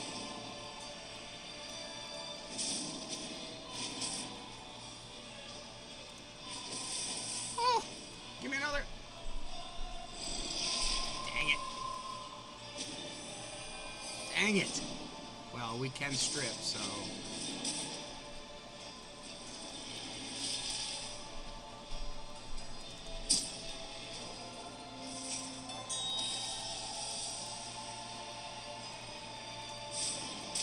strip them off of here.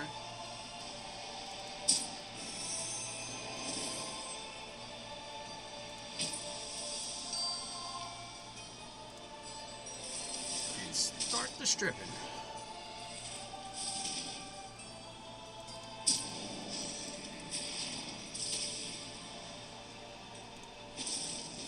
Stalwart. Oh, we took it off. Nice. Get in there. Get that. Get that. Come on, Zeus. Hit and take care of her this time.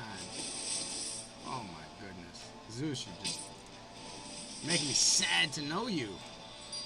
How you not kill? Thank you. Mordred handled it. Oh my word.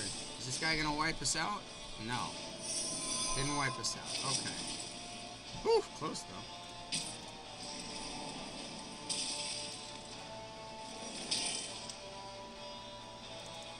Okay, we're gonna get some. Let's go. Boom. Boom.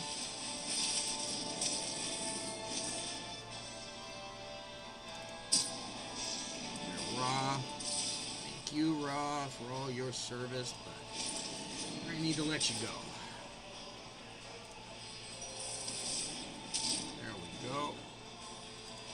Oh, we need freaking Zeus to get back up off the ground. What you doing, Zeus? Alright, let's start pulling buffs.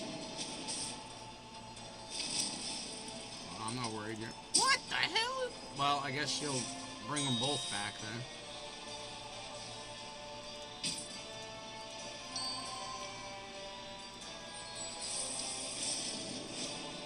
Stealing buffs. Yeah, we are. Who said you could be a heavy hitter? Emotep. Welcome to the game. We're about to come for you. Take your radiance buff right off. Oh, we didn't get that one. Okay. We will, though. Don't you worry. We're coming for your radiance buffs. Alright. Let's put a shield up, because this young boy here has been, like, hitting like he wants to impress somebody.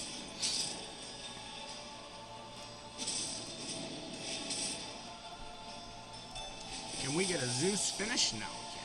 Oh, yes, we can. Thank you, Zeus. Moving on.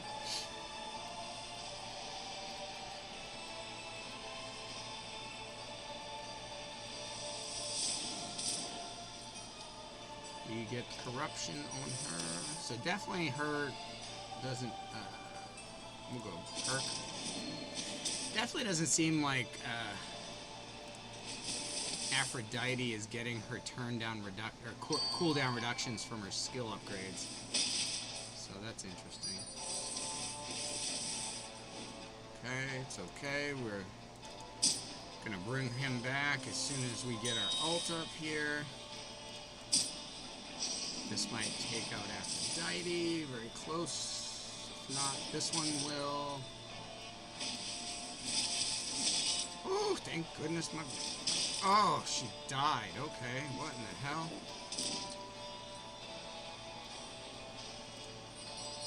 I wonder if we can do this all by ourselves with Confuse and this attack.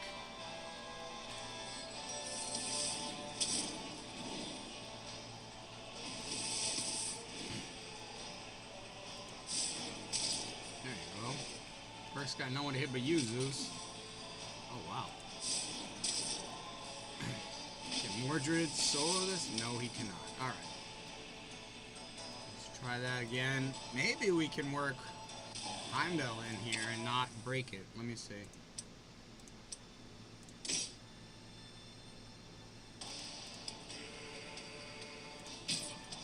There we go.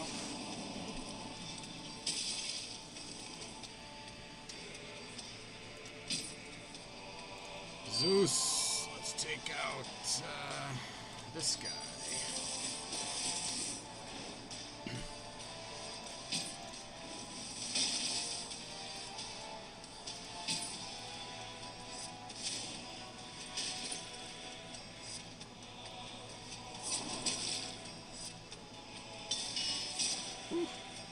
job. Keep counterattacking. Yeah, we got the Musashi Madness working for us. Very cool. Man, the Confuse is whooping on him right now. More Dread. More Dread. Takes out 2.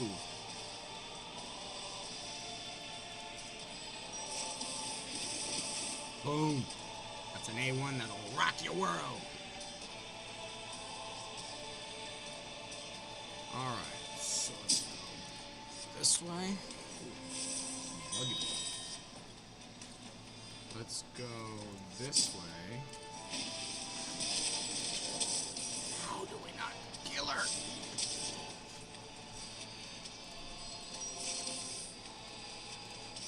There we go. Woo! Alright, let's take Raw next. Put the D up. Aphrodite, if you would.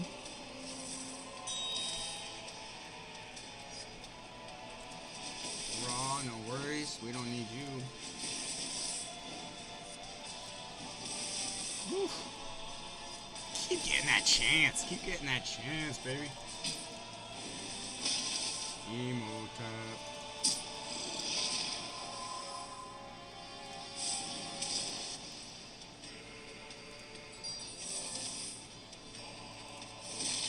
Wow. That's a hitter right there. The defensive butt kicker. Alright, one more, I think. Right? Yes, one more.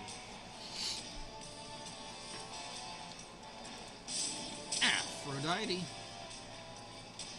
Let's throw out this. Let's take out Aphrodite. Let's go Zeus. On Zeus. And it works. And we go with Beowulf. And that's a big power hitter right there. Let's just let it roll and enjoy. Enjoy the work it took to get here. And the pain and frustration and suffering it took to get over level 142.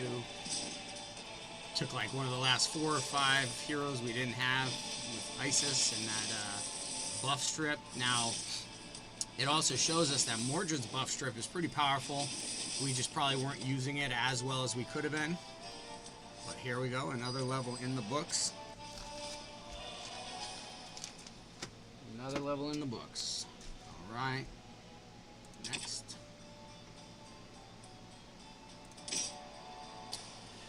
We're cruising now. We're cruising now. Anywhere we go, we're cruising now. Alright, that's easy enough. Scotty.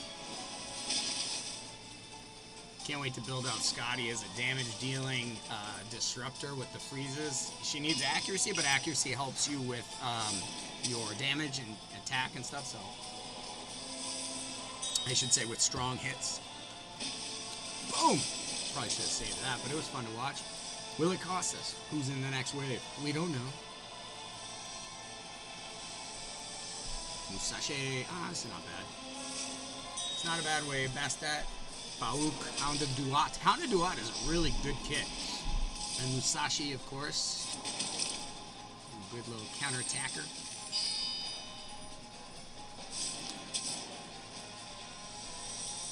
Alright, Bastet. Say goodnight.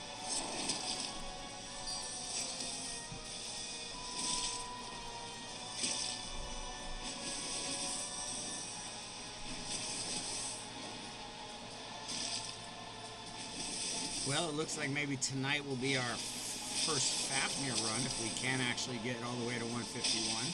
But the way we're crushing right now, I mean, these waves look like how we should have been progressing through. Of course, our team just stopped working on one level. We'll see if 149 is the same thing, but hopefully we have enough heroes built to overcome it. Heck, we'll use Satyr if we have to.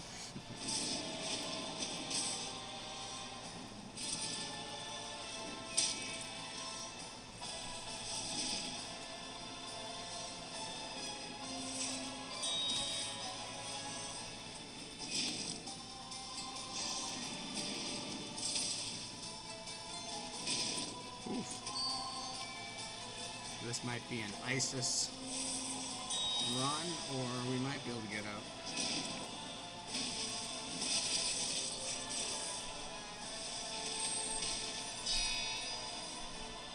Will we be able to outstrip the buffs in time and kill him anyways?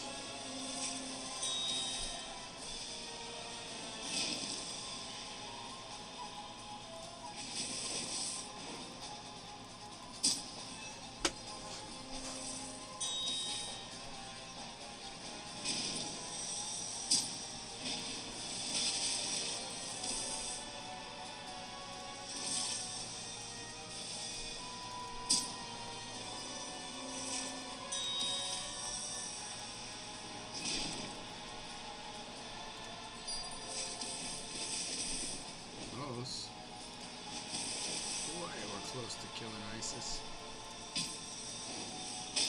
There it is. It was the big bada boom.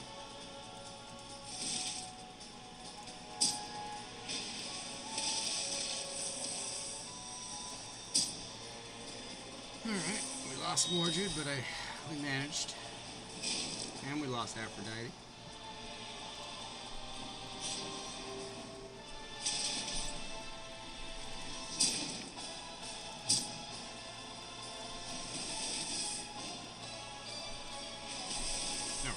Down to one. Then there was one. You wanna go D versus D, bro? I ain't got no problem with that.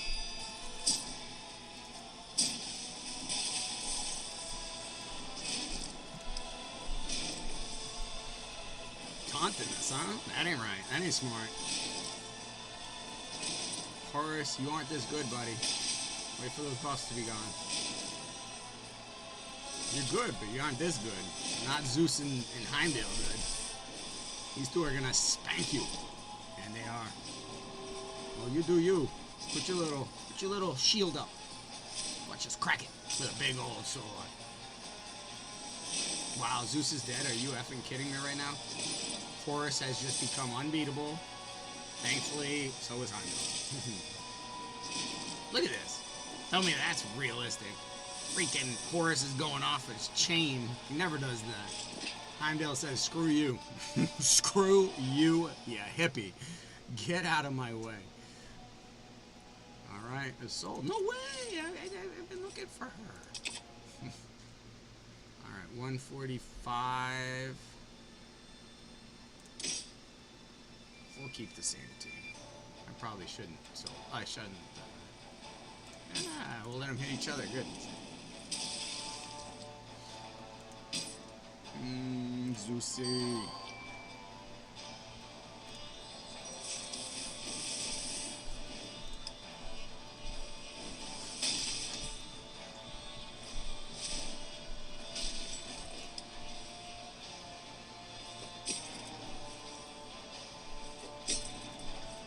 Man, they hit a lot harder than that when they hit me. Crikey. There you go, one's out. Two's out. Three's out. Alright.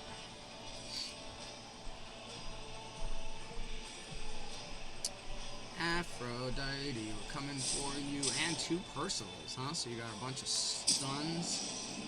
Stuns for funds. I'm gonna take you out. I am not messing with you. I know how good you are. I have you on my team. Grimhild, might have to go for you next. One more. Another one.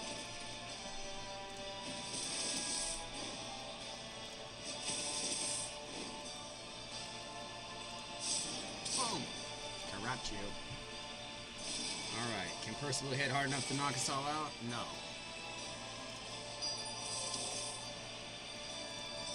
There's one.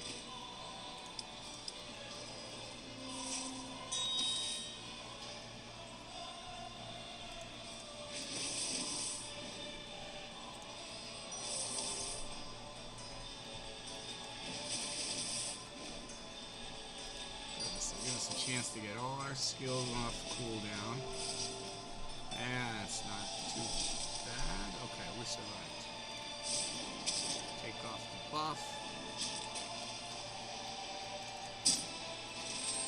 this, because this guy is being silly with his sillinessings and his retaliations.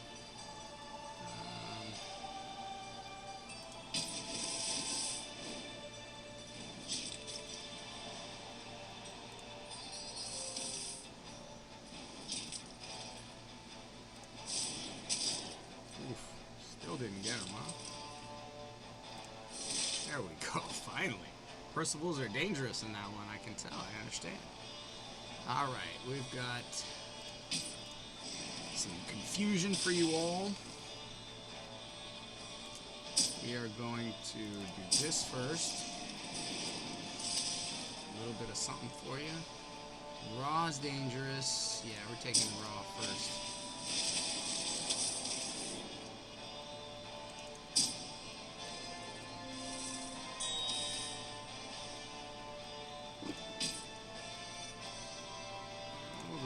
We'll go with this mighty man. Take out Bastet.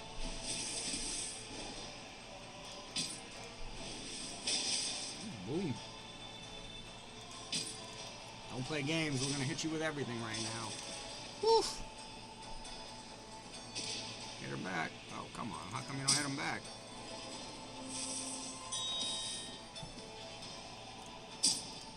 No messing around. Zeus is throwing lightning bolts to kill.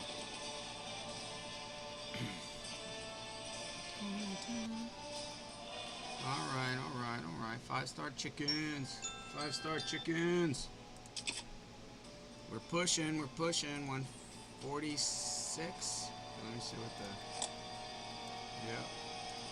So let's see. 142 is Tian and Izumu only. 143 is... Let me write these down since I hadn't made it here before. Alright. That's not it. That's it. 143.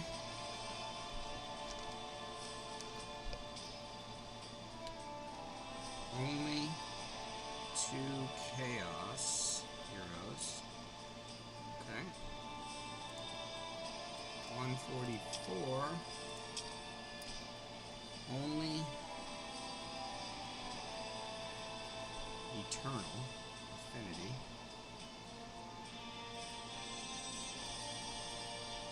For living. Okay. 145. Well, and we should look. What is the benefit of 142? It's energy, 180 energy. Yeah, we need that. Okay, 143. It is an imprint.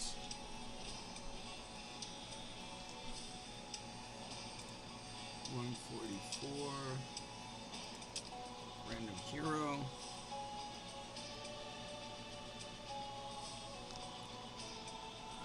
$145 is Epic Brawlers. There you go, Gilgamesh. Epic Brawlers only. And the reward is Perfect Alchemy Stones. Wisdom Affinity. Alchemy Stones. Okay. And then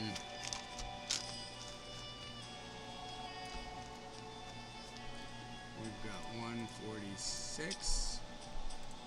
146 is place, bleed, burn, acid. Okay. Reward is Godsteel.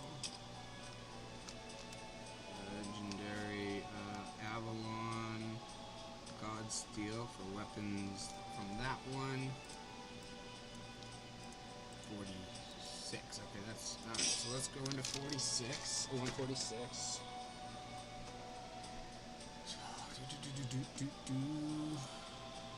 Speed, defense, Zeusism. And who is putting our bleed, burner, acid? Bleed, burner, acid.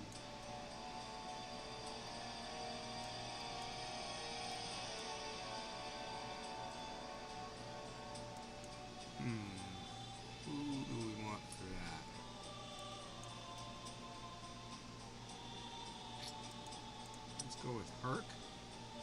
I think Herc is on his A1. Alright, let's go Zeusin. Let's take out the Lady Zox of the world first.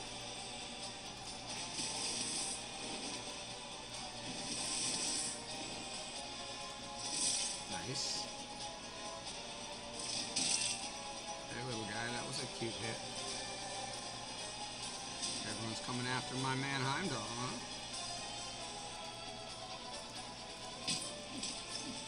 There we go. He puts the acid. We're good. We are now good for a 2-star as long as we beat this thing. And Beowulf right now is getting beat like a piece of meat.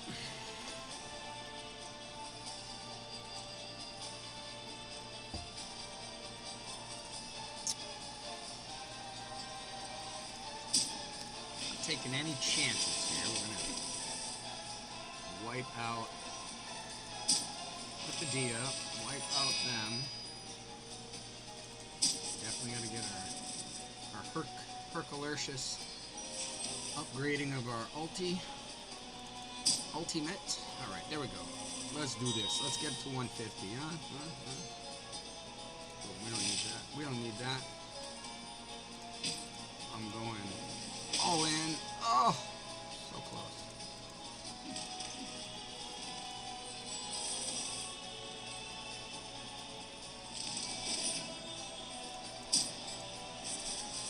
Works up by at least 10% now.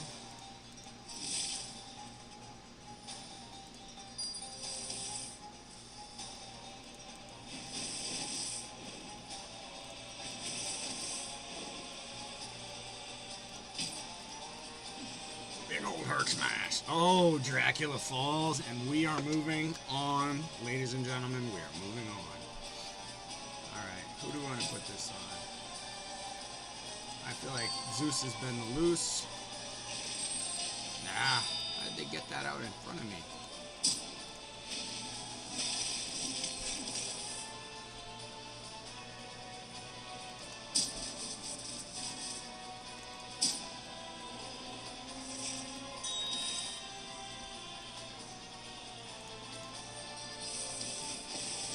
Oh, come on.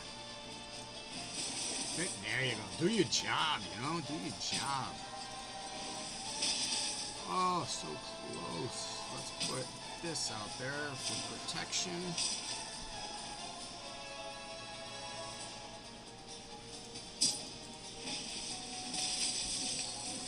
Revive through that, buddy. Oh, I did.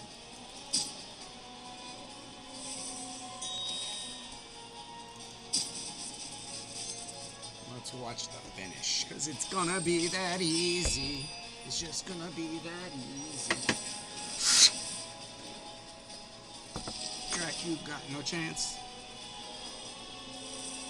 If you think you do, you're a liar, pants. There you are. Dead as a doornail, bro. Oh, boy. Alright, 140. What? No 2-star reward? I absolutely put it on. Baloney. So 146 is buggy.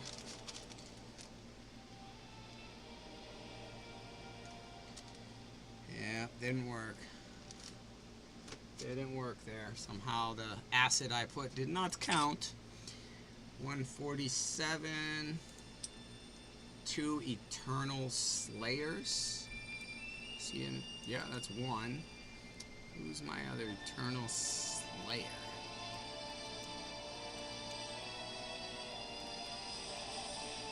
Okay, Y drag.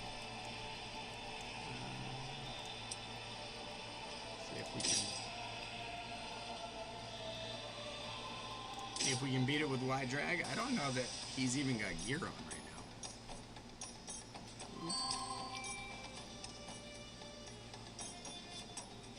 I'd say we go after Ramsey.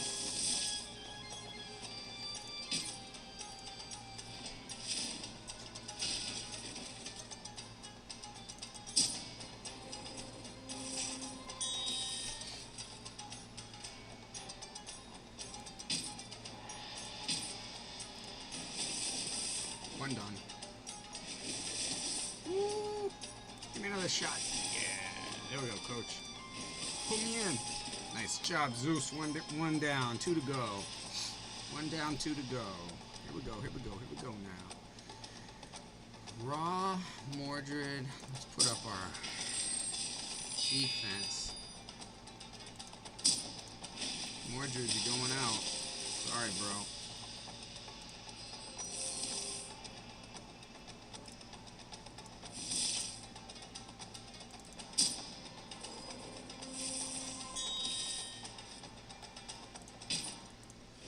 To the power of Raw.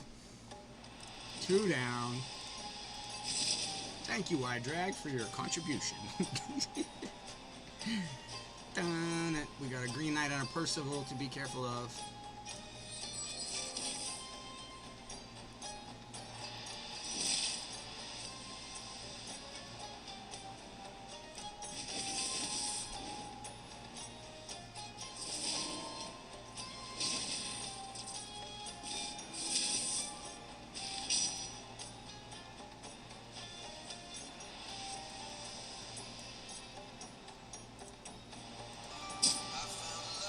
You did. I think Percival is the most dangerous here. So what? Oh, she redirected. I was like, what are you doing?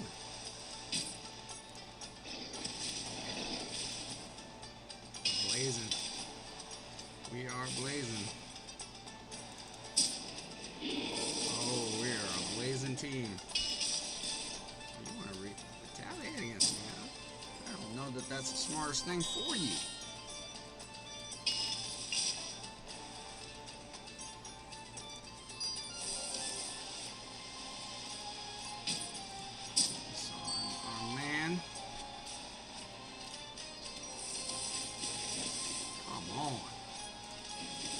There we go. Hit it and take him out, huh? Woo. One more crack at it, Dad.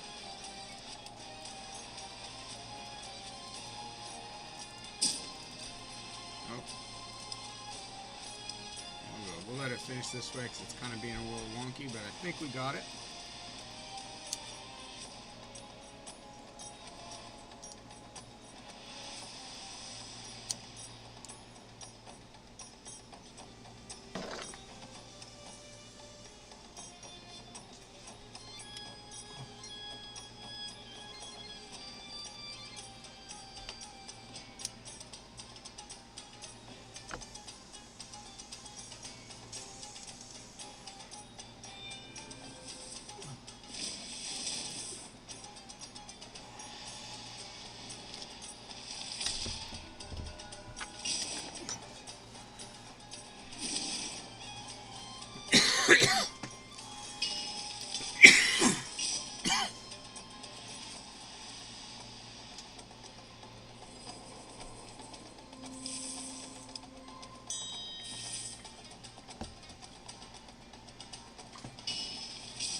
Matter of moments. Matter of moments. There we go. You're done. Yes, you are. And we got just Osiris here, who's very good. Don't get me wrong. He's not going to put up anything on us. Knock him down. There it is. The finish. Slow motion. Thank you, Aphrodite. You are truly gifted. Dun dun dun dun dun dun dun dun dun dun dun dun.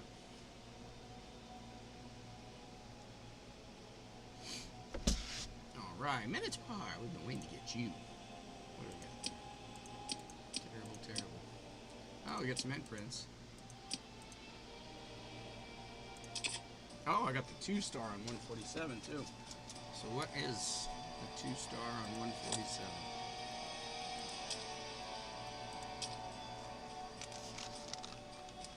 Oh yeah, 2 Eternal Slayers.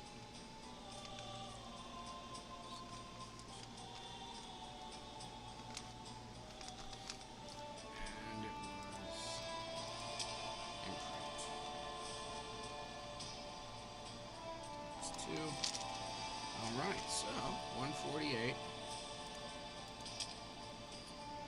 Challenge is defeat the stage, only 2 rare heroes. Only 2 rare heroes, okay.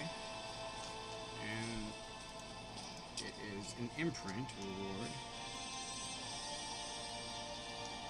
Alright.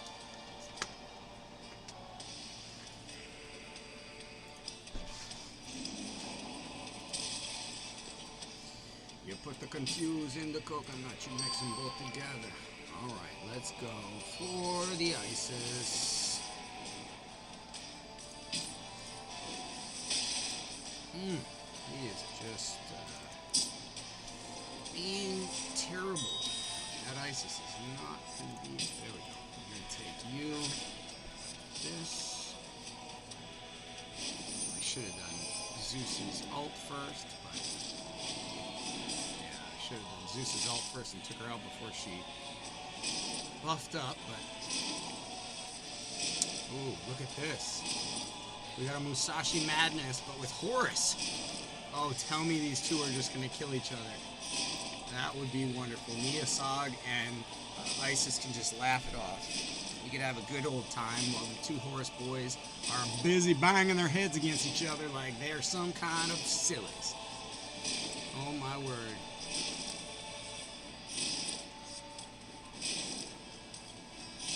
Oh, they're actually doing damage now. Okay. They got through their shields, I think. This is like Musashi Madness on steroids with wings. I don't want to stop it. I don't want to get in the way. Like, I'm just a bystander. I'm Zion. They are very confused. This is the most confused I've ever seen anyone in the game. We got a recording of it, at least. The most confused you can get. We'll have to show. I'll make a video about the Musashi Madness and the Horus insanity, I guess. I don't know, Horus hallucinations. My alliteration is failing me. But Horuses are not failing me. They're doing the job for me right now. Slowly, though. They're like healing with radiance. They're like healing and reflecting damage, and it's like offsetting, but not completely. It's very, very small amounts of... They keep gaining and losing, so I think we're going to have to probably exit that. Let's see. Try that again.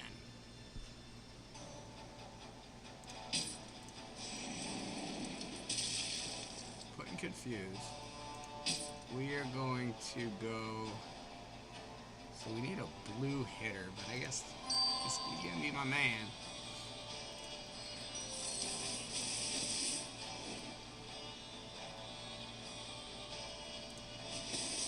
I'm risking trying to get another one. Another one? Another one? Okay. I got greedy. 3 in a row is good, though. Oh, didn't do it. See, now Zeus didn't get his ultimate. And if he doesn't get his ultimate before she does that, it's hard. Oh. Let's see if they do it again. They're at it again. It can be replicated.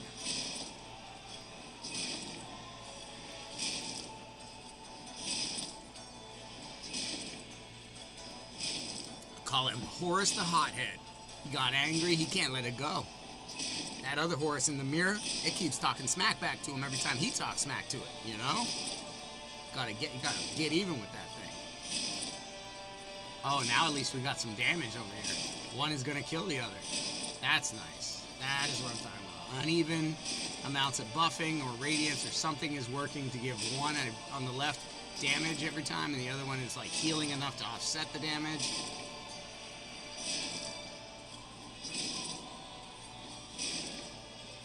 Look at my team over here. They're just kind of sitting here like, wait, what do we do? Should we get our ultimates? Should I be doing something with my hands right now? Oh my word, this is Horus the Hothead. Come on, kill yourself. Confuse. It's a powerful mechanism. Alright. Let's do this. Yeah.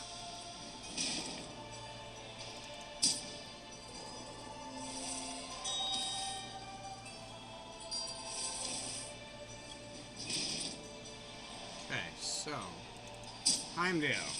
Defense is key. Let's go for the Isis.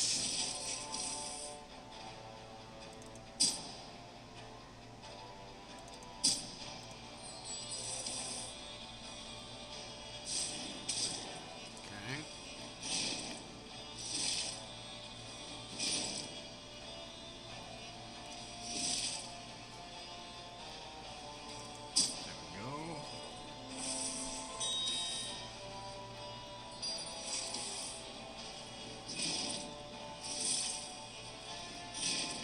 2 retaliators, huh?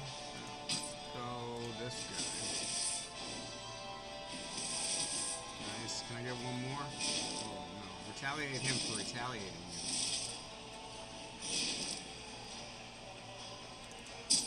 Get this up.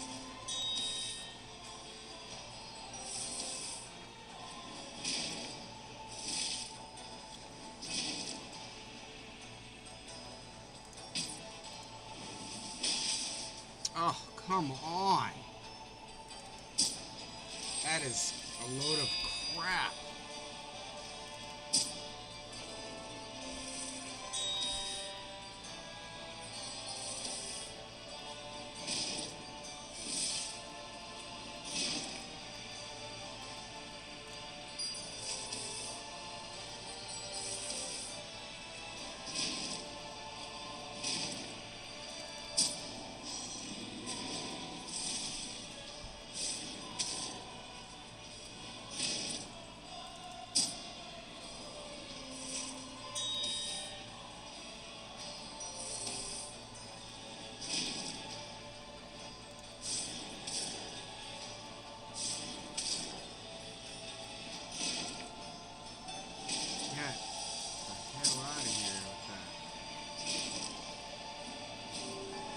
Horus has never been this good. He suddenly like ate his Wheaties today and just went bananas.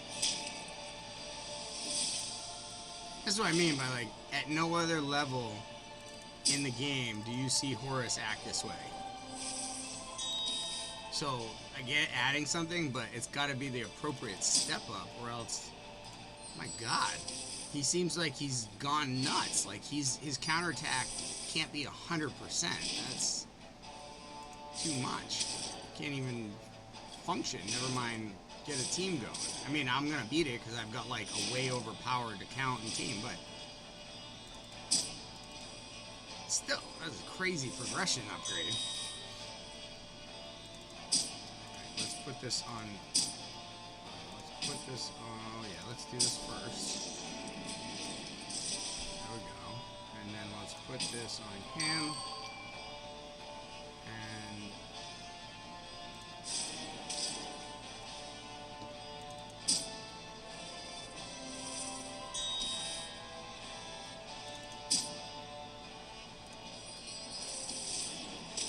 taking off those buffs.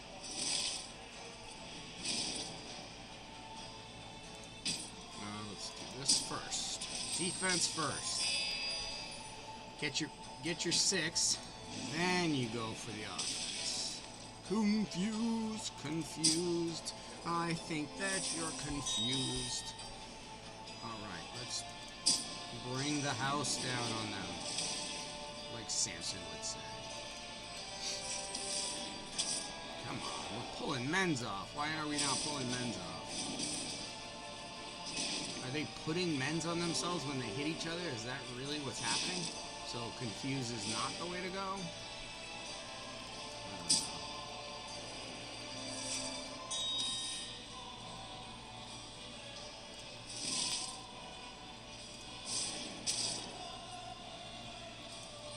So on this one, perhaps we swap Heimdall with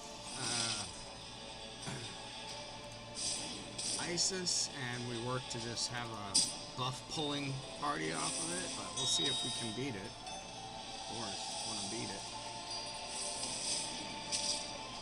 Not pulling it off, huh? Brings everyone back. Horses are crazy.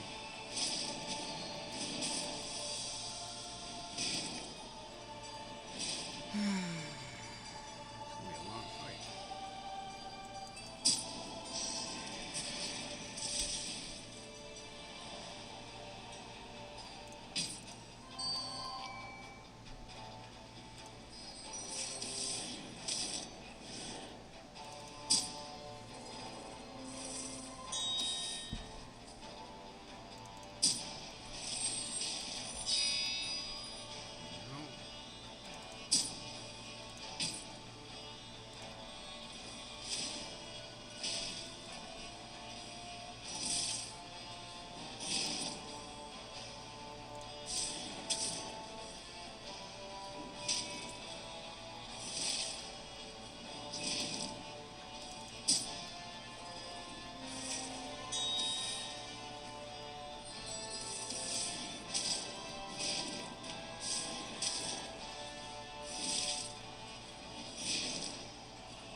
I think we need to try something different there, or Zeus needs to not die. Perhaps, let me try this. I don't know that we need the speed at quite the same level. So I'm going with this to start. It gives us enough time to possibly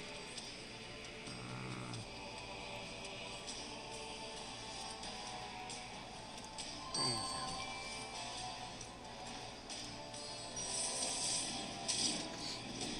Put the corrupt on.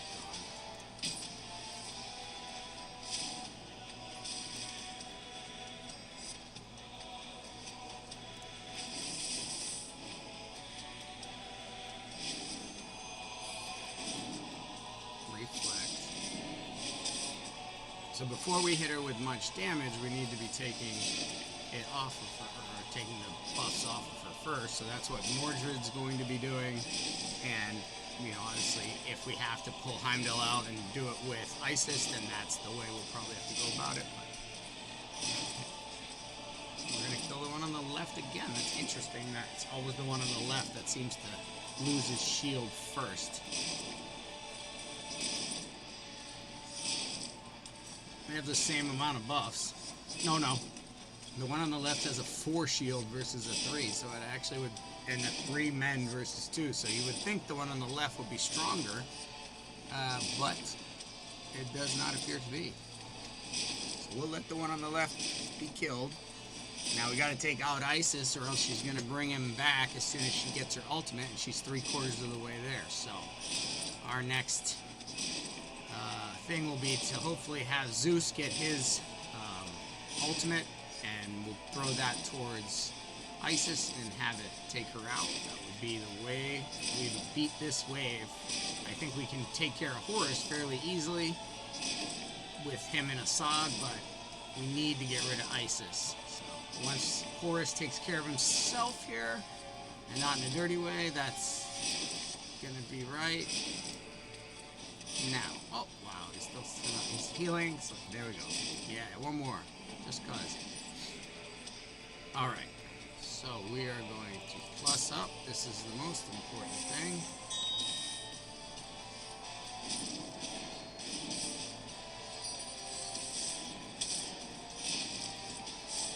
Nice. So he's just taking off those reflex.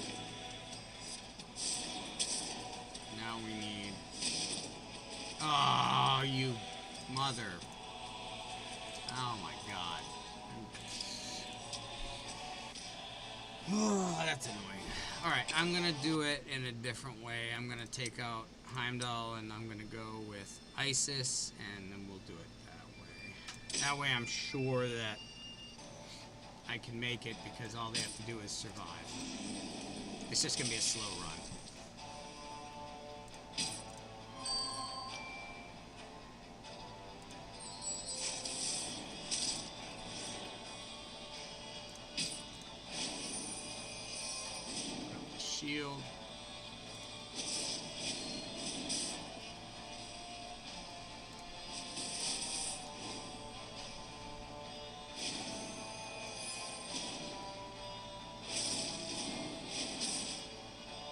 Zeus really lost a lot of attack or something, 'cause he is not hitting. I don't know if it's his weapons not counting towards him. He's hitting so much lighter. I don't know what it is.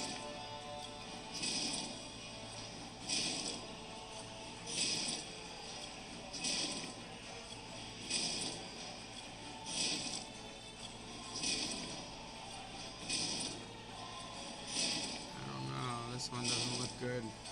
The one on the left, is it going to start losing actual HP? Or are they both going to stay stuck? Looks like they're both going to stay stuck. Another glitch.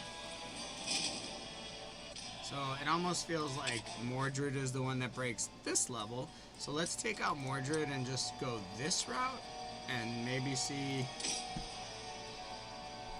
if it won't break. We'll go with ice. I should have gone with Zeus, I guess, if I'm trying to take everyone out on the first shot, but I guess I don't know what I want. I wanted to both survive and take them out on the first shot, but I'm not going to be able to do both.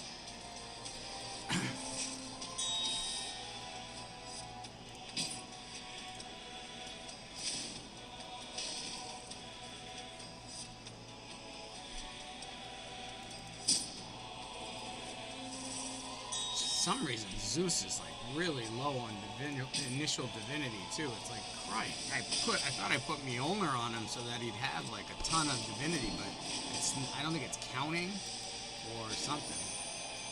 Actually, you know what? I'm gonna quit and check that because it's really messed up, like how much he's doing. I know I had to make him speedier, but the game has been screwing up a lot. He doesn't even have all his gear on. Man, that's annoying.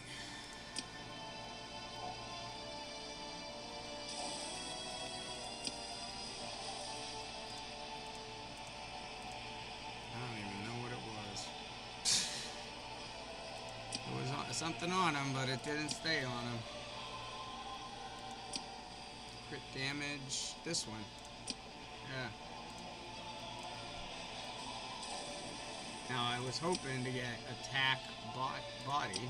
Why is it not working?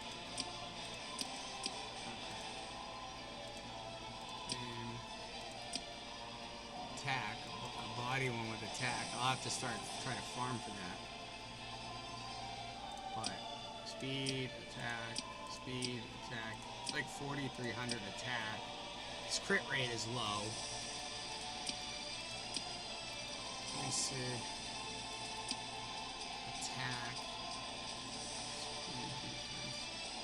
47. That would put him closer to 5, which is where I think he might need to be. Let me try that. 47. We got attack,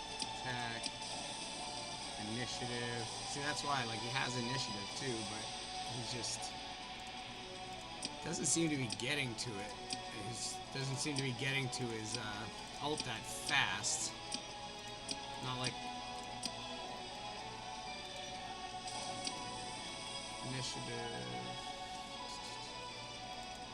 HP, res, attack, speed. What did we lose? We got 91 attack, that's not right. Like the 14 speed is good though.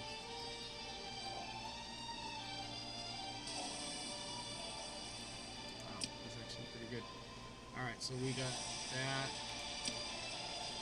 Legs of the body is speed. Do we need as much speed now if we HP, attack, defense, crit rate, HP, 39 attack, we'd be well over 5,400, okay. Let's see, this one is attack, speed, and initiative.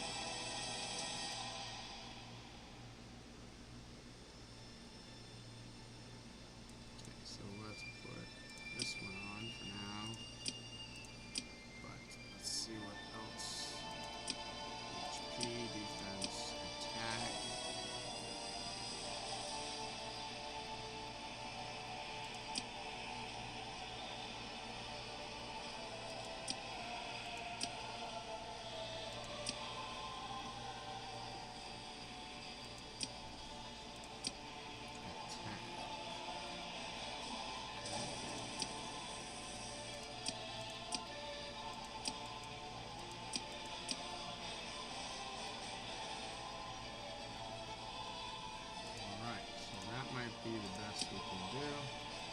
We've got 167 speed. Can we cut it down? Is there anything here worth it? It's like so crazy attack percentage. 39. Alright, we're gonna do it. We're gonna try it with Zeus up over 5,800 attack. Let's see. Attack.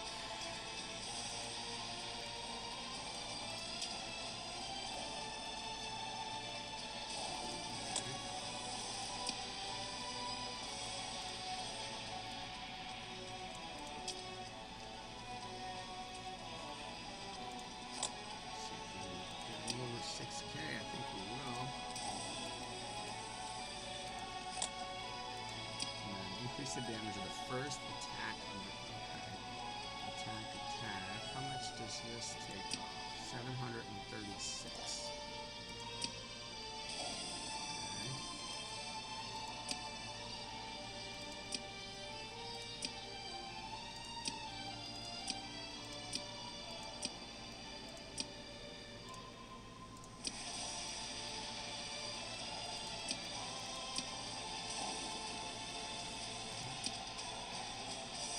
This is the one. Over 6K. Alright. Now let's do this.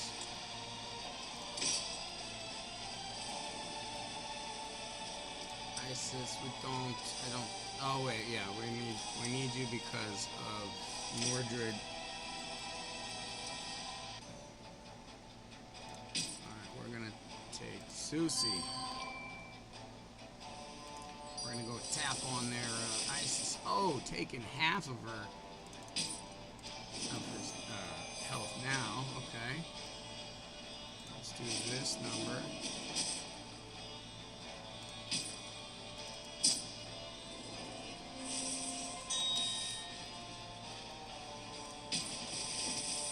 Ooh, one more. Oh, how can you leave me like this? Oh, wait, we got it. Oh, I was gonna say, how can you leave me like this? Once we get the Isis out, we can pretty well let it roll.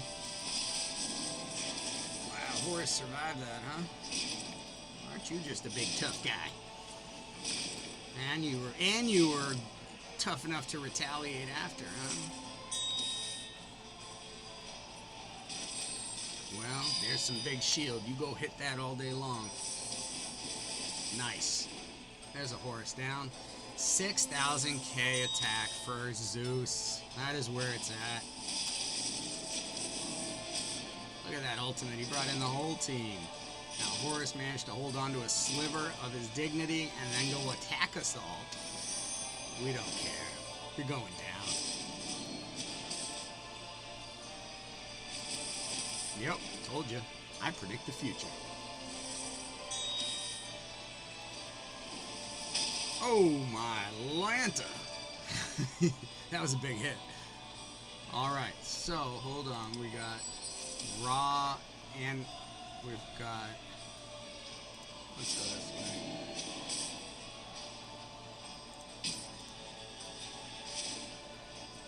Boom! Oh, almost wiped him out. There it is. With the counterattack. Love. Everybody gets them. Woo! That counterattack's doing the work. Oh yeah. Take her out. Thank you. Everybody. Insult to injury. Good work. Raw. Same thing's gonna happen to you. Quetzalcoatl, you wanna come attack us? What do you think? It's a pretty good strategy, huh?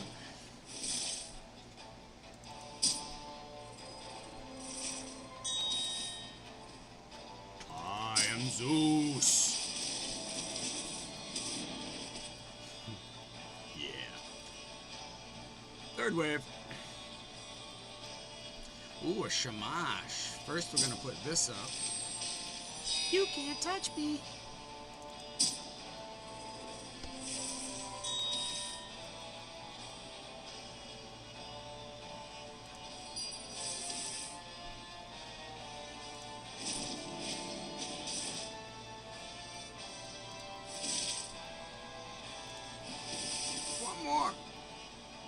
Oh, didn't get it to me. Where's our reflect damage thingy? Oh, we don't have it, I guess. Okay, we're solid. We're solid as a cucumber. Watch this. Oh, we gotta go for Sphinxy, huh? Well, she might regret that. Let's pull a buff off. Yeah, you're not so special now. Oh, come on. Oh, unkillable. That's right. Okay. Yeah, nice. Pretty story. Okay.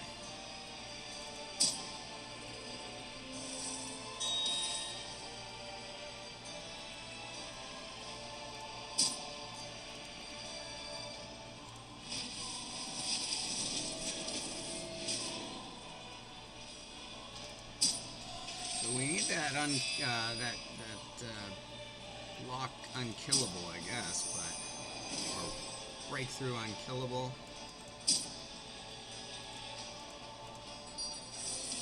Or just wait for it to wear off, I guess. I use this exact same thing with Sphinx. It's not cool, man. It's not cool. Alright, well, we'll get some splash data out of it. Splash damage, so that actually works. We almost took out Smash on that alone. So that's cool that we know that that works.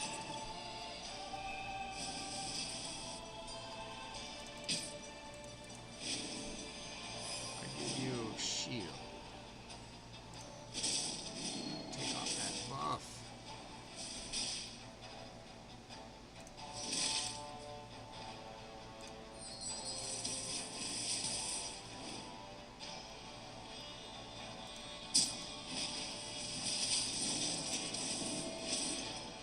Really, guys? Come on now.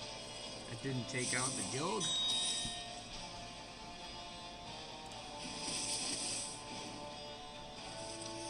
What in the slippery nonsense is that? How did he stay alive?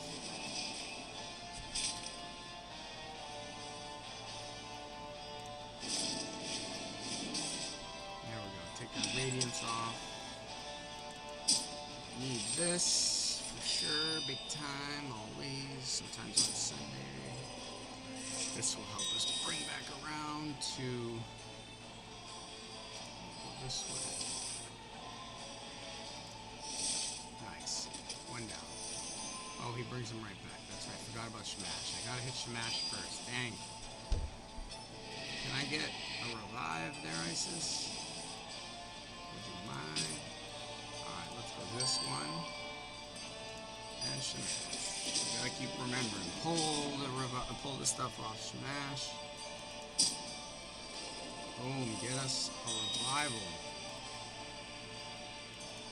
There we go. Now we're back in business. Gotta pull it off him. You're favorable. You should be pulling it off of him. Okay. We'd really like to not lose. Boom, that's powerful. So close. Ooh, so close. Can she knock out Gilgamesh? Yes, thank you. Thank you. Money in the bank. Oh yes, two times a lady. We need this big time shield. Big timing on the big time shield. Oh yeah. Take away the buff. You don't deserve those buffs. Give them to me.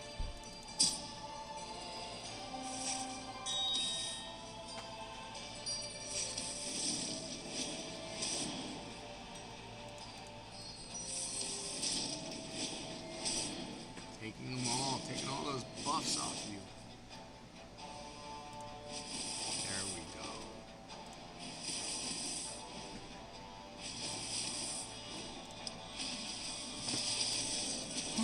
Alrighty, another one in the books, eh?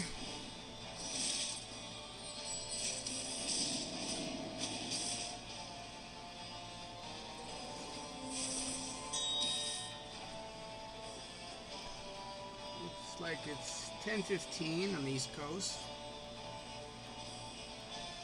Your OG is finally caught up with the rest of the pack, i.e. the leaders, the other CCs, and beaten 142 and gotten past it, and am now heading towards 150.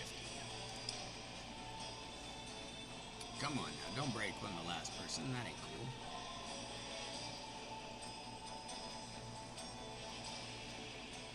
There we go.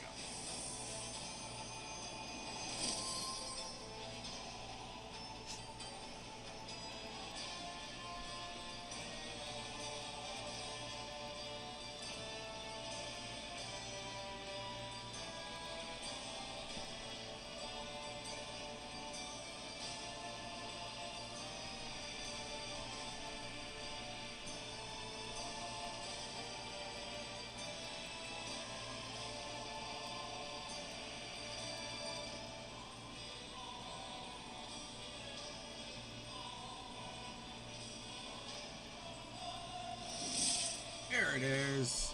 Call it a victory. Call it what you want. We're done with this one, I think. If it'll give it to me. If you will have me. Alright. So that was 148.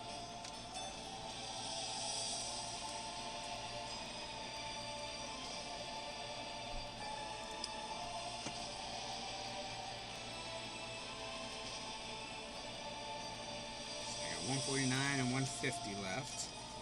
And then we'll be into 151 territory. The Fafnir world.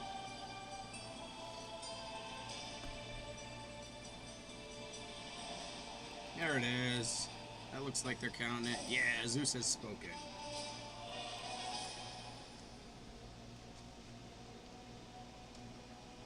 Volkalok, we love you. We got Solar Flare and the Talakniloli. Let's push to the next one. That's a 10-minute run right there. Alright, this is supposedly the other bugged one. It is defeat the stage without placing any buffs. No buffs. Or defense down.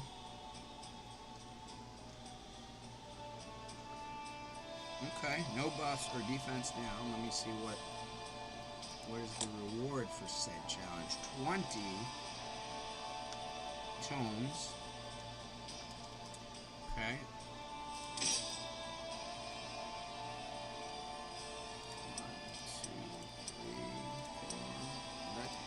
I should have gone with attack for my man, but I didn't. Let me see if it's gonna make a difference or not. How does she not have her skill right off the bat? How you already got a cooldown? That isn't right. And it was 5 turns, so there's definitely something wrong with her core ability reflecting properly.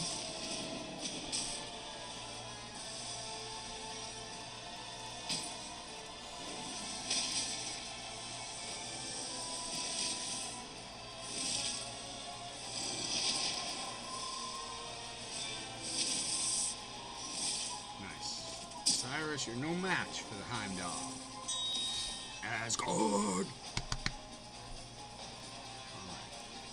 Pay attention, you fool. You're gonna get beat if you're not paying attention. Oof, damage from a defense man is a good thing. 1 down. Let's shamash this baby. Let's shamash.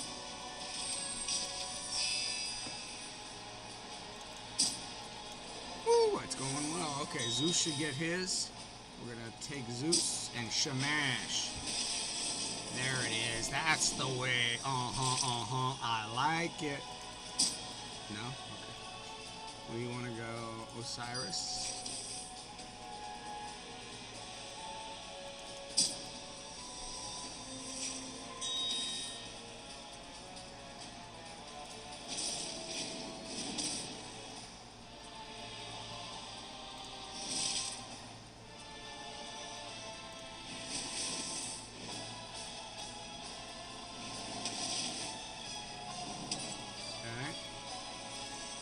Got this little puppy. Sorry, little puppy, but you've got to go. No being done to us here. Very good. Puppy goes down. Take out Osiris. That's a good one. And Anubis. You are all that remain.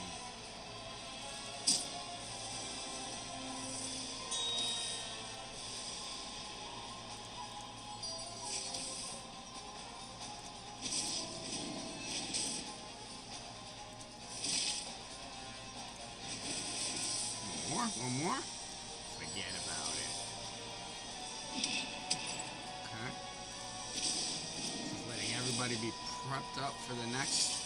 Only basics. Keeping it basic. Alright, let's put it on our man in the stand. Yeah, we're gonna go 2 Isises, huh?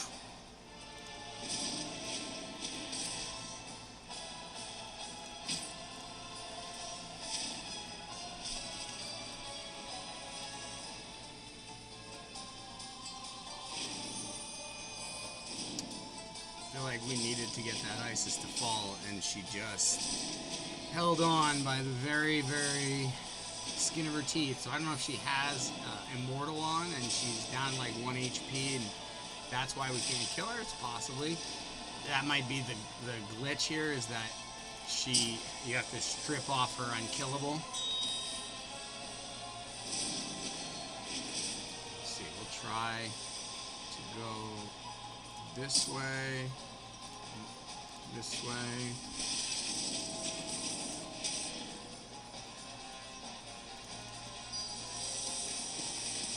Come on. Oh, she's got unkillable too, that's why. Splash damage.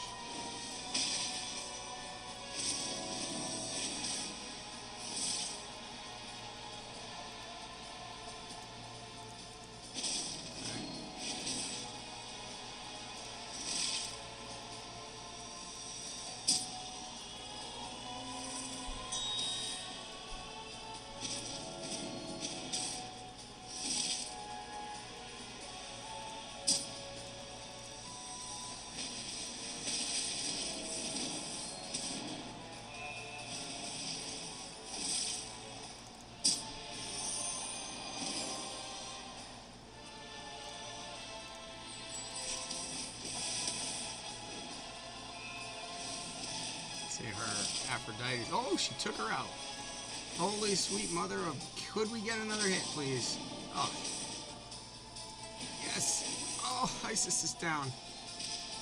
One more Isis. Come on, come on. Let's get some goodness here. Help me out. Help me out.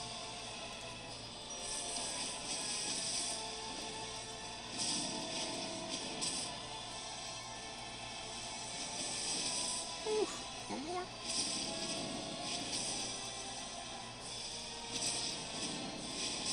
Pulls it off. Oh.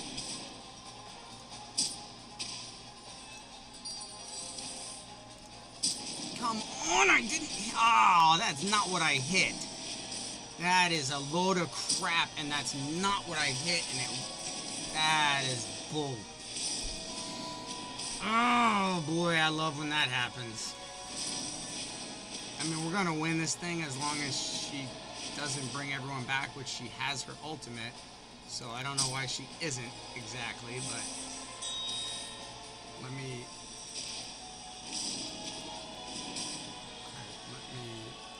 this way.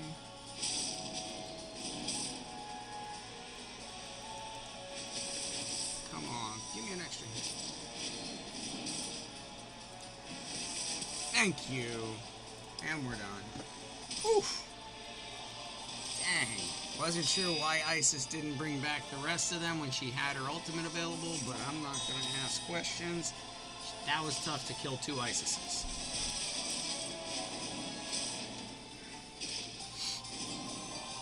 happy. I think that we're now past 149. I must not have had whoever tripped up this one and kept you from being able to finish it. It's not a part of my core team, so I feel as though ISIS was the counter to all the measures for 142 and 149, but it's just having that heal available. There's not really a lot of healers in the game, so, you know, definitely strange about Aphrodite's core. Look, she's still got a 3 core cooldown, like never had the core available, which is that ally attack, and it should totally be available to go again and put that speed on Isis and on Heimdall, and then whenever she uses her basic, all 3 would go, but something's not lined up perfectly with it because it's not working right. Alright, that's 149, and we got the tomes of the day. Let's go to our heroes and see if we actually have any Legos to put them on. Nope.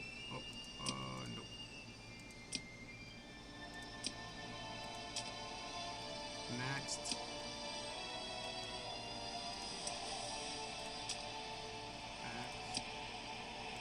Anubis. Get to Coleman.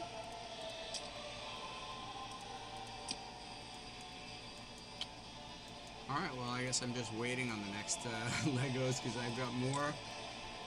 Alright. That's 149 for 150. Challenge for 150, the last one here. Defeat the stage without take no blaze debuff. So you're going to have enough resistance.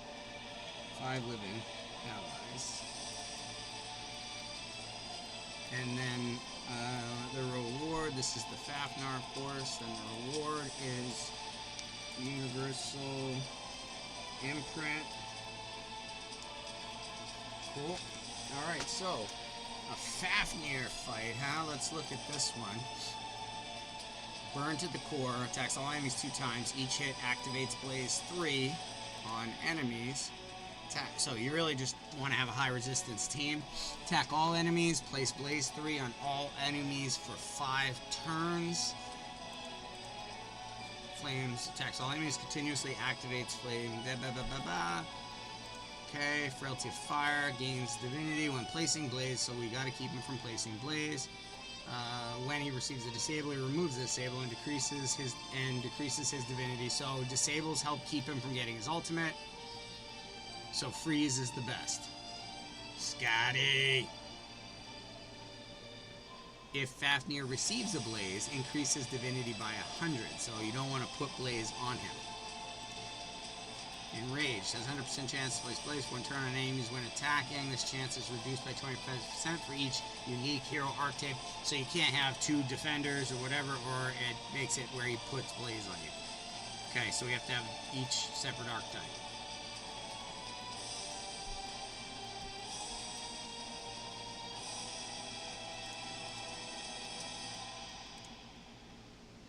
Okay, same as the others. So, we'll go. Isis is our lead, right? 7-year resistance. Heimdall.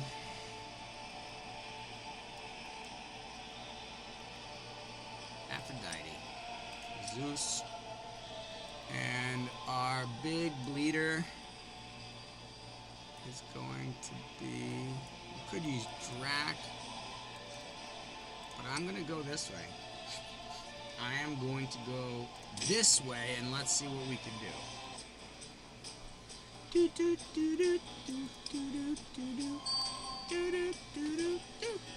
Oh, that's not what I wanted. Hold on. Man, I didn't catch that fast enough. Christ. Oh, we did get some energy. Hold on. Okay. Put it on Zeus. Thank you very much. And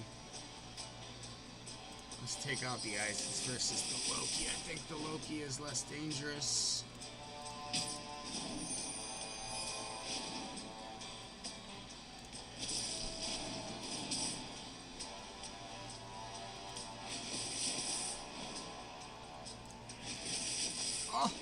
on. Yes. Funny how the one that kills her doesn't give him the extra turn. What?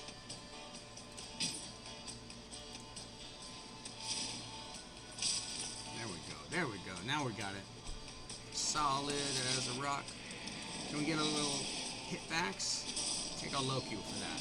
Don't hit us, Loki. Nice. Nice. Okay. Okay. Seriously, Zeus, you're gonna have to stay alive, bud. You're getting killed by a little puppy. It's kind of sad.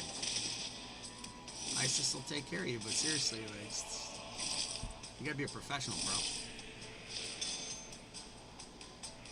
I don't know what's up with the counterattacks going here, but...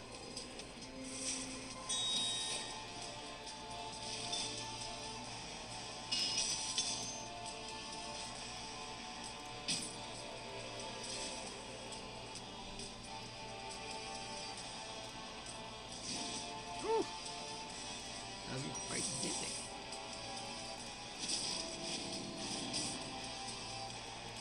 That should do it. Puppy down. Puppy down.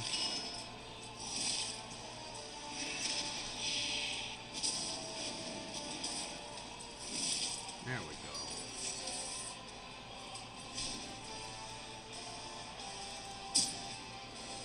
This should push through, and we're on to the second wave.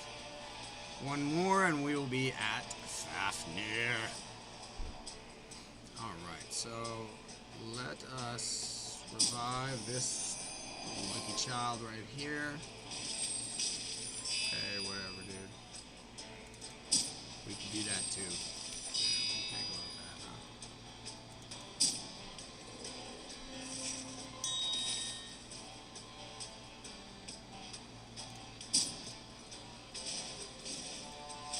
Removing debuffs.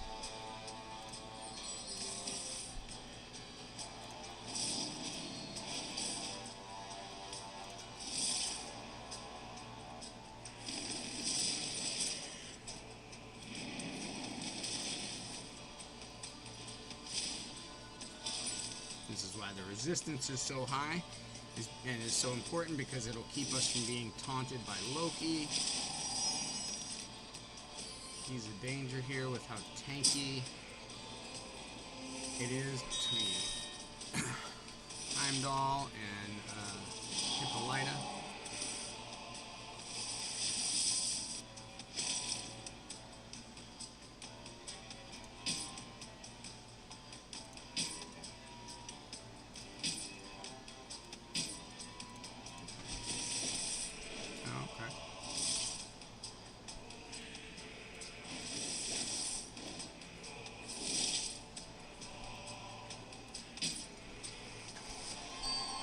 We've got the answer for you. We know how to do this. We just pull off your buffs, you see? Aha, we stripping your buffs. What you know? And we're gonna buff up like this. And we're gonna buff up like that.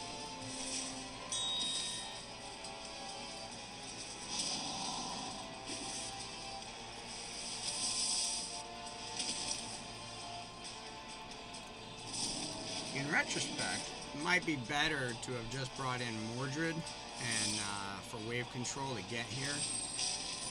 There we go.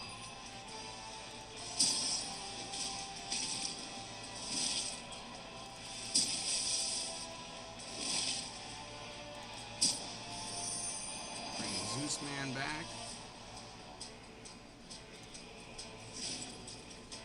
Who's this dude? Can you pull that off of him, please? Oh, you didn't. My God, Zeus, you are terrible. So I am not going to worry about... I don't think it's the 151 type fight. I am going to bring Mordred in to try to take care of that second wave.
You can't make me.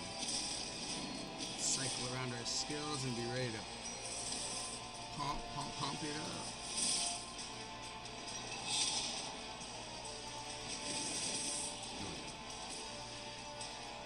Wave 2. For reals this time. For reals. Alright. How is that possible? That he doesn't have his skill. That's not. Okay, so first off, I can't use his skill here because it won't show up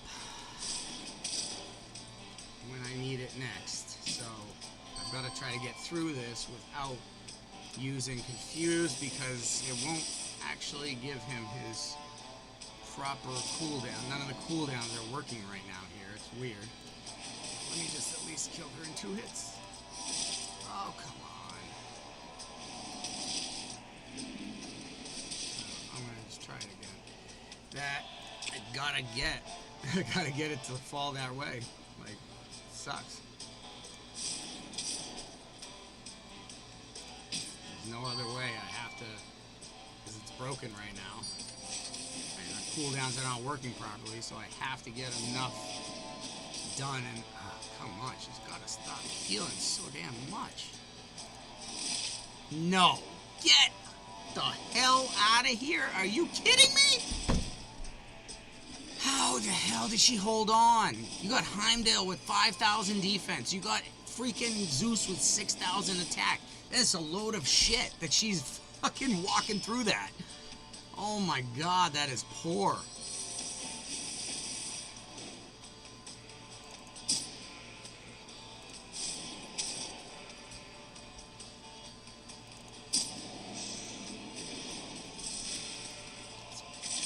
This is just, unfortunately, I hate to say, there's no other way to say this. It's poor programming here. That's what we're experiencing.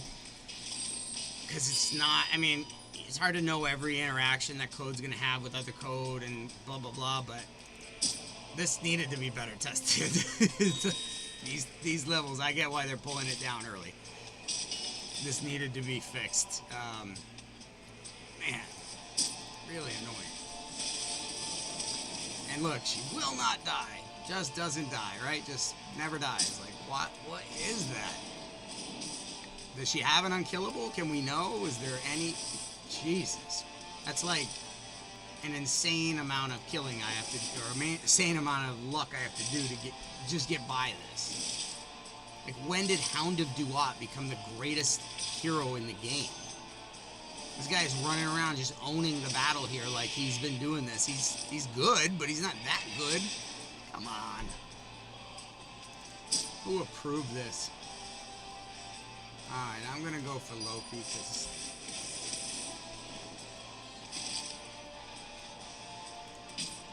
we can't use that. Okay, we gotta go without it.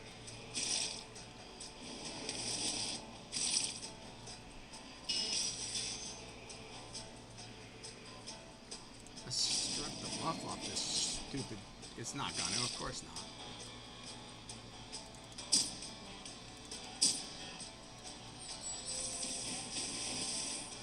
Fine.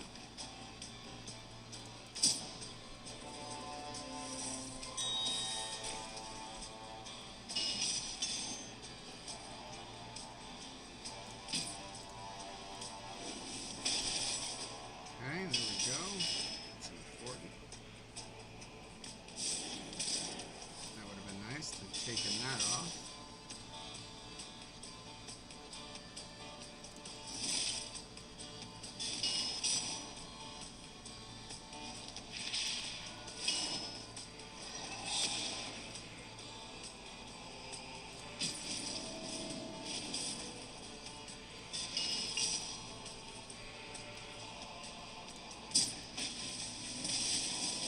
Okay. That one out.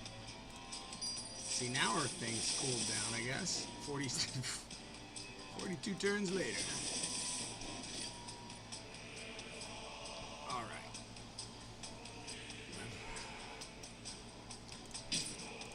And now we can put this on. There is no way he should be able to put that up.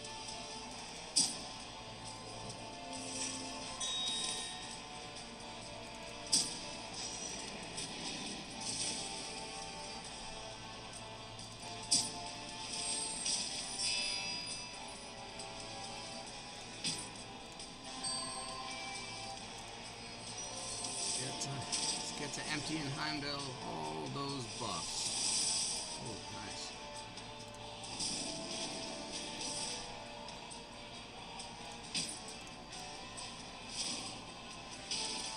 Oh, come on. Hit him harder than that.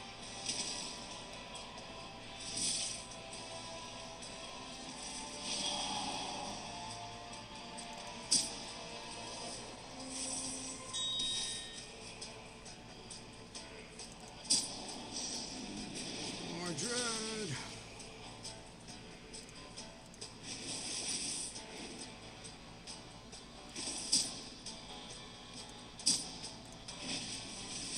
Oh, we got him down. Let's take this guy next.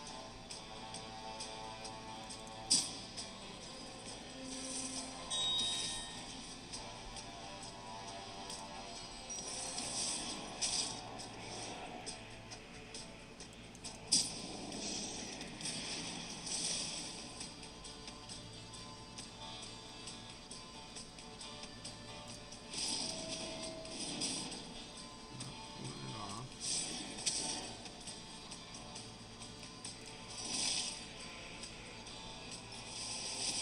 Good job, there we go. Oh yes, we got help. Okay. Get Loki next.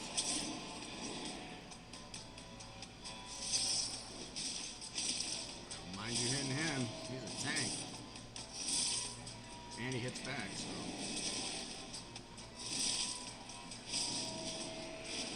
Strip the buff off there. Come on. There we go. Take Loki out just by retaliation alone.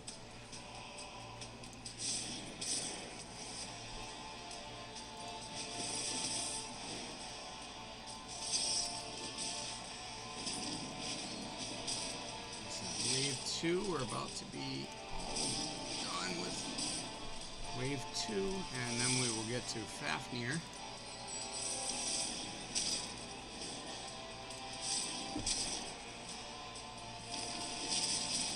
Yes, very nice.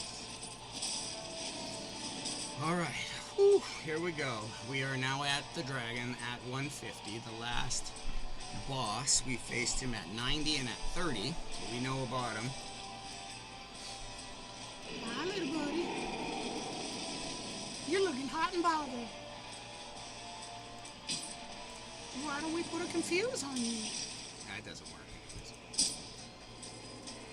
Alright, let's let it ride.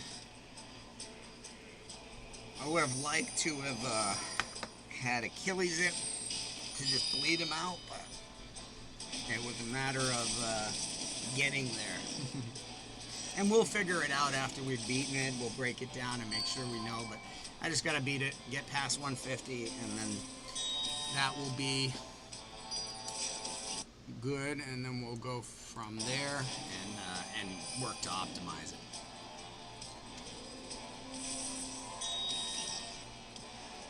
Right. This team, I say cheekily, it's probably a given that we're gonna win this because Heimdall is insane, Isis is insane. It's like you can't get through those two, and then it's just gonna be Mordred and Zeus and Aphrodite doing ultimates and just wearing them down. Like I said, I'd like to have had Achilles as a bleed. Take no blazes too. I don't know if we've taken them. Now we're not 5 living. We might hit the 2-star on this one. I don't know because we have high resistance with Isis. I don't think we're gonna take any blazes. We'll have to see, but.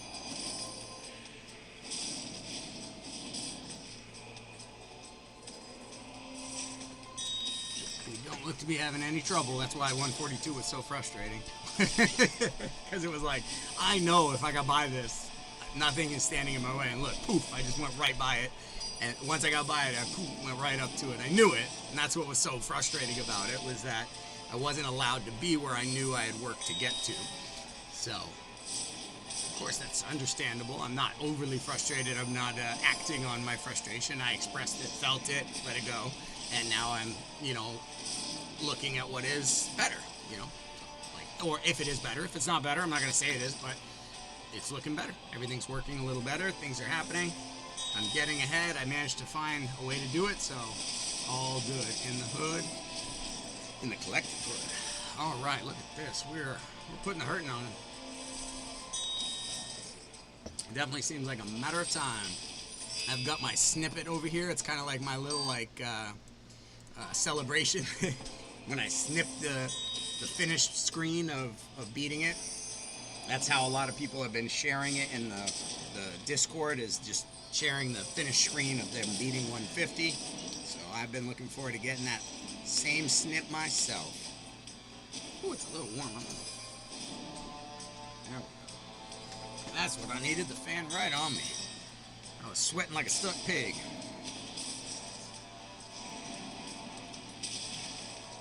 I'm not sweating this fight though. I know what my team can do.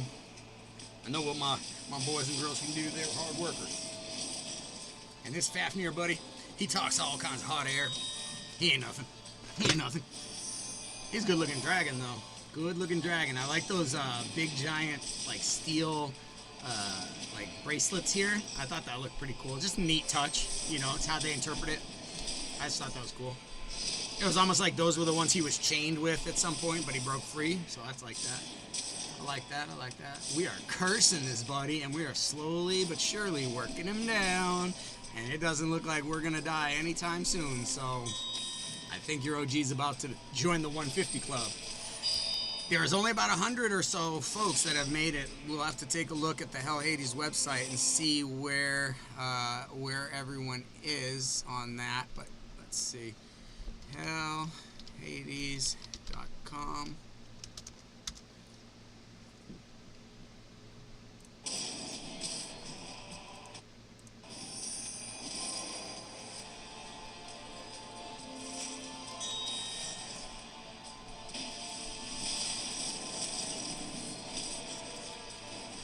Right now, the first 100 have all made it over 150.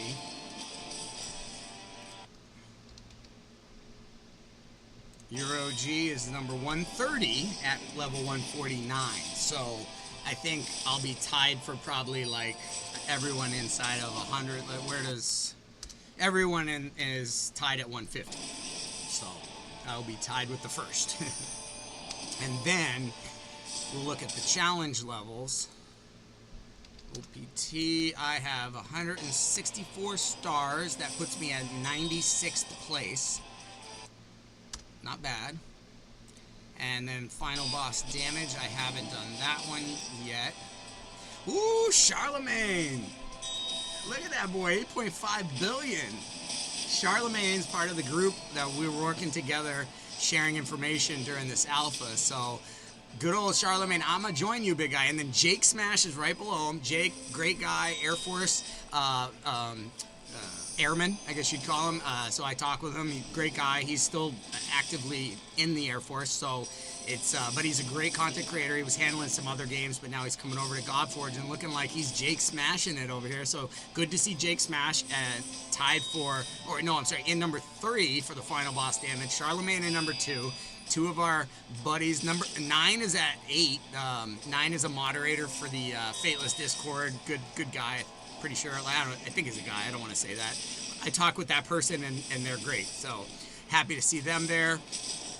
Who else do we have on the list that we recognize? Odd One Gaming is in 22nd with 342 million. Good job, Odd One.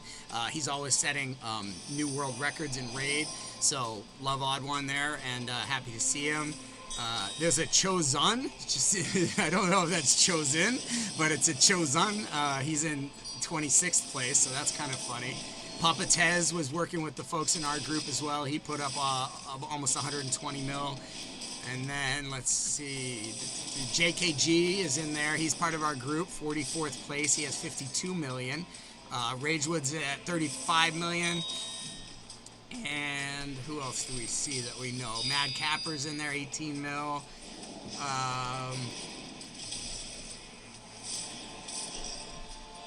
Let's see.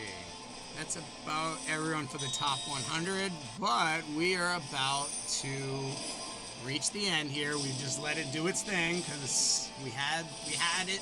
We knew how to do it. It was just a matter of executing, and look it, it's about to be there.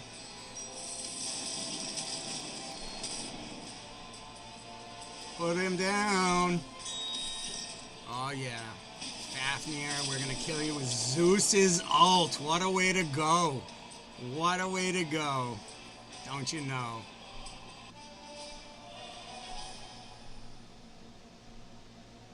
Give us the screen. Loki, there he is. You knew he was. And Ydrak, we have him as well, but that's awesome. Alright, taking the screenshot. It's official.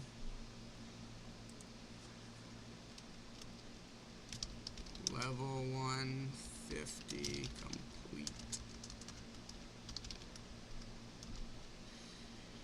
All right, thank you guys for coming along with me on this journey. We've got some goodies here to play with and to look at. Loki was one of the few heroes we didn't have yet.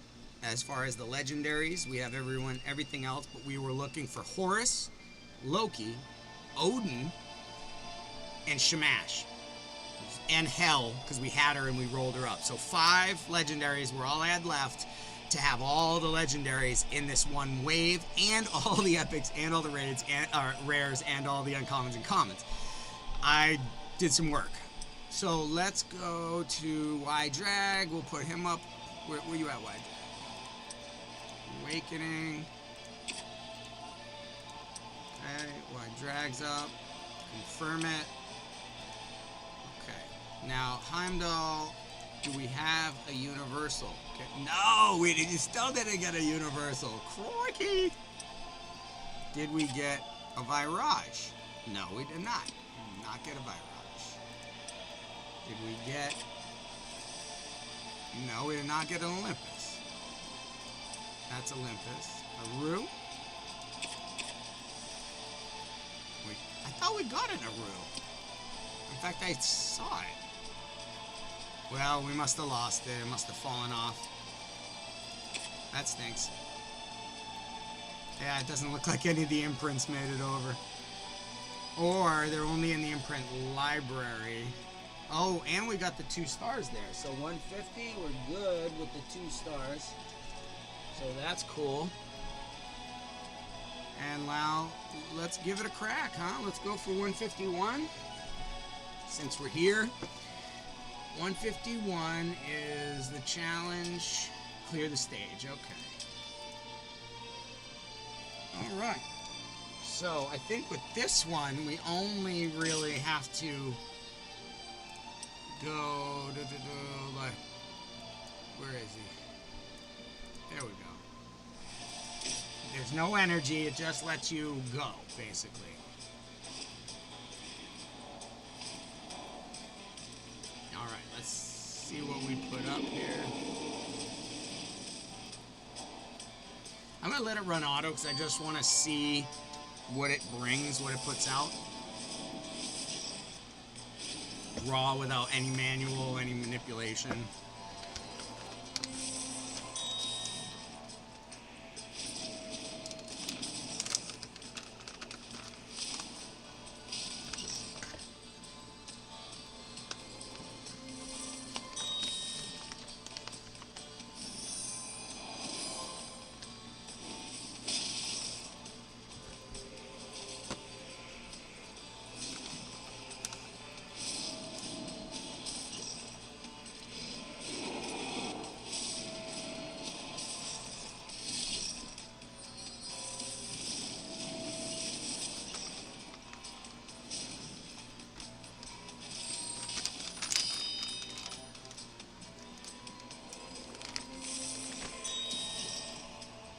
Let's go to here.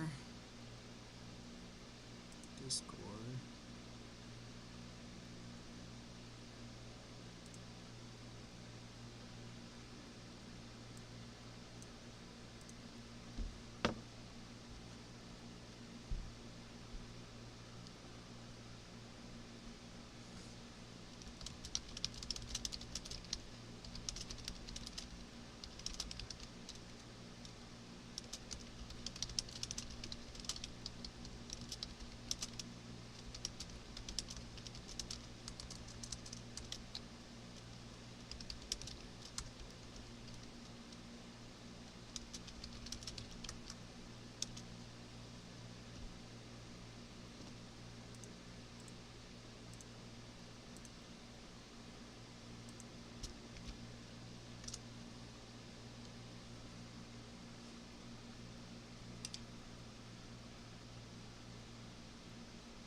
that Achilles uses his ultimate and the enemy is under bleed, his attack goes up all the way to 50x.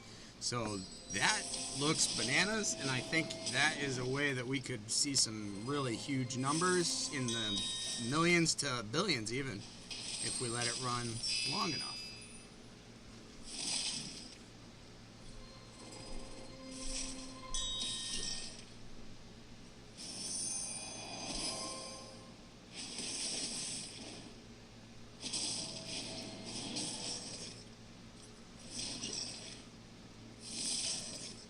He sounds like he's taking a beating.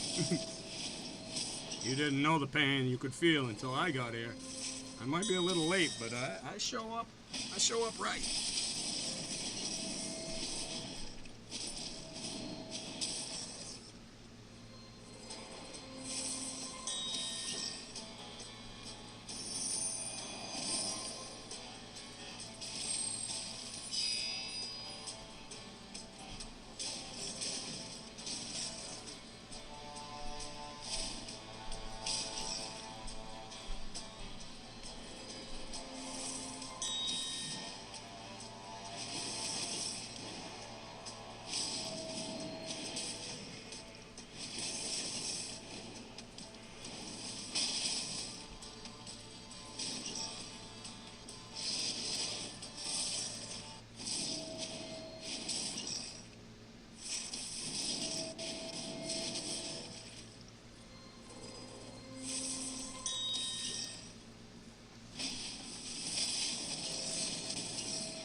When we started this fight. It's 11 p.m. now. There's no guarantee that it's going to stop because it's like we look unkillable.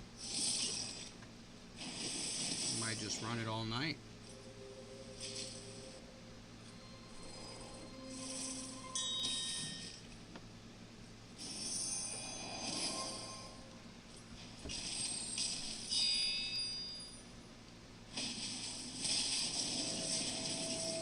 What happens when he runs his health all the way down? I must just stay at like 1, like the Golden Guardian does. But interesting to note.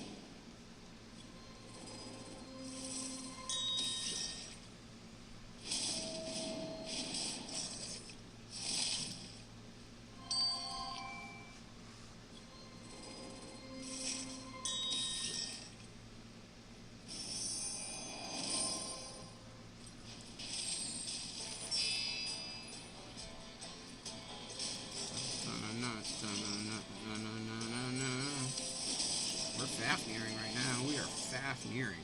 Fafneering the edge.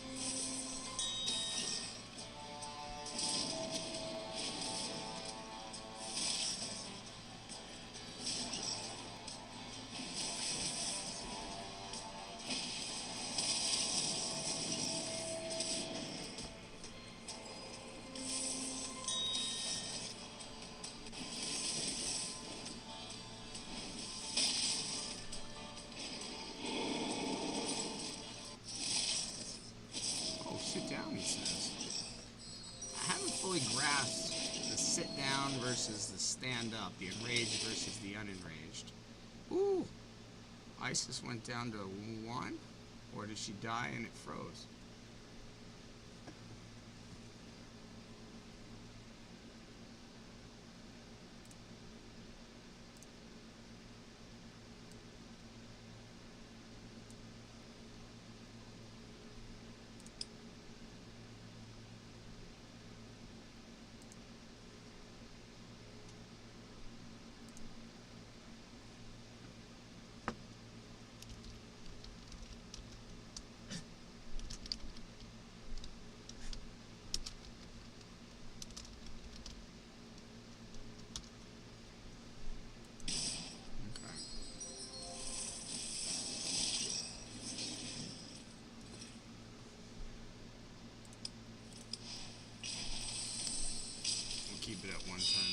just so it doesn't get too overwhelmed. How did Isis almost die there? That was a crazy thing. That was crazy.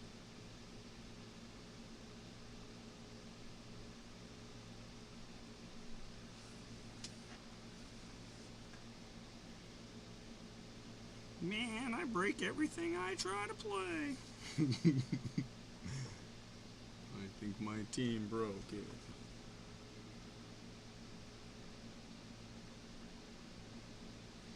That would only be fitting. Oh, there we go. We're back in action.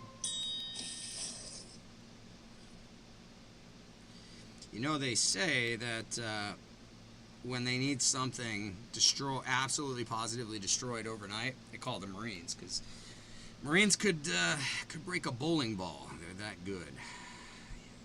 Yeah. We never took it as a compliment, but it is what it is. All right. I think we're hurting the game here in unexpected ways. I don't know why, but it's not liking what we're doing.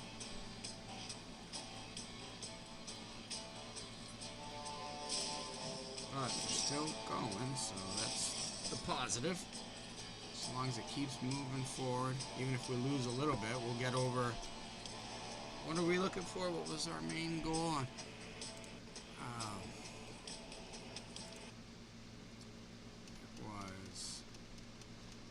So the top 10, we got to get over 1 billion gets you in the top 12. So that's what I'd like to do. Over 1 billion. We are at 10 million. So if we do this 10 more times, we will be at 100 million. And if we do that 10 more times, so 100 more times of this, we will reach 1 billion. Could be all night. I'm committed to being here through it all with you. If it actually works and lets us run the full run.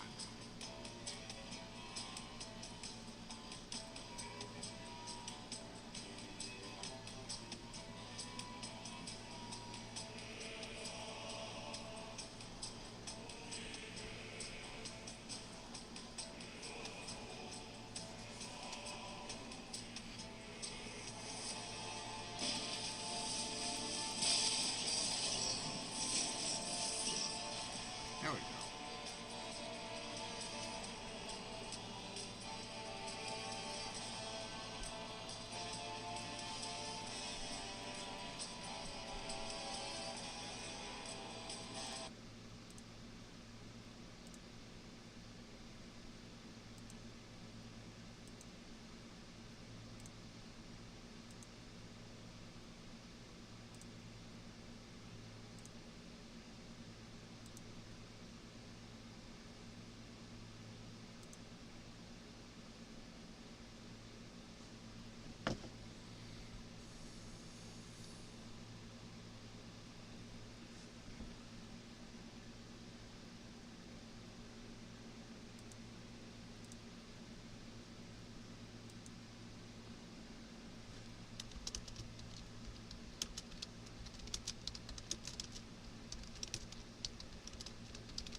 Oh wow, he knocked down Heimdall? I mean, Ice is going to pick him back up, but wow. He knocked down Heimdall. Impressive. This is at 11 million.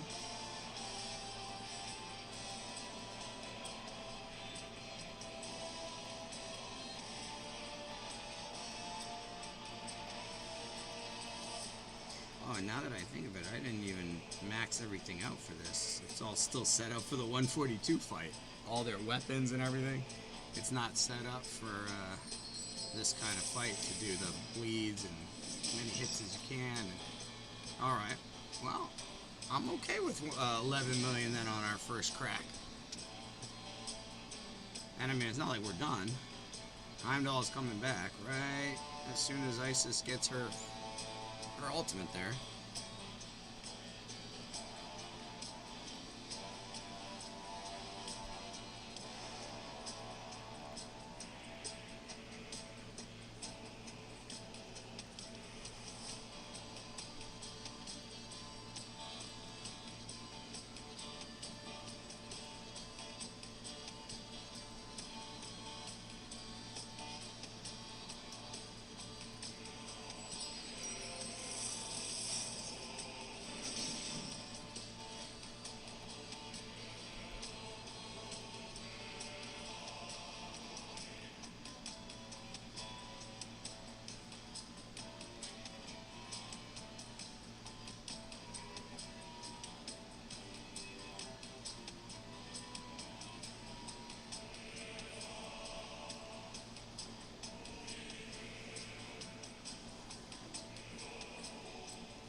It's odd.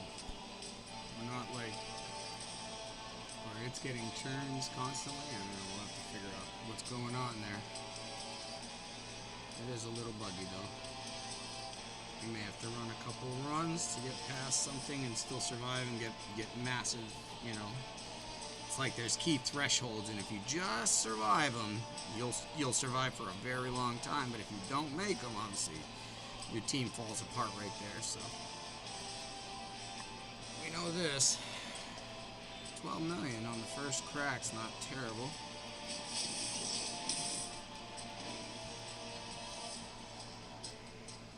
Obviously, I don't think we're done per se, but we could really use to take off some of these acids and vulnerables. I guess we didn't have enough resistance.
A little celebratory smoking. Smoking is good for you, huh?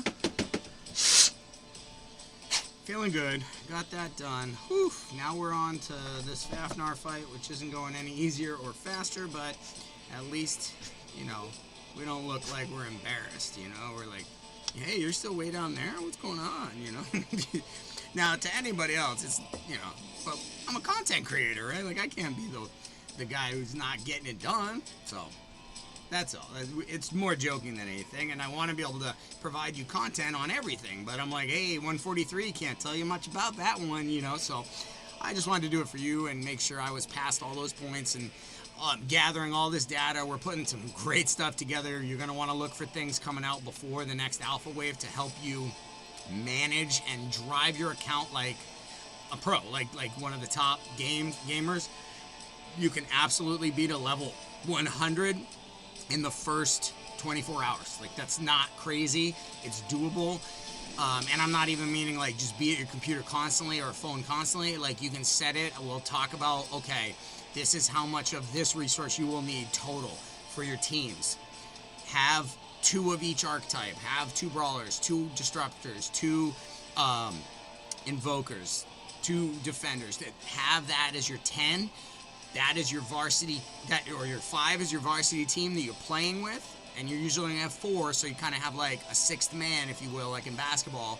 So you have 5 that you're playing with, and you rotate them in and out of the different archetypes. Helps you also with the 2-star bonuses.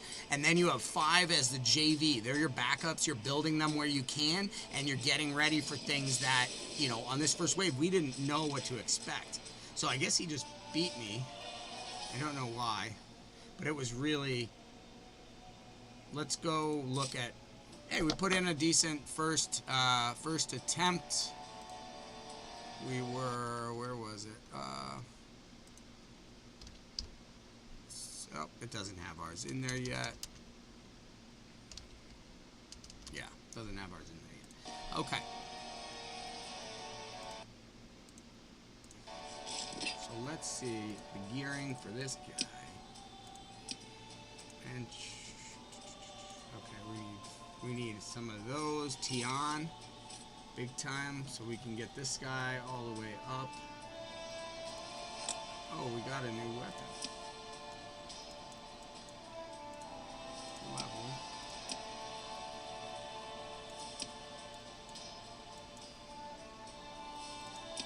Typhring. Panax.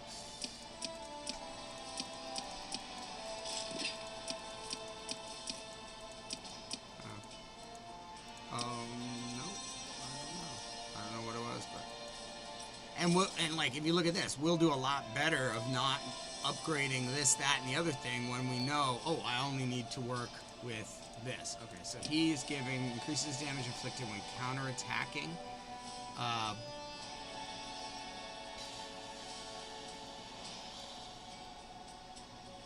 Yeah, I feel like that's still the best one for him. His defense is high. We need to work on his last awakening here. That's a big one. That will help him stay alive. Isis, we need to get her boosted. I'd have more coin for beating the 150, but you know, I think you'd get like 1 million, 2 million coin or something for beating that. But anyways, Isis, Aphrodite.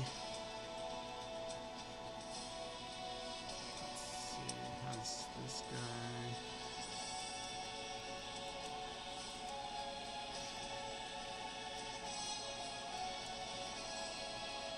Alright, so let's take out Zeus, and let's try a Drac. Let's try like a true bleed team. See how it does.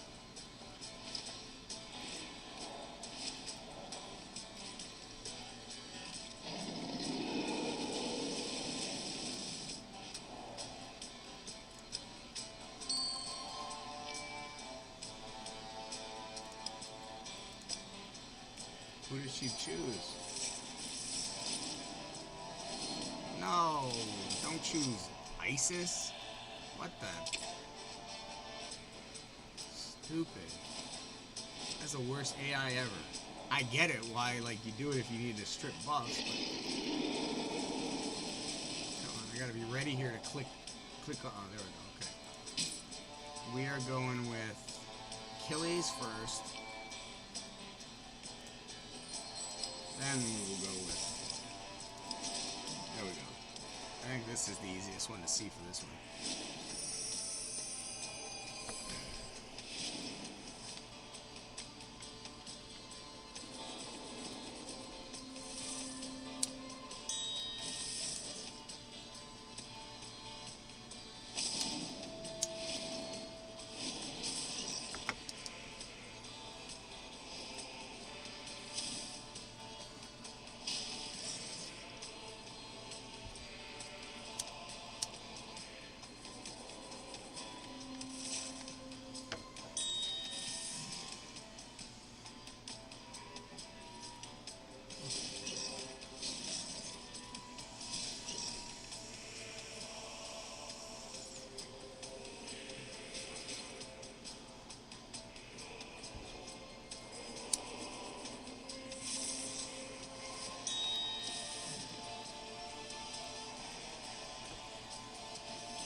I think this one's gonna do more than the last one, just because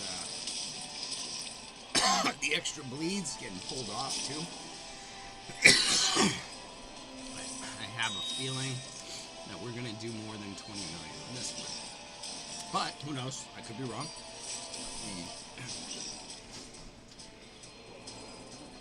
Heading towards me. Ooh, low air. I think the Heimdall retaliation with 2 bleed guys is going to be powerful. And hopefully Aphrodite is able to put her core on both Drac and Achilles and get them both in on every basic she takes.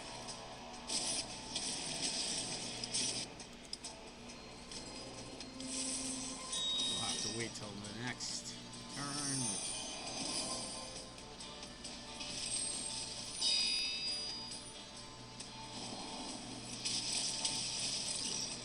took it off before his turn.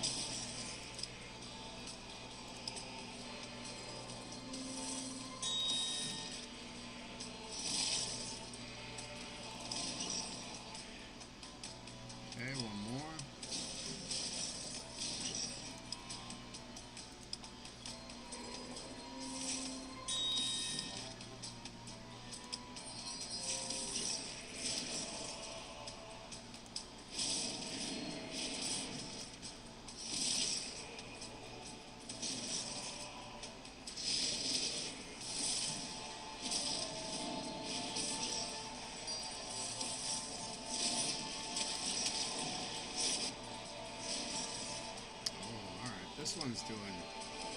This team's doing pretty interesting.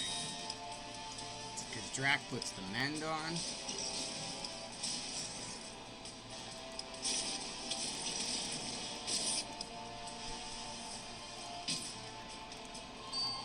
There we go. Now we've got Achilles and Drac, I think, under the speed up. So now that means that every time Aphrodite does her basic, both of them will do their basics. So that is 5 bleeds being put on every time Aphrodite does her basic, plus another 5 as they do their basics. If they don't have their core and they don't have their ultimate, then it's a 10 bleed turn. Aphrodite has them coming around to their ultimates faster, so that Achilles is racking up that damage multiplier, or the attack multiplier, to 50. And Drac is doing his thing. He puts mend and on as well, so it keeps everybody healed. This team feels very strong, even better than having Zeus and the extra ally attack. So I like this. We'll have to look at Drac's build. I don't even know if he's missing pieces of gear. I didn't even look. I know Achilles. I know the other 4 are good because we've worked with them just here in a minute, but we may upgrade Drac's gear and he may really take off, and this might be the team. I don't know. This is our 3rd run through. We did one for 20, like roughly 19, 20 million. Then the second one, we got a bad start on it, so I just restarted it. This is the 3rd one. So really only the 2nd real run we've done. And we are at 3.5 million. And we look like we're cooking with gas. Just absolutely laying the bleeds down in a way that I'm very happy with. I think we're going to put in a pretty good number here. Let's see what our final boss. So obviously 1 billion is the goal. But our 19 million, we just passed Mad Capper, so that's cool. You know, we're up inside the top 60 with our first score. Like the first score we did as we ever tried it, we cracked the top 60. If we can get above 26.6 million, we will be in the top 50. Dan Man is number 48 at 27.8 million, so we got to catch Dan Man. I mean, we can't let him, you know, get ahead of us. Ragewood looks like he's done better. He's now 47th for almost 35 million. And if you're over 50 million, then you're into the next category. It looks like There's a bunch, 2, 4, 6, 8 folks from 50 million to 75 million, and then that's like 40 to 50 in the rankings, and then 40 and above is over 100 million. So you got to crack. The first goal would be to crack, I would say 50 million, and then 100 million, and then from there it's about trying to get a billion.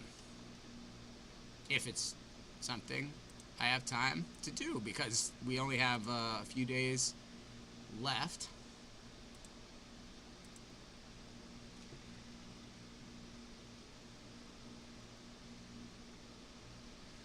All right, what's going on here? Let's go to one time, change the view.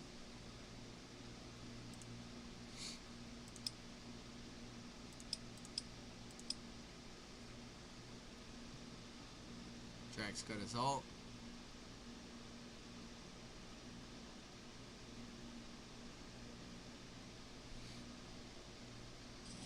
There we go.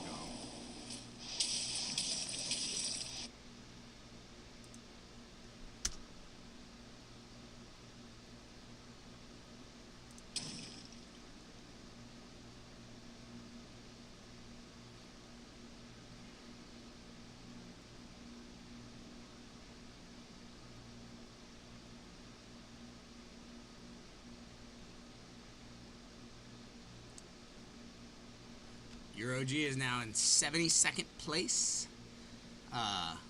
after this push. At the optimizer, or the Hell Hades leaderboard updated, and I'm in 72nd place. Not bad at all.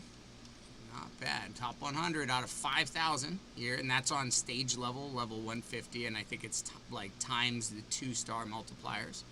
Oh no, I'm sorry. The second leaderboard is challenge level. How many 2-star challenges or you've completed? How many stars you gotten for that? Let's see.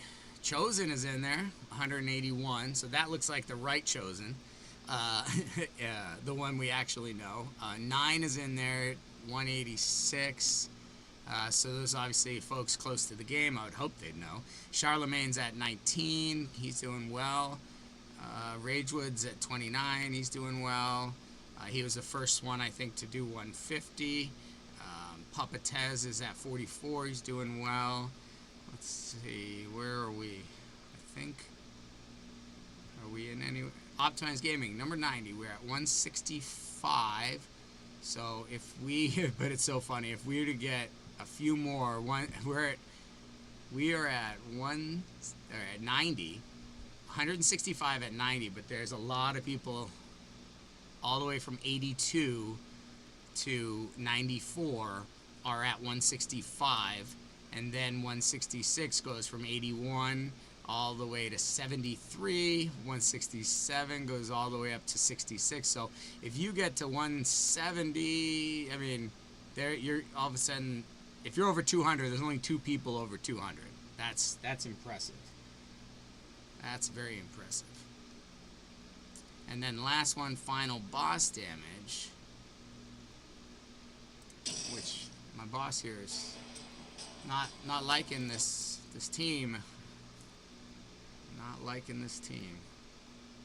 Oh, Optimized Gaming. It gave me 13.4 million. Oh, I think that's right. I thought it was a 9. My bad. 13.4 million on the very first try. But again, it's been like not liking my team here at all, so that's not fun. That sucks. As usual, I can't get just an honest run. I'm going to have to try to mix and match and figure out how to make this work without using just the team that I've been building. Such is life. But I did throw down 13 million in the first one. I'm inside the top 70 for that. I have a very sneaking suspicion I can put up more than 13 million, but as you can see, it's taking its sweet time. I think this one is unkillable in a sense, and I don't know, I might just let this run and run and run. Hopefully it will do a pretty solid number. We'll see.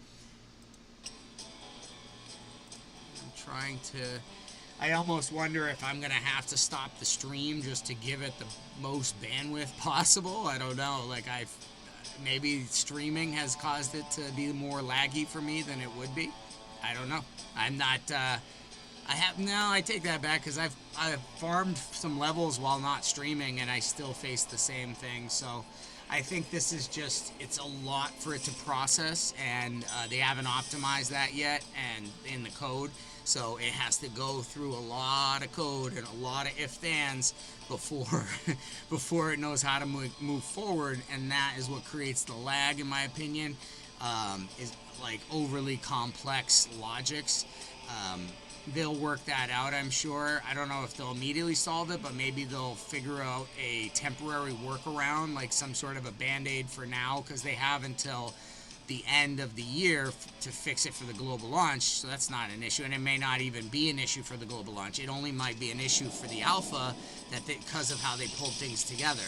So, but you don't want it to like not let you test the higher levels of your game, which are very important in this genre. You know, people spend big money and play for serious.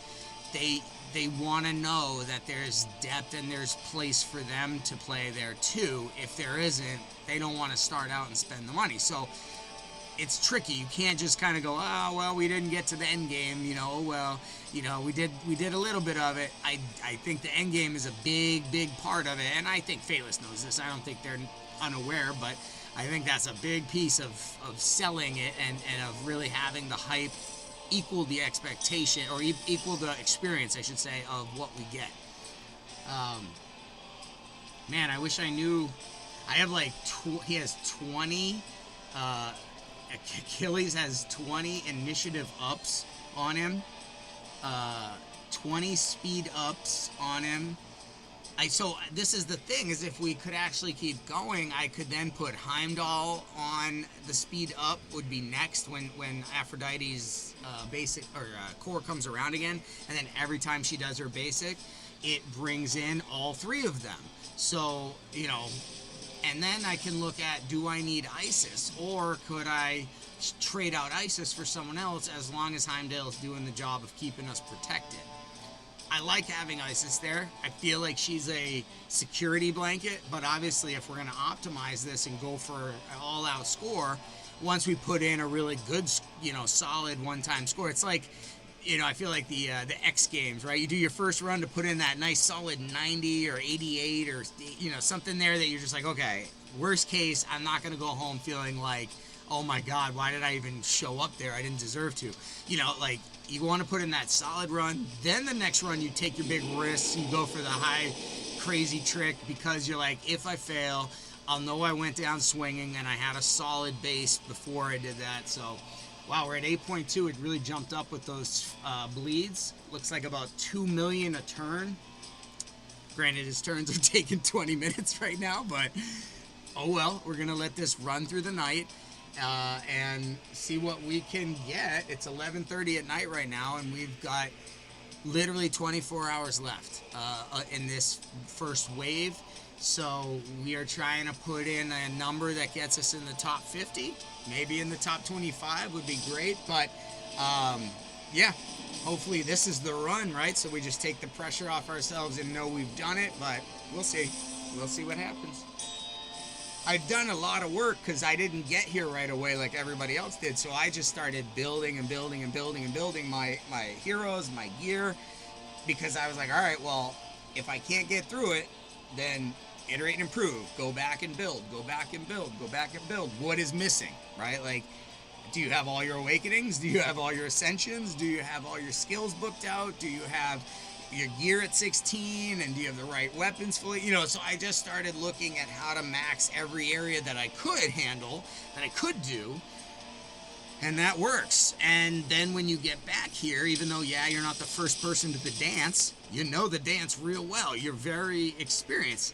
Why? Well, I wasn't here at 151, but 90 is Fafnir, same dynamics. 30 is Fafnir, same dynamics. Look at it, analyze it, figure out the strategy, and it will continue to work for you at all levels of difficulty. But you may have to shift priorities, right? You may have to have more of a priority on a reviver, and then the defense here where at 30, I'm loading up all my bleeds. You know, I've got Lady Zoc, I've got Hoplite, I've got, you know, I don't need no defense. They're all build them with res and tankiness and just bleed this guy dry. Here, I got to consider defense and revive a lot more, healing a lot more. That's the one thing that Isis brings that I don't know if Heimdall brings it enough, is healing. To really make it a long, long fight, you need to have some component of healing, and that is one of the rarest things in this alpha experience, is a healer or reviver. They are very far and few between. Isis does it very well. Emotep does it very well, so you've seen a lot of people running teams with Emotep as their healer if they don't have Isis, or if they just want to go Emotep. Emotep's very strong, very good healer, very strong. You build him fast and tanky and with good resistance, and I mean, that's a good option for this team. I just have an Isis, so it's like, why aren't you going to use it, you know? I would love to get something that pulls the blaze off of me, but look, it's not doing much damage, you know? It's just maybe slowing things down because of the reacting to each proc of it. Seems maybe that's driving it to slow down. I'm not sure. It's hard to know exactly, but at 8.5 million, it doesn't feel like we are doing too bad. And oh, there we go. Removed all those bleeds and pulled off those.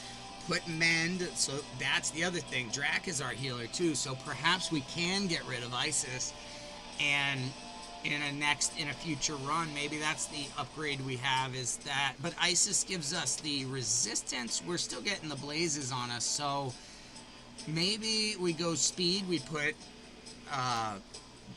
Aphrodite in first. That could be, we go Afro for our speed lead. We've got Heimdall for defense, Drac, Achilles, and then it'll be Isis or whoever else.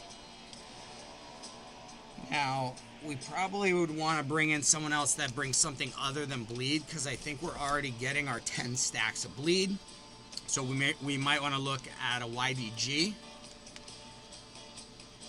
for blaze or a raw. We'll have to see which one works better. We'll have to look at any other components. Let's do that now while it's being slow. Damage increases by 5% for each ultimate cast. Okay, we knew that. We could have someone that kills through a mortal, but we don't really want to do that on this with the highest score possible. So, yeah, blaze or acid looks like the way we're going to have to add to.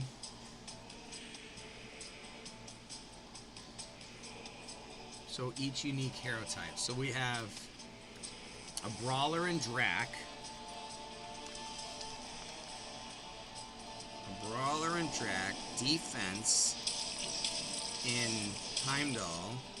An invoker in Aphrodite. Achilles is a slayer, so we're doing pretty good. We need a disruptor.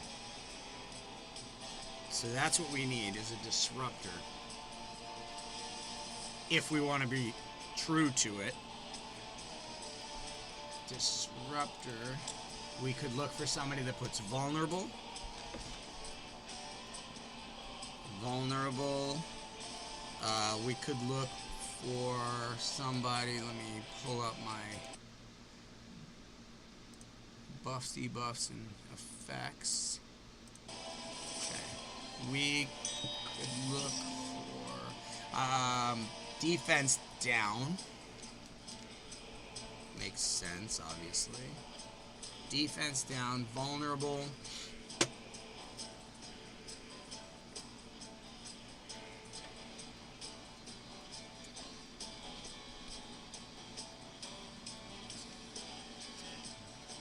Charm might work. I don't know if he's resistant to charm.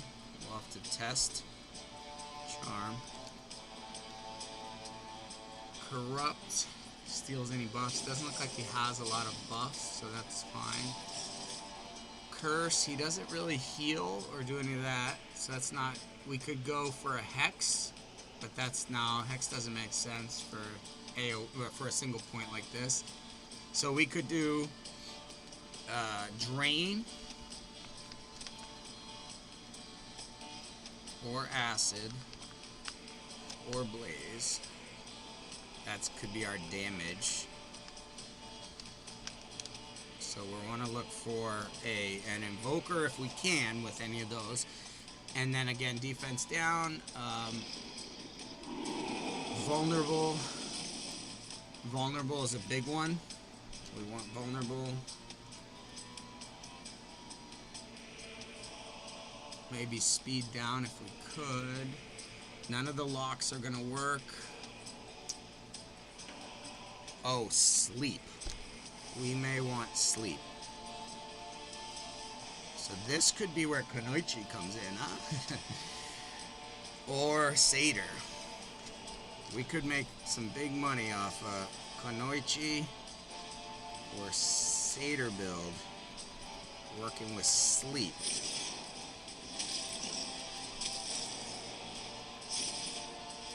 Pull that pen out, and do we have another pen?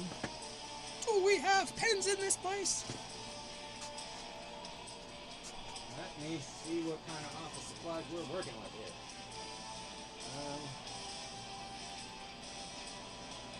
I thought we had a little thing full of pens. Am I losing my book? Am I becoming insanely insane? Oh, here.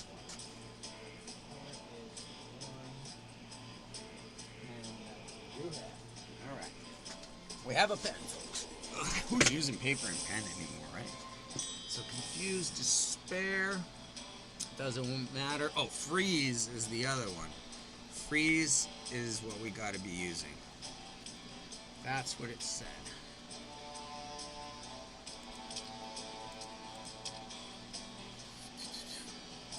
Receives 10% increased damage when under a debuff. This is increased by an additional 5% for each unique hero type on the team. When his turn meter is reduced, he deals 1%. Yep, so we have increases by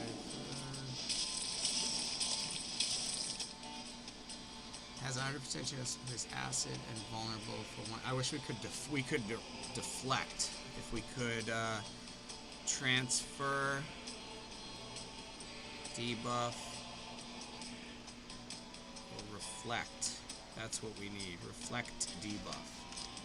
Venomous Breath has a chance, 100%, to place acid and vulnerable 3 for 1 turn when attacking enemies. This chance is reduced by 10% for each, so it's down to 50% if you have everyone as a unique hero type. So he's going to put that on us. Attacks all enemies, 300% attack. Damage inflicted is increased with... right. And increases his HP defense attack by 5% for each enemy under debuff. And becomes enraged. So we want to keep him from getting his ultimate and becoming enraged. So, reduce divinity, control his ult is key. Reduce divinity, control his ult, reflect debuffs, and transfers all debuffs from Fafnir onto each enemy. Chance to transfer is reduced by 25%, so it won't happen if you have 4, I guess. Huh. Okay. So, let us look at... I think Scotty is I think we're going to be looking at Scotty, if I had to guess. Let me see if I have her kit right over here. And we will investigate what Scotty can do for you in this fight. Okay, attacks one enemy 2 times. This is her basic. Each hit has a 25% chance, scrolls up to 50% chance to place freeze on the target for 1 turn. Level, okay, and then, yeah. Her core attacks 3 random times, 3 enemies. Each hit has a 50%, scrolling up to 75% chance to place freeze on each target for 1 turn. So that's what we're going to do, is we're going to replace Isis with Scotty. And that's going to be our team. So we are going to have to figure out, and what I'm going to start doing here is a Scotty build. Okay? That's what we need. The only thing left, for the most part, is a Scotty Fafnir build. Level 151. We need HP, attack, defense, speed, initiative, res, accuracy. So we need res, we need attack, we need speed, and then we need her to just be tanky. Oh, I don't know how much attack. We'll have to look at it.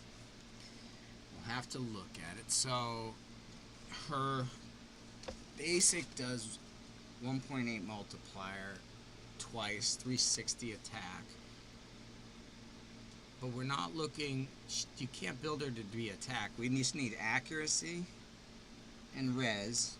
Speed and initiative is key, and then forget attack, just do HP, and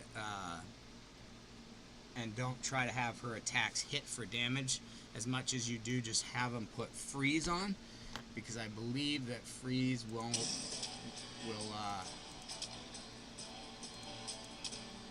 do something bad to this guy, or I thought it was, maybe not.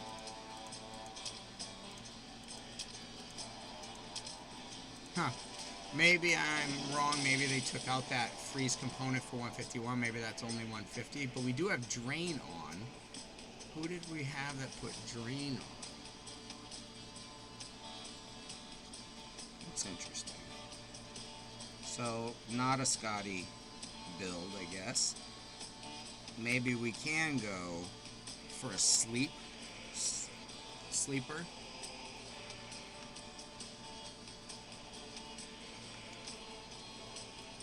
And that one is just accuracy, res, speed, initiative, and HP. For the speed build, it's going to be a disruptor. So we're going to want accuracy above 150. Res, I'd say 100. HP, we want 50k if we can get it. Speed, ideally it would be 150 to I'd say maybe 160. Initiative as close to 200 as you can get it. And that's I think our thresholds for that. So we're gonna have to look at the gear sets we need. It's definitely probably a Kraken. Kraken will let us build the HP over time. That's a 2 times Kraken. And then we'll have to look, maybe Eagle for the initiative with speed, res, and accuracy. But at least I'm going to do away with attack entirely. I'm not going to try to put anything. And I am going to look at Kunoichi as my first build option. I think she has the better kit. So let us. That's that's a shame. I was actually looking forward to building out a Scotty, but not to be.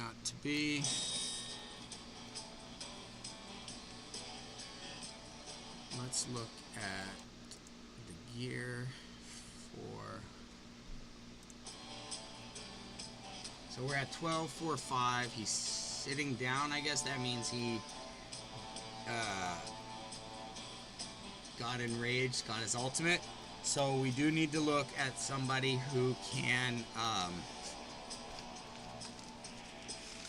Where is it?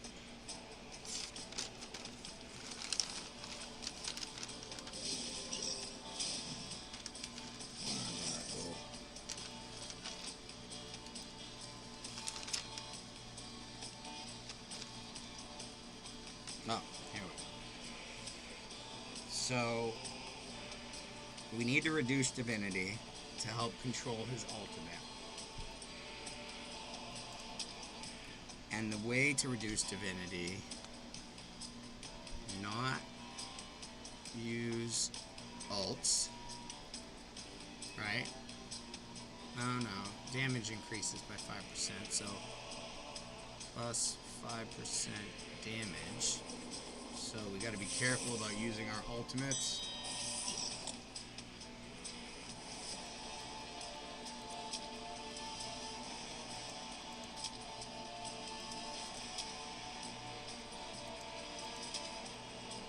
Drain looks like the way to go, actually.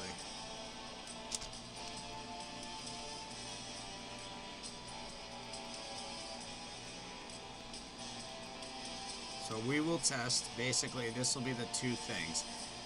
A sleep disruptor versus a drain disruptor. That's what we're going to do.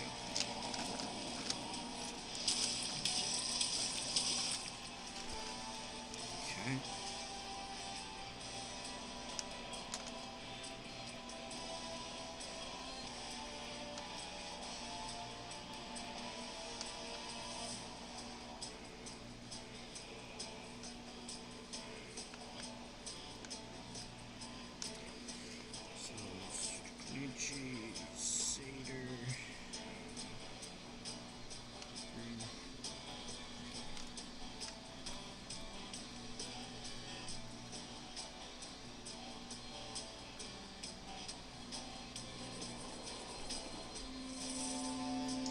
Now we need to find a disruptor that puts on drain. Let's see. Fafnir's divinity increases. Fafnir's divinity by 50 each time a debuff is placed on an enemy. So obviously high resistance is important.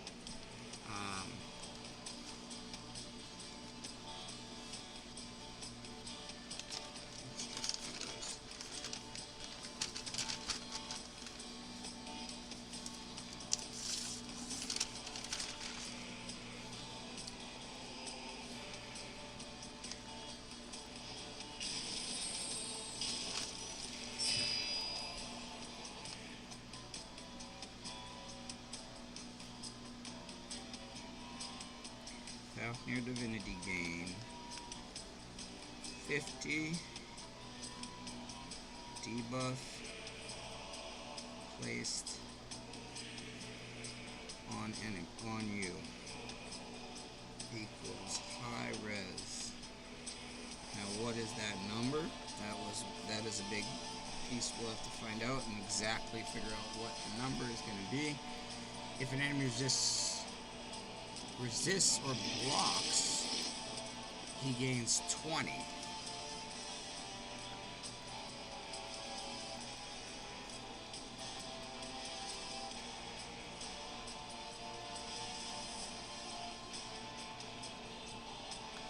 So it doesn't say anything about transfer debuff. So I'm going to look for that mechanic. If anyone has something that can transfer debuffs, that's going to be really powerful.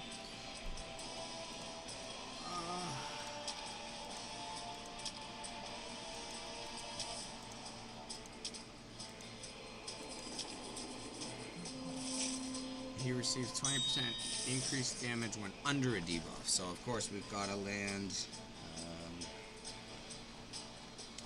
20% increased damage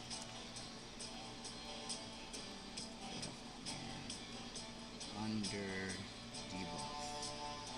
Okay? Plus 5% per unique archetype.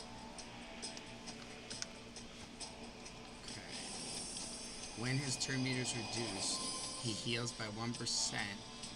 Ooh. Reduce turn meter equals 1% heal. He heals by 1% equal to the turn meter reduced. Interesting. And he's immune to taunt.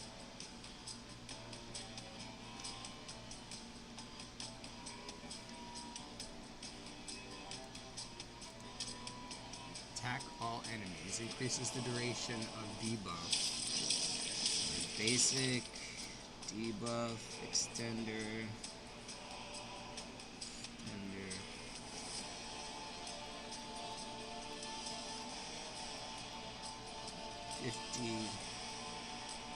Div.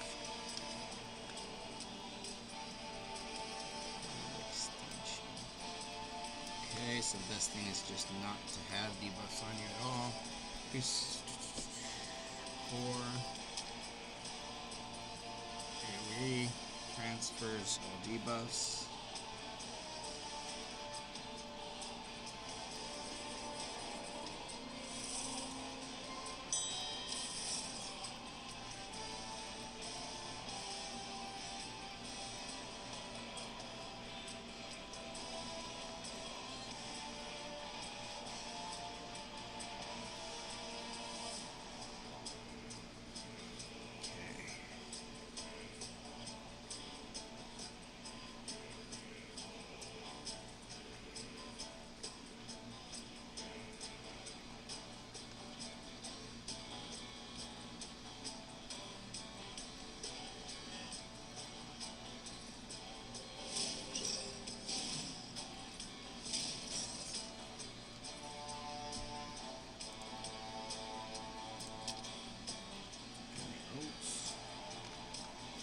Attacks all enemies. Damage inflicted is increased.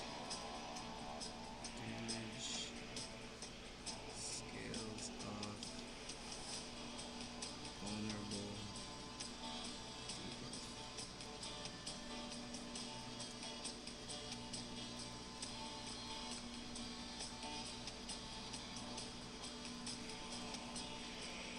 Enraged, which means plus 5% max HP, attack, and defense.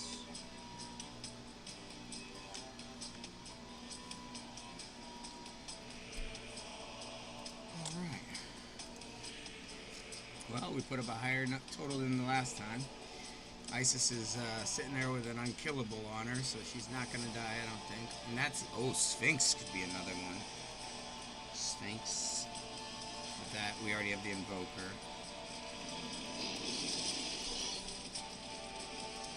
Hero baseline. Let's look at this.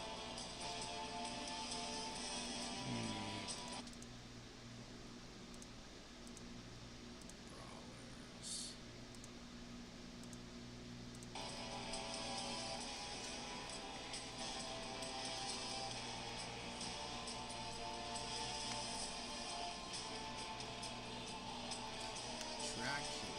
Green Knight. Green Knight. Herc. Hercules. Hercules.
We jumped up.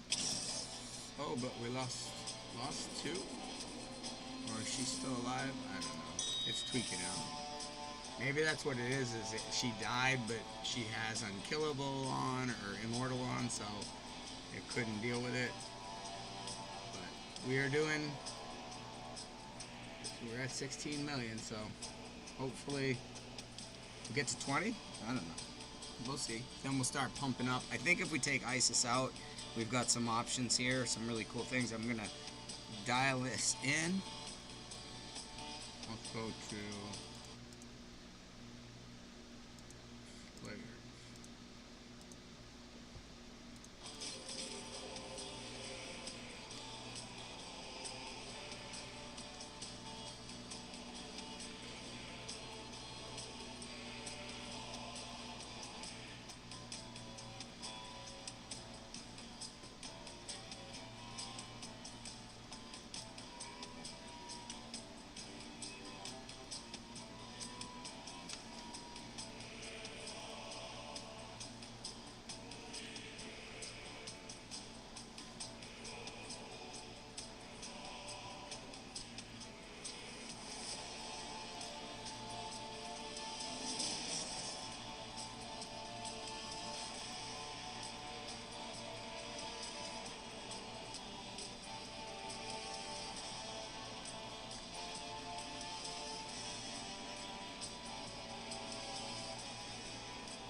Tut, tut.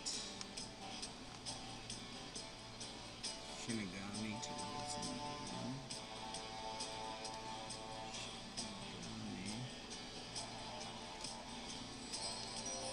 And Maria.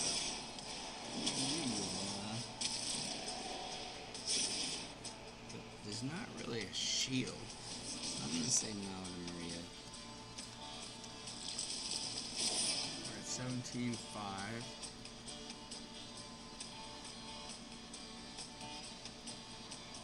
I can't tell if Isis is still alive or dead. Oh no, she looks like she's okay, so she should bring back. She should bring back Heimdall, so we're okay. Whenever she gets her ultimate after Aphrodite places hers. Looks like we're gonna keep going, okay? Icarus. Oh, no, Icarus is another one that's out.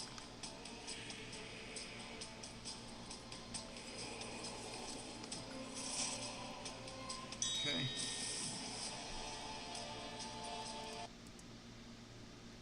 Invoker.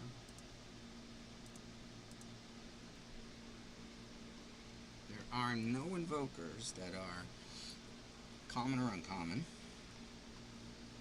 I think number one here is Aphrodite.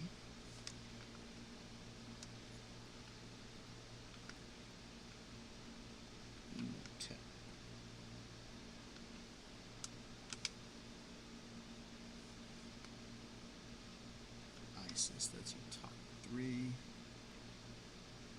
Kitsu, Kodo, Smash, Soul.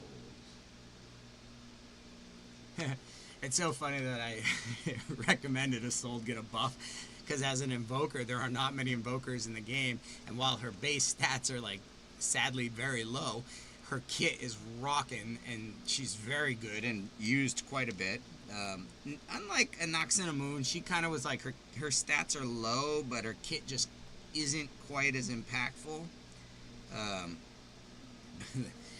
Just funny. Just funny. Hey, I was just guessing, you know. How am I supposed to know?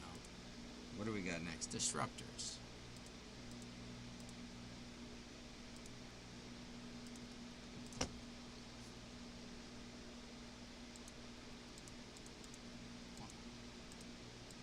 Okay. How you doing over here, big guy? You working? Hardly working? Alright, disruptors. So we have Satyr down at this end over here. And we have Kunoichi.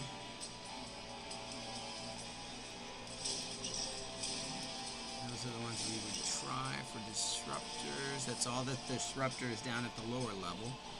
And then we have Scotty.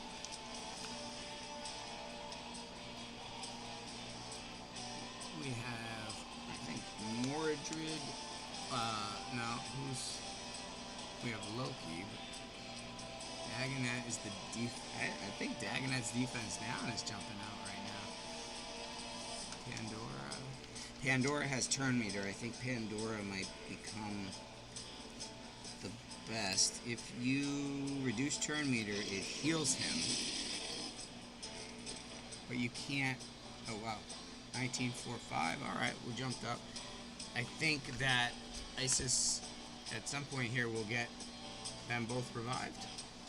And that's a lot of bleeds that went through, so I'm happy with that. We're jumping up like 4,000 or 5,000 each time.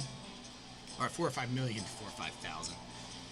4 or 5 million each time. So Pandora might be our best in this category. We're going to have to look at Set. Odin. I don't have Odin, so that's been tricky. Mordred. Doesn't feel like he would be that good in this fight. Loki might be good. I have to build out his kit and look at him. Dagonet might be a sneaky best option there because of his defense down. And Kate Sith. We have to look at Kate Sith. Interesting. It might be best to go with Kunoichi and the sleep. I really think that's your best disruptor option, or Dagonet. I'm gonna do a deep dive on all their kits here after this battle is over. Hopefully the battle will be over at some point, and then I'll do a deep dive. I'll go into each of their kits, and we're gonna really iron out who that disruptor should be. Now let's look at the defender.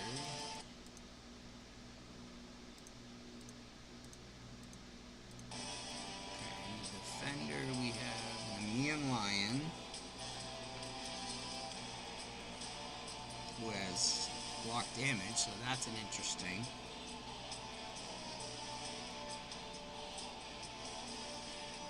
Dynamic. We have Heimdall, so that's kind of what I would say is our number one.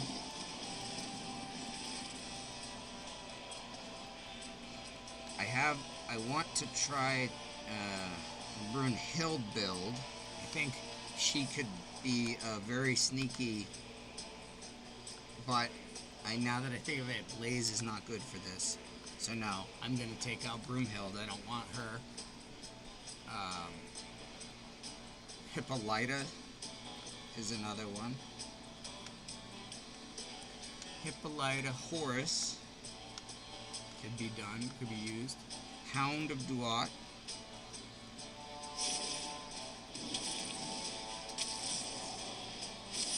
Shishi. Yes, we talked about Shishi. And Sphinx. Sphinx could be a sneaky one. And Tristane. Not a big fan of that one, but okay. So I think Heimdall or Sphinx, because we don't have Horus. Shishi. I really like it if we were using Tion faction, like Pangu, but we're not. As our I think Pangu is our disruptor, or no, Pangu is a brawler. Yeah, Pangu is a brawler. he gets HP and attack. Yep, legendary brawler. Oh, look at us. We jumped up to 23 million. So we are almost at our first goal of 25 million. And then, of course, the next goal is 50 million, and then 100 million, and then a billion. Those are our stepping stone goals. You're seeing this is the second battle we've ever done against level 151 Fafnir in Fateless's alpha Cavern testing for their upcoming global launch in probably like November, December timeframe. The game is awesome. I know we've slogged through a lot of like bugs and little things and challenges, but trust me, they're gonna get them fixed. I can tell you. But the core of the game kicks ass. It's fun. It's a lot of fun. You can feel where their intelligence is in terms of like redesigning or rethinking certain parts of the gaming experience. I'm really excited. I'm really excited for it. I've put in 6 straight days, so I think that proves I'm really excited. But yeah, and I know this boss inside out now. I think that this team is probably the best team I could put out here, but I also am excited to see what we could do with Kanochi in here instead of an Isis, and because we have 2 invokers at this point, and that's I think why Isis is getting the vulnerable and the acid is because there's a second invoker. So I have to choose between Isis or Aphrodite, and honestly Aphrodite is, well, maybe we take out, but she's the speed, maybe we take Aphrodite out and we put in Kanoichi as the disruptor. Oh, we lost everybody, I think, except Isis. And I don't know, Isis is like broken. She's like over there, not like dead. But if we did, we're at 27 million. As that's not a bad spot on our second try. Grab a screenshot of that.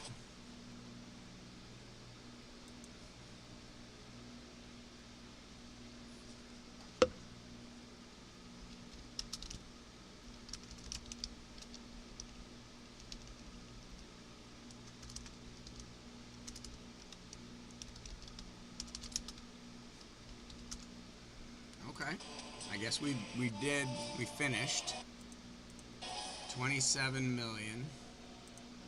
Okay, let's go to the website, see.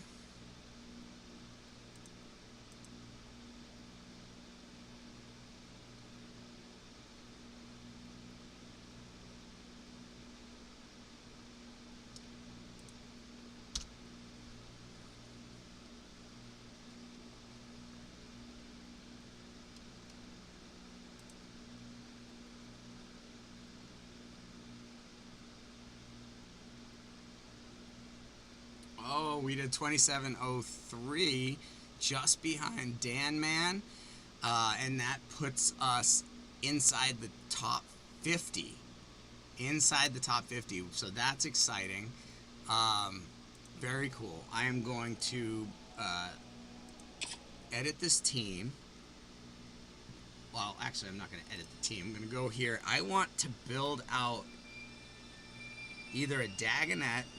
Well, let's look at this disruptors, okay? So, Pandora does a lot of turn meter manipulation. Attacks twice. Each hit has a 30% chance to steal 1 random buff. He doesn't really have buffs on him. Each hit has a 40% chance to steal divinity and turn meter. So that could be powerful. Let's put Pandora, basic, core, ultimate, passive. So let's go through this real quick. We got basic, 2 times 30% chance steal up. Okay. Core is 2 times 3 turn. 2 times 40% chance to steal 50 divinity plus 5% turn meter. That might be the difference maker, but we'll see. Alright, so this is AoE. 75% chance for a random disable. Percent chance for random disable. That's the only kind of crazy thing. So she needs accuracy. She needs speed, initiative, accuracy, and then HP up the wazoonie. And res too. She needs res. So this is her stat needs. Not crazy. Passive has a 50% chance to transfer a debuff on this hero when attacking enemies. Oh, never mind. This is the one. Pandora is number 1. Pandora is number 1. We will look at Odin. I don't have Odin, sorry. We'll look at Loki. Loki, 75 chance to place Charm. So let's go with Loki. Basic, core, ultimate, passive. 75% chance. Charm. 1 turn. That's not that good. I don't feel. Take the next attack for the enemy that places debuff. Actually, that could be.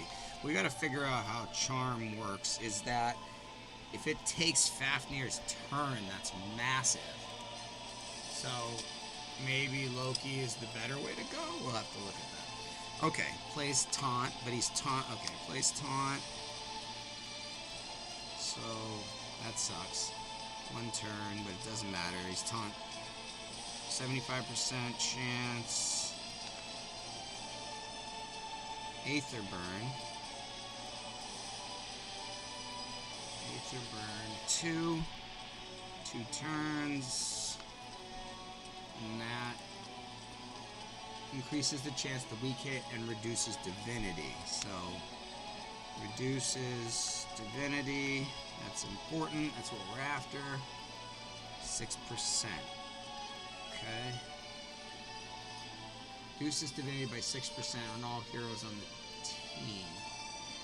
Aether Burn increases the chance to. So Fafnir has a 10% greater chance to weak hit and has his divinity reduced by 6%.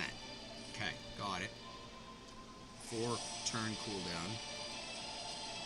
That's a so Pandora's is a 3 turn to with almost a 50% chance to steal 50 divinity and 5% turn meter. Interesting. We're gonna have to look at which one is better. AoE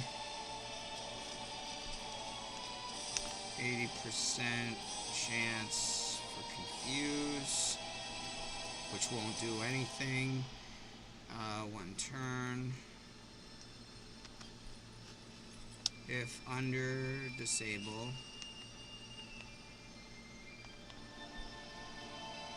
steal divinity. Okay, that's key. Steal 10% divinity. That is absolutely key and is more, I think, than Pandora for sure. Alright, let's look at his passive. Enemies under a charm. It attacks hero 50% chance to attack one of their allies. That's not going to matter, not going to do anything for us. Let's go to Awakenings. Aether Burn also cannot be blocked or removed. Okay. Do we have that available? Nope. There's a 50% chance to remove or reduce damage from enemies under taunt by 100%. So that doesn't matter. Fafnir's taunt If failed damage is inflicted, prevent it and grant full trade. Okay, so that's interesting. What was his passive? Oh yeah. So Loki has some stuff that really doesn't make a lot of sense for it. Let's see. We don't have Odin. Let's go Dagonet here. Where's my man Dagonet? Okay. I'm gonna go with Dagonet.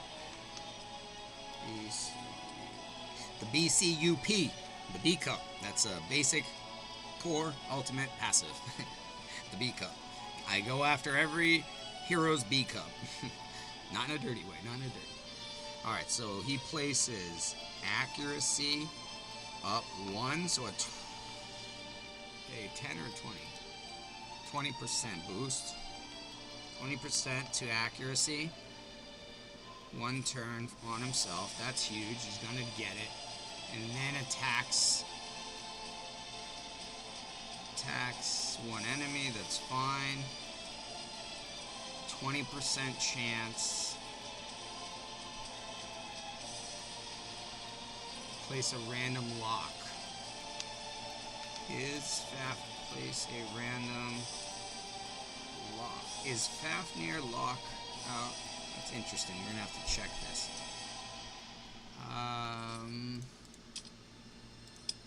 Okay. Oh.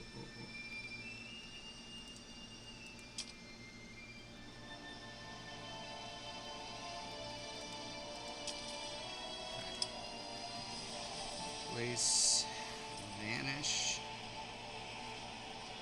1 turn on self. 75% defense. Down 1 on all enemies for 2 turns.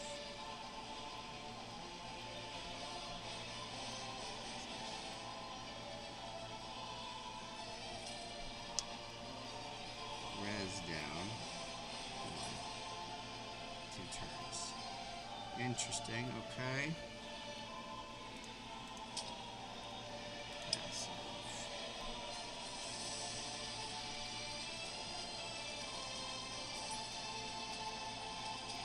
Chance to join an ally.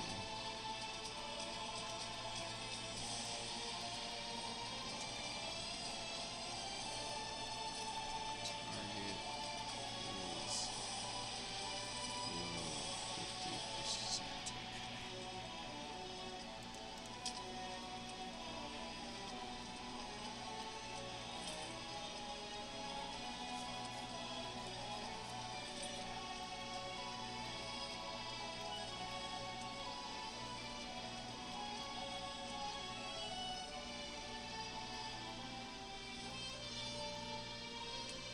Okay, let's hit it.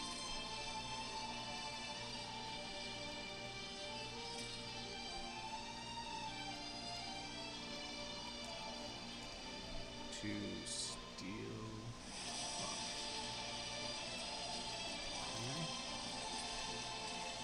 Dagonet looks interesting. Let's see what his awakenings are. For attacking, place accuracy up, place res down. Each hit can steal a buff. Can steal a buff instead of removing. Can steal a buff.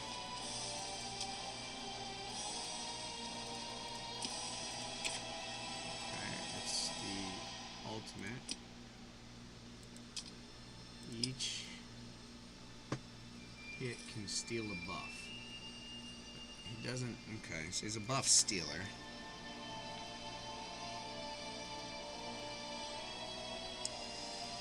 Pandora.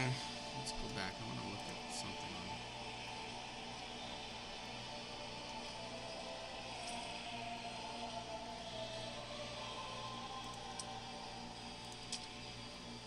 Passive.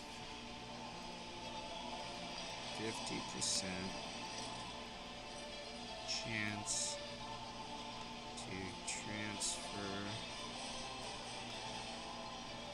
debuff. And attack.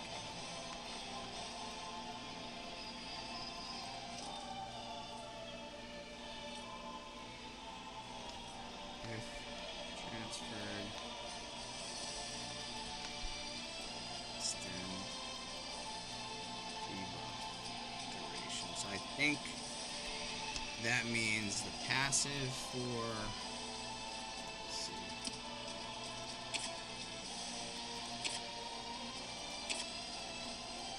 Yeah. So ultimate. Place a random disable.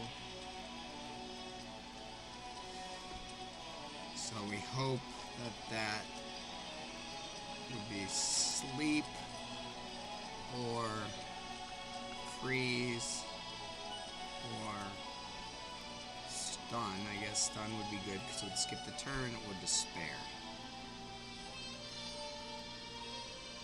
Confuse and taunt won't do anything, and I'm not sure if petrify skips the next turn. Okay, petrify is a good one too. So honestly, I don't see anyone that's going to be touching. Even though I'd like to build out Kunoichi, I think Pandora is the absolute must build. So let's look at what she's wearing and where she's at for her.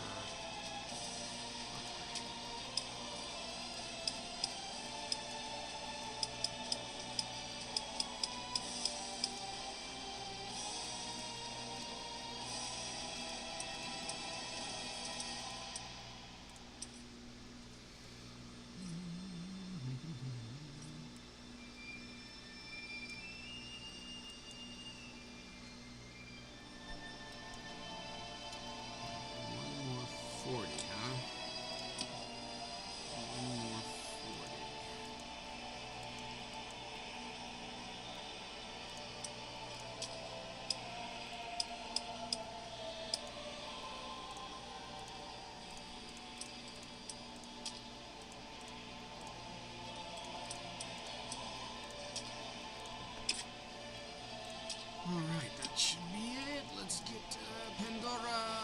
Where are you, Pandora? There you are.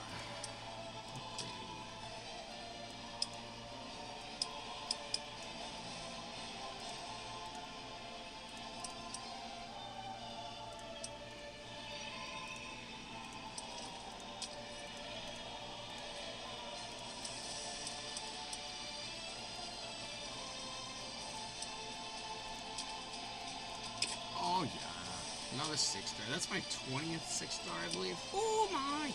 1, 2, 3, 4, 5, 6, 7, 8, 9, 10, 11, 12, 13, 14, 15, 16, 17, 18, 19, 20. 26 stars. Hot dang. Okay, so let's. I don't think we have a lot of coin. Enough to probably put her gear together. I finally don't feel like I'm so hot I can point this boy at you babies. There you go, you babies cool off. Oh, alright. Let's build us a Pandora. I'm actually kind of excited about putting her into this team and seeing how this works. Where did you go, Pandora? You know what? I wanted to see a broom hill. Attack down. We can get Radiance on her. Place defense up, intercept. Lose all disables. Places Radiance to an all allies turns. Can be used while under disable. Radiance reduces and reflects 20% of damage, attack damage received. Really? Only 20%? Because that shit knocks me the hell down. But I guess you can stack it? Must be you can stack it over and over and over again. I wonder if I want to try a Broomhild build too. I absolutely do. But I digress. Let's do what we came here to do, Pandora. We need speed, initiative, accuracy, res, and a lot of tankiness. So let's see what this. After using your ultimate, that's not a bad one. The Shamshir,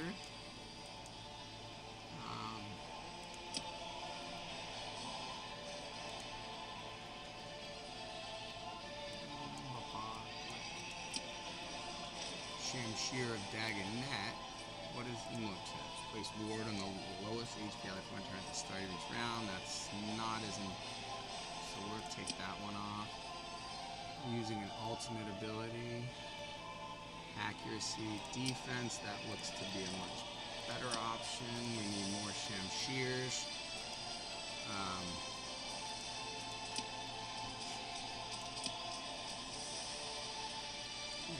Shamshir,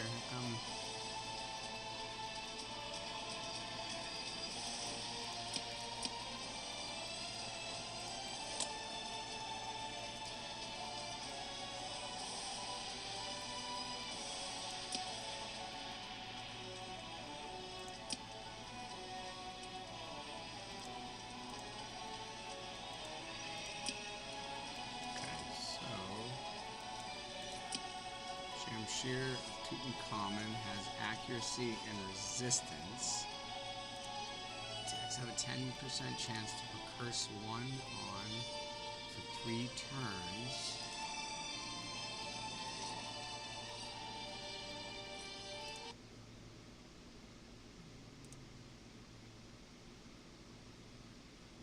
Okay, we don't need curse 1. Oh, so we could take off the imprint and go for another one. That's not it. What I need to... No, that's not it. Reflects 50% damage inflicted to this hero back to the enemy. Ooh, that's interesting. That might be the one. And we have Percival. Oh, okay. That could be the way we go. Percival could absolutely be the right one for everyone's thing. Damage inflicted, yeah. Under despair. Ooh, 25% chance to counterattack when they do. Now, we want to go high res and never get them. This is not a terrible one. We gotta make sure we have the right res. And who's getting the Dagonet is not Pandora. She'll be tanky, but I think that should be Heimdall. That gets Heimdall gets Dagonet.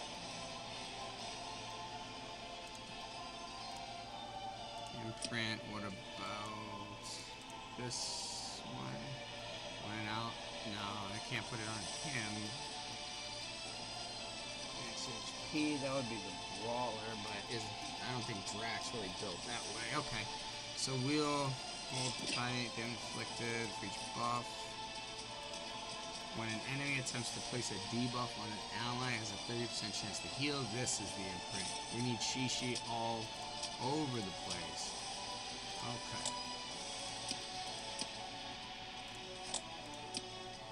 Heimdall. Boom. That's the key. We're going to have some nice synergies there. And I really want to get... Okay, we need to focus on that Tion stuff there. Awakenings. We'd love to have one more awakening, but it's not the end of the world.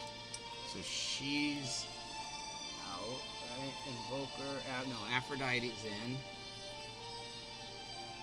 Achilles. Let's make sure Achilles is solid. Awakenings, he's good. Gear, we gotta put on. Oh wow, he didn't even have gear on. He didn't even have gear on. Rank. We want body, gear, defense, crit rate, HP, defense. Might not be the worst right there. Because he will do increased basic damage by 15%. We're just gonna have to farm some body gear. Defense. He's got high enough res. We'll try that, but we're gonna have to basically. Achilles needs some body gear.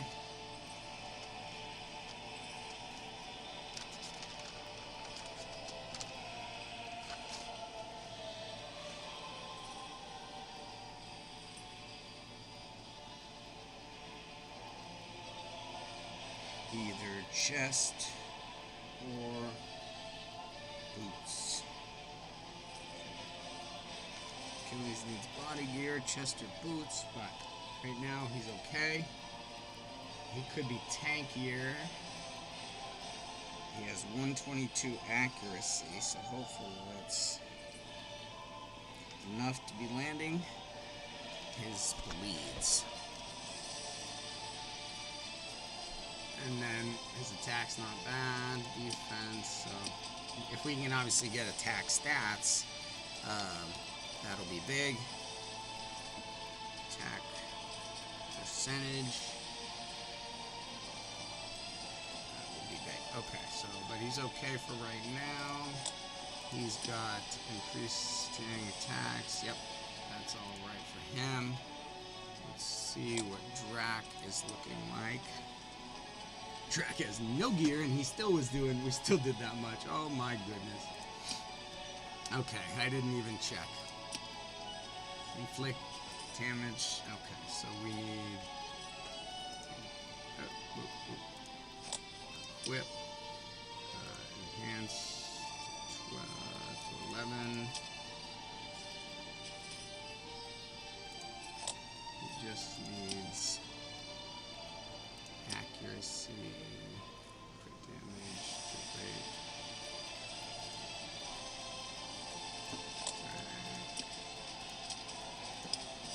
HP 6%, 30% attack. Okay, so we want almost the attack on him. HP 40% attack. Yep.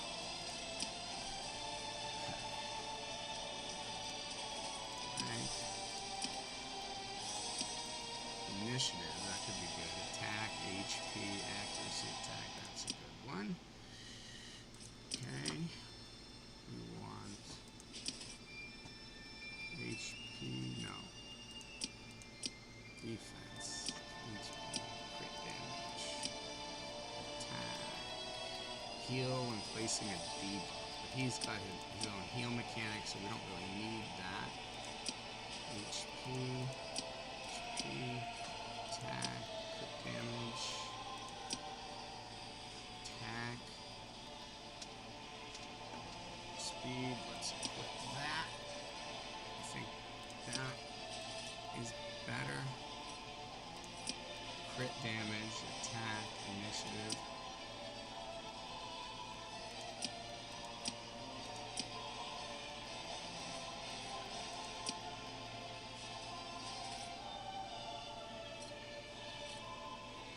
Okay. Let's go here.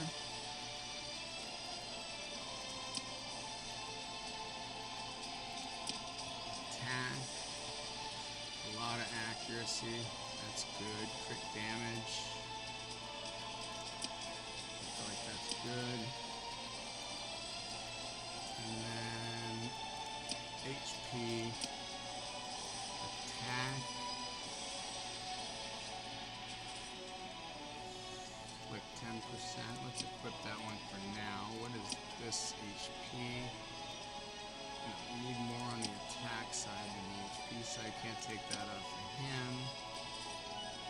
Oh, this will give us accuracy.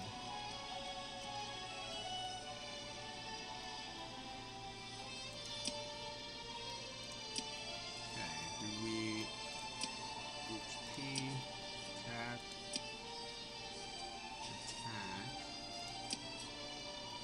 initiative.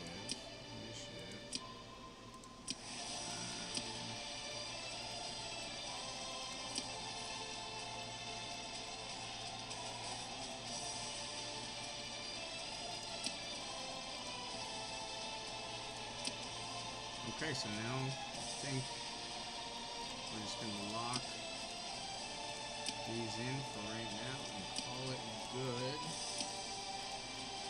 He's got a nuts amount of good stuff on him. Each attacks by 20 on this guy's missing HP. I just don't know if that's working exactly right. Let's see. What is this one? Sammy, you increase the damage inflicted by 20 attacking targets and will bleed. Let's put that on him. NC.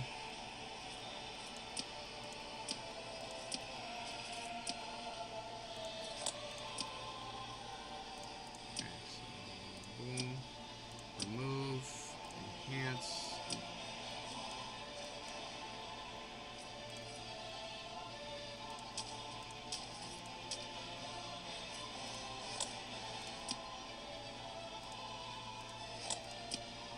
So he's not getting the passive.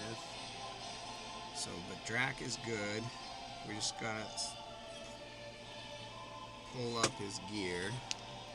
Up gear. But he's good. Pandora is up gear, but otherwise doesn't need a specific piece. Achilles needs body. And let's go with that's right there. And then what does Aphrodite need? If anything, Aphrodite just needs accuracy. So she just needs to up gear. Awesome. Okay, and then Defender, Heimdall. I think he is the only one with absolutely updated gear. So up gear. Okay, so we only need to farm 2 things. But before we do that, we're going to go another crack with Pandora.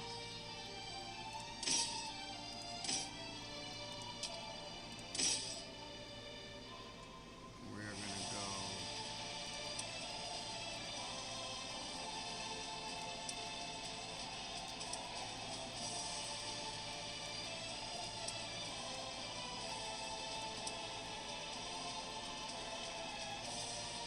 Here we go. I think this is going to be a good one. I don't know why. I think we're going to set a pretty good one right here. Let's see, where are we at? Is it? And I'm just going to let it go auto in case it chooses to grab Pandora. No, it grabbed Heimdall. Let's start that over. That's ridiculous. Why are you grabbing Heimdall for that? Right? Like, crikey. That's just stupid AI. You got Pandora, who's going to do turn meter. In fact, but I want the bleeds first. I want Drac, and I want...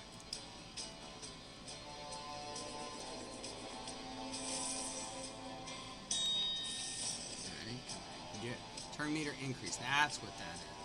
Okay.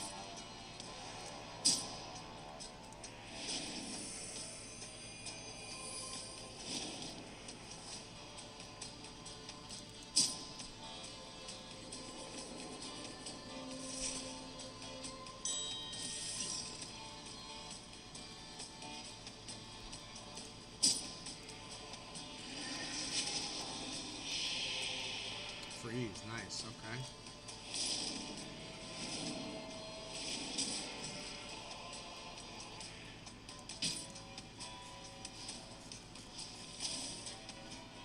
I just want to get it all set up. We have retaliate, intercept, we have everything, and it's everyone and his brother is in on this fight. I really think this is going to be a bombdiggity.com type run. I don't know why, I'm super excited about it.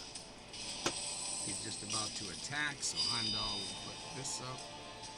We'll hold on to Isis's attack enemies at random, steal divinity.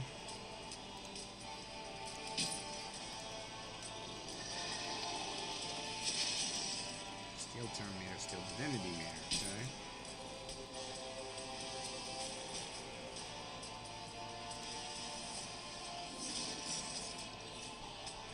Resisted. Well, isn't that interesting? Let's go.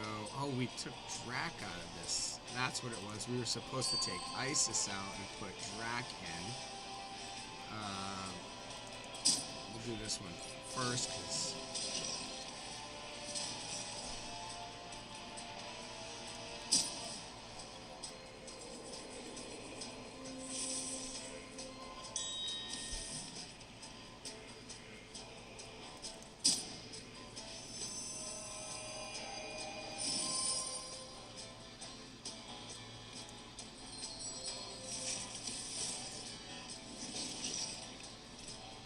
Interesting. It's resisted.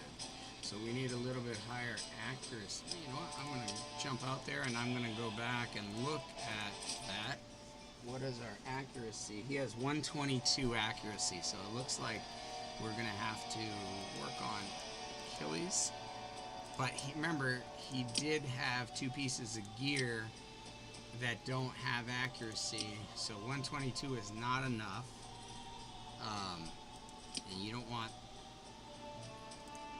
let's see, rank, defense, attack, speed, HP, defense, attack, accuracy. Here we go. So we put this on, we're at 146. We put this on, no, I'm in speed, attack, but we need accuracy. It's HP, attack, speed, attack.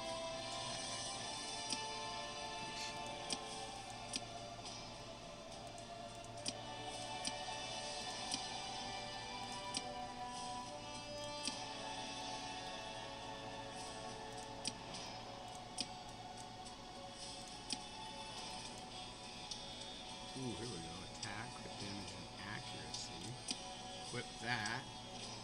That doesn't look too bad. So now we really just need a body gear here. Defense. We have this one on because it gives us so much accuracy. Alright, I think 158 now. He's got 158 accuracy. Let's see if that's high enough. He was being resisted. That's not even going to make a run work. I'm going to stick with this team. Well, wait. We have 2 invokers. So let's go with defense. Brawler was Drac. Slayer. There we go. Now we're good. And we'll get it started out. Not on auto, hopefully.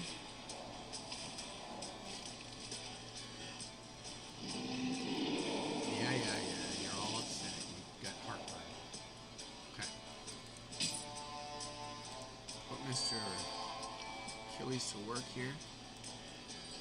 See, it's showing a 4-turn cooldown. That cannot be right. She has a 3-turn cooldown on that and is not using it. This is powerful. We're going to get all the counterattack retaliates here on this.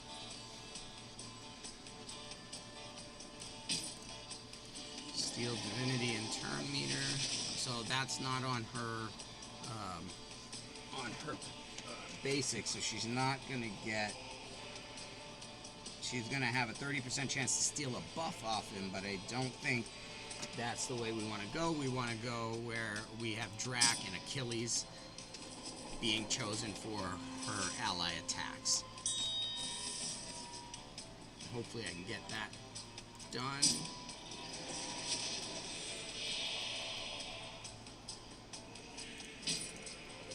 Let's see if he lands it. There we go. 156 is enough for the bleeds.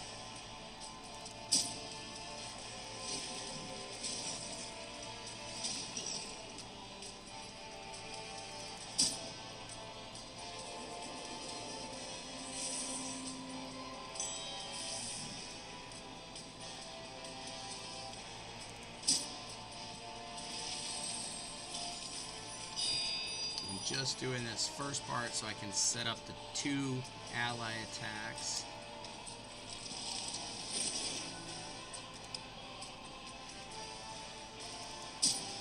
Definitely wish that Aphrodite's cooldown on her core was not broken like it is, but it is what it is. Wish it was 3 turns like I had scrolled it down to, but it is not.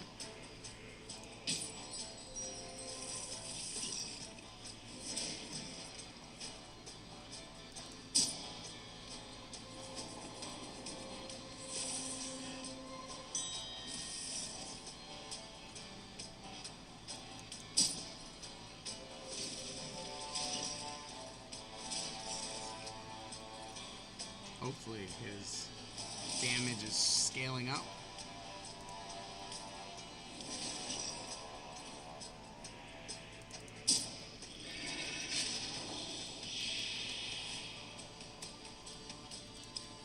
We're going to run it a little on auto because we have a ways before, I think. Well, I'll check each time Aphrodite comes up because that's the only skill we're looking to manually do, is make sure that the next time she asks for her core is that we're putting it on Dracula, and then Achilles and Dracula will have it, and then if we get a third opportunity we're putting it on Heimdall, and then if we get a fourth opportunity we're putting it on Pandora because she steals buffs. But as you can see, there are no buffs on Fafnir right now.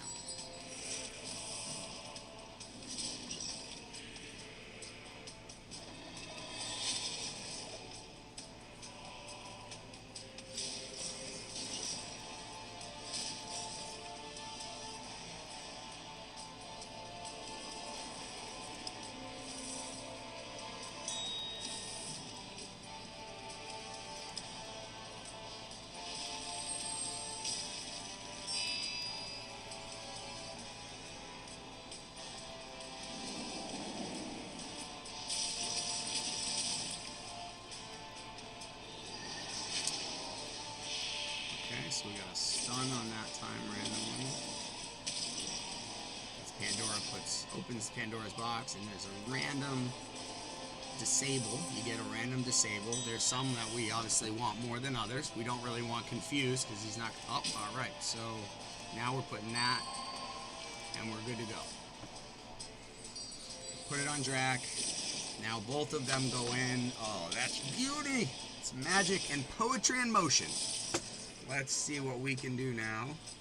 We're just doing one-time speed so we don't blow it up and slow it down too fast. I'd like to keep this kind of pace of the fight right now. It's slower, but it's consistent. You know, it's not like stop for 5 minutes and then start up again. So I'm happy with this. Let's see how my team. This is the third fight that I've done against Fafnir. Let's see if the second. I think the second one posted already. So let's do a refresh on hellhades.com, and we'll do a quick. Oh, there we go. So we'll do a quick little progress update. Stage level, that's challenge level, final boss. So there's Charlemagne and Jake Smash holding down in the top 5. I did 20 optimized gaming right there. Number 50, 27 million. Right behind my buddy Dan Man there, who's 0.8 million ahead of me. Yeah, Dan. But I think this one, Dan, I think this one's going to do it. I really think this one's going to knock out the record. So let's watch it. And it's actually running pretty smooth. So here we go. Dan Man and I worked hard on this stuff. We theory crafted. He's a good guy. I enjoy working with him, and I enjoy working with Adhocs and JKG and Charlemagne and some other folks there. Raven, Pyros and his website, Nicholas from Scrolls of Anubis and his website. We all work together. It's a great community of folks that aren't looking to put anyone else down to get ahead, but to help each other all have the best experience we can. Sounds corny maybe, but I don't know, I'm old and I don't care anymore. Like I'm done. My given F has been broken, and I'm not planning to fix it. Because I just think it's better to treat people well, and that's me, and I like it. But I know it's a very competitive world right now, and everybody's trying to survive. So I know why that competition is very high and very prevalent in people's minds. But at the same time, I fight to be the change I want to see in the world. So. And then my favorite t-shirt, I didn't wear it in this at all, but my favorite t-shirt I'll have to get out for the next one. It says, Sativa for the things I can change, Indica for the things I cannot. So that's what we do.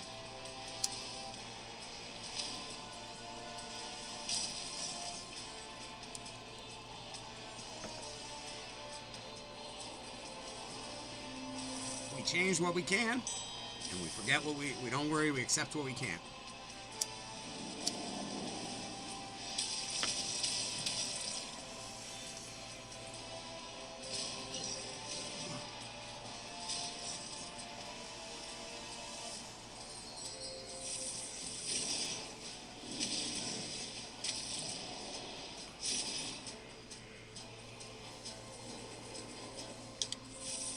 Well, he's actually getting kind of close to his divinity, his ultimate.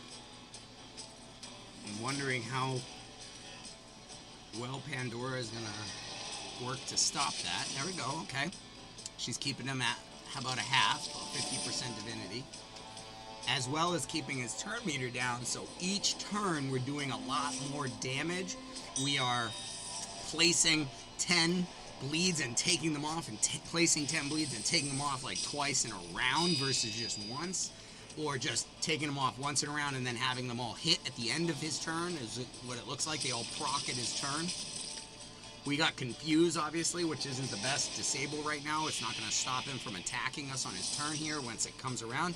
But, yeah, here it is. Look at all those bleeds. Look at all those bleeds, my friend. How many are there? That is more than 10. That is a lot more than 10, and it went up like 2.5 million. The bleeds are still coming. That must have been 25 or 30 bleeds. That's nuts. That's really nuts. And we got a mend put on us because Dracula is awesome. Like, we are rocking about 12 buffs per individual on this team. We do have some bleeds on us, but it doesn't look to be hurting us very badly. And Pandora can transfer that bleed back over to Fafnir. I was hoping to transfer the vulnerable and the what was the other one he puts out? Vulnerable and like vulnerable 3. I was hoping that he would put it on us and we would transfer it, but our res is too high, so he's not even landing it. Plus we have 5 archetypes, 5 different archetypes, unique archetypes. That is the ideal way to build the team for this. So honestly, I'm really excited. We're at like almost 10 million here, and we're not even showing any signs of like any cracks in the strategy. It looks very, very potent. I think we might do a big number here if we can keep it going. Which at the one-time speed right now, it's looking okay. It's not lagging too much. It's a nice consistent speed. We have a lot of shields. I don't know if these are stacking up on top of each other over time, and he's not taking any of them down. So I don't know if like we really will become truly unkillable at a point here. I don't know if Achilles has reached his 50 times multiplier for his attack and how long it takes for him to get there. That would be cool to see. I'd love to see a little counter, like just a little like counter to the right of his guy here, you know, just like right here, a circle with a little counter 1 to 50, you know what I mean? Or with Drac 1 to 10, like how many bleeds has he placed out there right now? And then that way you know to use his ultimate to strip him when that number's at 10 or closest to 10 as possible. I think that could be a really neat little small add-in for any of the debuffs if they place debuffs, or I guess buffs, you got them right here, but for the debuffs, like seeing those counters is so crucial to knowing how to, you know, do I go this route or that route with this sequence? So, wow, my word, we are bleeding him like a stuffed pig. If this keeps up and he doesn't get his ultimate because we are controlling it with Pandora, like, this is going to be bonkers bananas. It's 1 a.m. and we crossed 10 million, so that's good. Crossed 10 million. Pushing to beat our record of 27 million, which we put in on our second run. We put in 13 million in our first run, 27 in our second, so I doubled my damage in between the first run and second run. Now we're looking to see what we're going to do in this third run with, honestly, what I think might be the most ideal team you can put in this fight. There'll be some arguments and speculation, but personally, and I haven't seen Odin's kit, maybe Odin is better than Pandora in this space, but personally, like her core doing what it does and her having a lot high speed and just running through her core a lot is keeping him from getting his ultimate. He's not gone down into that sitting position when he gets his enraged, so we've managed to keep him out of his ultimate, I believe. Now, I don't know if we're going to be able to keep that up. Maybe it's like RNG, maybe he'll get his ultimate at some point, but if we can weather his ultimate, and it only comes around once every 15 to 20 million, like, okay, all right, maybe we're in a really good space here. Those bleeds are nuts. We are putting off an absolutely insane number of bleeds. A bloody good team.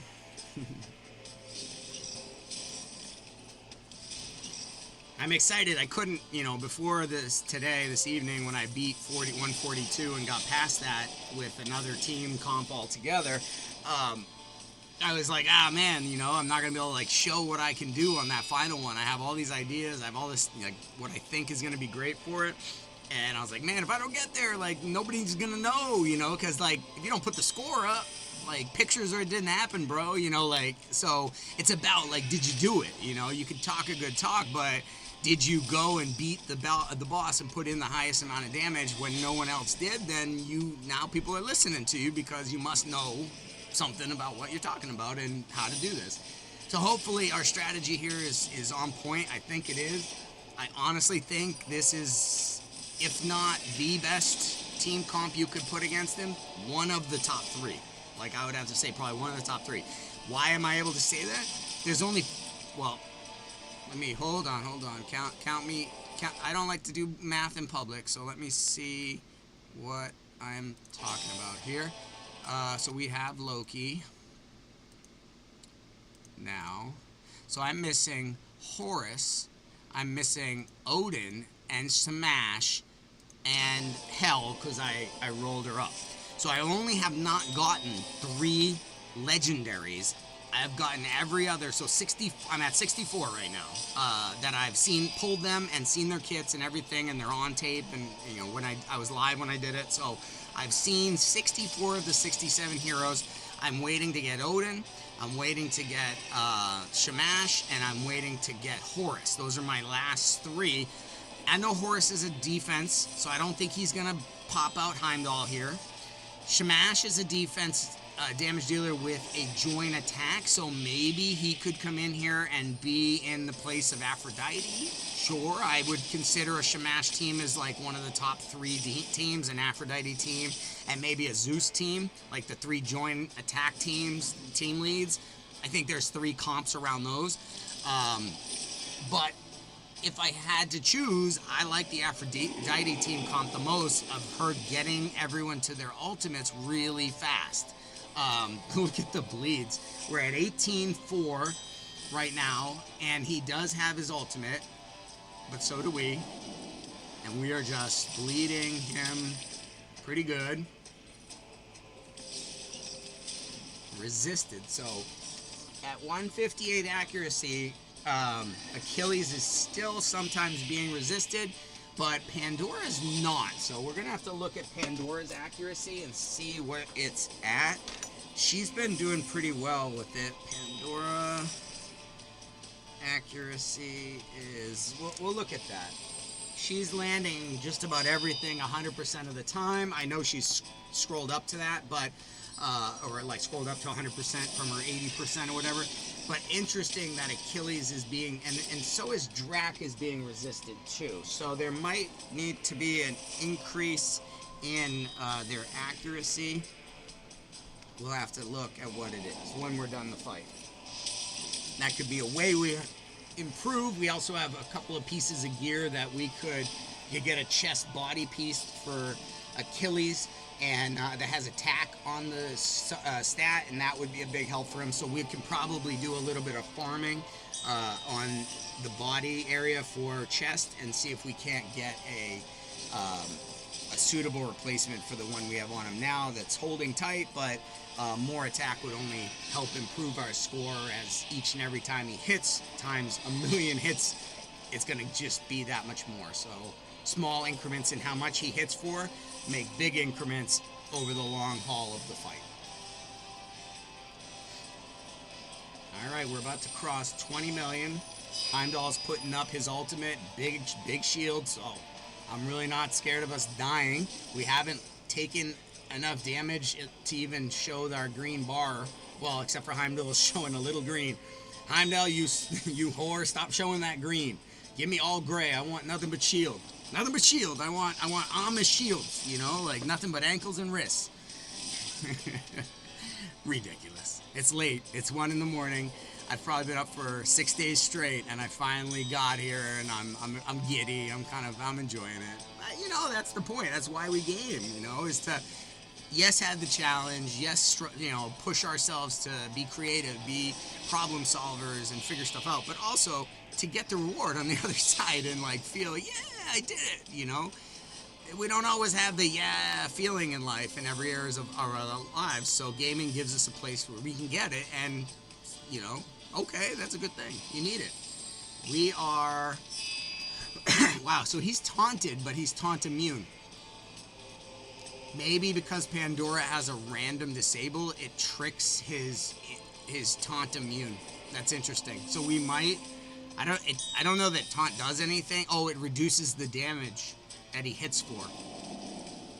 So I don't know if maybe he's reducing damage, or his attack is like 20 or 25% reduced damage because he's under taunt. He's also under petrify.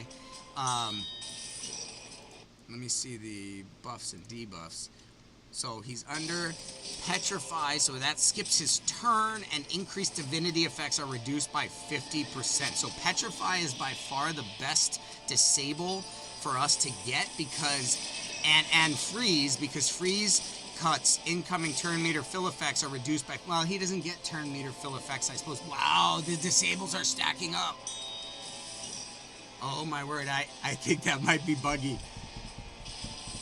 Pandora is literally just like choosing all of the disables. I don't know if he's gonna get a turn if they don't fall off. And I don't know if he's gonna proc if we keep he has his ultimate right now, or he could, I guess. But I don't know if Pandora just keeps taking it away from him with her core. This is kind of good. We've got a really good sequence of things lining up right here with 3 disables, the bleeds. We've got burn on him, or blaze on him apparently somehow. I don't know how we put blaze on him. Maybe he put blaze on us and we transferred, maybe Pandora transferred it back to him. Although I don't think that's good, because I think somewhere in here blaze helps him heal. Gains blaze, receives a disable, and removes... When he removes the disable and decreases his divinity by 25, this is doubled when freeze is placed. So we've got like freeze permanently on him, and I think it's messing with his kit, and it's like not letting him take a turn. If that's the case, we might do nearly unlimited damage, because if he never hits us, it's just a matter of how long do you want to run this at. Do we break it if we run 2 times speed? Let's try it for a little bit and see. I think we might have a little bit of a cracked bug here, and if he doesn't ever take a turn, you see this +1, that means there's more disables. That means there's more debuffs than disables. It would be a disable too, because the debuffs would be all over here in red. So literally she is just picking a random disable each time she uses her core, and oh, they just fell off. Okay, so she can stack up in between with her turn meter reductions and everything. She can put like 4 and 5. It's almost not better. I wish they would save them for like the next round or whatever, or or I guess if she puts the same one twice, then it stacks twice until the Fafnir goes, and that ticks 1 down. So the ideal is having multiple of the same disable in a row or in that sequence, because then it'll be petrify 3 for 3 turns, and that means Fafnir is going to miss 3 turns. Oh my word, Pandora is broken. and stuns on him, so he's not going to take this turn coming up. Like, I don't think we've taken a hit from him in a minute. And thankfully, we don't have to worry about waiting for him to take a turn for the bleeds to hit, because Achilles and Drac are more than happy to strip him off him for a massive multiplier. So here we are over our last score. We are setting a record here. This is a new OG record. Oh, and damn, man, we passed you, buddy. We passed you. We're ahead. Yay. It's good to compete with friends, though. I hope he does better than me. You know? He's a good guy. Alright, look at this. We've got 3 turns of stun. So what I said happened. We got like the triple speed roll. And now I think he's stunned for 3 whole turns. Like, each turn will tick that stun down once. So, like, he's not going to take a turn for the next 3 turns. And if he doesn't take a turn, I don't think he can use his ultimate. So even though you see his divinity up here is sitting, like, on fire, he can't ever use it, because Pandora is literally, now she also put a freeze or despair. She put despair on. So, and he hasn't even gotten his turn yet, because she also does the turn meter, steal divinity, steal turn meter, and so does Aphrodite. She's increasing turn meter and stealing divinity as well. So look, he doesn't have his ultimate. They took it back from him in his turn. That is crazy. I'm like I'm really excited as to what this team might be able to do, because we're at 30 million right now, and I don't feel like they're even close to stopping. Look, we got another 3 stuns. That's 6 turns, 6 stuns. Oh my, OMG. I don't know if they're all gonna fall off when he gets his turn. They shouldn't. There should be 2 stuns. We got another despair. Like, this is crazy. If we get petrified, it cuts his divinity like in half, or makes it twice as hard to get his ultimate. I'm not sure how it's gonna play. We're gonna have to look if she places it anytime soon. But man, 6 stuns and 2 despairs. How does that work out? Is it all gonna just fall off here when he gets to his turn meter, or is there gonna be only 2 stuns left for both of those? Is the despair gonna fall off? Is there a max number of disables that we can place on him? Because, you know, there's 10 is the max debuffs, but is it like 10 spaces and it's however many debuffs and disables? So we're getting all of our bleeds on him, and then just the full gamut of literally she'll put every disable on him. That's nuts.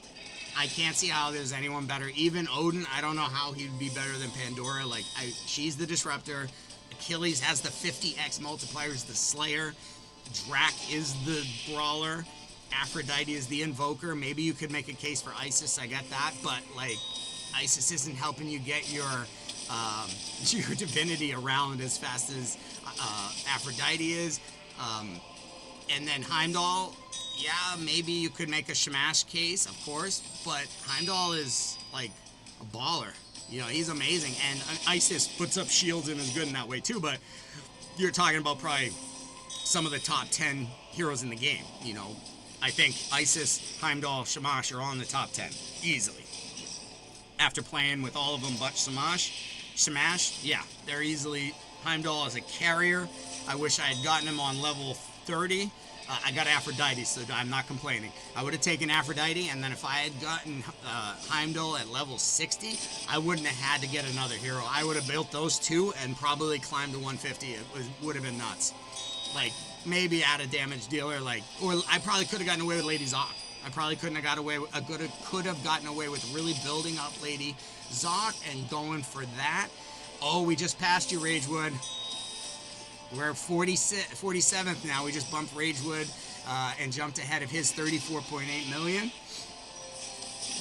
But man, I don't see us stopping anytime soon. We're climbing. I wanted to be in the top 10. That was my goal. I really wanted to be in the top 10. But to do that, we'd have to do about $1 billion Yeah, over 1.1 billion. So that's 1,100,000,000 to get inside the top 10. I think we can, yeah, maybe we can do it. Maybe we can do it. I don't know. We'll see. All I know is that we are on fire right now.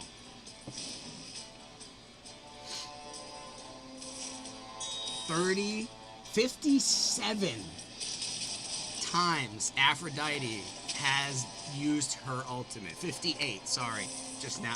58 times she has used initiative up, speed up 2. It's a good thing though. I actually haven't looked at her last core. Let's put it on Heimdall. And there. Let's see when she does her basic. That was good timing, by the way.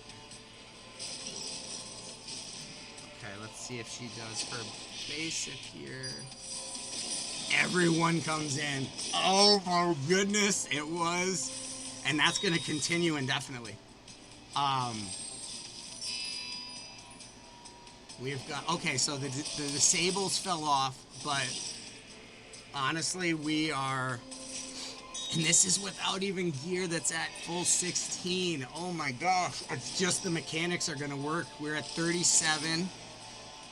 We got to get to 50. 50 is the next big milestone. We wanted to get to 25 million, and then the next big one was 50, and then 100 million. So we've got to hit 50.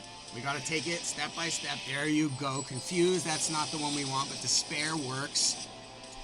Despair is good. I'm going to keep this up over here so that I can see what these things do. Despair can't get positive buffs or effects, but that's not, it just skips the turn though. Despair skips the turn, so that's all that matters. This turn he shouldn't go again, and as long as we get either a stun, a despair, a freeze, a petrify, or a sleep, we're good. So let's write that down. That's key. If that happens, he doesn't take a turn. If he doesn't take a turn, he doesn't use his ultimate. If he doesn't use his ultimate, we never, or anything else, we never get attacked. So, Pandora, we need, it's sleep, despair, freeze, petrify, stun. Okay, 1, 2, 3, 4, 5. And then the 2 that don't work are taunt and confuse.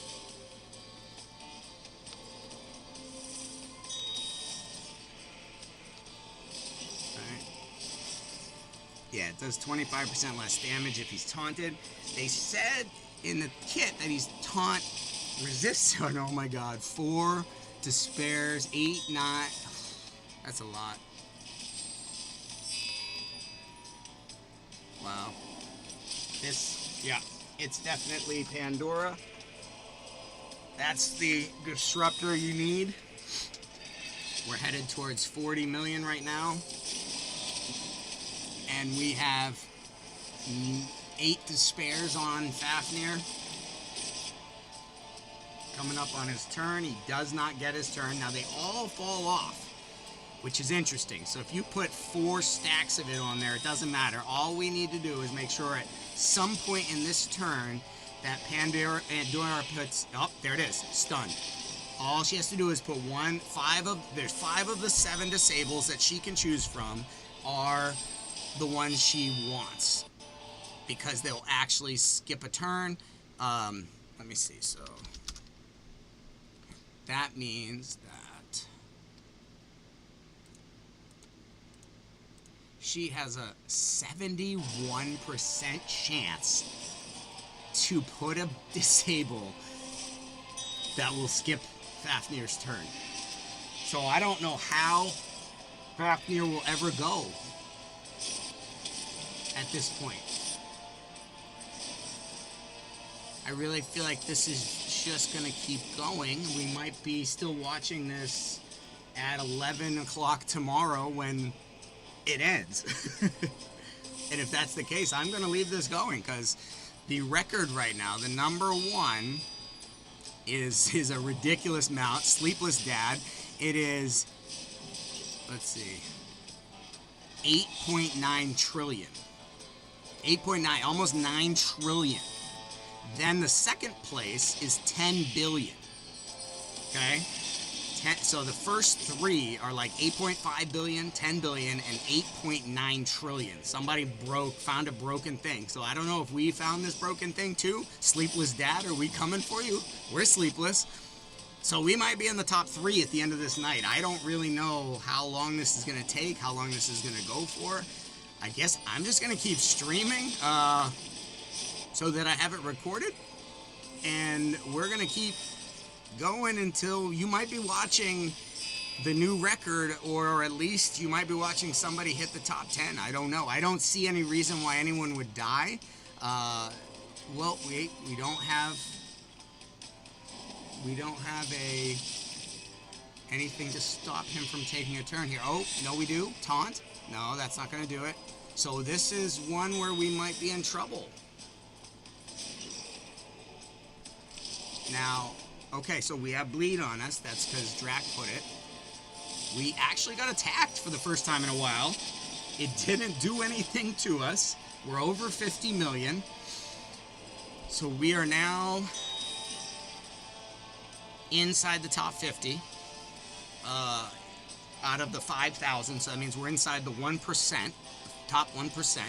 JKG, bro, we're coming for you. We're a million behind you right now. I think we're going to get you. I think we're going to get you, bud. So here, oh, let's go down to 1x. Something broke on it.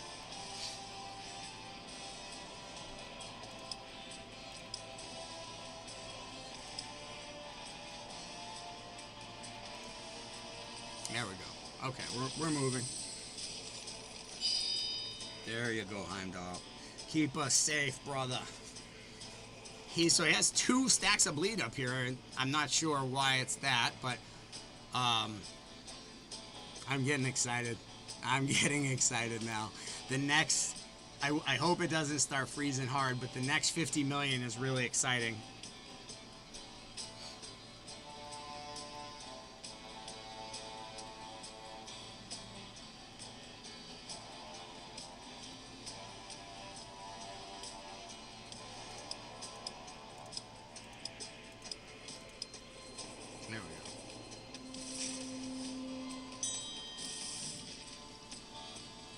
We'll go to the cinematic view. Maybe it'll be easier. I feel like it's more data because it's like more movement and stuff than the other one, where you have more static display, but I'm not sure. I wonder if Fateless would give us that information, or like which view uses the most bandwidth.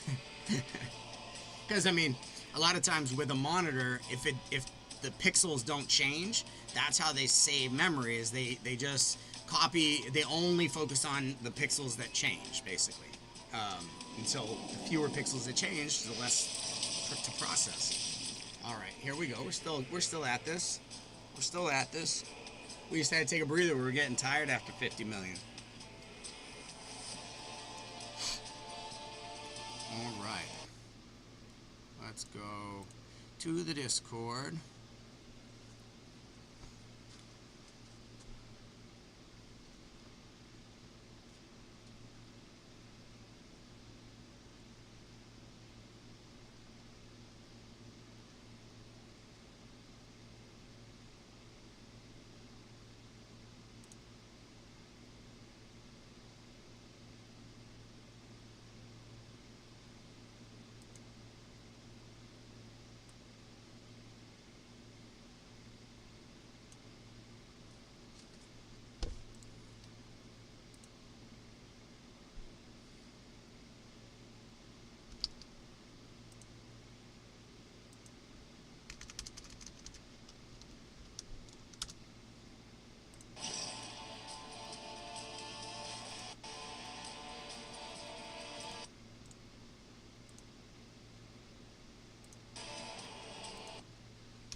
We're still progressing, albeit slowly, but progressing. And I mean, hey, it's 126, right? So if it's been a half hour and we get 50 million every half hour, that's 100 million an hour. Okay, I'll stay up through the night for that.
That's a lot to process. That's all the outcomes of that move.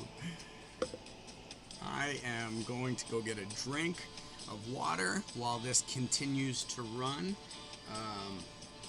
Keep an eye on it for me. I'll be right back.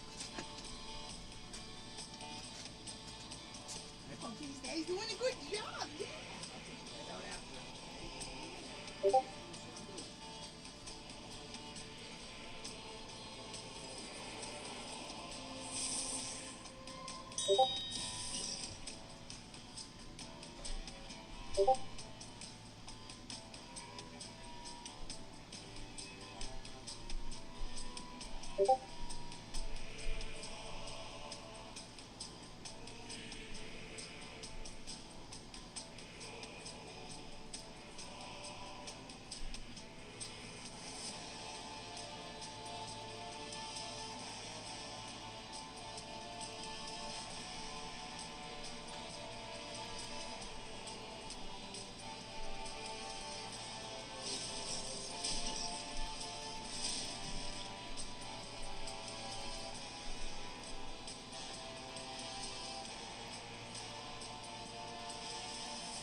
You know how I do.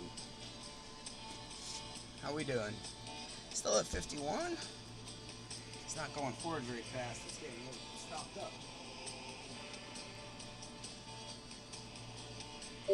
Just for this, we're celebrating with a double grape. Double graper. Double grape drink. Alright. That means double the caffeine too. Yeah. Alright. There we go. We've got a long night ahead of us if this thing keeps up like this. Because there's no end in sight and it's not working at normal speed, or else we'd probably have a good hour run, 2-hour run, and have a billion or freaking top 10 score, which is all I really care. Would be great is in the end to have a very high score to show, hey, I understood how this thing worked, and I created a team, built all the resources, did the whole thing. That's what I and did it right. Did it the way the game is trying to have you do it. So, all right, let's see who is blowing me up on the Discord at 1:30 in the morning.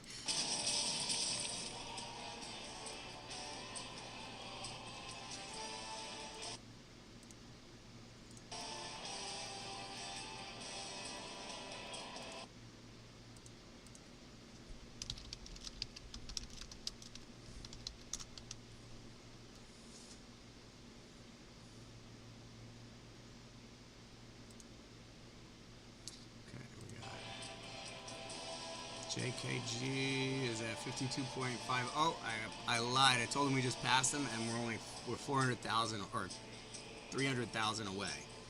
So let's see. Let me wait. Let's get one more hit. 52.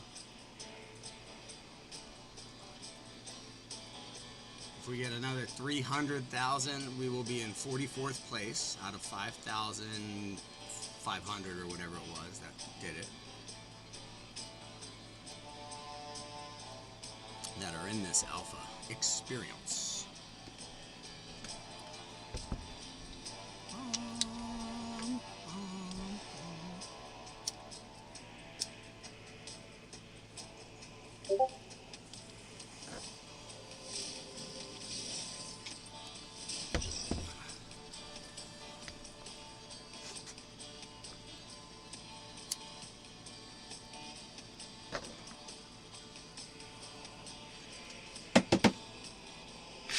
I find it funny because I talked a lot about this tortoise and this hare thing, about starting fast and finishing strong.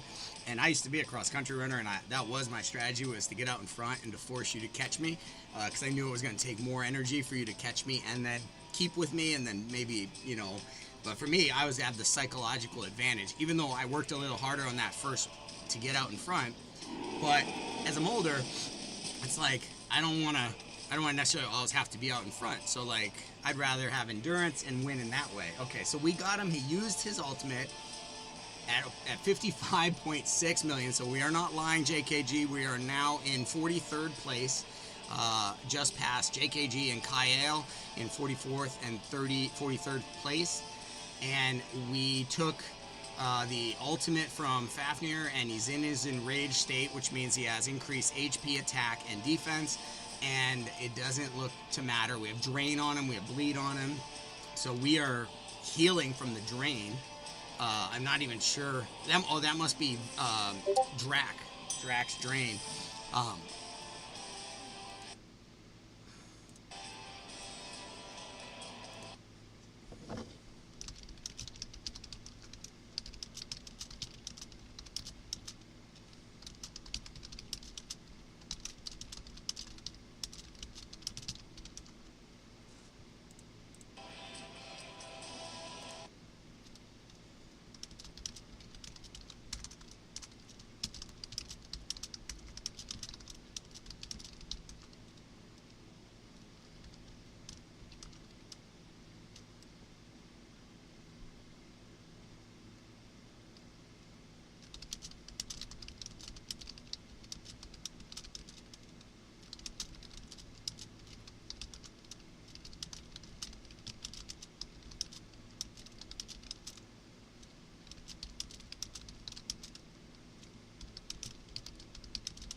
All right, so we are at.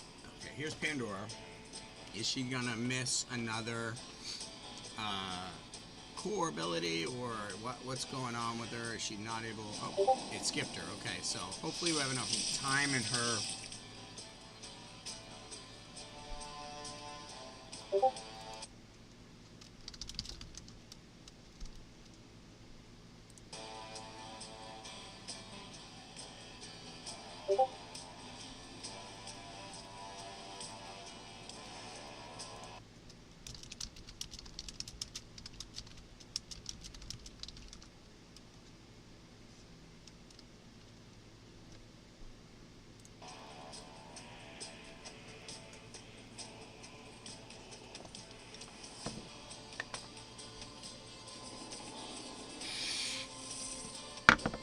We're discussing right now in the Discord. What happens? How do you end this fight and actually capture the score if you never die? Like, is it when they shut the alpha down at 11 a.m. tomorrow that will my score record? Because if I quit the fight, it records with no score. So I can't do that, or else this will just all be for nothing. It won't capture it. The only scores I got in were the ones. Let me see. What is Pandora's full awakening? Hold on. I'm getting a question. Let me see if I can help a brother. Oh, out. There we go. Now I can see.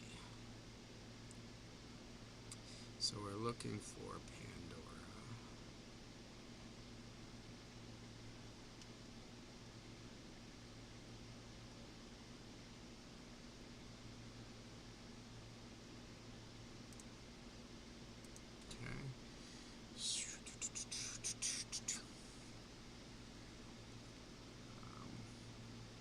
Didn't do the awakening levels for her, so I don't.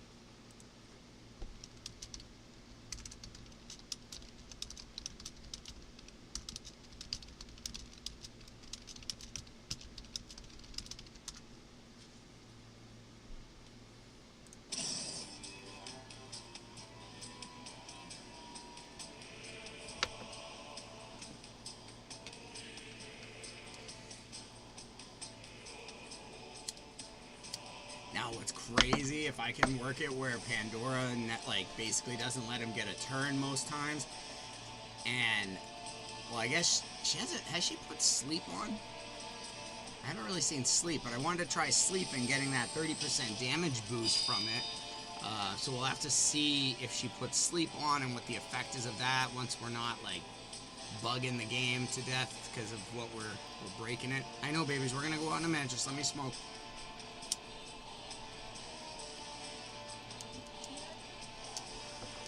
We're going out.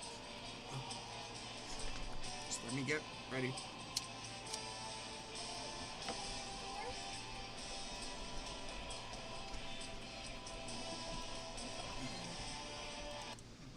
Alright, let me.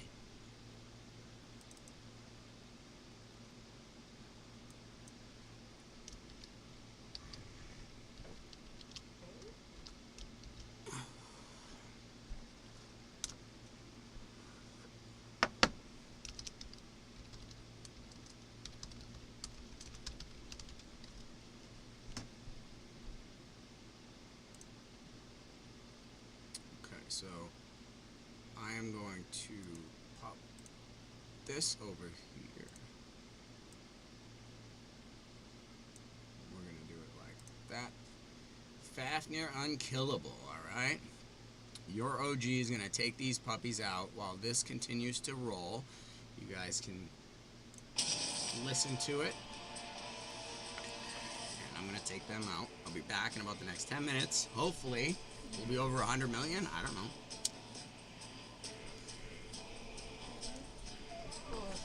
Give me 2 seconds. Stop rushing me.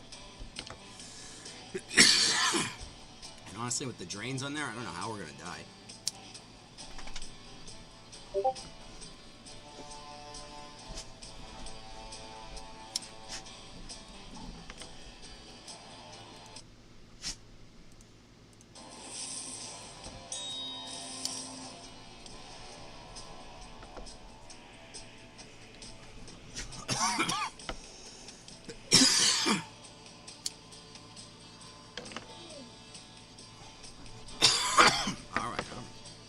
I'll be back.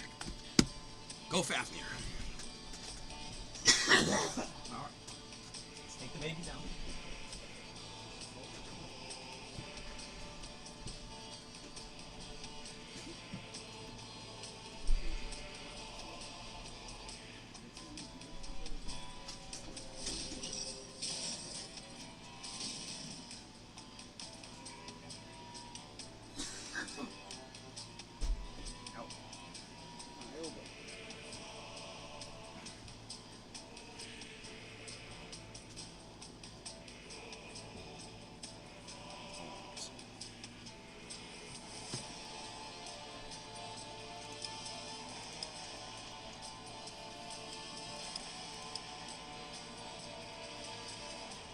Tim, you can go back out. I'm coming out. I just needed to check something.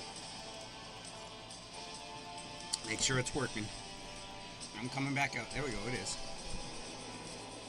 56.8.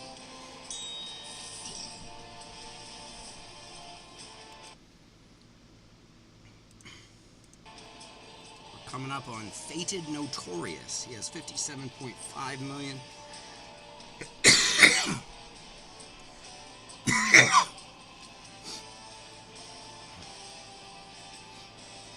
Alright, I will return.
or if it's been laggy. Laggy like a little baggy. Oh, we're at 60.5. 60.5 puts us inside. We are number 41 now. And 400,000 more and we'll be number 40. We don't look like we are going to die. That's a really nice defense up for the 60th time.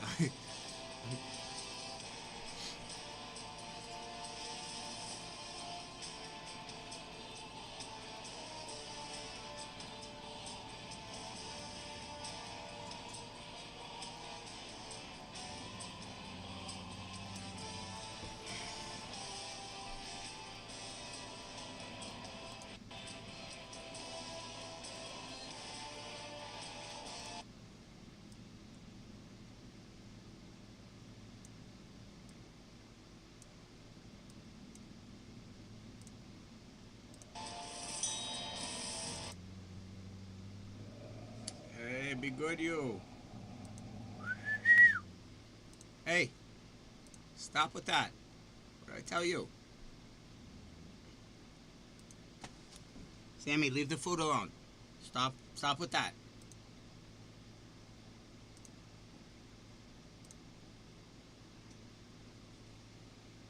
There we go. Now we're cooking with gas.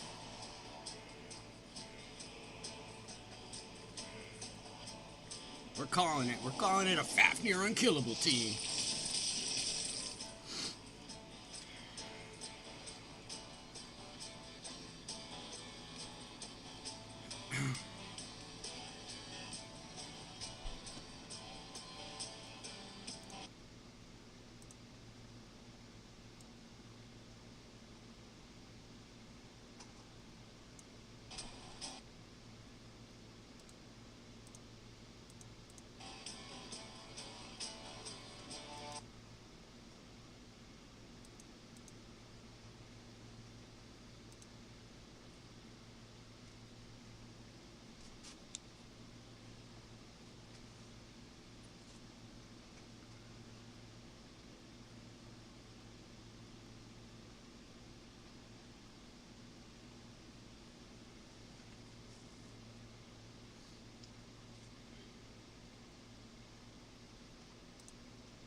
There we go.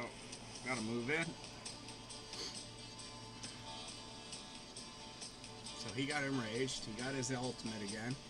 I wonder how long he stays enraged for. Is it one turn?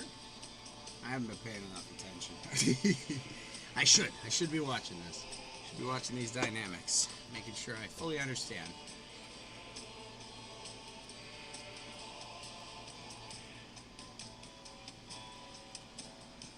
But I've seen him enraged, and then I've seen him back up. So I think it's a one-turn thing. I think he gets enraged for this one turn after his ultimate. And during that turn, he has that boost of attack, HP, defense. It's not the scariest thing in the world when you're got the buff train that we've been putting down. I haven't seen him do enough damage to make me pause even. Heimdall's the only one showing green. I think he's taken the damage for a lot of people because it's getting intercepted towards him. So you see him, he's the only one that shows green. Everybody else that could be easily killed is just not even getting touched. They're free to operate, and as long as they have enough accuracy, which the only thing we could upgrade on this build is they're not all even in level 16 gear, and their accuracy and speed could go up. So that would only help do more turns, and so we still even have some improvement to this team. And we're currently 60.6 is...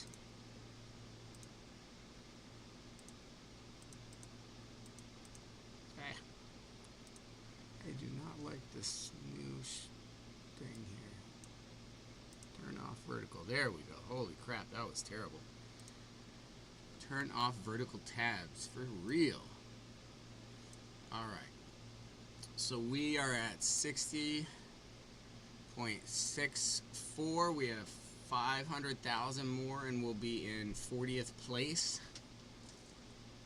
And then there's one person at 73 million, and then we have to get over 100 million to get past the next one. But then after that, there's a number of them right between 100 and 500. There's two at 105, two at 106, and then one at 116, 19, 122. So there's a lot packed. There's about 10 that are packed into a 30 million damage range. So you can go from being in 40th to 30th pretty easily, especially if, you know, this isn't, we're not dying. Like, I see us pushing into the hundreds of millions on this one. I don't know how, with the number of buffs I'm looking at, there's no way they could tick it down. I don't think they're ever going to die. I think it's an unkillable team with Achilles maxed out at 50 times his attack.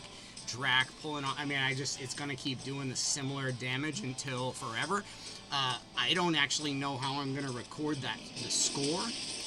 Oh, Heimdall almost died. Never mind. This is the first time we've seen any kind of crack in this. Now, Dracula puts Mend on. Wow, he got all of the debuffs on us. So we can build resistance. That's something that we can build additionally, is a little more resistance and a little more accuracy by getting some better pieces of gear. Like I said, these aren't even, I think Heimdall is the only character with basically level 16 gear. He's got like 5 level 16 gear pieces on him, defense and speed, and so that's like the only one. We're actually gonna get, Heimdall's gonna put his ultimate shield up again right now, so like, we're actually not that bad. It just depends if Dracula's mends will heal Heimdall up enough in the time until Fafnir hits like that again. And for some reason, it seems like maybe his resistance is going up over time.